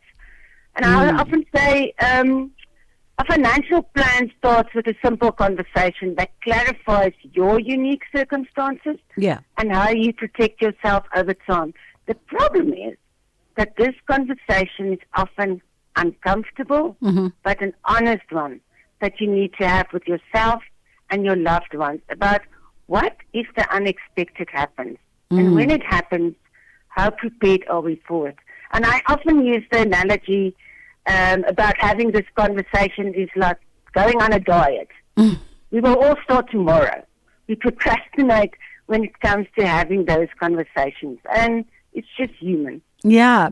So let's talk about quickly before we go on a break, or maybe just to make sure, let's go on a break and then we'll come back on the other side, because I want to know, Eureka, in terms of the basics, what would be the handful of product that an individual at very least must have in place or consider to have in place? And then we'll come back into the nitty-gritties. In case you missed it, how much of the panel's recommendations have been implemented, and is South Africa better equipped today to prevent the repeat of the July 2021 unrest? We cannot forget what happened there. We also cannot forget that there was a report that made certain recommendations that highlighted certain issues that we have in the country. And so then the question is, what has been done about it? We used to have the Pick and Pay outlet here by Brambisha Phase 4. The people looked at that outlet. It used to help us a lot, because if you need some money, you could withdraw, and there were 2 ATMs. Now, whenever you need something, just for a normal bread, you must get a local by 14 rand, or just to get a loaf of bread, because you don't have that Pick and Pay anymore. That was The Meeting Point with Koketso Sachane. Mandela is more than a chapter in our history. And as I have always thought, He's a reminder of courage over fear. I will do what I can within the discipline of the broad movement. Dialogue over division. For peace and democracy, to which I belong. Hope over despair. This Mandela Month, celebrate the values that unite us. Only on SAfm.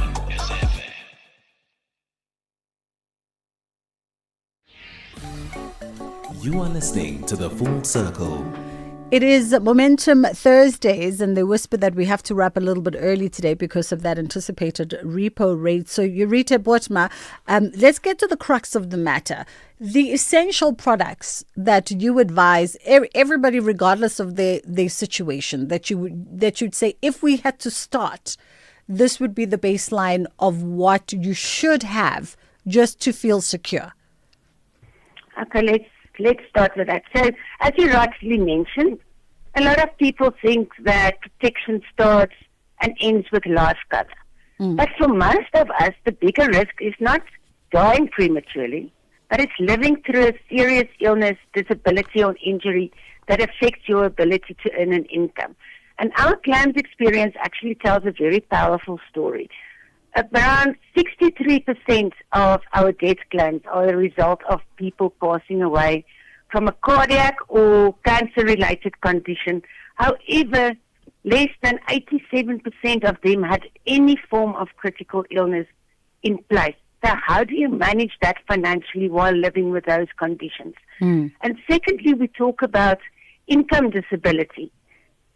It's really about one core thing, protecting your ability to earn an income. And what is important to understand is that injuries and illnesses are not necessarily permanent. People recover, they rehabilitate, and they return to their lives. But during these months, their income is often interrupted. And this is where income protection plays a critical role. And we see that once again in our clients' experience, musculoskeletal conditions, for instance. You know, your back, your joints, your mobility issues. Clients will run about a third of our income protection claims. They aren't life-changing conditions, but they can prevent someone from earning an income for an extended period of time. So if you are at least thinking of what financial challenges you may face, you are already on the right track. Start having that conversation with your accredited financial advisors so they can walk the journey with you as you progress in life. And just one quick note is that you don't have to start everything on day one. This is a journey. It's not a sprint. Start small and grow your protection as your life evolves. Yeah, a lot of South Africans, I'm told, believe that their employer benefits or their sick leave benefits will be enough. And what you've outlined here is that none of that stuff is necessarily enough. you need to have another plan. The importance of an income protection, for instance, that protects your actual salary. Yes, 100%. Employer benefits are a great start, but they're not always enough. I mean, Bridget, many South Africans are self-employed. Think about the gig economy, or simply don't have access to these benefits through their employer. And even when they do, the employer cover is usually designed as a one-size-fits-all solution. Your financial responsibilities are unique. That means your protection needs are also. That's why it's important to understand what cover you already have in place and where the gaps might be. So a financial advisor can help you connect those dots and ensure your protection is tailored for your life and not just an average employee. The other big question, Yorita, as well, for folks starting out their lives, starting out new families or growing their families, is the conversation around home ownership, right? And the big debt, the bond. And what happens to that debt in the event of, unexpected death, for instance, or that disruption to your income? 100%. And unfortunately, our responsibilities and liabilities don't go to the grave with us. If you have a bond or debt, it doesn't simply disappear. It comes in as a liability into your estate, and without proper planning, assets might need to be sold, for instance, to settle it. And life cover ensures that you don't leave your loved ones to face that financial uncertainty on top of the emotional trauma of losing you. So even these things follow you to your grave. So make sure that you leave behind a plan and not a problem. Just lastly, Yorita, if there was to be one question maybe that you want to leave our listeners with, right? So we've sparked the conversation for them to go and review what their financial plan might be like, or maybe to initiate a conversation around their financial planning if they haven't already. What would be the one question that you say, if you had to ask your financial planner, or your banker, or your advisor, this one thing that will shift your needle, what should that be? Most likely, if my income stopped tomorrow because of death, disability, or illness, who would be financially affected, and how long will I be able to cope? It's a simple question, but a very powerful one. And we also know that many households experience financial stress within 2 months of losing an income. Yet most people avoid protecting their ability to earn a living. So don't get caught unexpectedly. Yeah. If you're uncertain about how you or your family will potentially cope, that's usually a good indication that it's time to speak to a financial advisor. Yorita Botma, we appreciate the time, Head of Product Development, Underwriting and Claims at Momentum, for this afternoon's Momentum Thursdays. That's where we leave it from our side. Ashraf is going to come through on the other side of 3, anticipating the South African Reserve Bank's governor to come and announce what's happening with that repo rate. I'm sure it's going to rise up because inflation shot to over 5%. That was the breaking news 2 days ago. From our side, inshallah, God willing, we get to do it again. Jolani is standing by to bring you the news.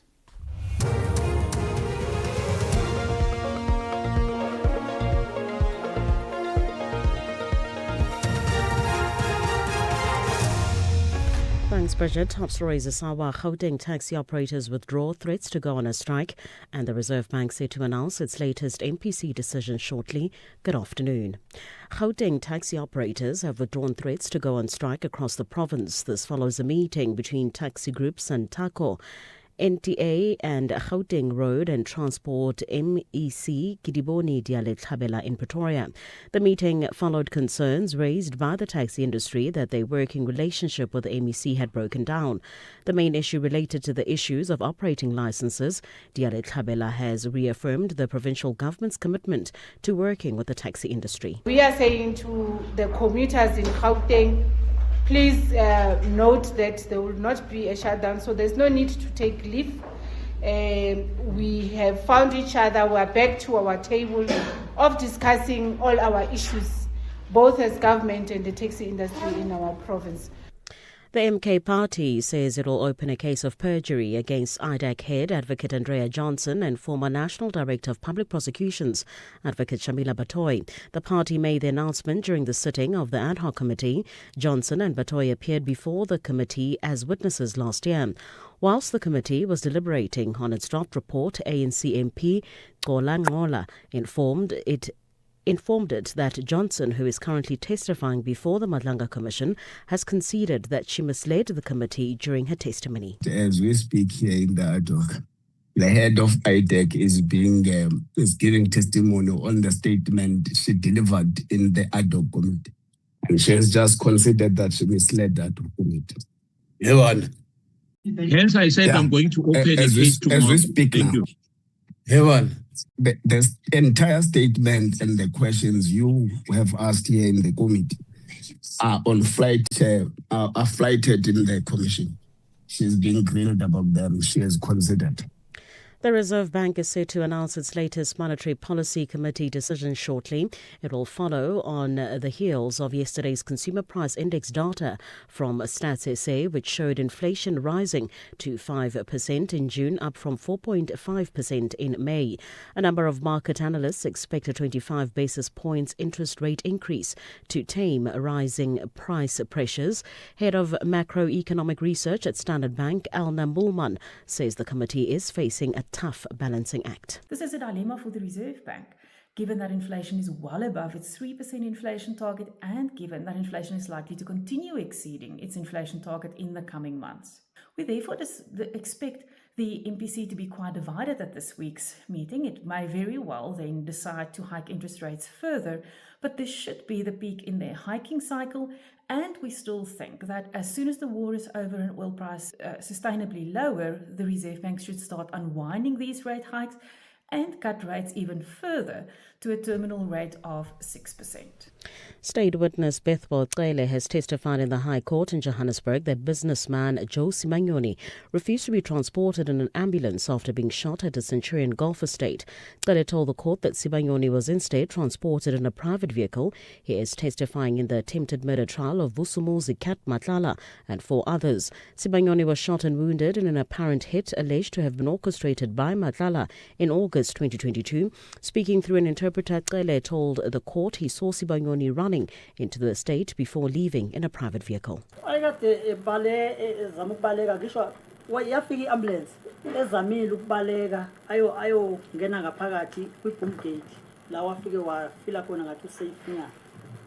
ambulance arrived, Mr. Swanyoni had tried to flee and enter the boom gate and hide himself at a place where he felt safe. Like as a drive viewer. Ngemoto yama security ngoba wathi ngeambulance yena ngeke angene kwiambulance akathembi lutho. I saw him when he came out being driven in a motor vehicle because he said he is not going to go into an ambulance. Recapping the top story this hour, Gauteng taxi operators have withdrawn threats to go on strike across the province. For SAFM News, I'm Jolani Tulo Wepe.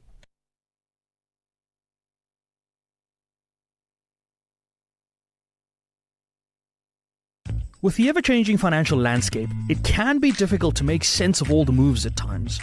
Join me, Jimmy Moyaha, on the SAFM Market Update with MoneyWeb, Mondays to Thursdays, 6 to 7 p.m, as we break down the key market trends, top financial stories, and smart investment insights, all in one place. It's everything you need to stay financially informed and ahead of the curve.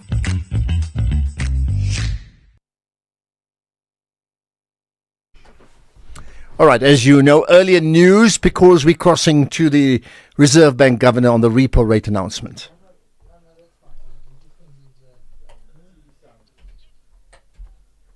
Due to higher net exports rather than domestic demand.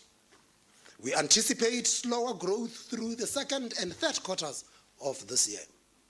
Consumer confidence has fallen sharply and business confidence has also weakened. Sectoral data show generally lower activity since the start of the war.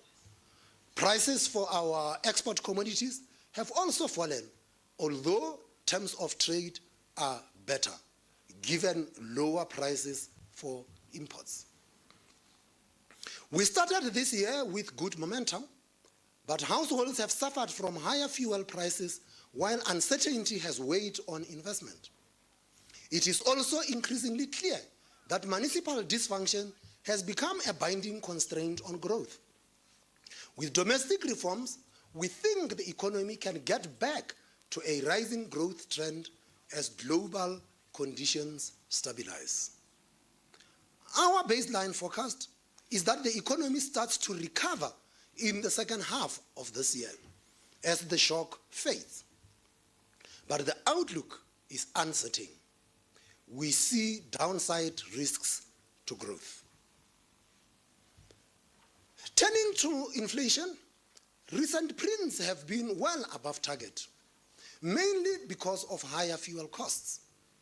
Petrol and diesel prices eased this month, but global prices have now risen again. We expect headline inflation to stay above 4% until early next year. Aside from fuel, goods prices have been relatively contained.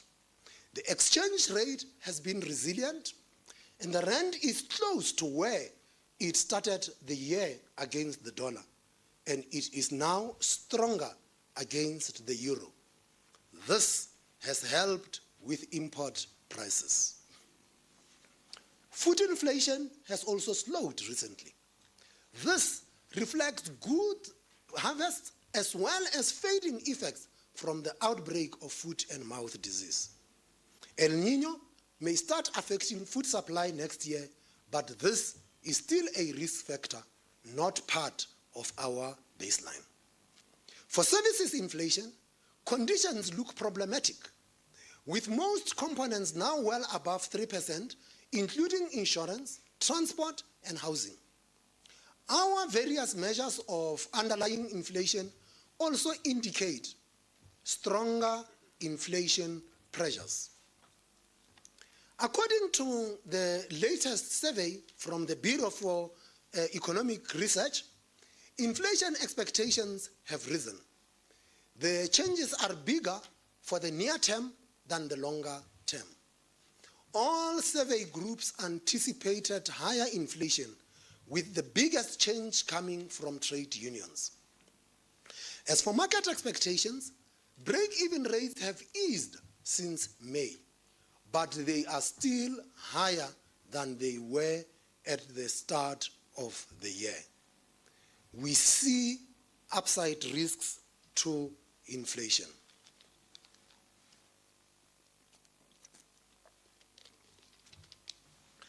Against this backdrop, the committee decided to keep the policy rate unchanged at 7%. 4 members preferred a hold, while 2 favored an increase of 25 basis points. The committee agreed that the outlook is uncertain, and with the rate increase at our previous meeting, the policy stance is appropriate for now, with rates somewhat restrictive. The forecast from our quarterly projection model shows the policy rate broadly stable through the remainder of the year. The model shows cuts later in the forecast as inflation falls to 3% and rates adjust towards neutral levels. All right, let's come out of that. And that's where we can leave it. So there you are, policy rate unchanged, so effectively repo rate unchanged, which means if you have a home loan and maybe a car repayment, for now, there will be no increase, although 2 of the 4 people who voted on that committee actually voted for a 0.25 increase. We'll get reaction on that after this. SAFM 106.2 FM in Zanin. The National Pulse, weekdays 3 to 6 p.m. Right, so there we are. Slightly different show start today because of that repo rate announcement of the MPC interest rate decision. So confirmation from the Reserve Bank Governor that in fact it's unchanged. What does all this mean? You may often ask you to give me your one-word response. So what's your one-word response? One word. 086 000 2032. And then when you call in, Keys or Intabisang will take your calls. My name's Ashraf Garda. You can WhatsApp bank. We'll bank your voice notes and play them as soon as we can. 0614 104 107. And we have the option as well to tweet out anyway. Hashtag the National Pulse when you tag SAfmRadio and tag me. So much happening in the world, including so much drama at the Madlanga Commission, I can tell you. But first things first, let's get reaction on that interest rate decision with Christel Grobler, who's a macroeconomist analyst, or macroeconomic analyst rather, at Standard Bank. Christel, appreciate you joining us on the National Pulse. Yes, good afternoon to you and your listeners. Thank you. And of course, the Reserve Bank governor makes his announcement, but you have your own speculation. Is this what you expected? It was a very close call. So yes, we were also between a hold and the risk of a hike. We thought that the committee would be divided. It is really a tough call. And indeed, the committee, 4 voted for a hold and 2 voted for an increase. So I'm sure there was decent deliberations around that table. Help us understand in terms of what the governor said that motivated their decision. Yes, so I think he made it clear that they already preemptively acted in May with the 25 basis point hike during the last meeting. They were one of the first central banks that moved relatively early. So they were on hold in March just after the war broke out to wait and see, hiked in May, and now I think they're back at a wait-and-see stance. But they clearly indicated that the risks to the inflation outlook is to the upside, and unfortunately the risk to growth is to the downside. So I think that balancing act was also part of the decision. One can say that what is a very credible argument for a hold is the fact that South Africa's real, so inflation-adjusted interest rate is at a relatively high level if you compare it historically or even compared to other countries. So monetary policy is already restrictive, and I think that played into the decision to hold rates today. Now, assuming it had gone up, what would the implications have been? I mean, I know the obvious implication for a whole Mona, but in terms of the economy, which is your level of expertise, what would the implications have been? Yeah, naturally, so when interest rates go up, it does, in the short term, impact economic activity. Or short term, I mean, it can be around 12 to 18 months. For more medium-term analysis, we talk about 5 years. And roughly, they would say that 100 basis point change in the interest rate, let's say a hike, subtracts about 0.4 percentage points from growth. So 25 hike like we saw in May could subtract 0.1 percentage points from your growth rate. For consumers, if you have a car loan of, let's say, 400,000 Rand, 25 basis points would increase your payment by about 51 Rand. So that's more or less the impact, just quickly stating. But does it have a broader impact? Yes, for some people, you give the example of 51 Rand, which may seem, a lot to some people and almost trivial to others. But would you agree that the psychological impact of it is even greater than the actual rands and cents impact? Yeah, sure. The confidence impact is definitely there. It can also go both ways. I mean, for international investors, the fact that with the rate hike, the bank, it depends on the situation. It could signal that the bank is credibly fighting inflation in a situation where they hike rates in the face of high inflation, and that could actually improve investor sentiment, for example, and support your rand exchange rate.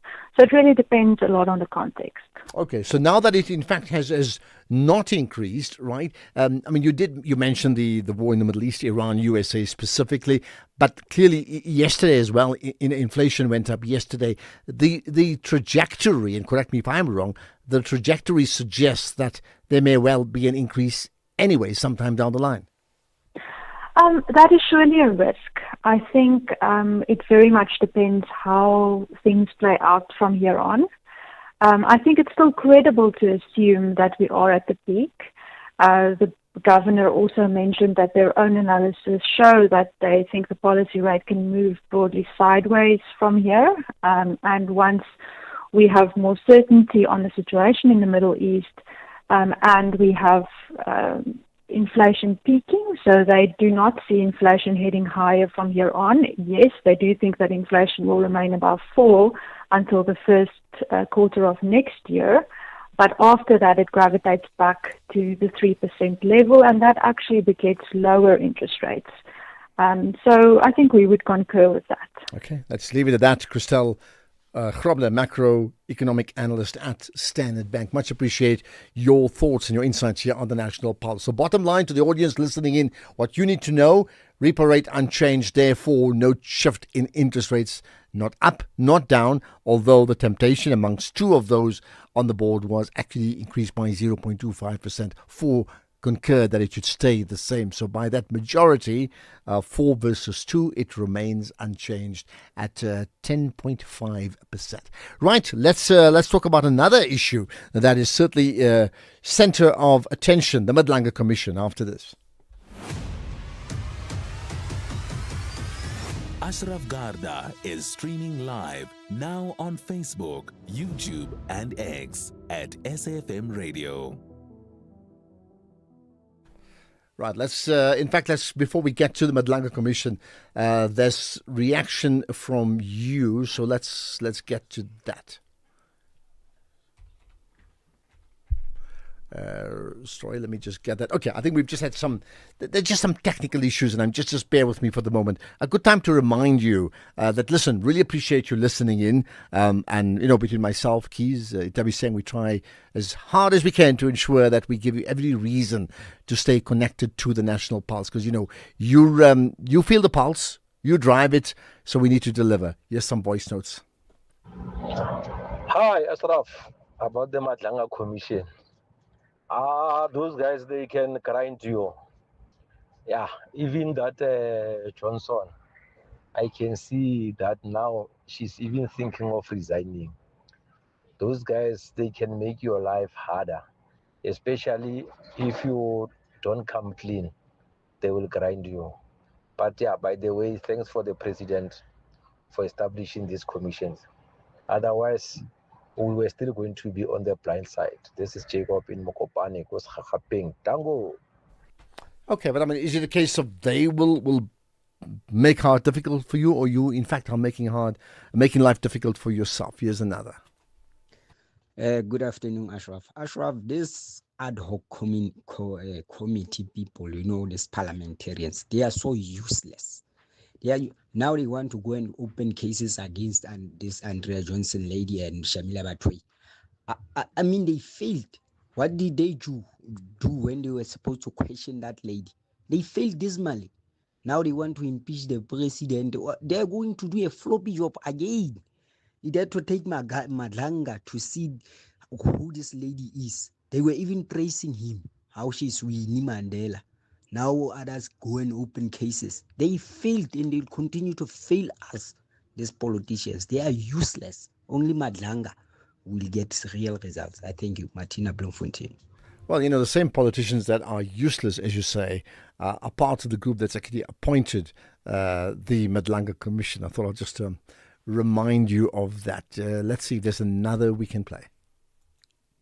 Good afternoon, Ashraf and your team. This is Sakilin Tsugwin from Amhlabalingana. Ashraf, given what has been revealed about Advocate Johnson at the Madlanga Commission, I believe Malema owes the Mandela family an apology for likening her to Mama Madikizela Mandela. Thank you. Okay, and then we get to Potch. We go. Sibuyile, you live. Hello. Hello, Ashraf. How are you, sir? I'm good indeed, thank you. Good. I just want to be brief, man. Look, man, I'm quite worried about the integrity of this IBEC, what I can see going forward. After her completion, Advocate Johnson, she might be suspended. And also this is quite evident that the politics that are brought into this institution, it has really, really cost her job. After so many years of study, now her job is on the line now. That's what I'm worried about, Ashraf. And also the integrity also of the parliament. you can see that yesterday she was taught about the objective and subjective in terms of legal fraternity. So the lecture that was happening yesterday on the commission, I was quite amazed by what was happening yesterday, Asaf. Thanks very much, man. All right, there we are. Points made. Let's get to another call to Bloemfontein. I love the fact that can you see that in one fell swoop, we cut across the entire country. You get the message? Tabo in Bloemfontein, hello. Hello, Ashraf. Ashraf, you know what? I'm sitting here looking at Madlanga Commission and wondering what is going through Julius Malema and EFF's mind when the person that they were praising at ad hoc committee as a person who's doing such a good job. Now she was lectured with law by Judge Madlanga, and then today she was exposed about the lies she said at the ad hoc committee. Now, this for me is something that proves that politicians, you cannot trust them. And one of the reasons why I think this woman was praised by Julius Malema is because she kept on protecting Malema shenanigans with the underworld that is actually closed with like the Sayed and the Khan and the Mazotis. That is the only reason that Malema was praising this woman there by ad hoc committee. And that is the other reason why he didn't want Khan to become an expose as well there at ad hoc. So the politics at our parliament are very dirty.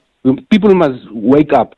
Thank you, Ashraf. Right, I think you made your point. And I can tell you what, can you pick up the level of frustration amongst listeners? I mean, you're on the pulse, and, if something, causes erratic behavior to the pulse, then there's naturally the frustration that plays out, isn't it? So yours is a manifestation of how people are feeling across our nation. This Sunday evening at 7 on the Tastemaster Professional, it's time for our chefs to dig deep.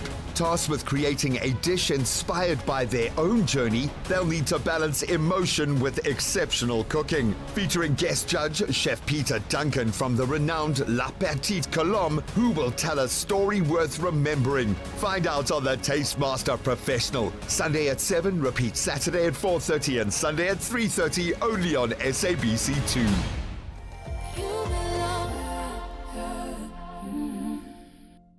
Clientele is here to safeguard you and your family with compassion because life happens. Be part of a family that truly cares. Our funeral dignity plans have helped South Africans bury their loved ones with dignity for more than 30 years. Let us help you create a meaningful tribute that honors your life and those of your loved ones. We pay out within 24 hours and you will get double accident cover with a clientele funeral plan. Our plans are affordable. Pick the option that suits your needs. Easy to apply, no medical examinations and no paperwork. SMS SAFM to 48031. That's 48031. Clientele Life is an authorized FSP and licensed life insurer. T's and C's online. Standard rates apply. Attention all shoppers. Our supermarket shelves are full of unhealthy food. It's often hard for me to know which foods are good for my family.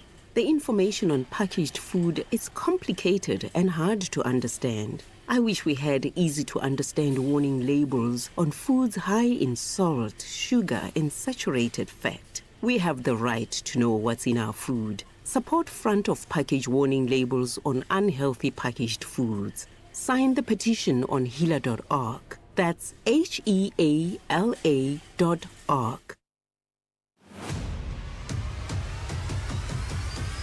Ashraf Garda is streaming live now on Facebook, YouTube, and X at SAfmRadio. Okay, let's now get to the big issue around the Madlanga Commission. As you can hear, the reaction has been fierce already, and that's because of a day of high drama. So the investigating directorate against corruption head, right, that's the head of IDAC, Advocate Andrea Johnson, on the witness stand testifying for day 3, right? She had an extensive exchange with the evidence leader, Advocate Matlapi Sello, SC, over inconsistencies between her previous testimony and the evidence now before the actual commission. So what we've done, we picked out some key moments that we'd like to share with you, right? First of all, Johnson acknowledging that part of her evidence before Parliament's ad hoc committee were incorrect. Listen to this. Let's start, it's not numbered, the lines. But you see the line that reads, the committee adjourned for lunch. That is correct. I want to pick it up from there. Advocate Arendse says to you, we are dealing with a referral by Mr. Adams in terms of section 27. You said that apart from seeing him on television screen, you do not know him at all. You say that is correct. You did not receive the referral yourself when it was received by IDEC. That is correct. What is the date of that referral? The second week of November 2024. So before ad hoc, you suggested that you didn't receive the referral affidavit from Mr. Adams. The last 2 days before the commissioners here, you indicated that you received it and you actually triggered an internal process resulting in a Section 2813 application for a preliminary investigation. Correct. The two are contradictory. Which is the true position? Is it what you stated to the ad hoc committee or what you are stating to this commission? I took the question at the time to mean that I received it from Mr. Adams. That is why I prefaced it as I did by not knowing him. My office did receive the Section 27. That is the position. I received a Section 27 deposed to by Mr. Adams and dated the 21st of November 2024. But how could you so understand when Mr. Arendse's question is very direct? You did not receive the referral yourself when it was received by IDEC. That's the question. I did receive the referral. And your answer to the ad hoc committee is, that is correct. I did not receive it. That's what I took it to mean, that I did not receive it from Mr. Adams, but I did receive the referral. Where then did you receive it from? The referral, when it came in an envelope to IDEC. You see, Advocate Johnson, your testimony yesterday was that IDEC received the minister's letter, and correct. The minister's letter was unhelpful, and you instructed Perumal to get an affidavit from Adams. Now, that's completely different to what you said to the ad hoc, because the impression you are creating here is that it is Adams who came to IDEC, and this thing landed on IDEC's desk, when in fact yesterday we agreed that based on the minister's letter, or rather the letter from the minister's office, it is IDEC that reached out to Mr. Adams. So which is which now? Because here it's Mr. Adams who's coming to IDEC, but yesterday you were quite clear that it's the minister who came to IDEC. The letter from the minister was not helpful.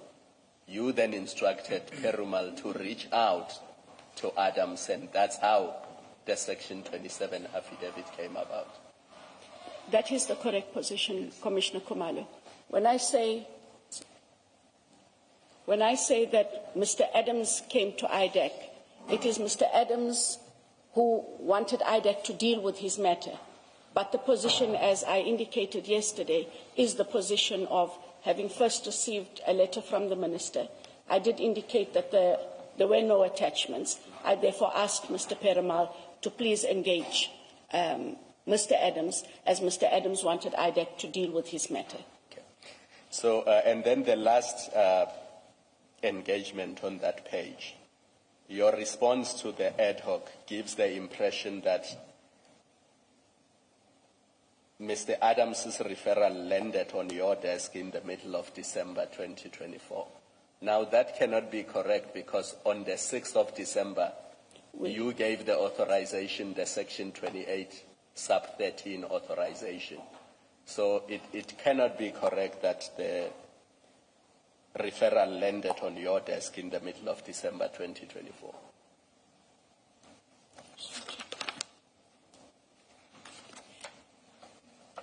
Because that is the question. Advocate Arendse says, after the referral in November, when did the matter land on your desk, and what work would have been done on it? So the question, although it's 3 questions in one, it is specific. When did the matter land on your desk? And your response is, at the time I received it, it would have been the middle of December 2024. That was incorrect. what you told the This ad hoc is committee. incorrect, yes. Because already by the 6th of December, you had engagement not just with Perumal, but also with the prosecutor. That is correct. Because you would have, by the 6th of December already, looked at the application from the prosecutor and formed a view that you are going to authorize investigation into those 12 people that we...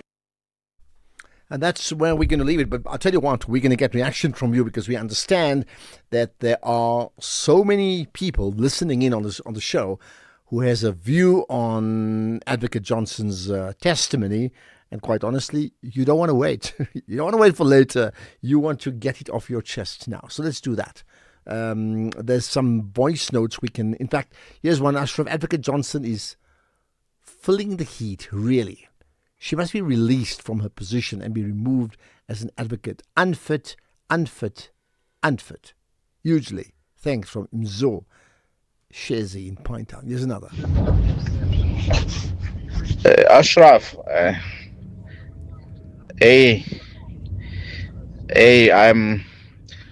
I'm very, very disappointed about Advocate Johnson.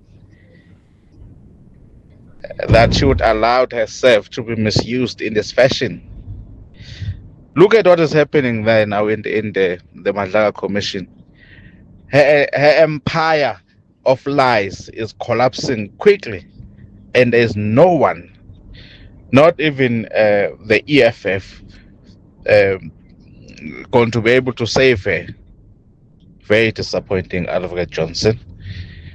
Thank you, Ashraf. Kumete from Mandin. Okay, and you've made your point. Thank you for that. Here's another. Afternoon, Ashraf. I'm sweet on Guatemala ruling. I hear many people say that we must vote ANC out. But one thing I'd like to caution them with is not to vote for neither Umkhonto weSizwe Zuma nor EFF.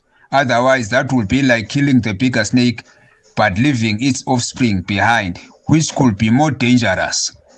These are two political splinter cults which broke away from ANC because of contesting patronage networks. Thank you. Okay, there we are. Right, more to come. Let me tell you. So we'll have further reaction on this issue. We'll have an analyst going through the testimony of Advocate Andrea Johnson that will come up later on. We'll also pick up on the issue of the US-Israel issue that we touched on, and the SACP has a position on that. And then later on, we'll talk about this issue, which is there a sense that the Defence Force assisting the police in the Western Cape, specifically in the ganglands, it hasn't quite worked out? Well, I don't know. I don't live there. You can tell me. We're going to talk about that as well. First things first, news headlines, 3:30. Here's Jwelani Tulo-Nwepe. Thanks, Ashraf. Good afternoon. Making headlines. The South African Reserve Bank has left the repo rate unchanged at 7%, with the prime rending rate remaining at 10.5%. This was announced by the SARB Governor, Lesetja Kganyago, at a media briefing in Pretoria a short while ago. The Madlanga Commission has questioned whether the Investigative Directorate Against Corruption head, IDEC, embarked on a fishing expedition when it investigated Crime Intelligence head Dumisani Kumalo and his 6 co-accused. And finally, Gauteng taxi operators have withdrawn threats to go on strike across the province. This follows a meeting between taxi groups and TACO NTA and Gauteng Road and Transport MEC Gidiboni Diale Tlhabela in Pretoria. I will have details on these and other stories at 4 o'clock. This is SAFM Sports with Doming Khapele. Right, let's talk sport. There's some drama, certainly with regards to SAFA and the Bafana coach, but that comes up later. First things first, let's talk about hockey.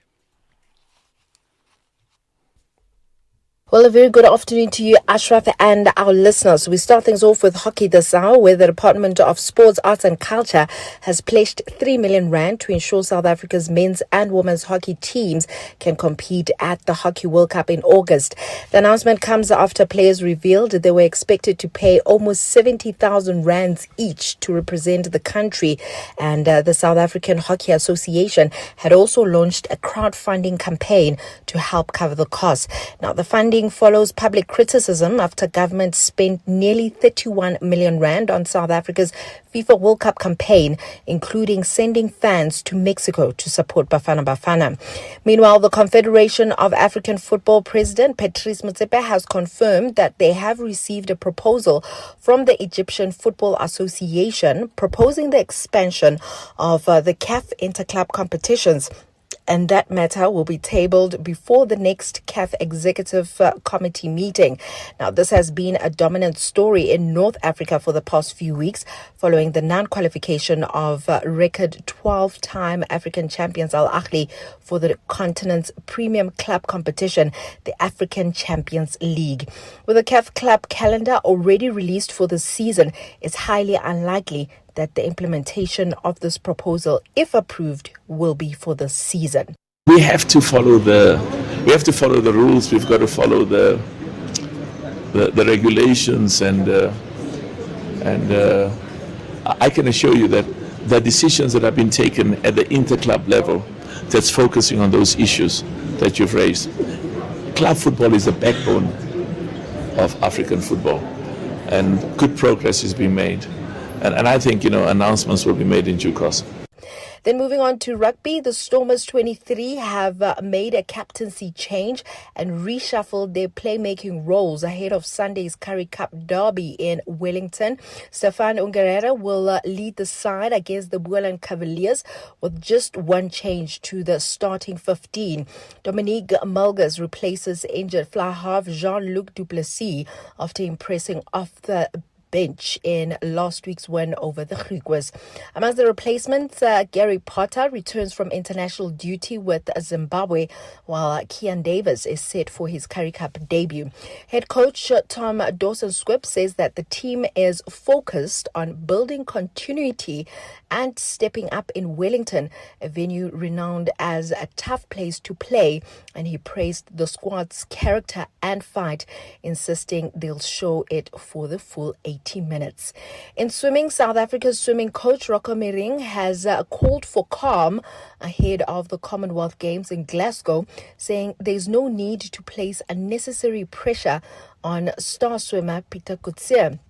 Now, with the swimming competition set to open the games tomorrow, many South Africans are expecting Coetzee to lead the medal charge. However, Mering believes that expecting the 22-year-old to carry the hopes of an entire nation is unfair. Mering says that putting too much pressure on young athletes can do more harm than good, and he's working hard to protect Coetzee from growing expectations. Finally, in motorsport, Kimi Antonelli heads to Budapest this weekend with a 45-point lead in the Drivers' Championship, ensuring that he will carry the advantage into Formula One's summer break. His sixth win of the season for his sixth pole underlined his mastery of the new hybrid era, where drivers must balance battery and engine power with precision. Antonelli's aggressive style has paid dividends, while teammate George Russell, who is 15 points adrift, is regrouping after retiring in Belgium after a collision with Lewis Hamilton. With that said, it's a wrap from my side for now. I'll have more in the next hour. Well, there we are. Thanks for that, Chumi. I must say that story of the hockey team is just the most bizarre thing in the world. Here we are, being able to pay, 30-odd million rands for supporters of the Bafana team in the World Cup, and that's fine. But how then can you have the hockey team crowdfunding? Literally, what does crowdfunding mean? Using digital platforms to put your hands out and say, please help us. Sure, something's wrong. Across South Africa, online and on radio. SAFM, let's talk. Well, let's talk indeed. So we're going to chat to the SACP's spokesperson just now about their position regarding the US-Israel, what they call US-Israel attack on or assault on Iran. So that comes up just now. In the meantime, let's get to some of your thoughts first. Martin, you're live. Hello. Hello, how are you, Ezra? I'm good indeed, Martin. Go for it. What's your point? My point is, if you don't, you just want to get money, you will do what you don't love. I'm talking regarding this Ms. Johnson. She doesn't know anything about his work, but she occupied the job. So a lot of people, they just love to get themselves to get rich. So this is disappointing. This is very disappointing. I don't know. I feel shame. About her. Well, I mean, I hear you, but the reality is it's not even one person. There's a web, as we can actually see, right? And maybe we're all trapped in that web. Martin Martin, thanks for that call, right? Let's get to Durban now. Chris, hi. Okay, thank you. Chris, hello, you're live. Hi, Ashraf. I was just listening to you talk about the hockey and the crowdfunding. Yeah, teach me something I don't know. I mean, I find it just Yeah. ridiculous. Yeah. Well, I'll tell you what vexes me. Yeah, the Minister of Sport just spent, 30-odd million rand for a trip with whoever he took? Well, to the World Cup, yeah. Yeah. No, I just want to raise that. It just doesn't make sense for a national team. Well, look, I mean, to be fair, right, I understand the breakdown of that. He's part of the old Bafana players of 2010. Then they claim there was a marketing budget, there was brand building, and that may all be justified, including from the ministry. Now, that's fine. I can understand an investment in your country using the World Cup, but you can't do it at the same time when your other team, which is the national team, is not a local hockey club from the local community, represent your country and you don't have money for them, and at the same time they have to literally go and beg for money in public spaces. Now, there's something completely wrong with that. Totally. Yeah, and thank you so much for that context as well. Thank you. Yeah, I agree with you. Thanks a lot. All right, thanks for that, Chris. So, I mean, look, I wouldn't dismiss it all by saying, nobody must go, don't spend a cent to the World Cup. I mean, that's also being a bit ridiculous. It's another extreme. Then you can say, why should the president go of another country? Why should they all be there? They should just sit at home. It doesn't work that way because all our people, trade and industry, they attend conferences on a regular basis. I'd like to see what that costs. It does cost money. But it's the other part of it, which is how do you do that? And your hockey association feels the need to go public because they've got no money and the players must foot the bill by 70,000 rand each. And then we find there's an about turn where the minister said yesterday, if you think 30 million, and I'm paraphrasing, if you think 30 million's too much, then watch what's going to happen with the Formula One, for example. And then one day later, announcement made they'll support the 3 million. So did they not know that? Who changed their mind? Okay, to Tembisa we go. Matume, hi. Hi, Mr. Ashraf. How are you? I'm good indeed. Go for it. I'm good. Okay, this thing of my Atlanta Commission, if you go there to my Atlanta Commission to testify, you must know your story. I'm talking about that lady, what is happening to her today. She is a laughing stock today. Yeah, I think you must know your story. And, people are making the comparison between the ad hoc committee and the Madlanga. The Madlanga they're driven by legal experts in their field. It's a very, very, it's like playing away from home. And the one incident, like ad hoc, you're playing a home game, and this is an away game. And it's a hostile crowd, as we can actually see. And got that. Thank you for that, Matume. Right, let's get to our Global Watch in a moment. Are we ready for a real conversation? SAfm, leading the conversations that move us. This is Global Watch on the National Pulse. We'll pick up on our big issue around poverty coming up just now. But to get us there, let's talk about the position regarding US, Israel, Iran. We chatted about this the other day as well. Now, the South African Communist Party, the SACP, they have a position regarding what they see as the ongoing US-Israel attacks on Iran, and they believe it violates international law. Let's get their perspective with Imbulelo Mbandla, the SACP national spokesperson. Appreciate you joining us on the National Pulse. Good day, sir. Thank you. So what is, first of all, what is your understanding as to what has happened now? There was talks of a ceasefire, talks of a breakdown in ceasefire, talks of Trump saying if you attack us, as in our naval bases, we will damage one bridge at a time. What do you make of what's happening now? The American government and the army, they have accelerated their attacks now. It has become clear that the talks have completely collapsed. Indeed, it's a reality we now must face, that the possibility of a negotiation has been put in abeyance, as it were. the American government is going ahead with a new wave of assaults, and now they are targeting institutions that are public institutions that have nothing to do with war targets. So essentially, we are having that war accelerated by the American government, unfortunately. All right. Now you have a position about that. What do you as the SACP feel about it? First of all, we said when the war started that this war was completely avoidable. I think both commentators on our side as the Communist Party and even some who are on the other side have characterized the war as a war that is avoidable, that is unnecessary, but that is provoked by really only the imperialist instincts of the USA. So the war, in that sense, is an illegitimate war. It is an unjustified war. It is an extension of the regional violence that the Israeli government is driving in the region. When you say it's unnecessary, the USA has been convinced to join. When you say it's unnecessary, what should have happened? What would have happened is simply that the position about nuclear weapons. The war is about nuclear weapons.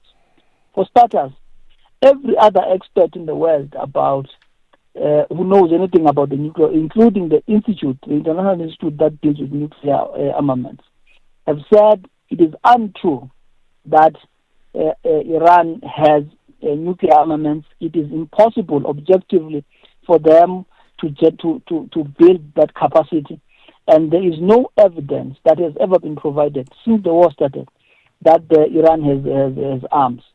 So what is the justification for that war then? The justification for the war is American politicians are establishing their hold in the region. They are expanding the war that they are pursuing in Palestine. They are expanding the war that they are pursuing in Lebanon in order to capture the region much more strongly than they ever have before. So the USA now needs to feed its war machine by pursuing this war. Is one of the many instances where the U.S. government has done so. Yeah. This is the scenario, and there's no other way to explain it. What do you like to see happen now? The first point is that there must be a cessation of the attacks on Iran.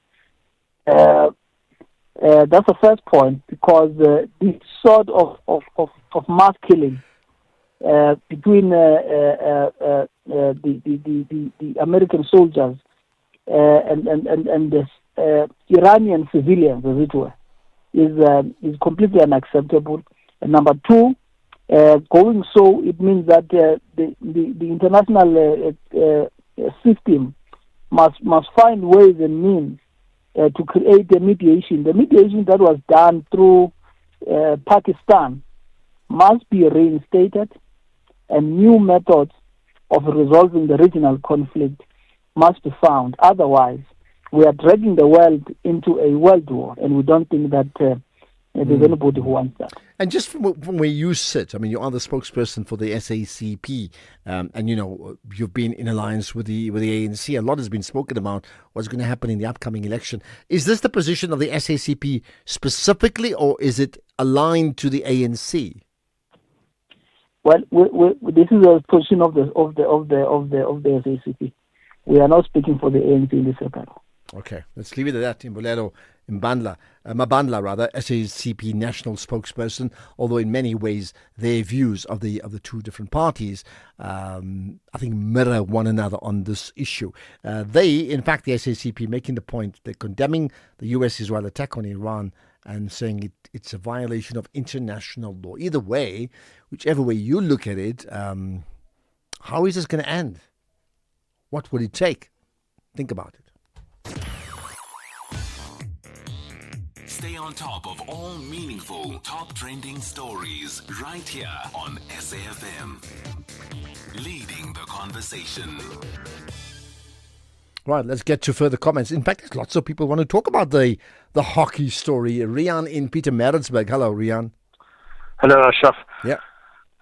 I really welcome Minister McKenzie's, can I say, capitulation to pay for are to national teams. And because, I've got daughters that play hockey and have represented their provinces for many years, and I've had to carry the bill for all of those. So, it's maybe a step in the right direction. But having said that, I can understand why business doesn't want to support hockey for two reasons. One, it's in a shambles. It's not run properly. Just have a look at the RPC and see how little interest there is. And secondly, it's because the teams may not be chosen on merit. So why do you want to support a team that is not there on merit? Well, but when you say support, who are you referring to? Are you talking about UNI, Corporate South Africa, the Minister of Sport? No, I'm talking about sponsors. You're talking about that's business, about sponsors. Yeah. Okay. Yeah. So you think that they're withdrawing on what, political grounds? That's what you're saying. No, it's not on political grounds. No, but you said that if they're not being chosen on merit, so then that's a political issue, isn't it? That may be the political thing, but there's a ramification that comes as a result of that. So we aren't choosing our best team. You see the standard of play at even interprovincial tournaments, and you see how we've gone backwards simply because people and I speak to people. My daughter plays in the provincial team. How their team has just gone backwards because no one wants to play anymore because you're not allowed to choose the best team.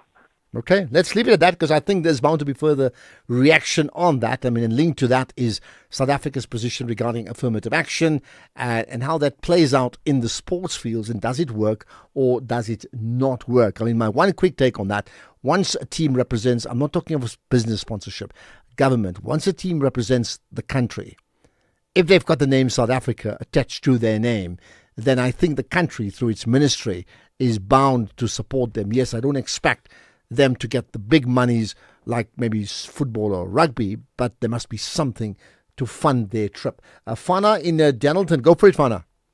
Hi, thanks, Ashraf. You know what? I'm not happy with this man called McKenzie. He misused money, giving it to SAFA, who abused 1 trillion rand given by FIFA.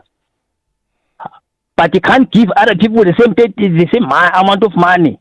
No, he set a trend. He must give them too, also. But now he's giving them. What do you understand? No, that pretense. That is a pretense. He gave SAFA so much money. Who abused so much money? He nice SAFA. But where did he give SAFA so much money? Just tell me. This VAR nonsense.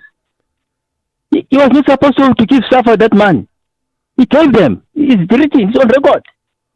Must give other people. Are you talking the VAR? Is that what you said? Yes, wasted money by giving SAFA those. Is that SAFA or PSL? I'm just trying to be sure about it. It is SAFA, the mother body. All right. You should have given. You should give the same amount of money to other people too. He set a trend. Okay. Thank you, Ashraf. All right, made your point. I'll tell you what, lots of people feel very, very strongly about these issues. And here's another on the same issue. Hi, Ashraf. If you look at that itemized bill, there are people who definitely should have not gone on that trip. And with regards to national teams crowdfunding, I think you should get SASCOC in, and they can tell you how many teams are actually having to crowdfund national teams at that to go to tournaments, not even world tournaments, just tournaments here in Africa, let alone around the world. Something seriously wrong at the Department of Sports, Arts and Culture, and under Gayton it has just gotten worse. People have stopped doing their jobs clearly because it does not make sense. Well, your point about SASCOC is correct. Speak to them about it, and I think you're right. But I'll reiterate the point. I'm saying, I'm not talking of luxury, but every team that represents our country, actually anybody that represents our country by being selected, right, that needs to be funded because they need to do that, including age category teams as well. As we celebrate 90 years of existence, SAFM takes you back to the voices that shaped a nation. Berea, the home of the four bespectacled Tisson brothers, all of whom work or have worked on the English servers, particularly Audio Mix and Radio Today.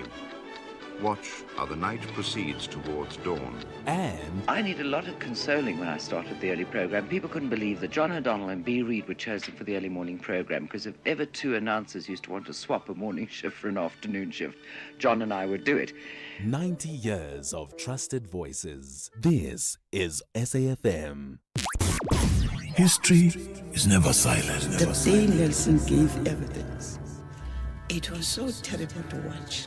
It lives in every voice preserved. The idea of a democratic and free society. In every story remembered, in every lesson passed on. Throughout Mandela Month, SAFM opens its archives to bring you the speeches, Your Royal Highness, distinguished guests, comrades and friends, interviews, and defining moments that continue to shape our future.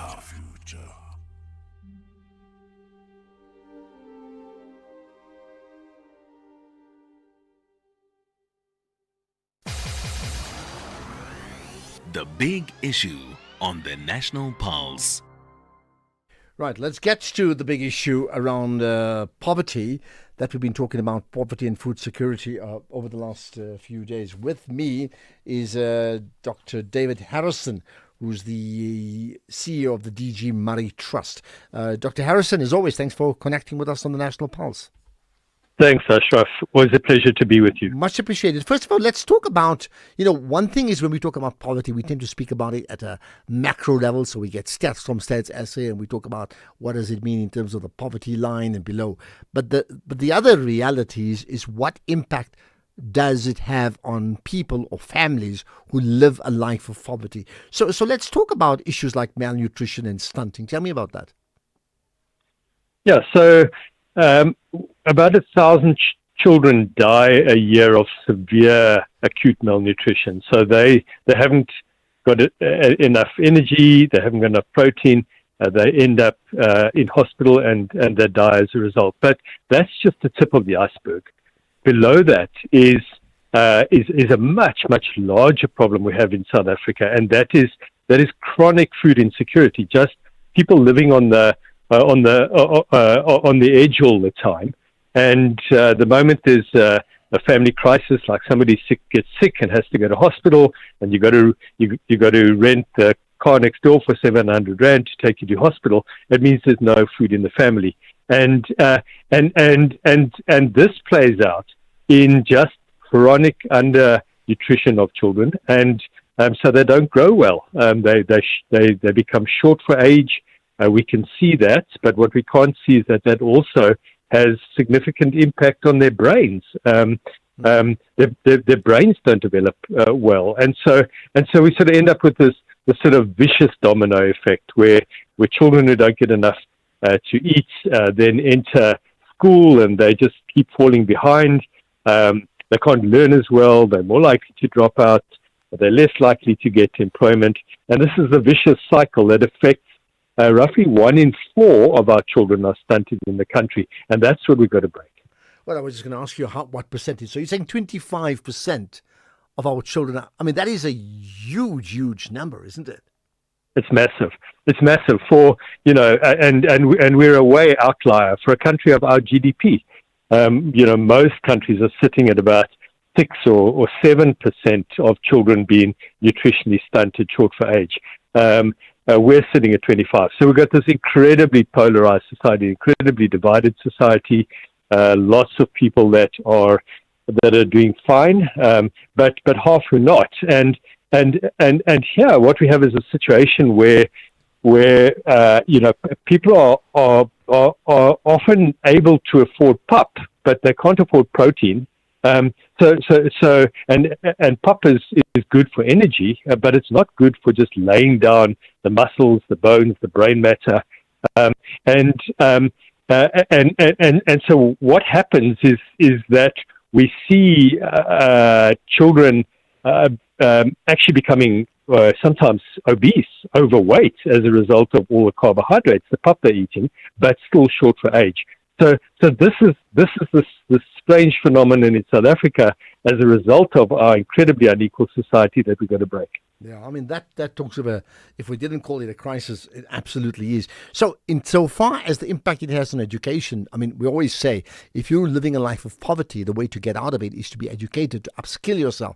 And you're saying, in fact, if 25% of the children are already suffering from the effects of stunting, then they are already at an absolute disadvantage. I mean, we've heard this image before, of them being on lane 1 and others on lane 3 of a 400-meter race, right? They have no chance.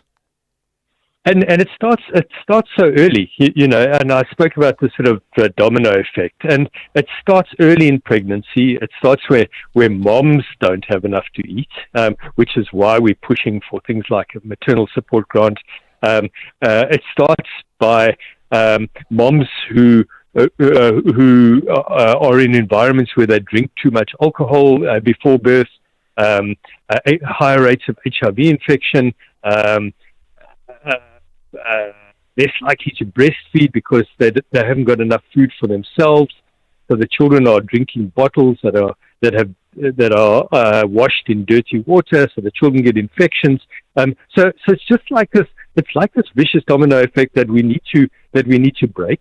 And the good thing is that there are many countries that have broken it. And it's very, very clear in South Africa what needs to be done to start to turn this around.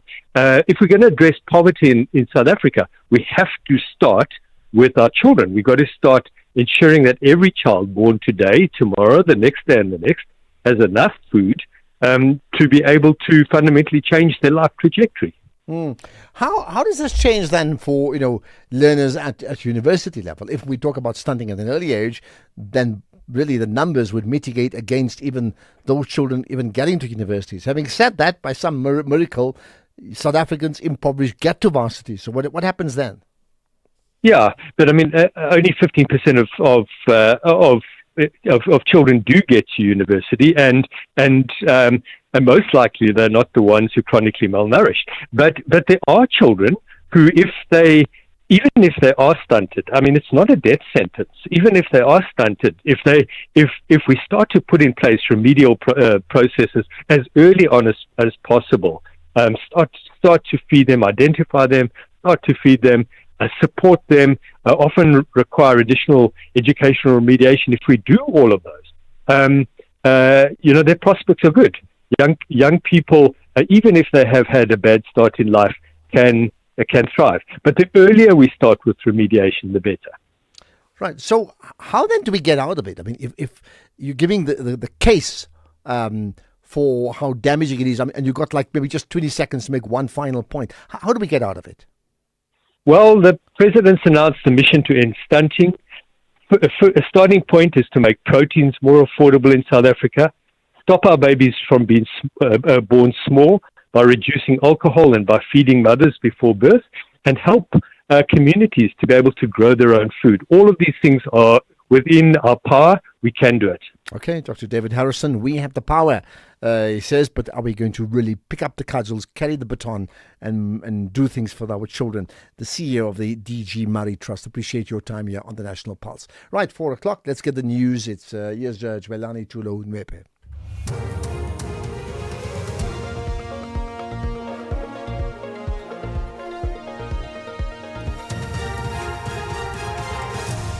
Thanks, Ashraf. Top stories this hour. The repo rate remains unchanged and oil and gas prices surge. Good afternoon. The South African Reserve Bank's Monetary Policy Committee, or MPC, has decided to keep the repo rate unchanged at 7%. This means the prime lending rate will remain at 10.5%.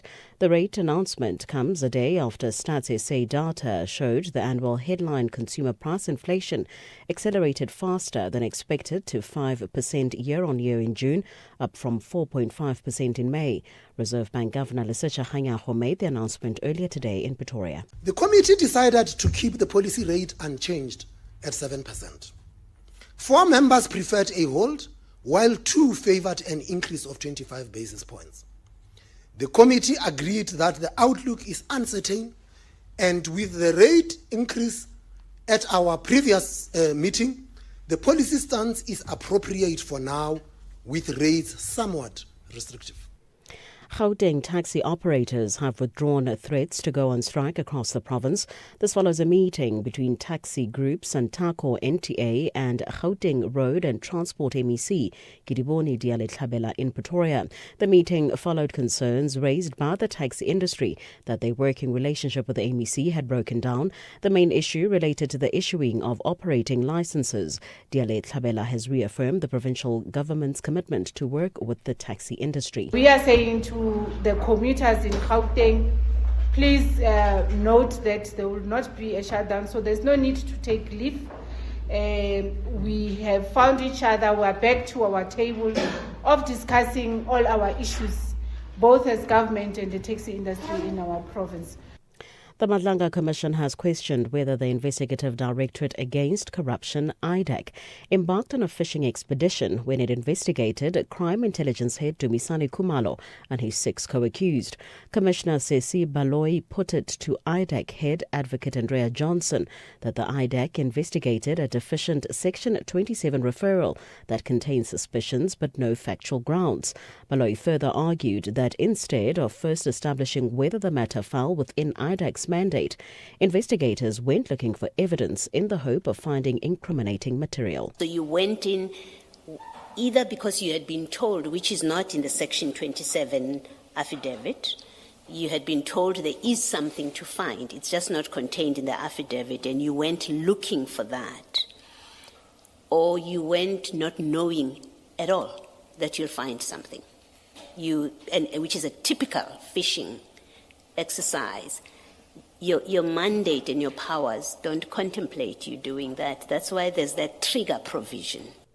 Mourners have paid tribute to veteran actor Siputla Sibohodi at the State Theatre in Pretoria. Many have remembered him as a gifted performer. Sibohodi passed away last Wednesday following complications related to diabetes. A second memorial service will be held in Polokwane in Limpopo tomorrow ahead of his funeral service on Saturday. Veteran actor Nakedi Ribane acted alongside Sibohodi in the drama Bophelo ke Semphego in the 1980s. Siputla was a wonderful person who was full of jokes, multi-talented, generous, who was a thespian par excellence. That's how I will remember him.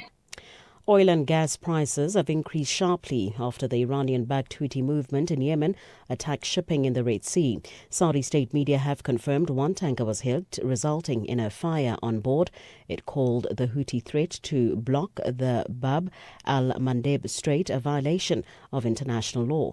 The BBC's Yonan Dinal has the story. This is definitely showing how there is potential here for action by the Houthis to expand the war in the region. That is something that Iran had previously threatened, the closure of the Bab al-Mandeb Strait.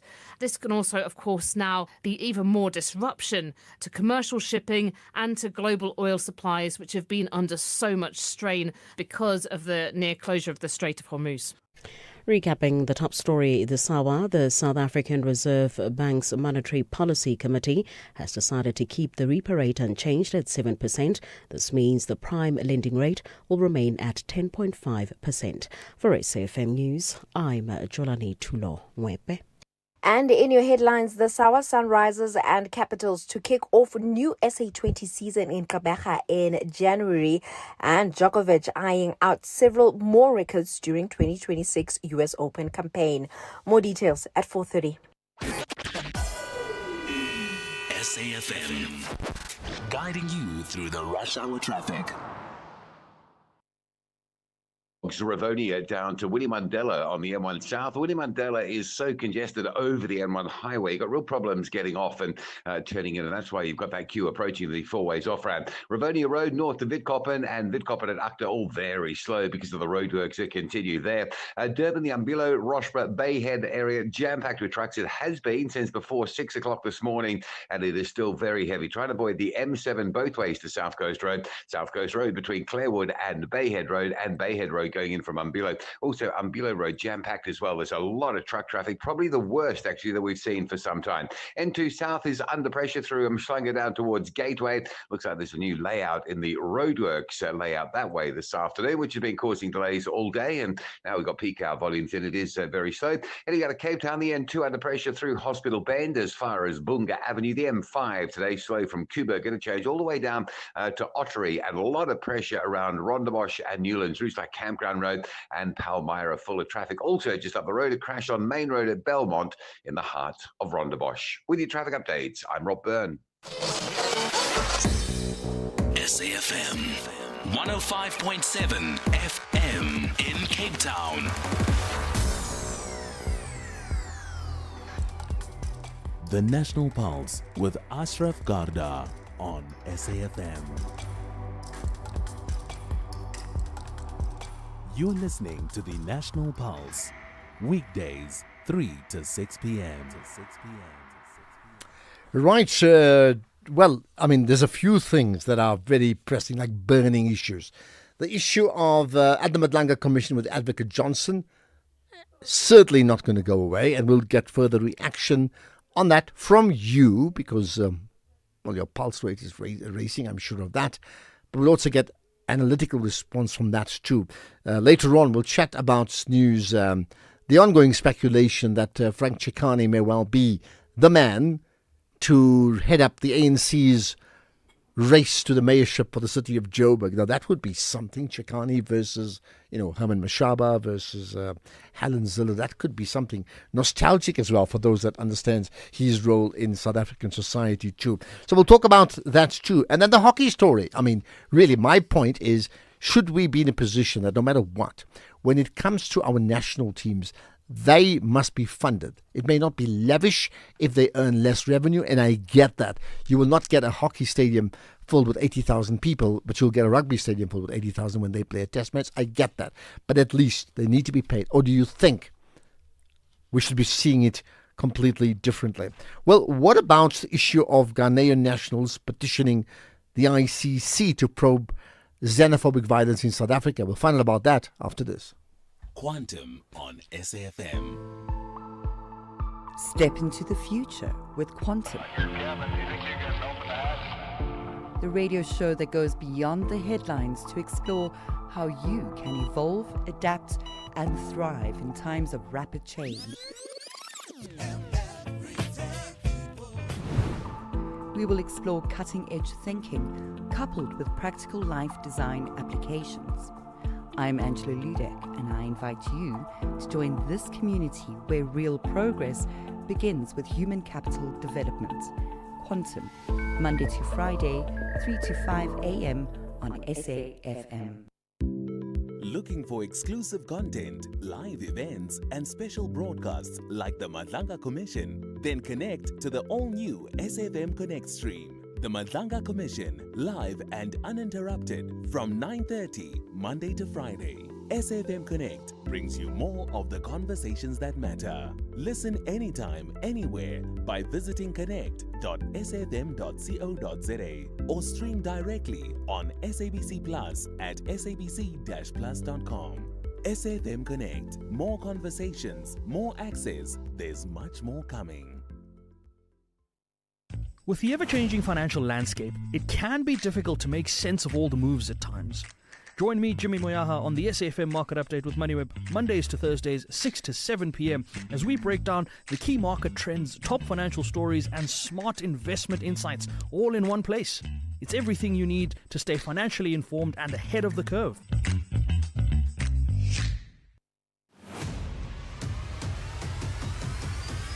Ashraf Garda is streaming live now on Facebook, YouTube, and X at SAFM Radio. All right. In fact, we'll talk about the issue of Ghana and South Africa just now. But there's another issue that, it certainly warrants your attention. The Nkabinde inquiry has cleared the South Gauteng Director of Public Prosecutions, Andrew Chauke, of wrongdoing. President Ramaphosa confirmed that the panel found no credible evidence supporting claims that he's unfit to hold office. Now, you know that story about let the law take its course, isn't it? Let's find out more about it with Dr. Jean Redpath, Senior Researcher at the Dalla Omar Institute. Dr. Redpath, thanks for joining us on the National Pulse. Good afternoon to you and your listeners. Thank you. What do you make of what's been uncovered now? I think what was very obvious in the inquiry is that there was focus only on two of the decisions that Chauke took during his 15 years in office. And those two decisions were in relation to the Mdluli case and the Boyson's racketeering charge. Now, it was widely thought at the time that he made the decisions that Mdluli, who was the head of crime intelligence, was being protected by Chauke, and that Boyson's, who was investigating serious corruption in crime intelligence, was being targeted. What the inquiry found, however, is that given the evidence available to Chauke at the time on those two matters, that the decisions that he took were not irrational. So they didn't look at his entire record as DPP in Gauteng South.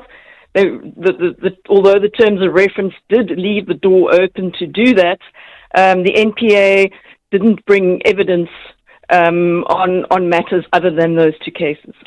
Okay, and therefore, I mean, the key issues in terms of the decisions that were made by Andrew Chauke that effectively got him into such trouble in the first place, what were they? Because, I mean, he had to make some choices. What were they?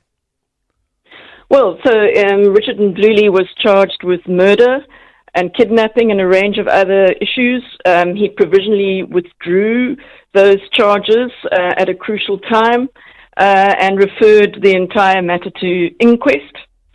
We all know that subsequently Mdluli was convicted of kidnapping and so on later on, but at the time that he made that decision, the inquiry found that it was a not unreasonable decision to make.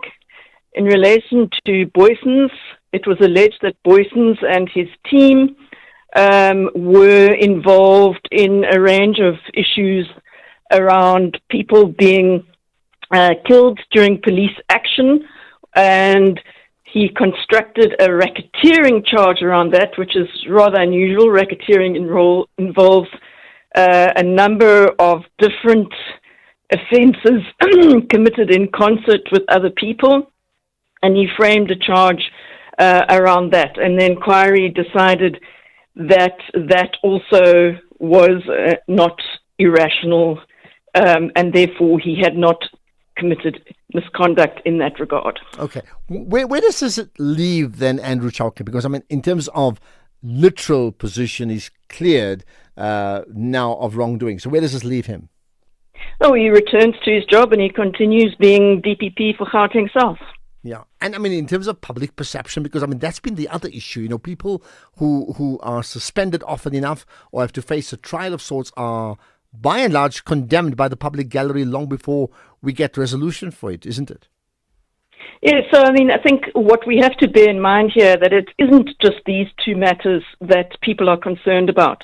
There is a very poor record of successfully prosecuting particularly commercial crime, corruption crime in his division.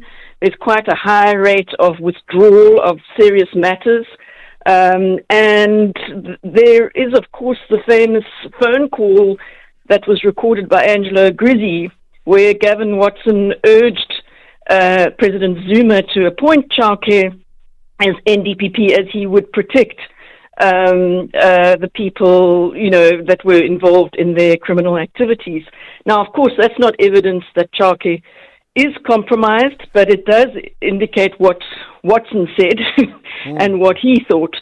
And so there is a cloud, and Chauke has been DPP in Gauteng South for 15 years already, during a time when the criminal justice system was really not performing and continues not to perform.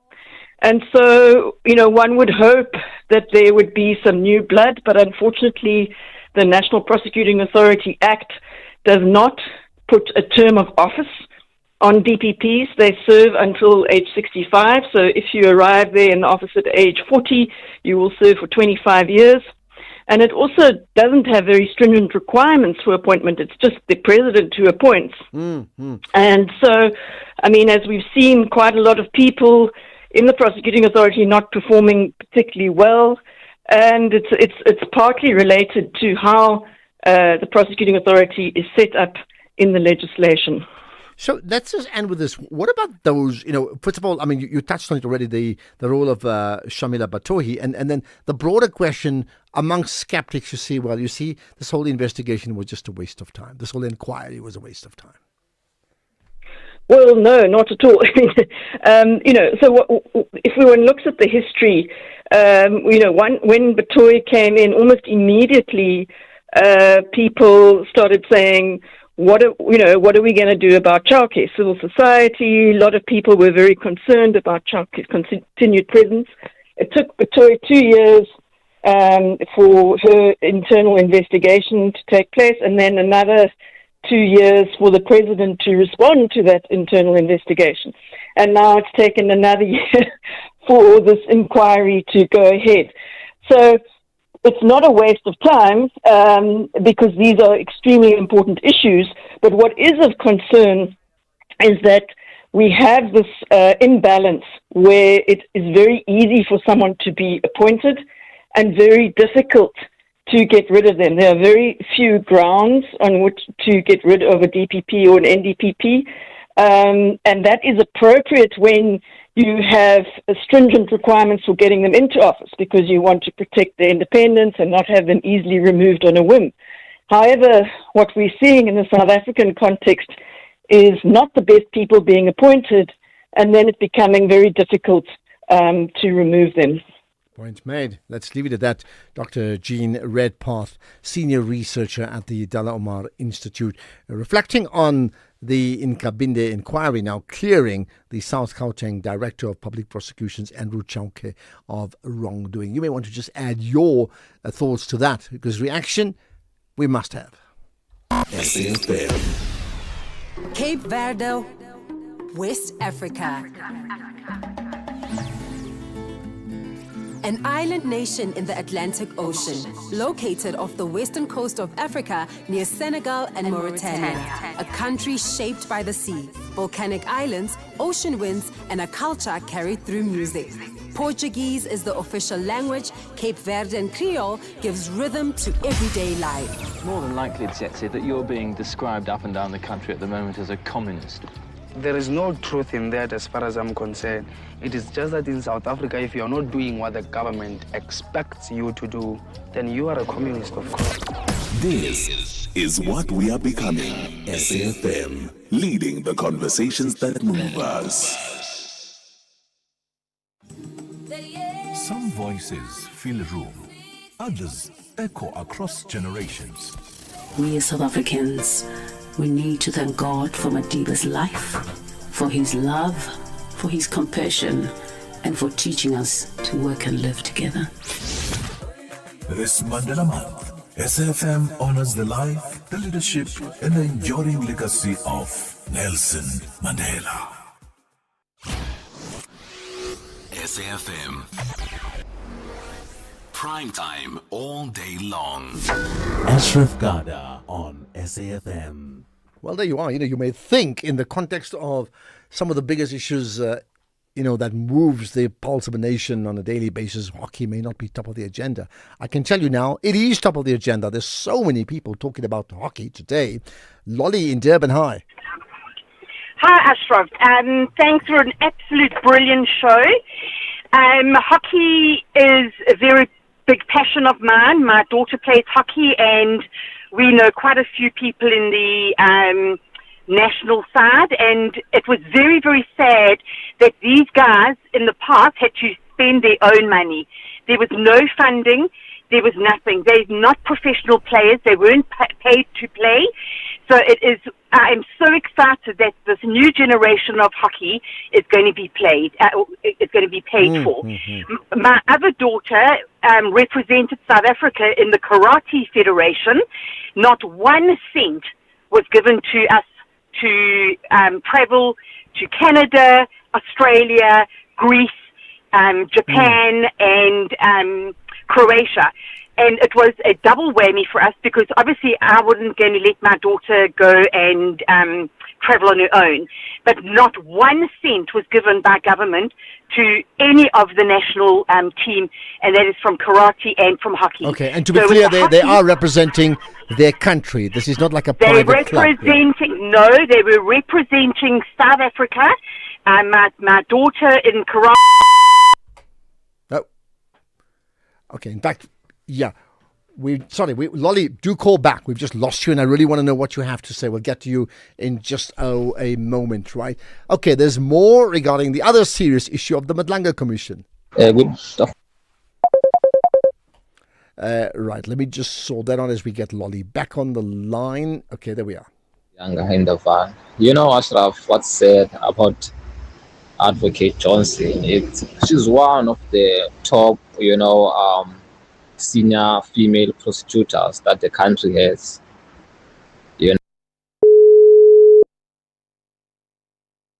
Lolly, we do have you back on the line, right?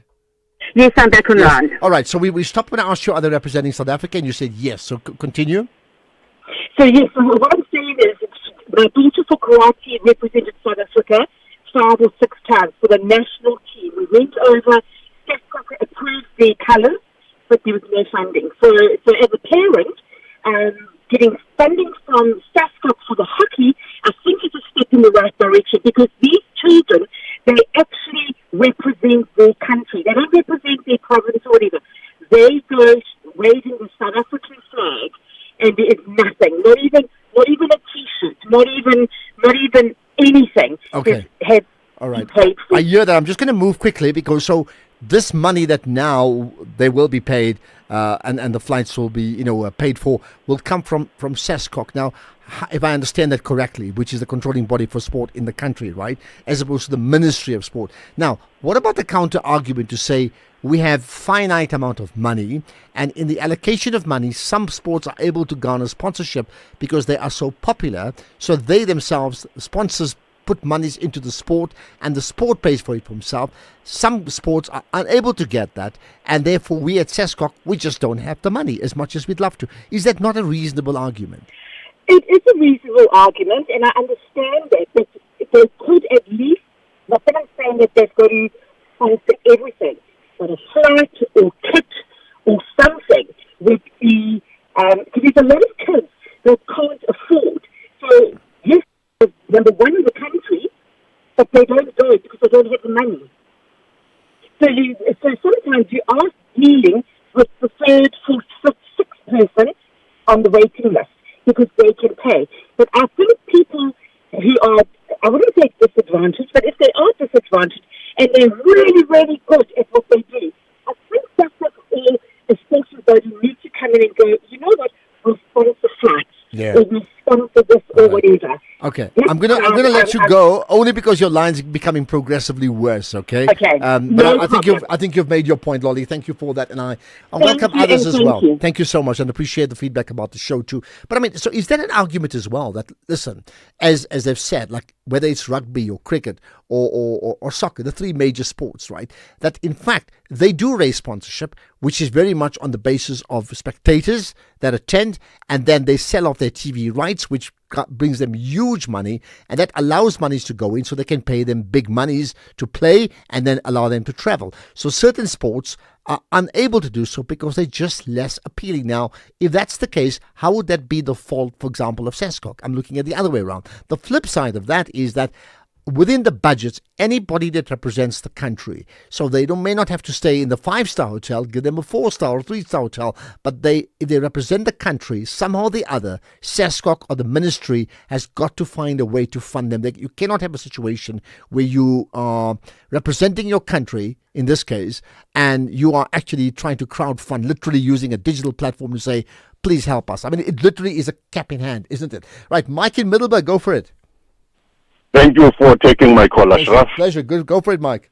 Yeah, day before yesterday, your colleague, Kathy, interviewed an MDC leader who apparently claims that South Africa is descending into a failed state simply because South Africa finally is implementing its immigration laws, against border jumpers and those who are here without valid papers, which is really surprising, Ashraf, because he even says in his submission that South Africans should in fact look at whites who are not originally Africans.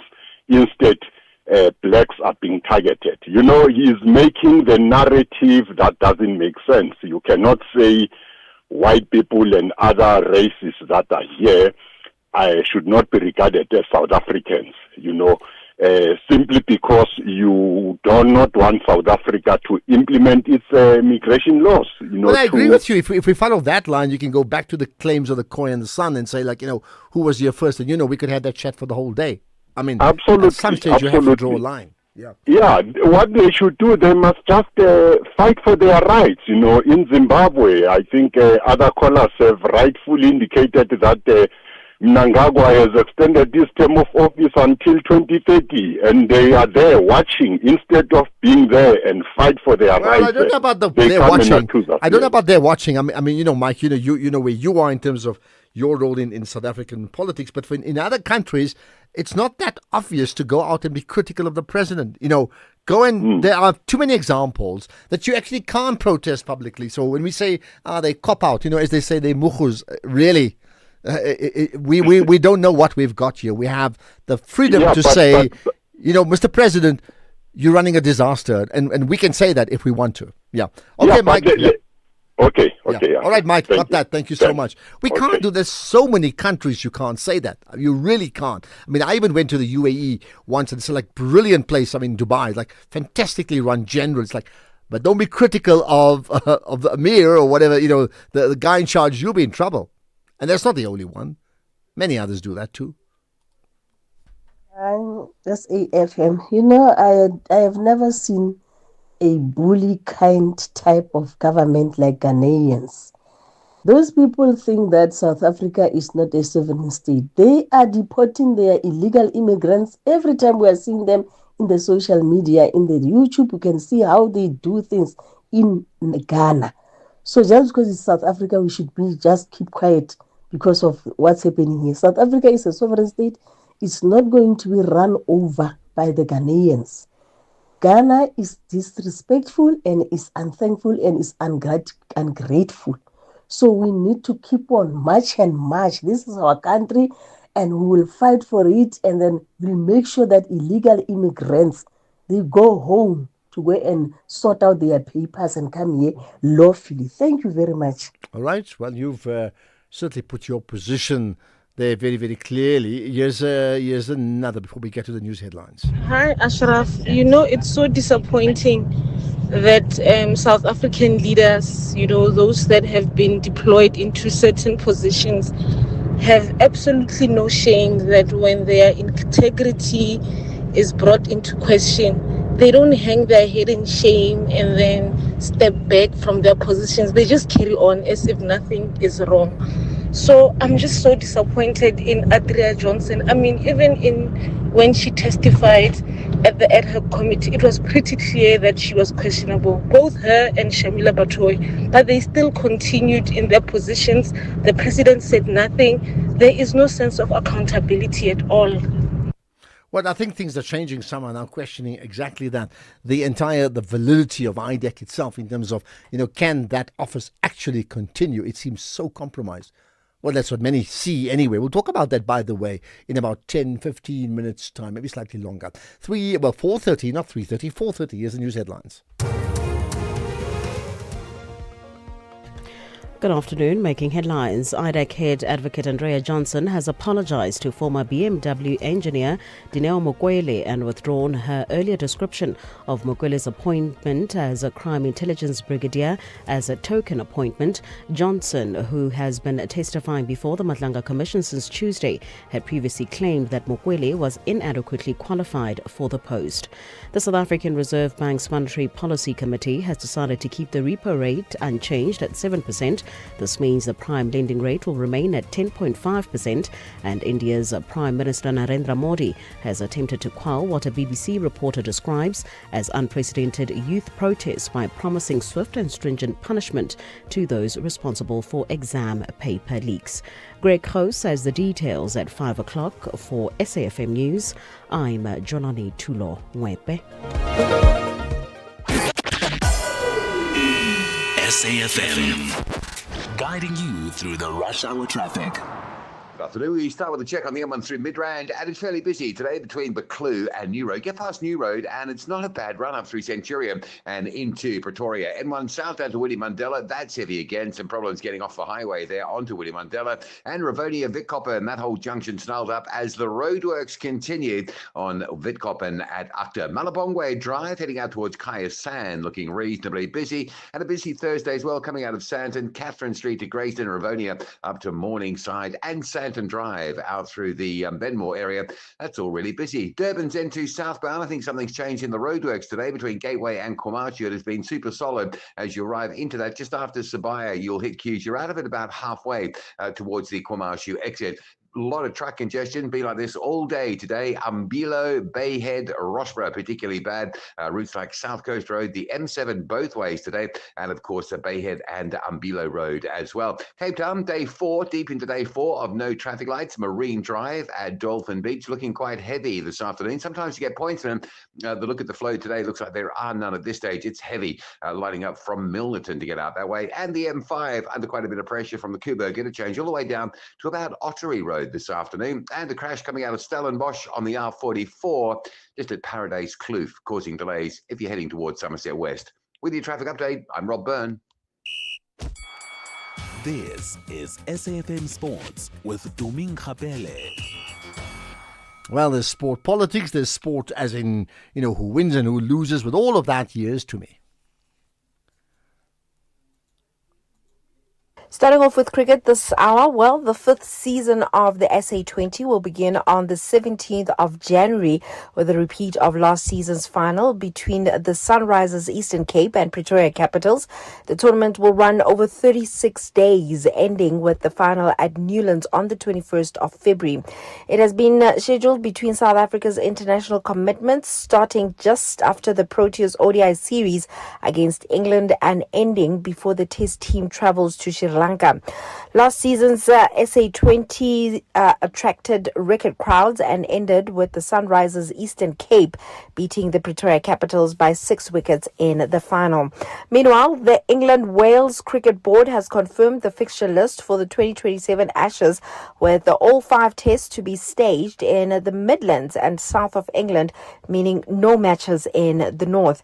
Historic venues Headingley and Old Trafford have hosted some of most dramatic Ashes moments, will miss out until 2031. The decision, first announced in 2023, drew criticism from then Manchester Mayor and now UK Prime Minister Andy Burnham. Now, the series begins at Trent Bridge on the 18th of June, followed by Lords on the 30th of June, Edgbaston on the 8th of July, and the Rose Bowl in Southampton hosting its first Ashes test on the 21st of July. The series concludes at the Oval from the 29th of July. In football, CAF President Patrice Motsepe says that he's confident that 2027 Africa Cup of Nations will be a success despite some challenges facing the tournament. The competition will be co-hosted by Kenya, Tanzania and Uganda from the 19th of June to the 17th of July. While Motsepe did not say what the challenges are, concerns have been raised about the progress of stadium construction in Kenya. And speaking in Johannesburg, Motsepe praised the leaders of the 3 host countries for the work they are doing and says that he believes the tournament will be a great success. Qualifiers for the 24-team tournament will begin in September and finish in March next year.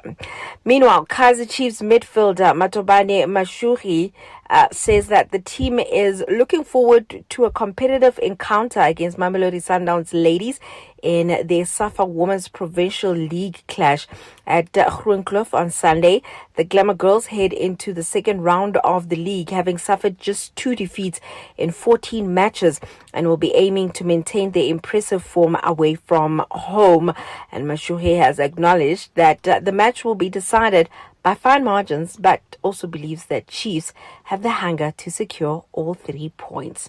Anything's off with tennis. Tennis star Novak Djokovic will have the chance to make history at this year's US Open. The 24-time Grand Slam champion is still chasing a record 25th major title after finishing runner-up at the Australian Open and reaching the Wimbledon semi-finals this year.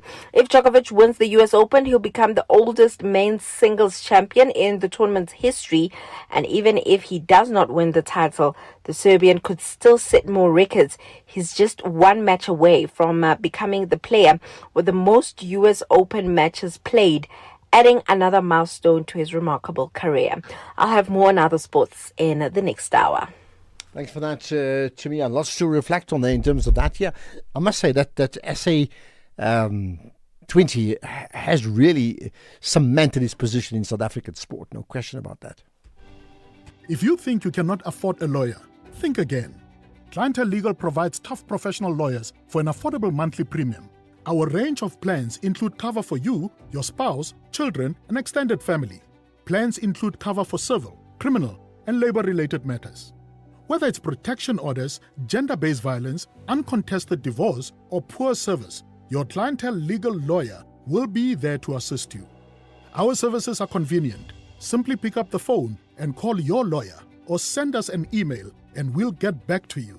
All plans include a bail benefit of up to 5,000 Rand and we'll go to the police station and pay it for you. Plus, Clientele Legal offers you 24-hour telephonic legal advice. Join today. SMS SAFM to 32195. That's SAFM to 32195. Clientele General is an authorized FSP and licensed non-life insurer. T's and C's online. Standard rates apply.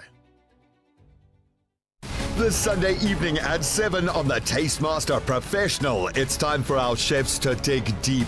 Tasked with creating a dish inspired by their own journey, they'll need to balance emotion with exceptional cooking. Featuring guest judge Chef Peter Duncan from the renowned La Petite Colombe, who will tell a story worth remembering. Find out on the Tastemaster Professional. Sunday at 7, repeat Saturday at 4:30 and Sunday at 3:30, only on SABC2.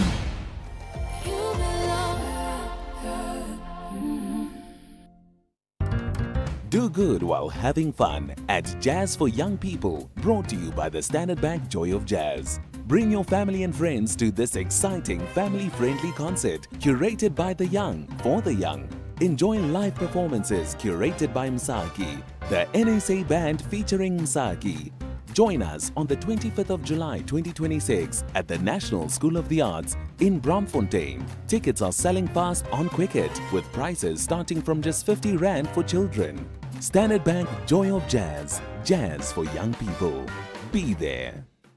Right, so here's a message from Proudly South African. So raise a glass to local. Join Proudly South African at Local Wine Expo from the 24th to the 26th of July, which makes it tomorrow, right? At the Prison Break Market in Johannesburg. Meet 29 proudly local wine brands. Hear the inspiring stories or their stories behind every bottle. Taste exceptional South African wines and then support the entrepreneurs shaping South Africa's local industry. Entry is free, and to do that, go to the website proudlysa.coza to register. You could win one of 20 Shesha 3.2.1 board games and local wine when you register and attend the expo. Economic news on SAFM. Facts and figures you can count on. Well, I'm not too sure, Mark, if you're going to talk about the Minister of the Reserve Bank Minister, but having said all of that, you've got news about the other thing, Mr. Price. Yeah, the Q1 update, Ashraf. The group finished the quarter with clean stock levels, noting that quarter was driven by promotions in the SA market, and in the rest of Africa and Europe markets remained unpredictable. Inflation rose in all markets. The Iran, US all weighed negatively on consumer confidence. Hence, consumers were cautious when it comes to their spending, and group sales up 45%, but it was boosted mainly by that company that they just acquired in Germany.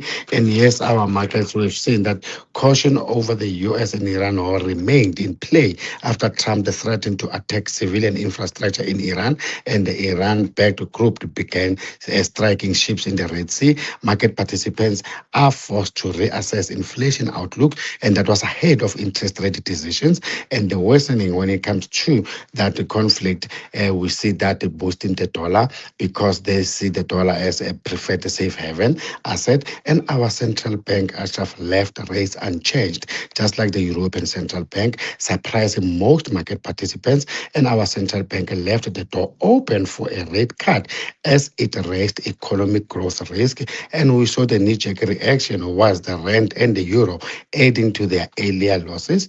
Oil prices continue to heat up after Houthis attacked Saudi Arabia tankers in the Red Sea, raising fears of deeper supply disruptions across key Middle East shipping routes. And any sustained disruption could force tankers to reroute around Southern Africa, lengthening the voyages and increasing freight costs. Brent crude is up 5.5% at $100 a barrel. And after touching a two-week high in the previous session, the yellow metal is falling as traders weighed escalating tensions in the Middle East against concerns that higher oil prices could reinforce inflation and keep interest rates restrictive for longer. Gold is down 2% at 4,048.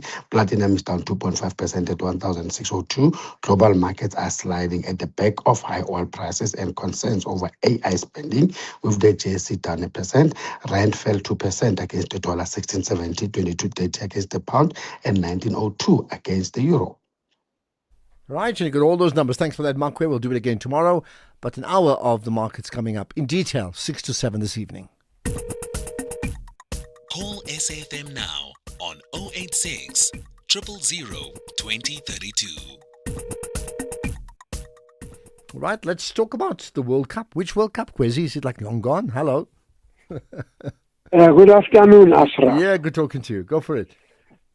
Ashraf, there's a distortion, a historical distortion that has been allowed to become a true lie, to the effect that Germany, as a football association, has got 4 World Cups, which is not the case. The first 3 World Cups in 1954, 1974, and 1990 belongs to West Germany, which is now a defunct football association. Germany only won the World Cup in 2014. I'm made aware that countries participate in FIFA-sanctioned competitions as football associations. To prove that, Ashraf, in 1974, during the group stages, East Germany and West Germany were in the same group. So it's not true that Germany, as a football association as it exists today, has got 4 World Cup titles. Well, I hear what you're saying. I mean, I think I understand by the letter of the law, you're right, okay? But also others may say, in fact, so one half of Germany, then a part of one half of West Germany, a part of Germany today. So they probably won 3.5 or something along that line. I hear that. But interesting bit of history, and just to continue that point of history, Kwezi, is that in that first game in the World Cup, they played each other, East Germany and West Germany, and East Germany won the game. Amazingly so. They're the poorer cousins of West Germany, but West Germany won the World Cup. There we are. World is strange. Thanks for that, Kwezi. Let's get more thoughts from you. Lots of comments, by the way, on the hockey and on Andrea Johnson, predictably. Good afternoon, Ashraf, and your listeners, younger in the van. You know, Ashraf, what's said about Advocate Johnson? She's one of the top, senior female prosecutors that the country has. I'm here, advocate Nomcebo Chiba, yo, advocate Koleka Kaleka, um, best prosecutors, at the NPA, and listening at her these past 2 days. Yeah, rather than being, upset, I was really, disappointed, and I don't know how I feel really after listening to her evidence. Well, I think many people are disappointed. Here's another. Good afternoon, Arshaf, your producer and your SAfm listener, Samgero Chimistin. Actually, Advocate Johnson, I can say she brought IDEC name into disrepute. So her boss must deal with her. Her boss must deal with her. She is not fit to be in that office. She is totally not fit. Thanks, Arshaf. Good show, Sam Girl. Thanks for that, Samkelo. Right, here's one ahead of the elections. Hi, good afternoon, Ashraf. Ashraf, the people must not mislead us. They must not use this issue of Johnson to mislead us to vote ANC. If we cannot vote the MK or the EFF or Action SA, then let's just all agree as black people to vote DA. Because in any way, DA is doing best in the Western Cape. I live in the Western Cape. I don't want anyone to tell me if DA is. I'm not a DA supporter. I don't like DA. But if we have no other option, then let's vote DA. Because at least DA, we might hate them because of the color of their skin, but we should agree that they are doing good when it comes to service delivery. Bob, Cape Town. Thanks, Bob. I'll tell you what, you gave your 2 bobs worth. There are so many contradictions in your testimony. You sound like a politician, man. I've seen it. You just said so many things. But the bottom line to all of that is this. Like you said, let's all vote for X. But you don't have that right. I mean, as I talk to you now, and you mentioned 3 parties and then the 4th party. In fact, there's like 10 parties. Let people do what they want. We can't, there's no one who's in a position. Not even Mandela was able to say, we are all going to vote and block for this party. It didn't happen in the first election. It's not going to happen now. But your testimony, listen to it again. There were contradictions there. Lodwick in Limpopo, hello. Hi, Ashraf. Andrea Johnson. Yeah. It just goes to show that, somehow, actually, Ngandam Konas is proven to be right.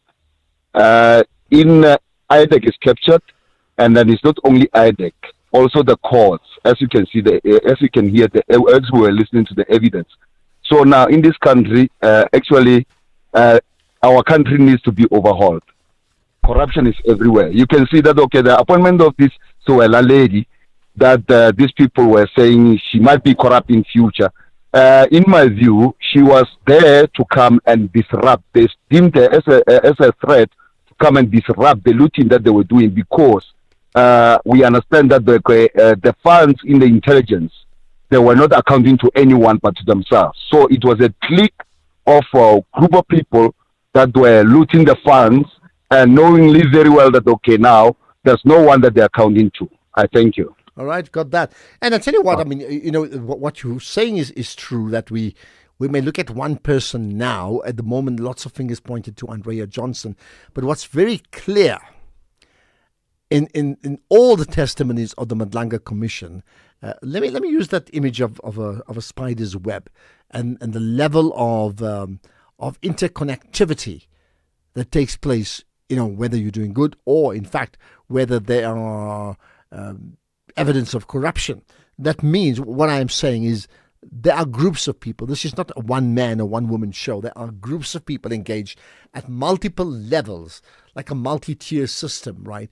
Operating at different levels where some people benefit far greater than others, but none can do without each other. It cannot be done and is not done on its own.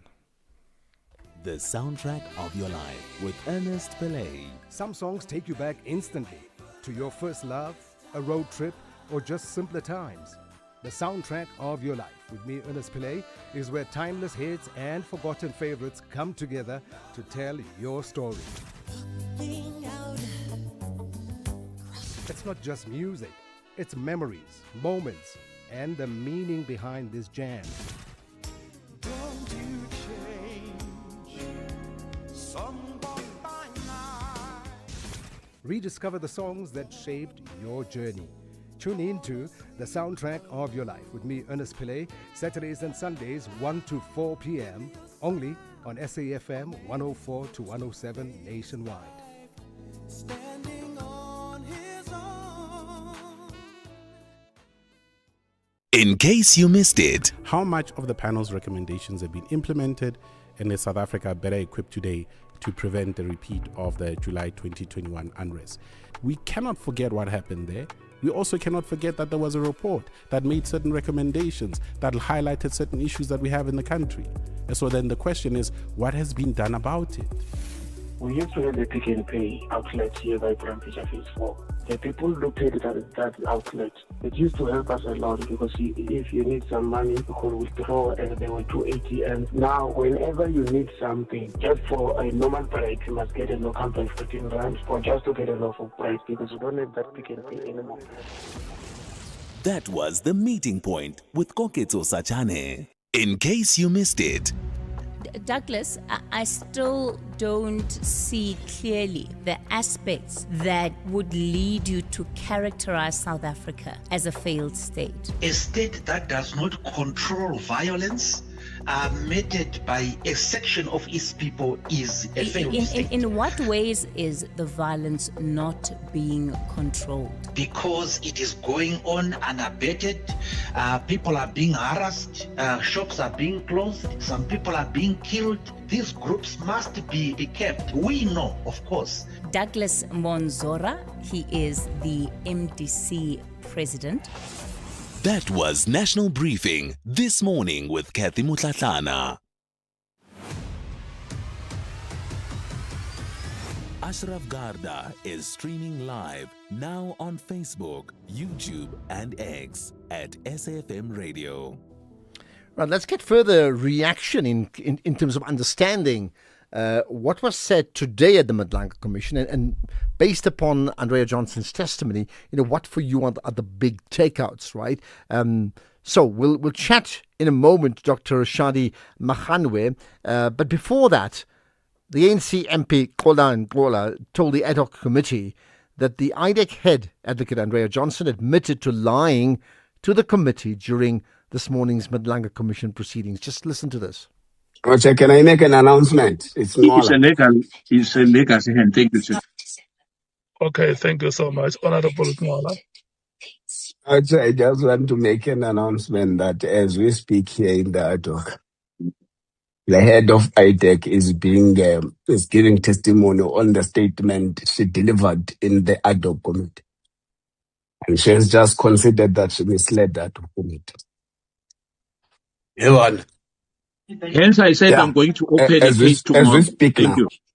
Evan, the entire statement and the questions you have asked here in the committee are on are flighted in the commission. She's being grilled about them. She has considered. Evan, I was making an announcement. Sorry. Bye-bye.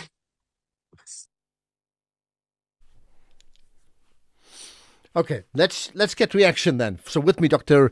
Shadi Mahanwe, the lecturer at the Wits School of Law, right? Senior lecturer, that is. Dr. Mahanwe, I appreciate you engaging us on the National Pulse. Hi, and thanks for having me. Thank you. So, just obviously as a senior lecturer, this is the type of thing you would do anyway every day. And then you suddenly get these big events, let's call this the World Cup of Law, I would think. What do you, it is in many ways, the interest is phenomenal. What do you pick up in terms of just the testimony of someone who, in fact, is an advocate, Andrea Johnson? I think today was way worse than yesterday. Yesterday, I thought she didn't have a great day with the commission, but I think today she was under even more or severe scrutiny than she was yesterday. And her admission to misleading Parliament is a constitutionally important moment, because if you look at our Constitution, both sections 55 and 56 of the Constitution basically give Parliament the power to summon witnesses, require evidence under oath, and hold organs of state accountable. So if a witness provides materially incorrect evidence, it undermines the role of Parliament to hold the executive accountable. And then also, if you look at Section 17 of the Powers, Privileges and Immunities of Parliament and Provincial Legislatures Act, it makes this an offence, right? So if you deliberately mislead or provide misleading evidence before Parliament, you could face a fine or imprisonment.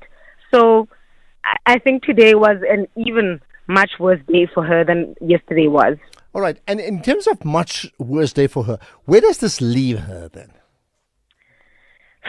I think it's still early to say where it leaves her, right? Because remember, she was appointed by the president, and so far the president hasn't said anything. So basically, the commission cannot remove her from office. The commission is just a fact-finding institution, or it's a fact-finding body. So it may make adverse findings and recommendations against her, which we still need to wait for. But the president who appointed the head of IDEC would have to decide whether any action is warranted under the relevant legal framework. So far, we are all waiting for the president to say something.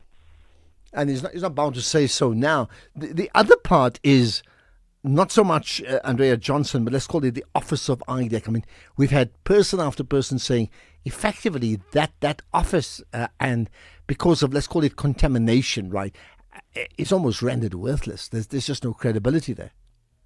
True. And I said earlier that this is bigger than Advocate Johnson, right? Because she is the head of IDEC. So this isn't about her individually, but it's also about the institution itself, because she's heading it. So whatever testimony she gives casts a cloud not only on her, but on the institution itself. Remember, IDEC was created as South Africa's anti-corruption framework during state capture, or it came from the state capture recommendations. So the commission is now trying to ask whether IDEC itself remained faithful to the rule of law. So it's bigger than Advocate Johnson at this instance.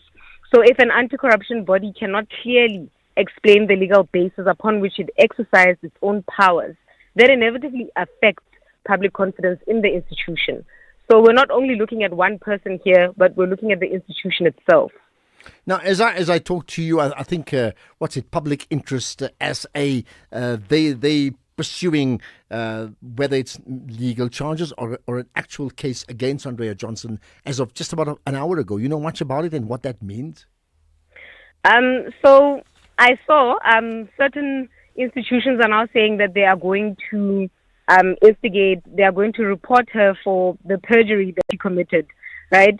So it's well within their rights, but I think when it comes to any kind of charge or investigation against her, we're so far from trying to determine whether she's guilty or not, especially when it comes to perjury, when it comes to her conduct, because perjury is a much higher threshold to prove.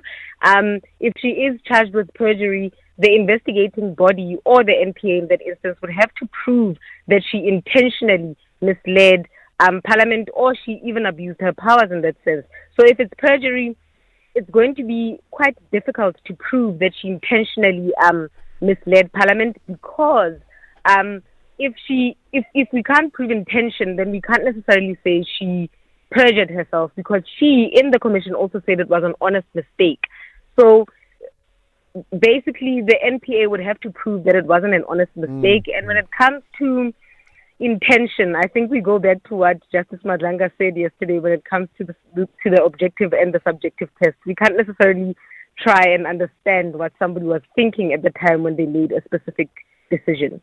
And I mean, just to end with, I mean, that issue of the validity of an honest mistake is what? I think the validity of the honest mistake would have to be her now giving the correct information to say, at the time, this is what I thought. And now that I have gone back and I've refreshed my mind, because that is what she said. She said she made an honest mistake because she had not corroborated her information before she appeared before Parliament. So in order to prove that it was an honest mistake, she would have to bring forth the relevant information to show that she really had not applied her mind when she answered that question.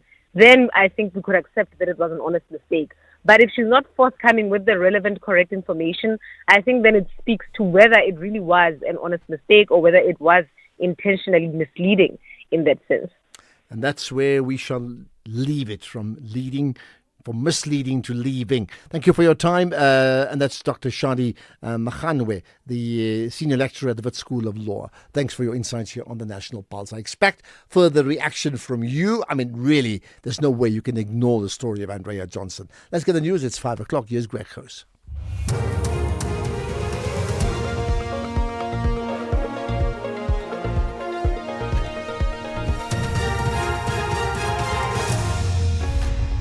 Thank you. Ashraf calls for suspension of the IDAC head and the repo rate remains unchanged.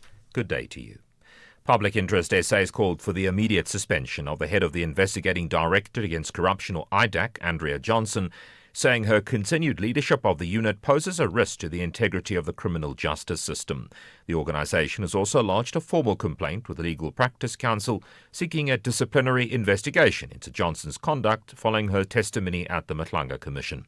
Public Interest SA says the concessions made by Johnson during her testimony before the Commission raise serious concern about her fitness to continue to serve as both a legal practitioner and as the head of IDAC.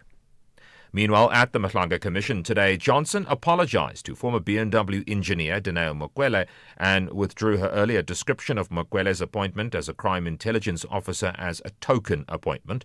Johnson had previously claimed that Mokwele was inadequately qualified. However, evidence before the Commission showed that Mokwele possessed qualifications and evidence in key areas sought by crime intelligence. Commissioner Sandile Kumalo told Johnson that he had initially been left with the impression that Mokwele had been a receptionist at BMW, only to discover that her qualifications exceeded the requirements for the police position. From 273, which we can flight, it's about 12 certificates that I've counted, because one of the requirements was that you must be familiar with computers, you must be familiar with finance, you must be familiar with how the public service works. So there's a series of them. I counted about 12.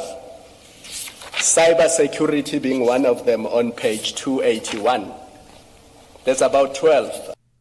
The Reserve Bank's Monetary Policy Committee has decided to keep the repo rate unchanged at 7%. This means the prime lending rate will remain at 10.5%. The rate announcement comes just a day after Stats South African figures showed the annual headline consumer price inflation accelerated faster than expected to 5% year-on-year in June. That was up from 4.5% in May. The Reserve Bank Governor, Lesetja Kganyago, made the announcement in Pretoria earlier today. The committee decided to keep the policy rate unchanged at 7%. 4 members preferred a hold, while 2 favoured an increase of 25 basis points. The committee agreed that the outlook is uncertain, and with the rate increase at our previous meeting, the policy stance is appropriate for now, with rates somewhat restrictive. The state witness in the attempted murder trial of Vuzimuzi Katmatlala and 4 others says he couldn't give a clear description of the hitman who attacked businessman Joe Sibanyoni due to poor lighting at the scene. Bethel Cele is testifying in the High Court in Johannesburg. He was a security guard at the golf estate in Centurion, south of Pretoria, where Sibanyoni and his entourage came under fire from armed gunmen in 2022. Speaking through an interpreter, he faced questions from defence lawyer Annelien van den Heever. Can you tell the court why were you not able to give any description of these shooters? yayilayita la ndawo kodwa bengalayiti kahle so bengengikhona ukubabona elento and kwaku-fast because yes there was some illumination at the place but it was not well illuminated and again everything happened fast. Finally, the Indian Prime Minister Narendra Modi has attempted to quell youth protests in the country by promising swift punishment to those responsible for exam paper leaks. The BBC's Anbarasan Ehirajan has more. Thousands of young men and women continue to hold a sit-in at the heart of the Indian capital, calling for accountability over repeated exam paper leaks.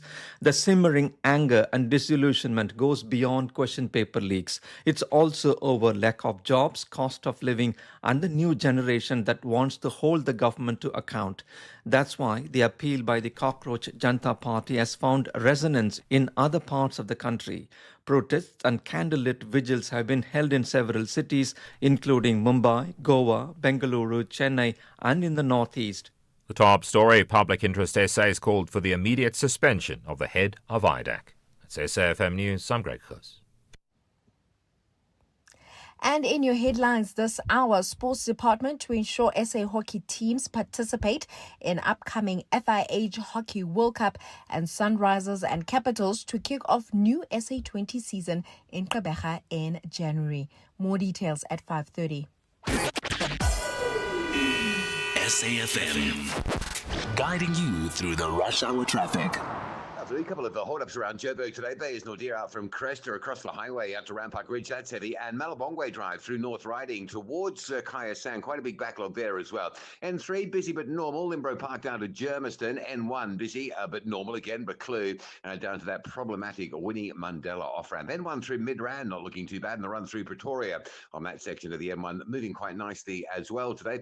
Durban, there must have been a little change in the roadworks around Gateway Kwamashu. That has been busy all day. That run from the airport, you'll get sort of halfway between Sabaya and Gateway, and then you'll just sit in traffic. You're in and out of it pretty quickly, but there are delays. Duff's Road, very busy. If you're arriving from the Phoenix area, the R102, coming down in towards the Kwamashu Highway Junction, very heavy. And in Nunda Road, Seacow Lake area, busy both ways, and then out towards Parlock across the N2 bridge, that's heavy. N3 into town, jammed up from Pavilion Mall to Spaghetti Junction. Heavy pressure around Rossborough and Umbilo, that's with the truck congestion. That's been bad today. And the N7 out to Bel Air and Wakesley as you leave Rossborough heading towards the N2. That's quite heavy as well. Cape Town, no pointsman by the looks of it. Marine Drive at Dolphin Beach, that's a heavy one. Traffic parking back almost to Pardon Island today. N1 out of town, slow to the Kuba Get a Change, and the M5 staying slow southbound from the section road to the Rugby area all the way down through towards around about Ottery Road before you're out of that. With your traffic updates, I'm Rob Byrne.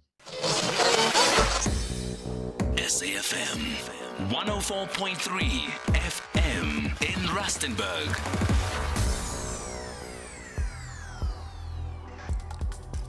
The National Pulse with Ashraf Garda on SAfm. You're listening to the National Pulse, weekdays 3 to 6 p.m. There's been lots of talk about the issues in various Western Cape, the Cape Flats townships, that is, and the need for the SANDF to go and assist there because of the high levels of crime, mainly driven by, inter-gang warfare, right? But there's also a sense that it actually hasn't worked. We'll chat to Norman Janches about that later on. Looking forward to that conversation. And also, there's still lots more to talk about regarding Andrea Johnson and where does she go from here? Where does the whole Institute of IDA go from here? And you've heard other calls about that too. The issue of the hockey story won't go away. By the way, Denny Jordan, at a time where Pitso Mosimane he had a press conference today about his plans, and it's about a coaching academy, with greater collaboration. His big announcement, which is not him being the Bafana coach, by the way. But Denny Jordan took to task those that said that they've extended the contract of the coach by one more year. Hugo Bruce was very clear. It has not happened. We will go out and look for someone. It could well be him as well, but at this point in time, no, it's not. Right, let's, however, talk about another potential candidate. Who do you want to be the boss of Joburg? Frank Chikane? Maybe. We'll find out after this. Some of South Africa's best wines have one thing in common. They're loved here, made here.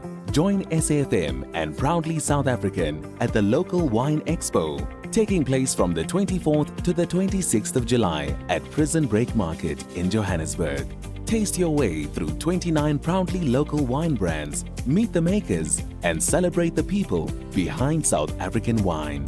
Entry is free. Tune in to the National Pulse, the soundtrack of your life, the Classical Fix, and Spotlight, coming to you live from Prison Break Market.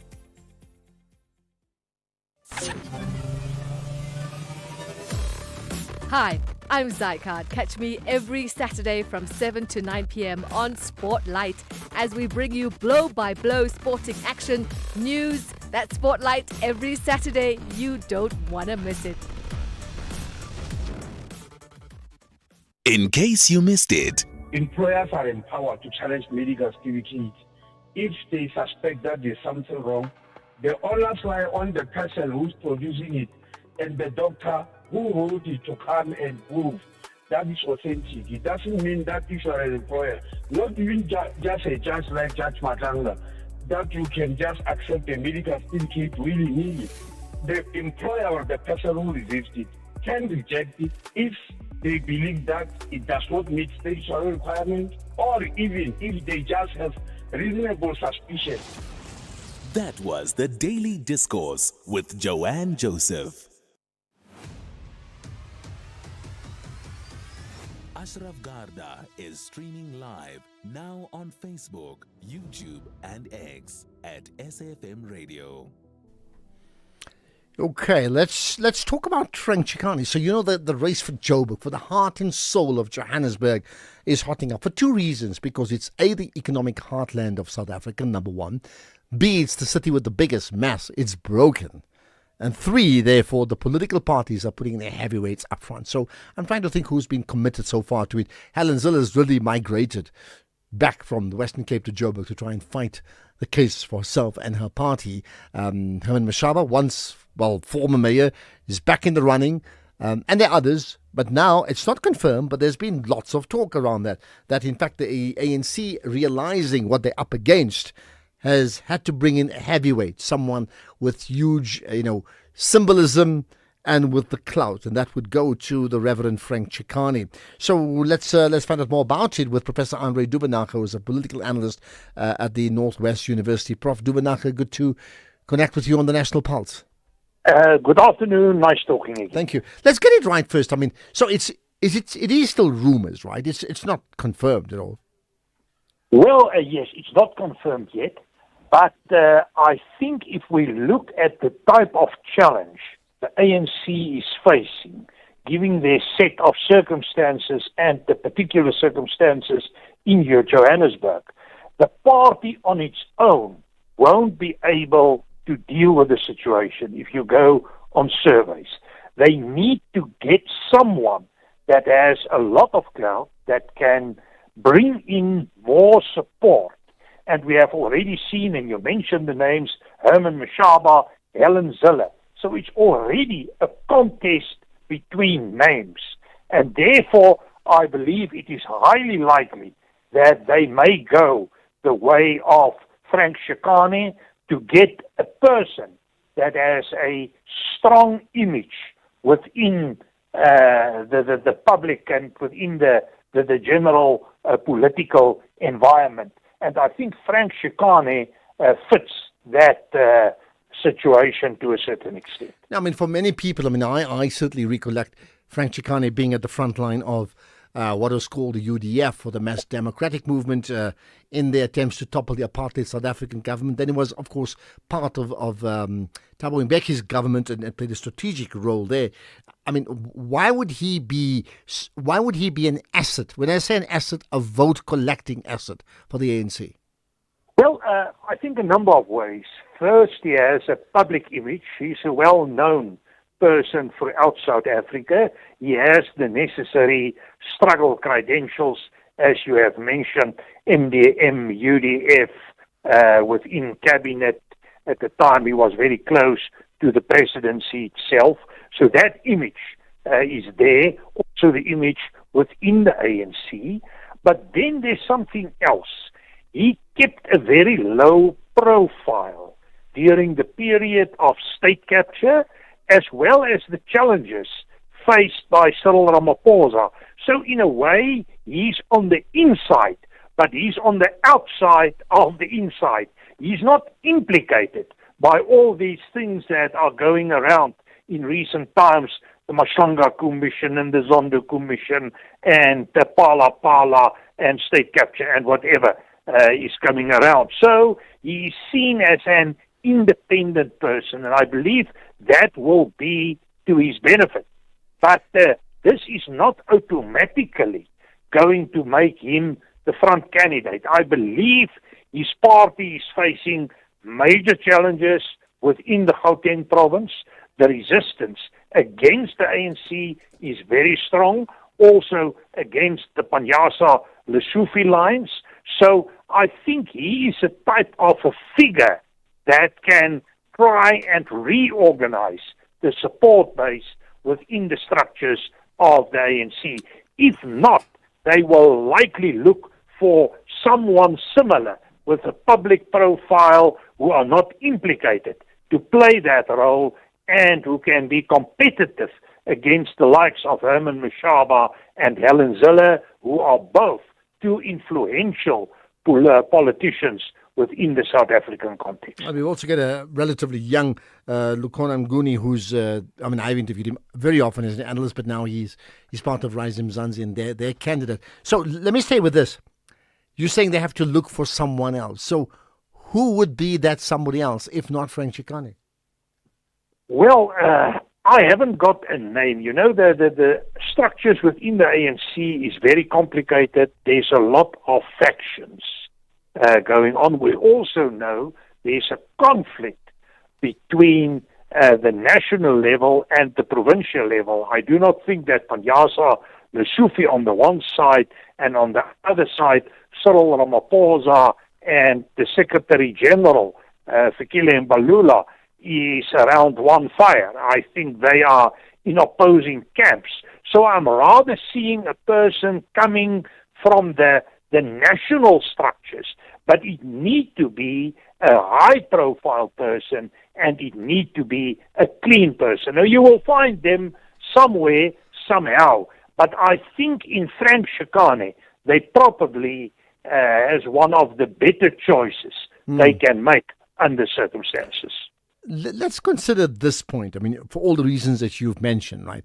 But ultimately, if he stands as mayor, then it's up to the electorate in that city to vote for the wards. And then, it's not a direct vote, as we know, right? Having said that, how does one become a mayoral candidate from the ANC? What's their processes? Because who does he have to convince to get the job?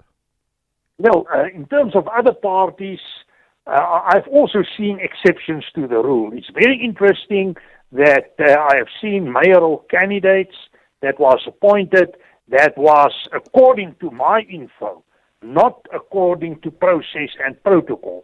It seems as if there's a new dynamic in South African politics, or a practice, I must rather say, by choosing candidates that has a public support base that is going bigger and more influential than the party itself, or it can add additional support to the existing support of the party. And therefore, it is normally an exclusive appointment high up that is selecting these type of candidates. It's not a normal process.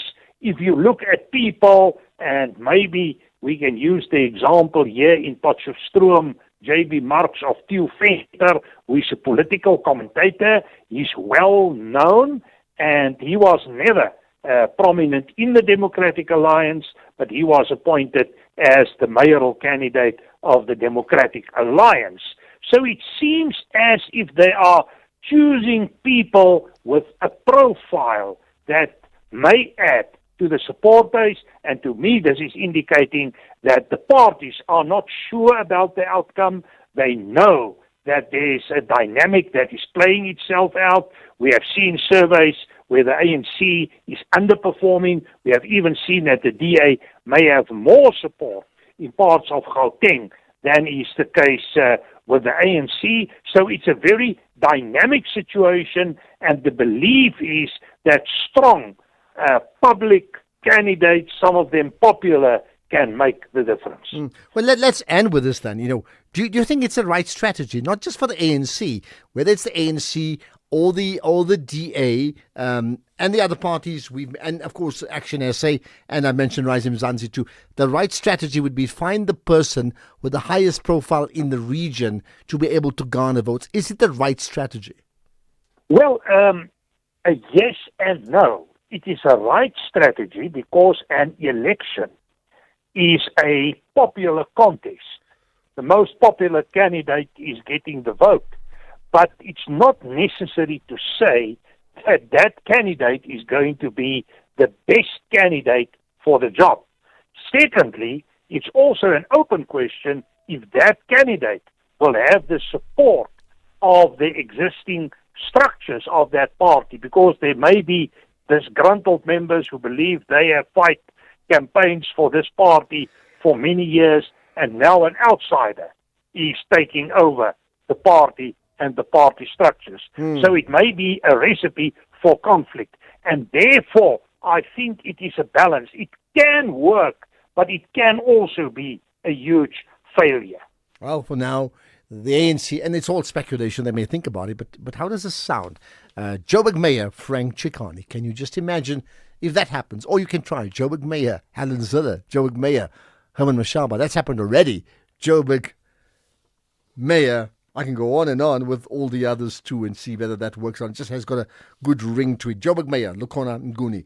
Right, thanks for your time. Much appreciated, Professor Henri Duvenage. Let's get reaction from you. By the way, Frank Chikane, if you're an ANC supporter, does that draw you to voting for that party and him? And if you're not an ANC supporter, does it also draw you to say, hey, I'll give him a chance because he's Frank Chikane? Hey, we buy cars. How does it work if I want to sell my car? We'll drive to your place. You can visit our pods. Even if you don't have space, then at the mall in a parking lot, we've got lots of depots all across the land. Contact We Buy Cars. You're in safe hands. Safe hands. Wow, that's great. We Buy Cars, the easiest way to sell your car by far. Scholar Transport drivers. Every winter morning, our children depend on you to get them to school safely. But overloaded vehicles and rushing against time puts lives at risk. Remember, our children are not cargo. Overloading reduces your ability to stop on wet or icy roads. Drive responsibly. Arrive safely. Protect every child, every trip. This message is brought to you by the National Department of Transport. As a business owner, you're always looking for ways to save money. But have you looked at saving on your business insurance premium? With OUTsurance Business Insurance, you could save big, like Bosmansdam High School. We were with our previous insurance for 10 years plus before switching to OUTsurance Business Insurance. We are saving 3,705 Rand per month. It was so quick and easy, we should have switched sooner. Ready to switch and save? Visit outsurance.co.za or call 08600 60,000 today. Licensed insurer and FSP. TCs and information online. Leading up to our 75th birthday in August, VW is giving you the chance to drive away in a new Polo Vivo. If you buy any new Volkswagen vehicle this month, you will automatically be entered into the competition, and South Africa's best-selling hatch could be yours. One car, one winner, one unforgettable moment. Will it be you? It's our birthday, but you get all the gifts. Visit your nearest dealer today. T's and C's apply. The National Pulse, weekdays, 3 to 6 p.m. Right, for many people living on the Cape Flats, forget about the National Pulse. Their world starts and ends in the Western Cape. It's been an area that often has been measured against the other sort of glamorous spots of, Cape Town, like around the V&A waterfront in Camps Bay. I'm trying to just think about all of that. But then there's the Cape Flats, there's Hanover Park, there's Mitchell's Plain, there's Bishop Lavers, there's all of that. And there's been gang warfare that for whatever reason, no matter who's been in charge for years and years, has just not gone away. Now, recently, there was that move, for the second time, in fact, to bring in the Defence Force to assist in effectively maintaining law and order in those communities, right? But there's also a thought that it's not working now. I understand that Parliament will get up for an inquiry into gang violence next month. We'll see what comes out of that inquiry and who testifies and presents on that. But for now, let's get the perspective of Norman Janches, who's the Mitchell's Plain Community Police Forum chairperson. Norman, appreciate you engaging us on the National Pulse. Good afternoon, Ashraf, and good afternoon to the listeners. Could I just rectify something? Yeah, please do. I'm talking on behalf of the Mitchell's Plain United Residents Association. All right. Just explain the difference between United Residents and as opposed to the CPF.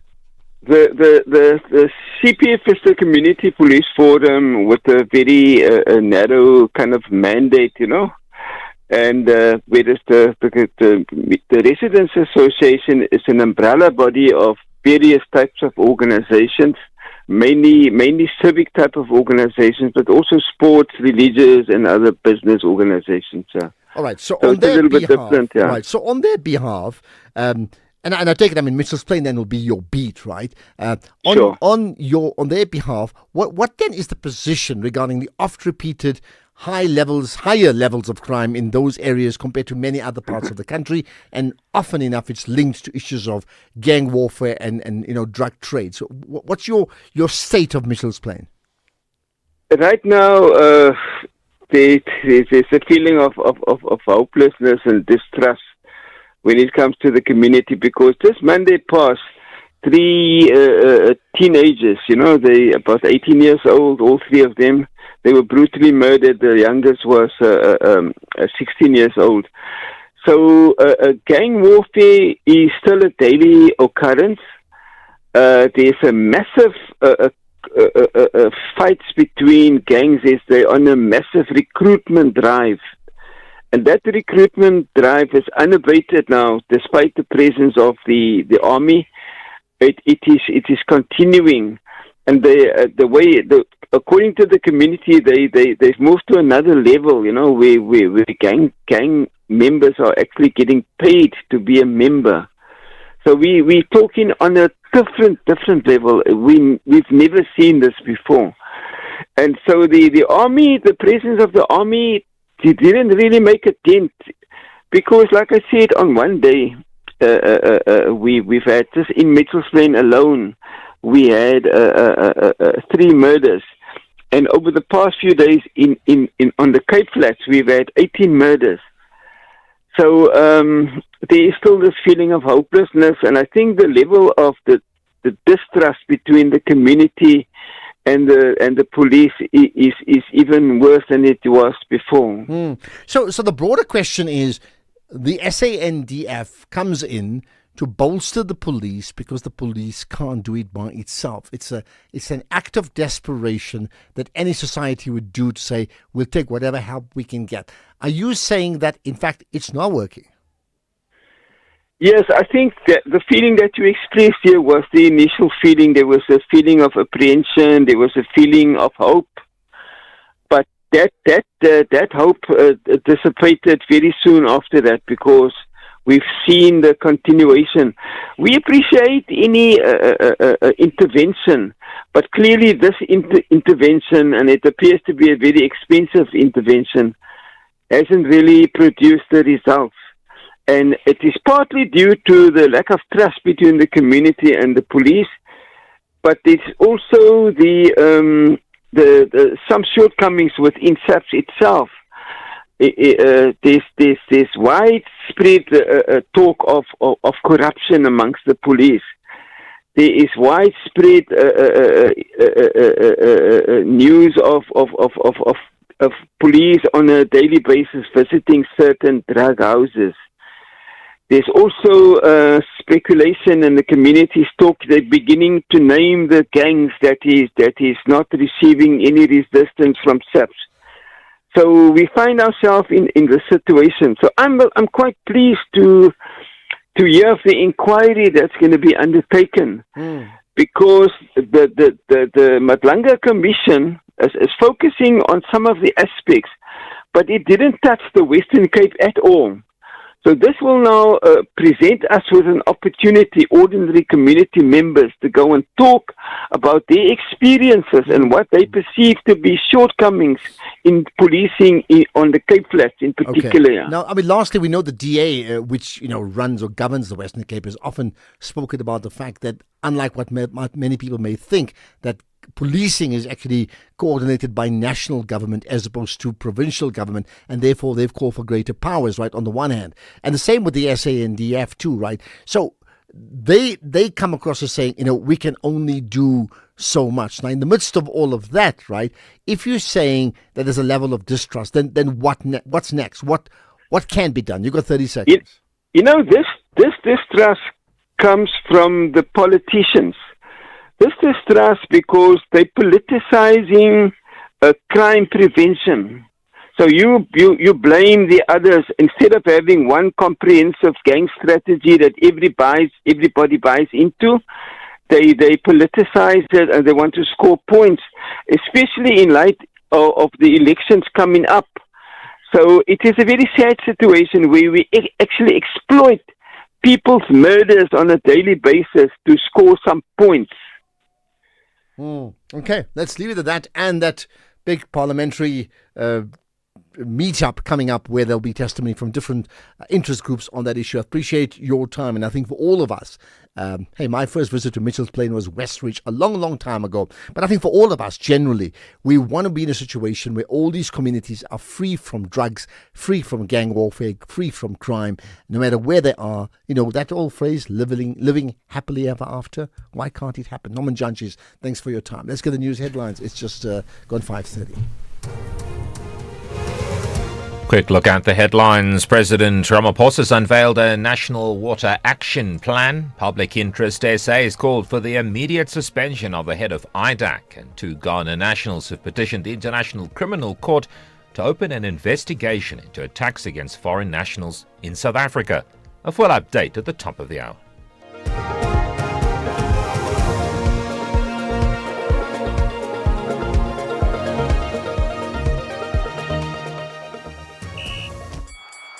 This is SAfm Sports with Tuming Khapele. All right, let's talk sport to me.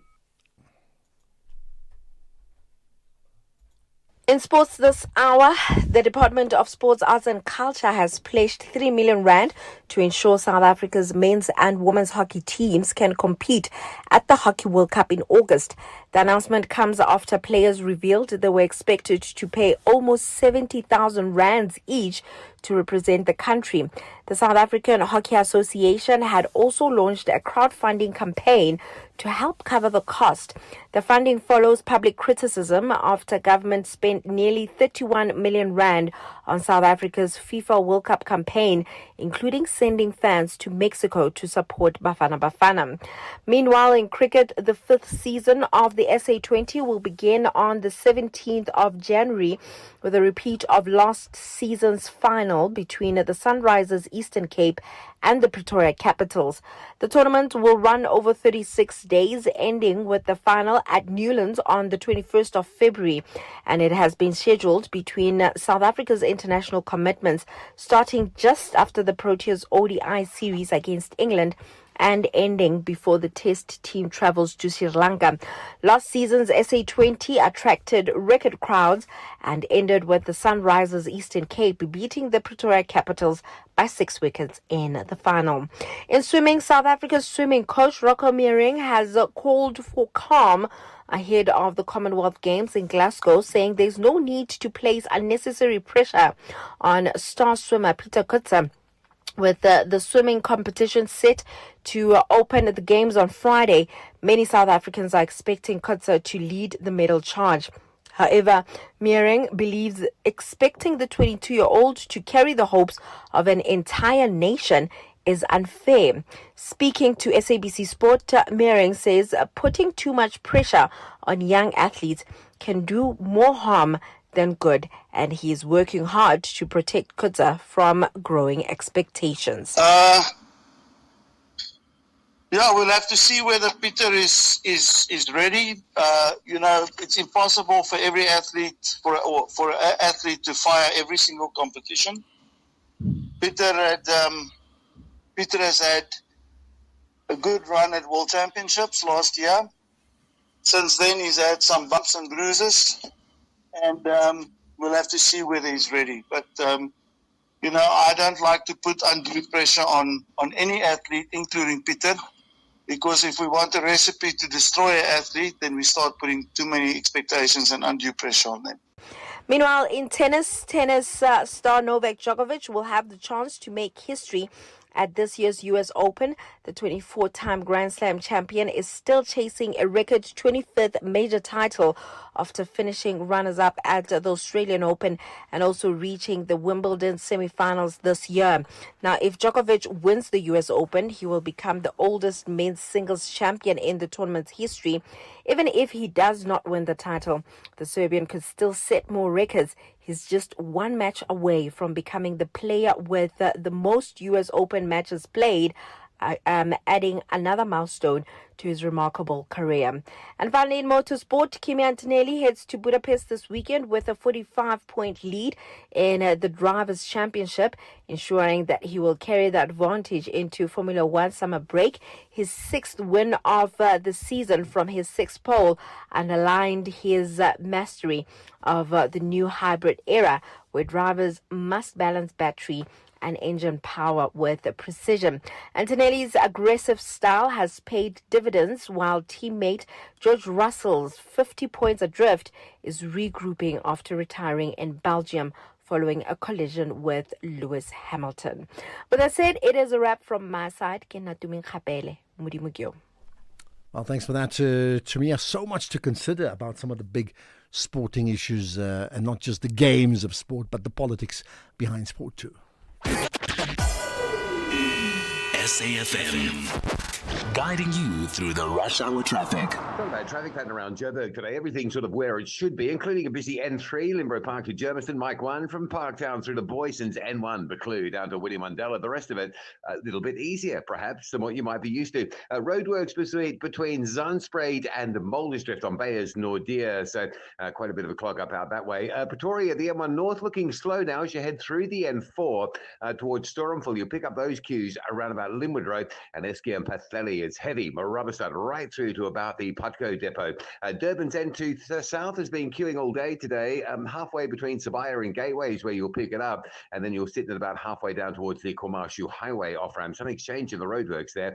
Mshlanga Drive heading south is busy. Also just Mshlanga generally quite busy around the sort of mall area, around Gateway. It's all very, very slow today. The R102 coming south from Phoenix down through Mount Moriah towards Duffs Road. Big traffic on that section of the R102 this afternoon. In Nunda Road from Springfield out towards the M2 heading to Parlock busy, and the M3 queuing into some roadworks at Spaghetti Junction. That's a heavy queue back past Pavilion Mall. M7 is busy at South Coast Road with truck congestion, and then you've got queues out to Bel Air and Wakesley if you're heading towards the M2, and then you've got a queue going up the hill towards Belleville Road as well, so plenty of action traffic-wise on the M7 heading west today.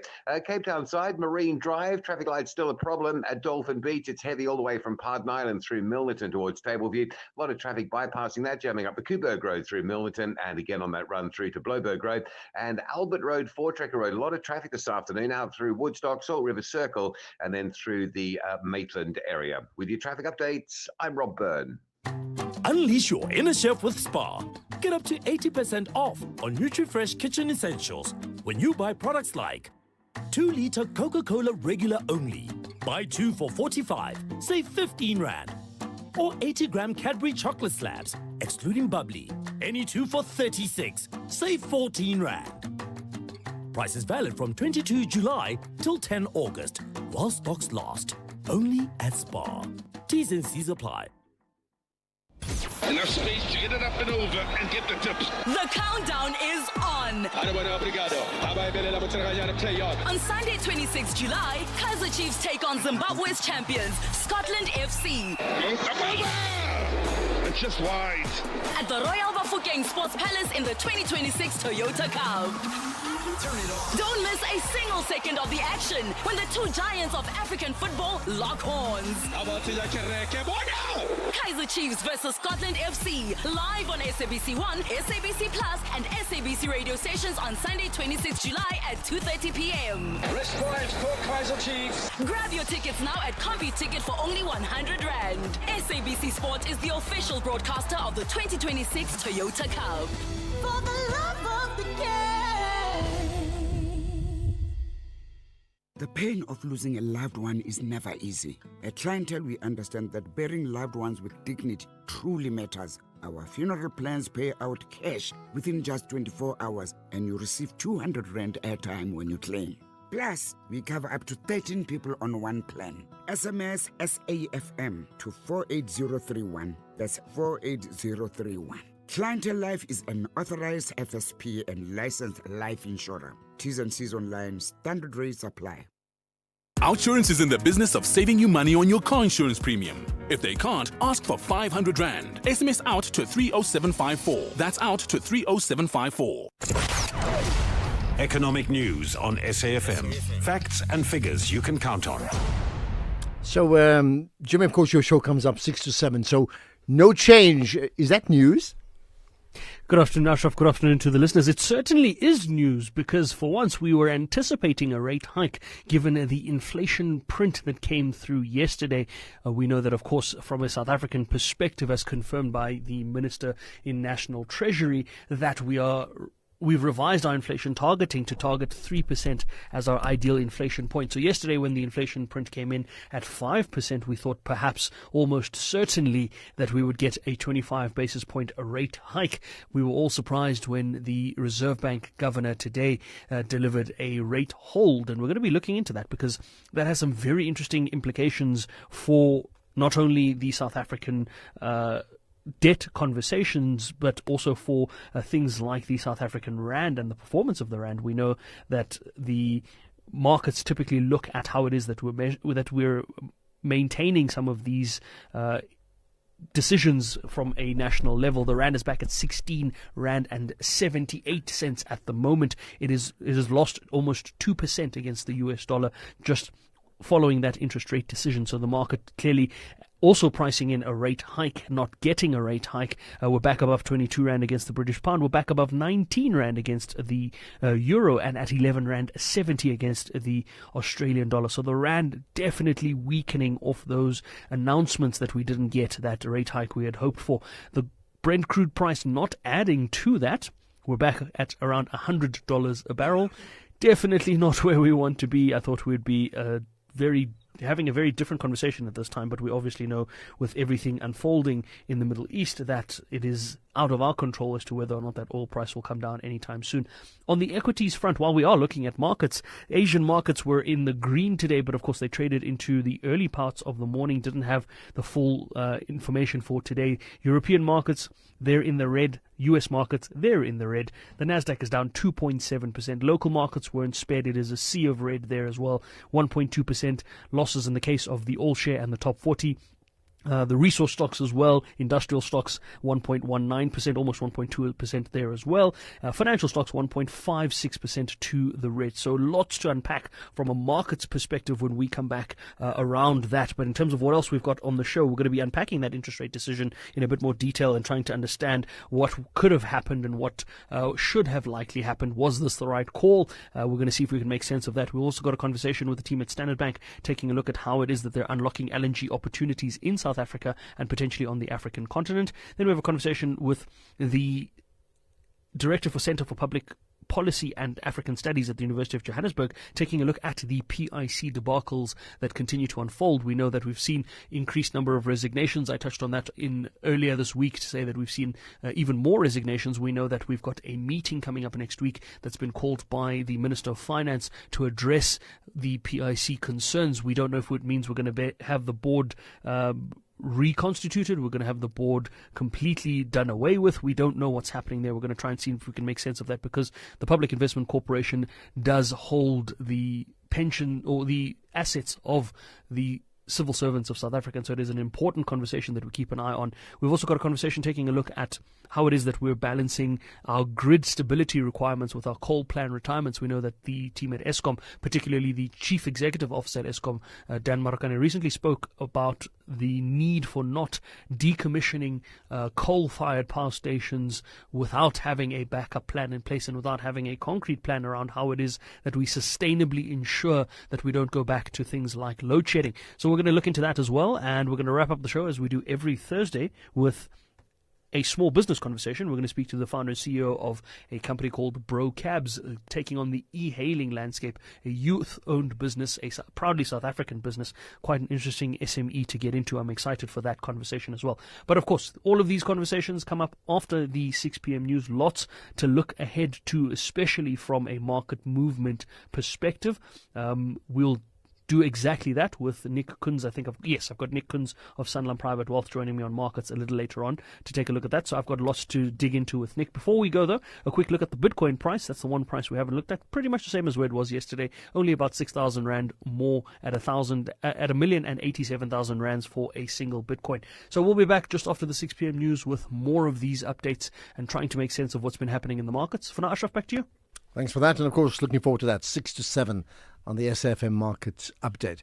Now, in the meantime, you may be paying more for medical aid this year, but switch to OUTsurance, and you could actually drop the price of your car insurance premium. You could save big, like 43-year-old Ilana, who saves, 349 rands a month on her 2022 Suzuki Jimny. There's never been a better time to switch and save with OUTsurance. So why wait? Get a quote today. SMS out to 30754. You got it? Out 30754. OUTsurance, licensed insurer and FSP, T's and C's, and information available online. OUTsurance will go out of their way to try and save you money on your car insurance. If they can't, ask for 500 Rand. SMS out to 30754. That's out to 30754. Ashraf Garda is streaming live now on Facebook, YouTube, and X at SAfmRadio. Right, let's get comments from you. We go to Ramsig, which would be sort of a west rand of Joburg near Ruleport, I would think. Fergus, hi. Well, yeah, Ashraf, welcome to the beautiful West Rand. Yeah, and you can't overtake that. There's so much traffic on that road as far as I'm concerned. But anyway, I've just got off Hendrik Potgieter, so it's a terrible road. Right, go for it. What's your point? I wanted to comment on, so you're talking about Frank Chikane, and I don't subscribe to any of the political parties, but it seems to me that they choose their mayoral candidates based on character appeal, maybe, or why don't we, as a society, get together and try and choose people who know how to turn around systems? I haven't seen any of Frank Chikane's track record in actually managing a business or a group of people, setting targets, setting goals, and then managing these people to achieve. That's what we need in mayors in all of our cities. Isn't that because, your question is your answer, that it's chosen by political parties, and all of them, not one, all of them have vested interest in not appointing people from the business communities. They would do who are their cadres. What I wanted to say as a sort of a closing shot is we need a civic movement to actually create a system where we have a budget per city council or per town council and put an independent set of people in that are qualified to do the jobs. The municipal finance manager must be a CFO. The mayor must be a CEO. And that you have project managers to execute. And it's a pity we can't get to that, because it then takes away the incentive for political parties to use budgets for their own nefarious means. But Fergus, your point, it also takes away the clout of political parties to make, decisions about leadership. And then you may wonder, so what is their worth? Just think about that. Well, they can run provinces. Yeah. They can run provinces. But you get what I'm saying. They want clout, and they're not going to get that the way you... I'm not saying you're wrong. I'm just saying that's the reality. Fergus in Ramsig, off Hendrik Potgieter. Hope you get home safely. Thank you for that. Salo in Mokopane, hi. Ashraf. Yeah, good talking to you. Thank you for having me. Thank you. Previous caller just said something very interesting. Yeah. It is said how we are being forced to accept leaders in political space, in government job and so forth. We were calling, and I'm still saying, I wish this election system must be changed so that people can choose their own leaders directly. Otherwise, Ashraf, we're going to have people who don't have skills, who are their skills is a political alliance with a certain party, and then we are still going to have the mess, the corruption, because they inherited from their party. I'm not so sure, but 90% of leaders, political appointees from the ruling party, it's just a shame. Look what they have done across the municipality, across the party, across the anywhere, Ashraf. Okay. Well, that seems to be... and it's just how it is, and then it seems like it is not going to change until the system change, because they choose their own people. All right, but Who's going to sign up to change the system? Which political party will sign up to change the system if changing the system means they have reduced influence? I mean, it's just something to consider. Salo, you got me thinking as well. Together with Fergus, both of you, in fact, much appreciate that call. Right. In fact, what we'll do is there's other comments as well that we will take, and an update on some of the other key issues happening in the country, in the world next. Drivers, winter fatigue creeps in faster than you think. That heater may keep you warm, but it can also make you drowsy. Crack a window. Take your rest breaks seriously. Stay fresh, stay focused, because when you're behind the wheel of a heavy vehicle, fatigue doesn't just risk your life, it risks everyone's. So stay alert, stay visible, and stay safe. This message is brought to you by the National Department of Transport. In case you missed it. Just hang on before you leave. Jish, what a story, hey? What a story. Wow, Kathy. Yeah. Not all heroes wear capes. What do they wear? They wear a stethoscope around their necks. Good morning, Kathy. At least Zykan didn't bring a sick note today. No break for Zykan, that's for sure. Yeah. I am well. That was National Briefing This Morning with Kathy Mutlatlana. Nelson Mandela's journey did not end with freedom. It lives on in every generation called upon to build a more just, more equal, I am the product of the people of the world and more compassionate South Africa. who have cherished the vision of a better life for all people. This Mandela Month, join SAfm as we revisit the words that continue to inspire a nation. SAfm, setting the nationwide agenda daily. Right, what is it that you want to say? By the way, I have to tell you, this is an interesting one.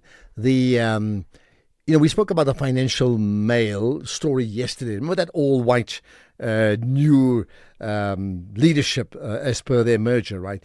And yes, I mean, there's been criticism, as you're well aware of, right? But one of the most interesting comebacks came from, I think it was from CNBC Africa, who then put together their advert, and I must try and find it, put together their advert showing off their leadership and saying, meet the team. And it's just so interesting. I mean, it's Godfrey, Sally, Kiamo, Caldora, Zinate, Karabo, Babazile, Palesa, I got it right, Palesa. And it says, meet the team. And clearly it's a response to the all-white Financial Mail or Financial Times. And in this case here, it says, hey, none of them are white, the way I see it, if I'm looking at color, but saying we front up a leading organization. It's good. It's good. It's marketing wars there. It really is. It's the way marketers do things, right? Afternoon, Ashraf. Latoy, Johnson, and Khan are the opposite of Babita. Let's connect the dots. Norman and Deben. Got that, Norman, and there's more that I'll pick up on. Here we are. Good afternoon, Akraf. Yeah, after listening to today's testimony and questioning by the Malanga Commission of Advocate Andrea Johnson, I just personally see the prison doors opening for her. I think she's going to join others who has been running the state like they were running their own spaza shops. So, no, I say her statements and testimonies has got a lot of contradictions, and I think she's going to be imprisoned for what she's been doing in that office of IDEC. Afternoon. Okay, thank you for that. You've made your point. Here's one on Frank Chikane. Hi, Ashraf. If it's true that ANC wants to bring in Frank Chikane, I think that's an own goal, man. Honestly, it is. Frank Chikane is big where? Where? Here in Gauteng, where exactly? he has history, yes, and his character is credible and all that. His name has not been tainted. But looking at today's politics and popularity, Frank Chikane is big where? In Gauteng where? Which part of Gauteng is saying yes to Frank Chikane? Are we really saying the young people that will be voting will say yes, it's Frank Chikane? Ah, come on, man. Even his church members, I'm sure they don't even exceed the 2,000. But anyways. Got that. In fact, I must tell you, I was well. You may have a valid point.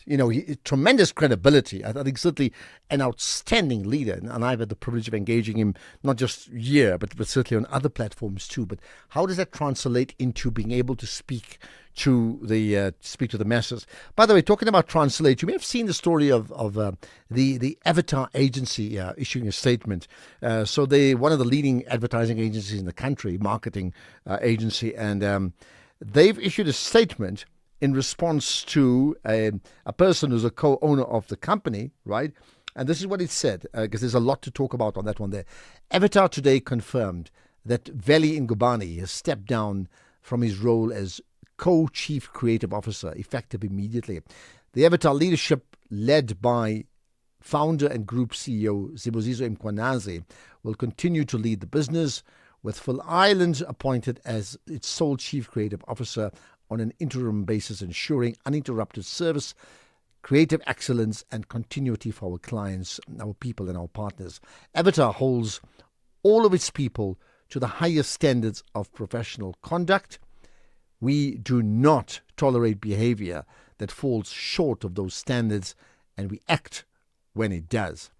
We thank our clients, partners, and colleagues for their continued confidence in Avatar and the wider Avatar agency group. So here's the interesting story. I mean, I just happen to know very personally, in fact, both, Zibuziso Mkwanazi as well as Veli Ngubane, I've had many engagements with them, both co-founders of Avatar. But the story is that Veli was at Cannes, the big advertising festival, and, he was in a drunken state and made some very, very inappropriate remarks to two women, sort of rating them out of 10, like you're a 6 or you're a 5, and a whole lot more around that. And on that basis, that was all recorded by these women, and they've shared that. They're not from South Africa. They shared it on their social media, and the net result of that, Avatar taking action immediately, as they've said. And here's the key part: Avatar holds all of its people to the highest standards of professional conduct. We do not tolerate behavior that falls short of those standards, and we act when it does. Right, Mbuzi Wekaya, go for it. Hi. No, I'm not going to go for it. You just became a PR spokesperson for Avatar and denied us time to make our comment. Where do you come I'm very disappointed, bro. No, I'm very disappointed. You can't read the entire press statement. But Mbusi, are you being serious about that? Yes, I'm disappointed. I'm holding on the line to make a comment. No, but I mean, you should know more than anybody else who makes that call. Maybe perhaps you may have listened to what I was saying. And the significance of what I was saying. How do you discount that? But it should have gone to news. No. You can't tell. I mean, you and I know each other well enough. You can't dictate. Yes, that's why I'm saying I'm disappointed. All right, you're entitled to your opinion. And now you are losing your time to talk about Chikane. No, it's fine. I'll sacrifice it. I'll call some other time. All right, there we are. Okay, thank you. There we are. Love to have known what he wants to say about Frank Chikane. Here we are. Ashraf, Roskin Polokwan. Unfortunately, ANC is gone. I wouldn't vote for ANC anywhere in the country, let alone Joburg, even if they put Jesus as their mayoral candidate. So, ANC must go. Case closed. Dango! ANC must go. And here's the last one, which goes back to, in fact, a man of the cloth, by the way, Frank Chikane. Hi there, this is Cynthia. With regards to the mayoral choice, the good Reverend Frank Chikane, we honor him, we honor his service to the nation, but as far as the ANC is concerned, I'm very disappointed that they want to use his good name to preside over years and years of failure. That's not what the municipalities need right now. Our people need hope. Well, I mean, if you say you're disappointed, that assumes that it's confirmed, that it's not confirmed. But if they did, I mean, he's bright enough to say yes or no. Don't you think so? So he's not forcing his hand. I mean, he could say no. And if he says yes, that's his call, right? On the other hand, it may reflect their lack of leadership in the city, and that's why they need someone with the gravitas that he has. Whether he's got the gravitas to win votes at grassroots versus the global gravitas, which he undoubtedly has, is something I'll maybe discuss with you tomorrow. Thanks for joining us. That's the National Pulse. Really great to connect with you all day today. 3 to 6 is when we do it all again tomorrow. Right now, it's the news at 6 with Greg.